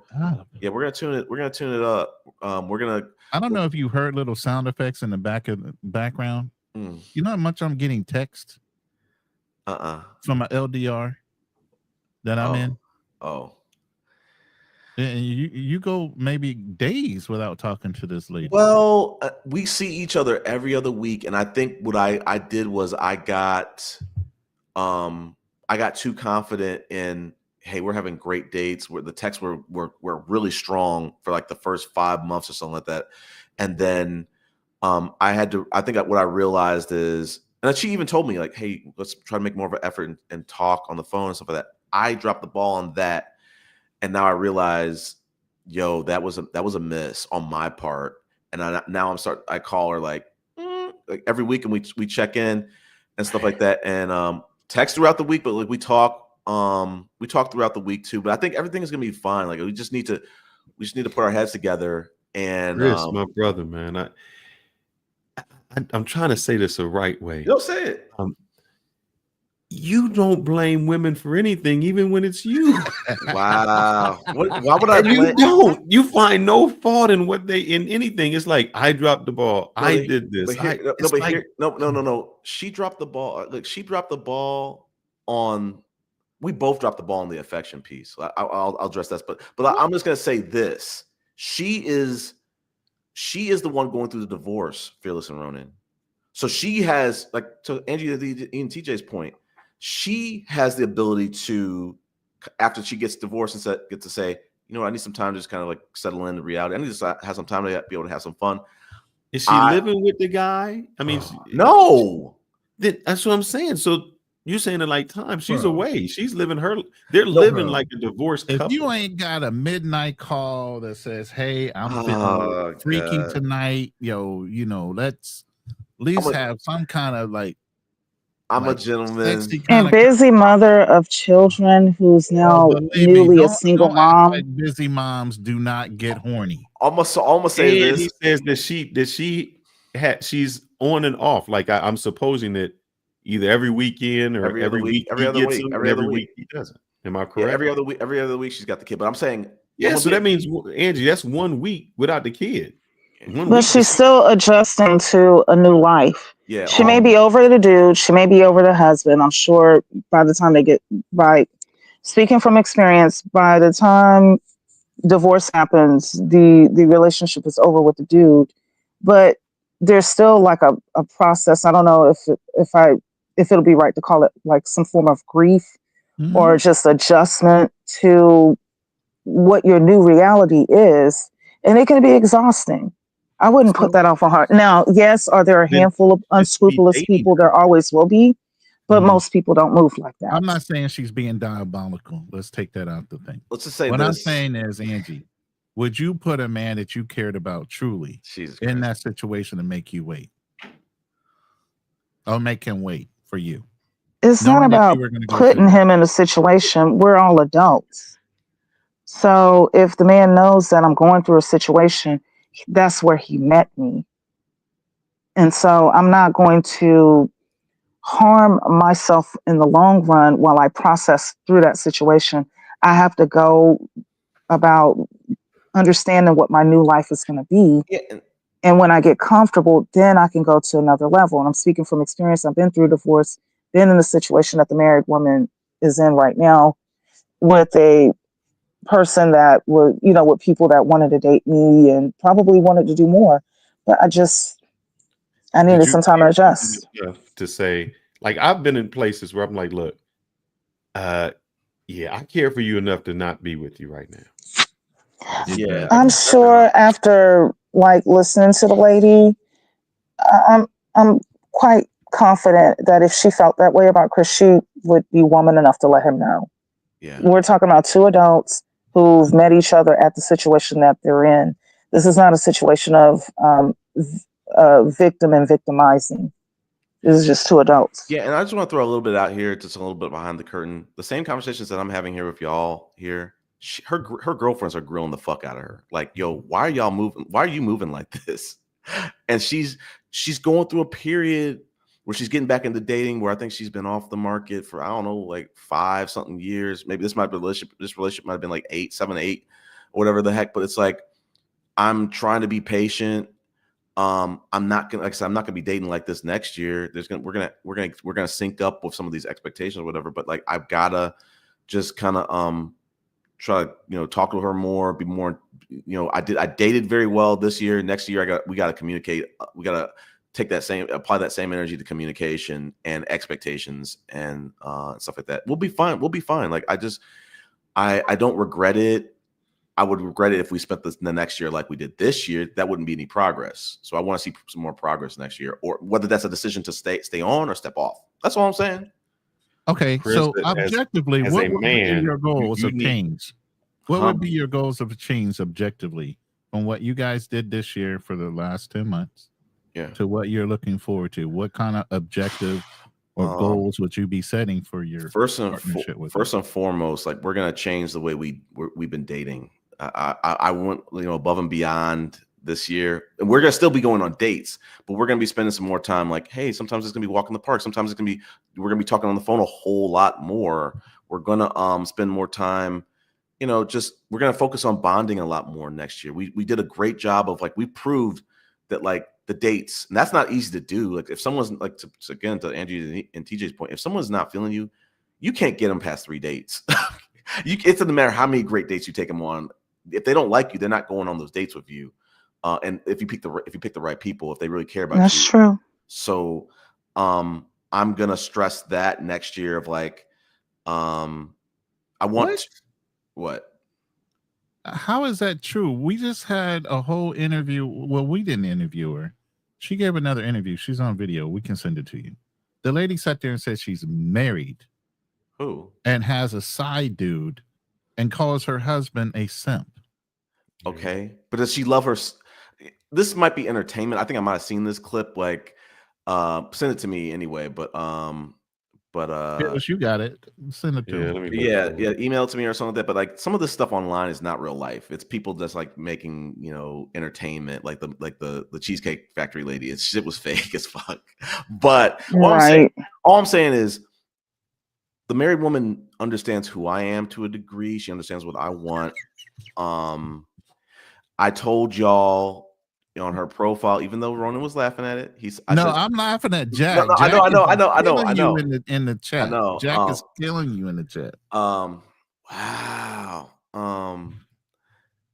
But what I'm saying is y'all, Jack, you need to listen to the Married Woman and I Date in Real Life episode. Go listen to that and come back.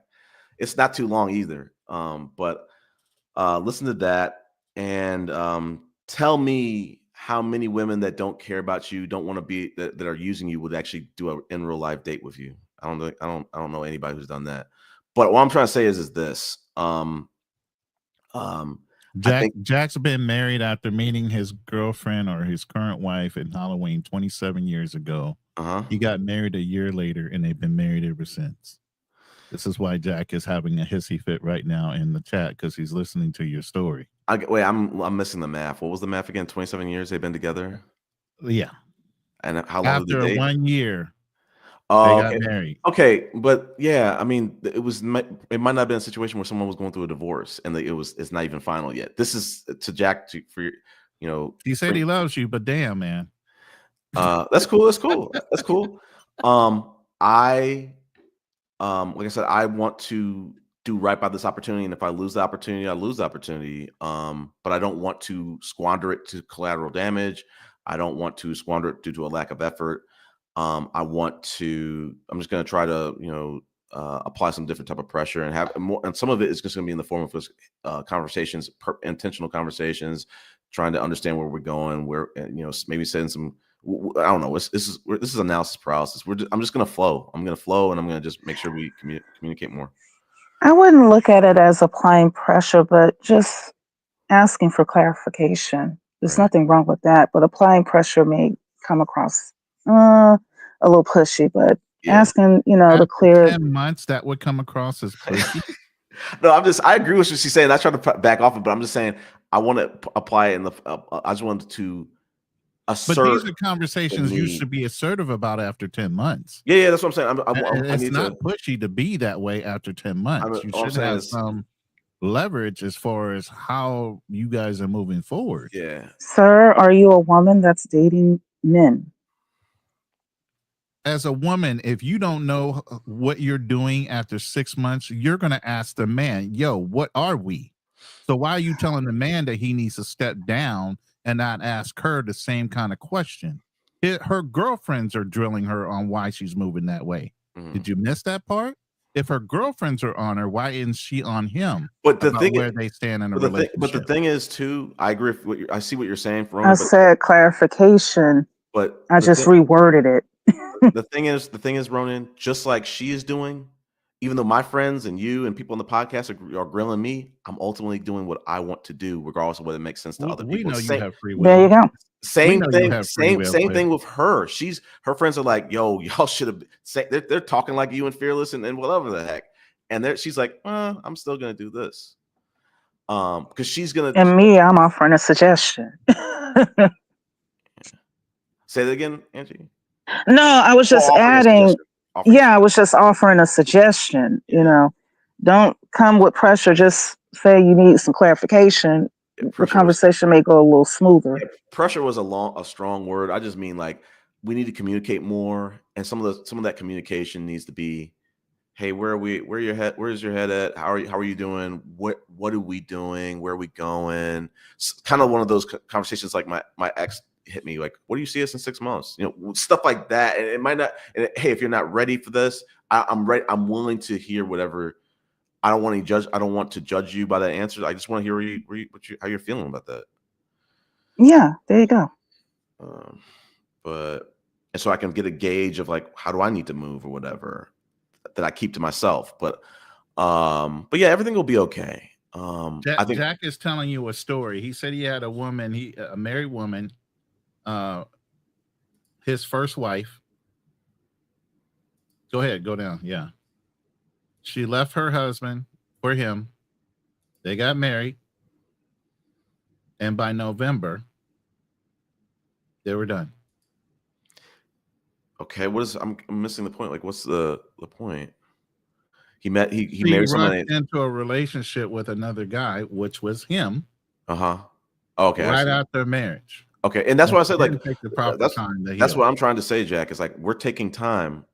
We've been giving a lot of time. Like we've been doing this. But the time doesn't really start until she's actually away from her husband. Well, I will say this. I hate to make I'm gonna make another terrible analogy. Remember how you go to jail before you get sentenced? This is, what is that called? Like it gets to count as like time. This is probably going to count. Yeah, this is gonna count. This is gonna count as time served. You're already in jail. Yeah. This is gonna count as time served. You think? I hope. She's still dealing with the guy. So until she's not dealing with him 100%, she done. He's still somewhat in her mind. She done. No, she done. She done. Nah, she's divorcing. she's still got to fight that battle in court. So he's still in the back of her mind. No, she done. He's No, you can be over the person and just the next step is just to go through the process, but you're But that completely done with process the is person. traumatic. To my But it doesn't mean that that's all the more the reason why she'd be over him. Yeah. But Angie, if what you're saying is true, if she's over him, then where's Chris in the picture? Meaning, I can understand if she was going through a divorce and it's traumatic, and I'm going through a bad divorce, and I still want my husband. Yes, then Chris is on the side. But if she's at the point where she's like, I don't want that dude, I'm just waiting for the paperwork to go through. Chris, where are you falling at, man? Because that's where my confusion comes in. If she's through where she's at, that's in the past. Right. Then you should be lined up right there. I'm trying to. I was trying to make a terrible analogy again. Well, I just explained it earlier. She just needs time to adjust to what her life is like. When people get married, they're not thinking about the date that they're going to divorce or how many kids they're going to be bringing with them. When people get married, they get married thinking it's going to be forever till, that final day. But unfortunately, it doesn't work out like that for some of us. Divorce happens and it's an adjustment. So she's adjusting to her new life. She's getting back into knowing herself, relearning herself, because for a while she was married and in a routine with kids. Now she's got to adjust to that. It's a handful of things that go into it. And Chris being a friend as well as dating helps out, but fostering that friendship really pays into it. Word, because that's like what I'm feeling like he's sitting in is the friend zone. She's not dumb, and neither is Chris. They're going on expensive dates. Eventually she knows that the time is going to come where he's going to ask for clarification on where things are going. Ronan, I hate to say this, we're hanging out for New Year's Eve, if that means anything to you. Well, it depends on what happens on New Year's Eve. That's wow. I mean, there are certain things that happen on New Year's Eve, mistletoes, you know what I'm saying? But I mean, it is the Christmas season, but you can suggest that y'all hanging out, but when you suggest that, that means certain things are going to happen on that night. You're making a commitment to each other. You're ringing in the new year together. Traditionally, that's the person that's your number one, right?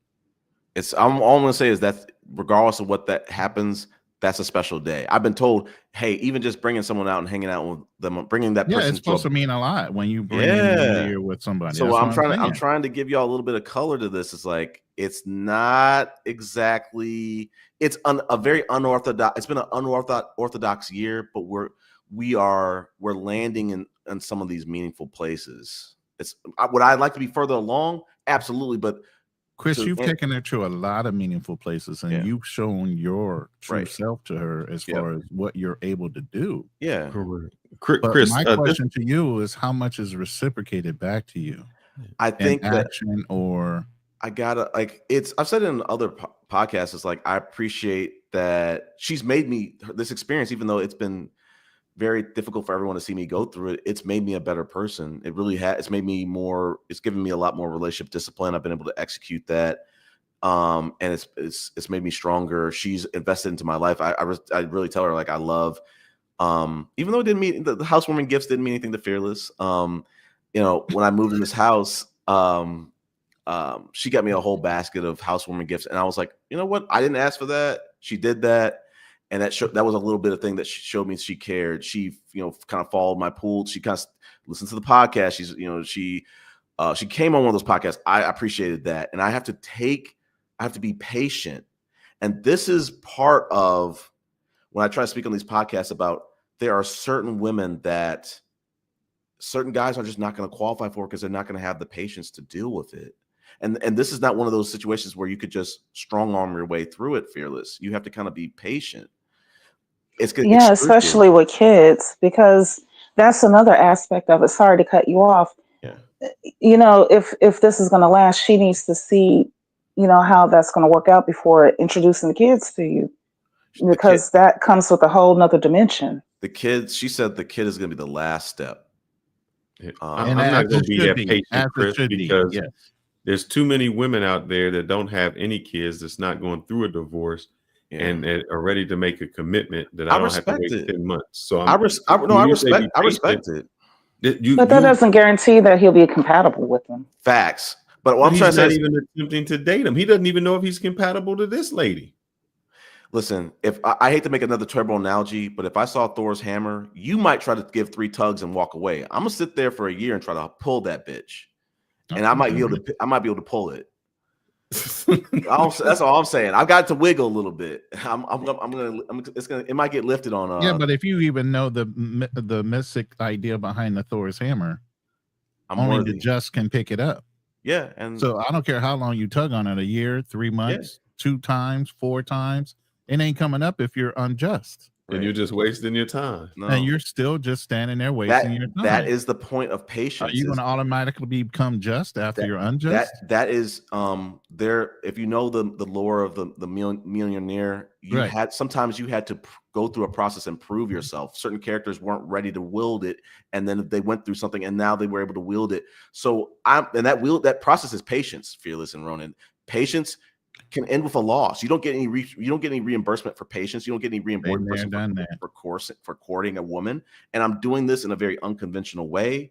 I'm dating a woman probably in a Regency period-esque way, and I am okay with that for the time that I've spent this year. There will be some adjustments next year, but I'm doing it for a person that I'm willing to lay it all on the line for. And if it doesn't get to the finish line, I'm gonna live with the results. Chris, do you think what me and Ronan are telling you is because we want to see you fail? No, I didn't say anything of that. I know, but do you think that when people in the chat are saying this, do you think the intention is to see you fail or to see you succeed? It's to see me succeed in a conventional way, and I'm doing something with an unconventional woman, and who's going in for a woman who's going through an unconventional time. That's the problem.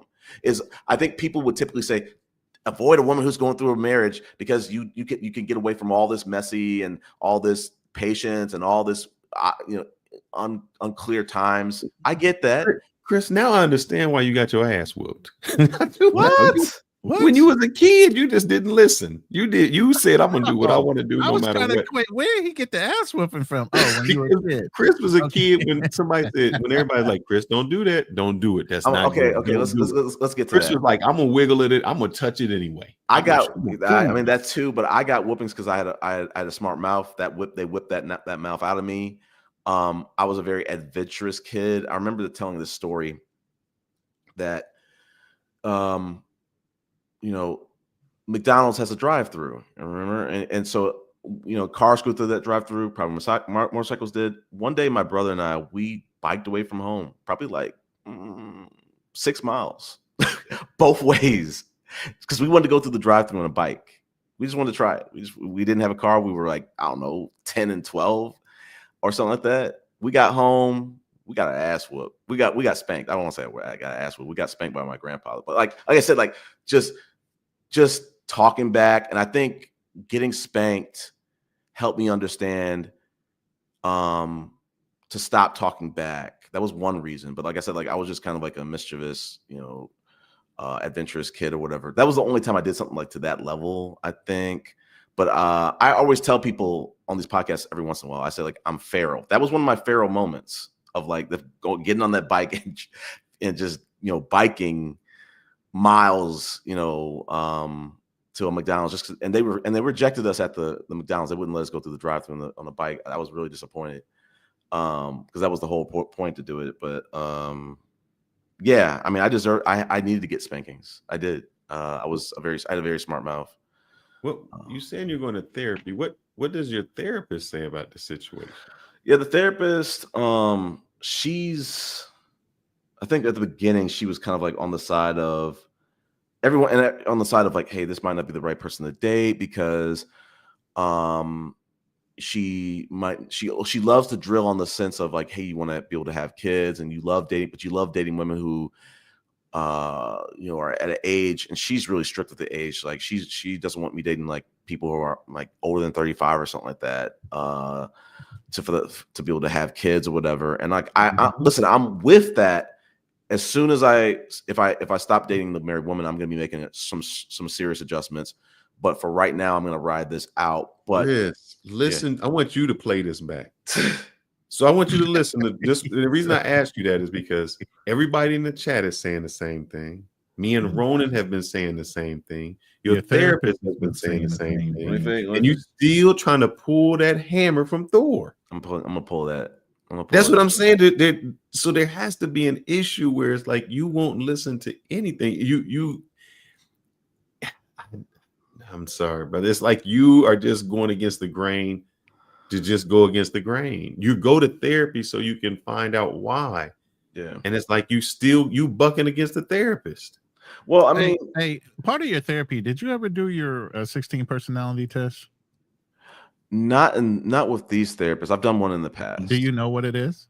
I don't remember. It's like a IN. You need to look it up and read into it because there's certain patterns that display in your 4-digit code or your 4-letter code. Yeah.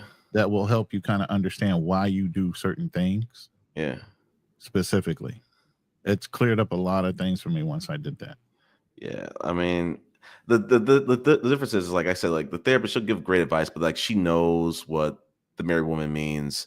And one of the things I think that she has, where I struggled with in therapy too, was like just make a decision. Why are you paying for somebody that you're not listening to? That's not true. That's not true. Because she helps me a lot. Like I said, at the end of the day, I listen to her a lot. We work on a lot of different things: the dating, how to handle how to handle certain situations. I'm listen. Call me hard headed. Romantic. Call me hard headed, but certain, and I definitely am. Certain romantic situations, I'm gonna be making that decision. I'm gonna listen. I'm gonna take that advice. I'm gonna keep it in my head. But I'm gonna make the decision that I want to make. But I'm sure she told you to fish out some determining factors. And like I said, she wants me dating a younger woman, and I'm like, listen, as soon as I stop dating this married woman, it pains me to do it. Because you guys know I love dating age appropriate women. I would be dating 40, 45. Listen, Jack, are you really going to take them on an elk hunt, or is that meaning something? Is that code for something else? Huh? I don't know too many women up in elk hunting country, Wyoming, Idaho. But the bottom line is, like I said, like if I stop dating the married woman, I will be making serious adjustments. I'll be dating. It'll pain me to do it, but that's quite though. I'm gonna be dating a lot younger. Because I've run against that wall of, hey, can't have any more kids. Don't think I can have any more kids. Have a kid. Don't want to have any more kids. We're nipping that in the bud next time. How old is her son right now? 3. Oh, you're gonna run into that if you need. She gonna need therapy with you, and I just say that. And the example I gave, Chris, was not me. There was a woman that I worked with, and what happened was she said, I thought that her and her husband had the same kids, but I found out later that she had a kid prior, then they had a kid together. Yeah. And something had happened, and she said, he ain't gonna touch my kid. And I was like, what do you mean? He ain't gonna touch your kid. That's your kid. And she was like, no, that's his kid, and this is my kid. I came into a relationship with this kid, and we always gonna be together. And I was like, wow. And what it made me infer is it makes a house divided, because now there's different rules for different children, and they start to grow up with resentment, which his child, his biological child, feels like, I get a different punishment or a different outcome than, my stepbrother, half brother. And, that's a lot of things you got to take into consideration, with that. And so that's one of the reasons I brought up, say, how do you punish? How do you do that? Because if not, your child can grow up with some resentment because they aren't treated the same in the same household. Yeah, I mean, I guess I think we talked about this a little earlier. Is like, if I end up being with someone who already has a kid and we adopt a kid or have a kid, I'm going to try to do the best I can with the help of therapy to kind of like, and that partner is to kind of like parent with one voice and with one strategy. But I think everything's going to be okay. Everything's going to be okay. certain people need to be in your life, Fearless. I'm not saying it has to be like this, but they leave an impact on your life. And like I said, there's no guarantee that things go, more than 3 months or 6 or another 9 months. There's no guarantee. But I'll give you the exact quote, Chris, so Yeah. you know how it really goes. People are in your life for a reason, a season, or a lifetime. And when you figure out which they are, you'll know what to do. Right. Yeah, and I'm saying that in this conversation. I said, I haven't got the information, the data to figure out which one it is. When I do, I'll make the decision accordingly. That's it. Wow. There's too much. There's more data to gather. I know. I guess somebody is asking in the chat, how old is your 40? Just turned She's 40. Okay. But yeah, I mean, like I said, I welcome this. It's therapeutic to kind of talk through these things or whatever. And like I said, her and I need to talk a lot more, but we'll figure it out. And like I said, that is definitely you gotta communicate on a regular basis about a lot of different things. Yeah, that was a ball I dropped this year. But everything evened itself out. And like I said, like we're here, we're hanging out in New Year's. I think that's a big step. We'll see how we want to proceed going forward, and we'll figure it out from there. But like I said, I think time matters to both of us. But see, like I said, in those conversations, you got to be able to say y'all are an exclusive relationship. She's not dating anybody else. There's nobody else in her phone. Right. There needs to be some clear defining lines on what is really going on. Yeah, I agree. I mean, I was kind of alluding to it. I need to be a little bit more clear about it in further conversations, but I was alluding to it last week. Crystal. Yeah. There should be no guesstimation on what you're talking about and why. Right. There was this time when I remember a basketball player, I forgot his name, he was telling a story. And the girl was saying, I know he liked me because he be giving me $970 every week. He like $970. And she thought in her mind, he really liked her. But it was just his stipend. It was Shaquille O'Neal. And he was, they get a stipend. It was like a check he wouldn't cash anyway. To her, she thought that meant he really loved her. But to him, it was just throwaway money. I say that because you keep emphasizing certain days and certain things. It must mean something. It may mean something to you, but it may not mean the same to her. New Year's Eve could just be another day. Okay, fair enough. I mean, look, all I'll say is this. I'm not saying you're wrong, but what I'm going to say is I have to use my instincts to the best of my abilities and not tweak out on what could be happening. I need to, like Ronan's saying, and we've all said, talking is extremely important. Setting the expectations and syncing up with that, so no one's confused and stuff like that. We'll be fine. Like we'll be fine. And there's no guarantees in this. Like it's okay if things don't if things don't last another day. It's okay. I've had a great time and it's made me a better person. Someone will reap the benefits of it, and I will, including myself. Are you scared to have this conversation before New Year's since you've already made plans? Just out of curiosity. No, I mean that's a good question. There's nothing wrong with it. If you've invested money and you've done that, you may say, "Look, I need to wait until after this." No, that's a good question. Me, I don't. I would love to just let it wait, but it will get had. I expressed that on the last date last week, and I said, "Yo, we need next year's not going to look like this year. Absolutely not. We basically need to kind of sync up." And just kind of move a little different. And I think we definitely had a great conversation. We had some great conversations.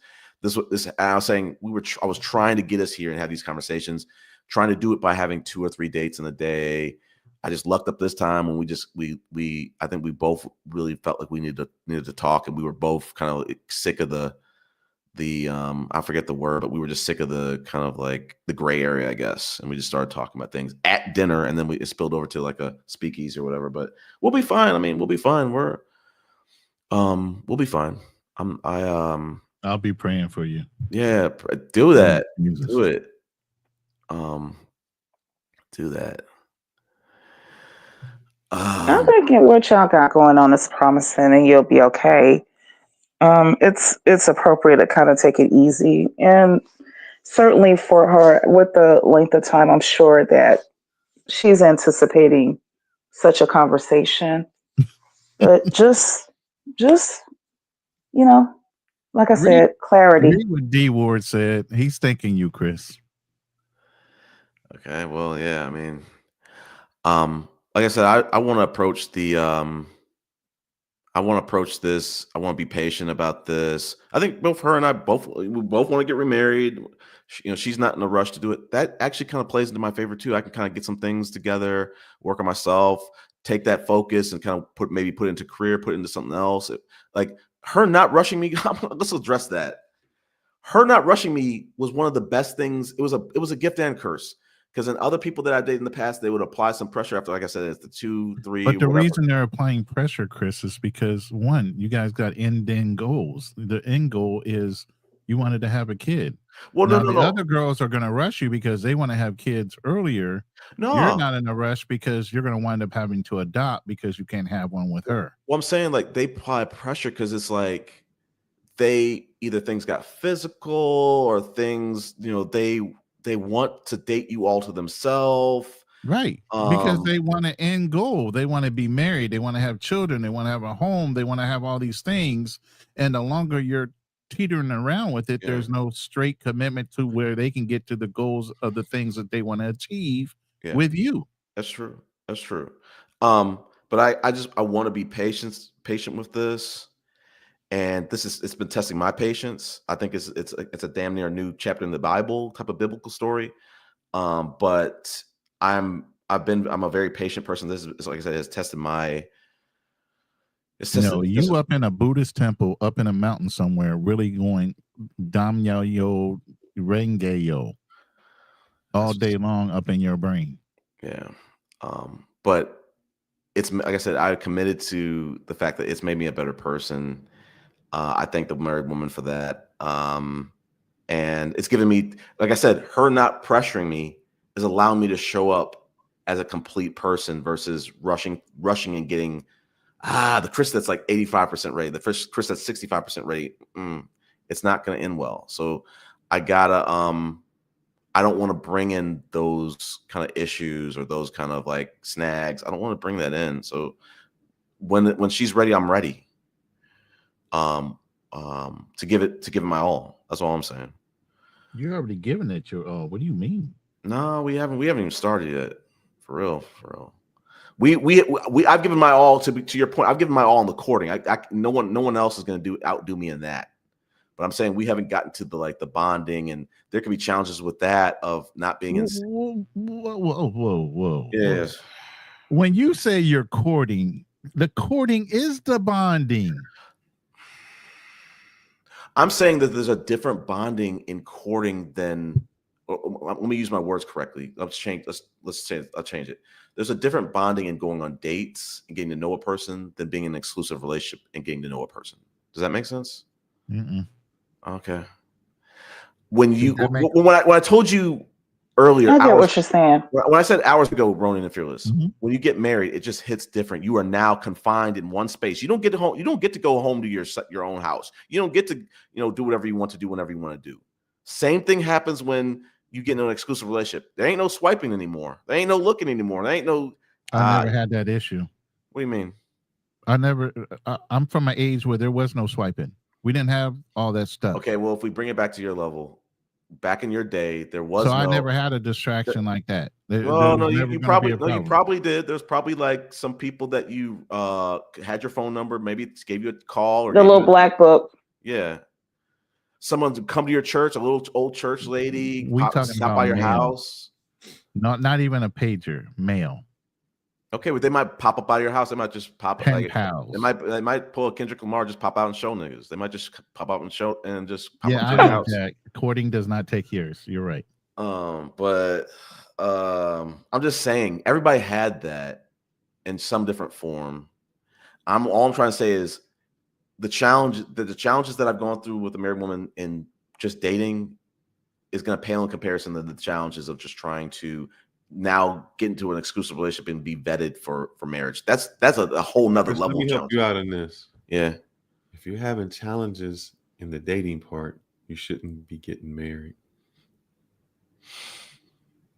That's good advice. I hear you on that. I hear you on that. But like all, I said, all I gotta say is, if this does not work out, and I Yeah. pray to God it does for you, for all the time that you did invest, Mhm. you never. This is like going to Vegas. Everything that goes on in Vegas stays in Vegas. Right. Never bring this up in any other relationship you ever have. I don't know about Never that. tell another woman that you ever went through these. I'm transparent, painfully transparent. Oh, this is going to be a big mistake. Don't do that. I hear you, but like I said, like you might not be proud of it because you're going to preset the tone for everybody after this. No, I don't agree with that. I hear you, but I don't agree with that. I think that some people might hear that and say, "Man, I'm not going to move like that at all." Like like when the ex came back and was orbiting, I told her what I was going through, and she was like, "Man, she's kind of tripping. Nah, it doesn't take this long, man." So the next person would be the same. They would just be like, "Nah, she was tripping. I don't even know what she was doing with that." So I'm transparent to a fault. So the people are gonna get this content, but shit, this content's right now. Anybody, Jack is wrong for that. What? He said, "I'm praying that it doesn't work out, and I'm for real." Listen, I'm gonna pray. I'm gonna pray that there is clarity for 2025. I'm putting that. I definitely will pray with you. There you go. Yes, you definitely need clarity for 2025. Yeah. There we go. There's no failing in this, Jack. There's no failing in this. It's just, spending time, like choosing the person you want to spend memories with. I don't have any regrets on that.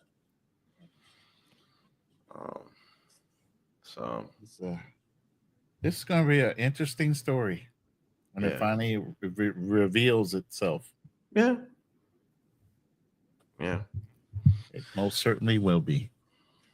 Either way, I still walk away with, being a stronger person. So I'm walking away. I might walk away with an L, but I'm going to be walking away with some type of positive change. It's not going to be change that everyone else can tangibly get any kind of satisfaction from, but I do. I get to, know that I grew, and I've used this time wisely. What's so funny? Darnell. Okay. What else? Like I said, I'm standing on mine. I stand on mine. So I got no regrets. He's the one that sent you the Bible verse earlier. I mean, that's what's up. The married woman invited me to church. I mean, I might need to talk to her and say, like, hey, the audacity of that one. Let's go back. Let's start going back to church. Jesus. Okay. You can't make this shit out. I swear to God.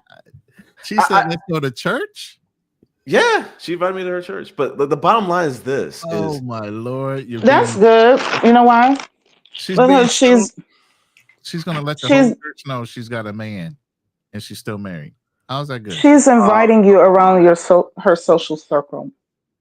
And that's also a sign as well that she and the other dude they're toast. Yeah, it's like the other thing too, Ronan, is like not everybody is like super social at church. Like some people are just going, and it's like they're not like friends. They might not have any church friends. You never know. You go to church, right? You know the rumor mill that goes around in a church and how much they gossip? Here we go. You do though, right? No, I don't. They'll talk either way. But the bottom line, Ronan, like I said, we're gonna pray for clarity. Yes. Toast to clarity on New Year's Eve. Just toast to that. Absolutely. Toast to clarity. I'm down for that toast. I'll make sure the married woman and I toast to clarity. Spiritual clarity. Yeah. Yeah, we'll be fine. I'm pray I'm almost like a cat. You could drop me from 10,000 feet. I'm always gonna land with my feet. I'm always gonna land on my feet. I'm gonna be fine. I've been very blessed with the people I've gotten to meet. I haven't met anyone who's taken advantage of me. I've met with nothing but great people. Life will put me through, unique challenges, maybe challenges that no one has ever, been willing to do or ever been put through. I welcome the challenges. This has been a challenge, and I've already walked away, a stronger person from it. It's just now to see what's left in store. But I'm clocking out from my shift at Keep Africa Passport Bros free. Y'all have a good morning. let's I do would it. say good talking to night, you. but Yeah, it's already yeah. Let's go It to was a sleep. pleasure talking with you, Angie. good No harm, night, no morning-ish. harm, no Yeah. foul. Thanks for joining the panel, Angie. Hey, likewise. Thanks for having me up. Yeah, let's go. Hey, let's all go to sleep. Chris, this is the issue with Darnell. See, if you knew Darnell's story, the fact that he said this is outrageous in itself. Darnell's a man that's supposed to be flying down to the DR. He's flying 2 Brazilian women to DR to meet him, to possibly be in a poly relationship. But he's telling you need Jesus. You get the audacity behind the comment. Fearless, I saw your email. I'll respond in the morning. I don't got time for that right now. That was sent earlier, and I just wanted, because you said I won't bring too much up for the people here. Yeah, it's fine. I'll address it offline. Yeah, I haven't read through the thing. I just wanted you to know that was not the case. That it was only a reaction and not an action, and I would never do that. I don't know. Well, I'll read through it. I'll try to process what you were trying to say. I didn't read anything but the first couple of sentences. But yeah, let's go to sleep. I gotta wake up. I gotta be up in like by 8, the latest. But we'll be fine. God's got me under His protection. So, oh Jesus, yeah.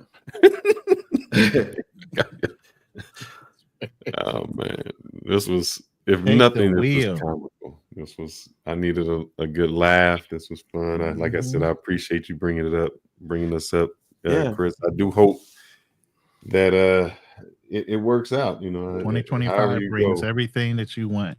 Yeah.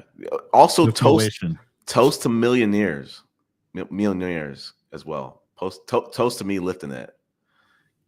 Getting off the ground. I hope here seriously, I do hope that you have the conversation prior to New Year's, so that when your 2025 starts, you have clarity whether it's going forward or backwards. So I hope that you don't. You guys have at least kissed, right? Yeah, thank God. Things have gotten. I'm a gentleman. I don't want to tell too much, but I'm just saying. I just want to know, on New Year's Eve, when you're traditionally supposed to give the kiss, you're actually going to get one. Well, probably she's gonna kiss me through her hand. I'm just joking. But I'm just saying, things are trending in a good direction. Like, things have not all. It has not been ace with flying colors.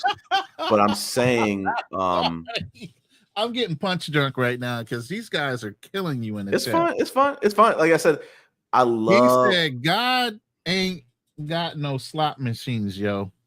God's got everything, okay? But all I'm gonna say is this: I love a good comeback story, buddy. I do too. I love Rudy. So back in the day, so you might be the new Rudy. Yeah, when I lift this, man, this is gonna be like a landing on the moon moment. So just stay tuned. Yeah, we're looking forward to the story. Yeah. Just make sure. I just, like I said, I just hope that you clarify whatever direction you're going in. Yeah. Prior to 2025, so you can take it in with a different kind of energy. Yeah, I just yeah. We may be, as you say, we may be the geriatric people, but we do got knowledge. And y'all do have knowledge, and like I said, like whether the conversation happens before or after, it's like I have to really make an emphasis on clarity, make that serious to her. Of we just need to talk more. We need to she's really good at it too. Like really asking some really deep questions and digging. And I need to start doing that on my end too, just for my own sanity and for hers too. And like, we're going to be okay. I promise that. Like, no matter how it ends, we're going to be okay. We're going to be okay. She's in good hands with me. I'm in good hands with her. We just got to make sure that we really are intentional about 2025 for the sake of each of us. So we know how to move and make the best use of our time. I think that's what y'all been trying to harp on, is like, make the best use of your time. And we will. You can lose money and get it. You can lose friends and find more. Right. Time is something you can never get again, my brother. Right. Yeah, I think that if losing this, to be honest, it's gonna make me go harder. I'm gonna feel it, use it as fuel to go harder. And Ozzy, her kid is 3, just turned 3 this year, like mid-year, whatever. But yeah, I'm gonna use it as fuel. I'm gonna give it the best I can, and if it doesn't work, I'm gonna take my lessons learned and I'm gonna use it as fuel to get even more successful with the next opportunity. So I'll be fine. I'll be fine.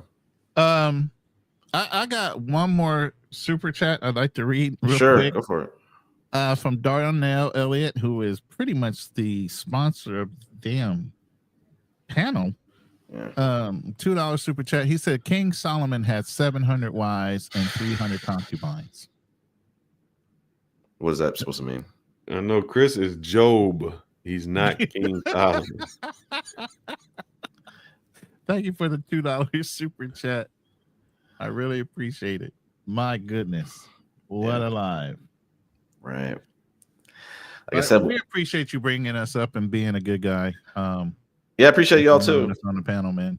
I appreciate the questions. At the end of the day, it's iron sharpens iron. It shouldn't be a personal type of thing. So I don't ever think we have a personal grudge against you or the people in this room.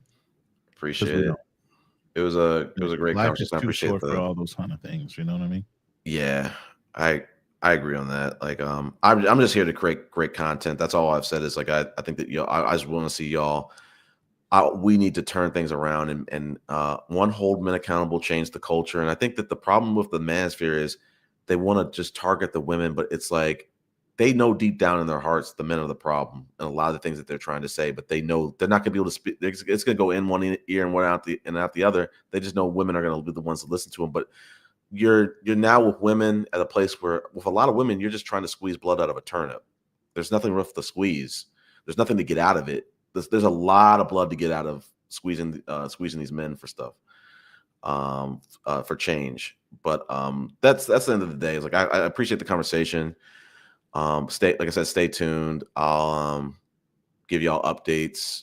But I think 2025 is going to, one way or another, it's going to be successful for the married woman and I. We're just going to get clarity and sounds like you got a direction. Yes. I'm just hoping you guys are on the same page. That's all. Yep. I agree. All right. Y'all have a great night. All right, bro. All right. All right. Bye.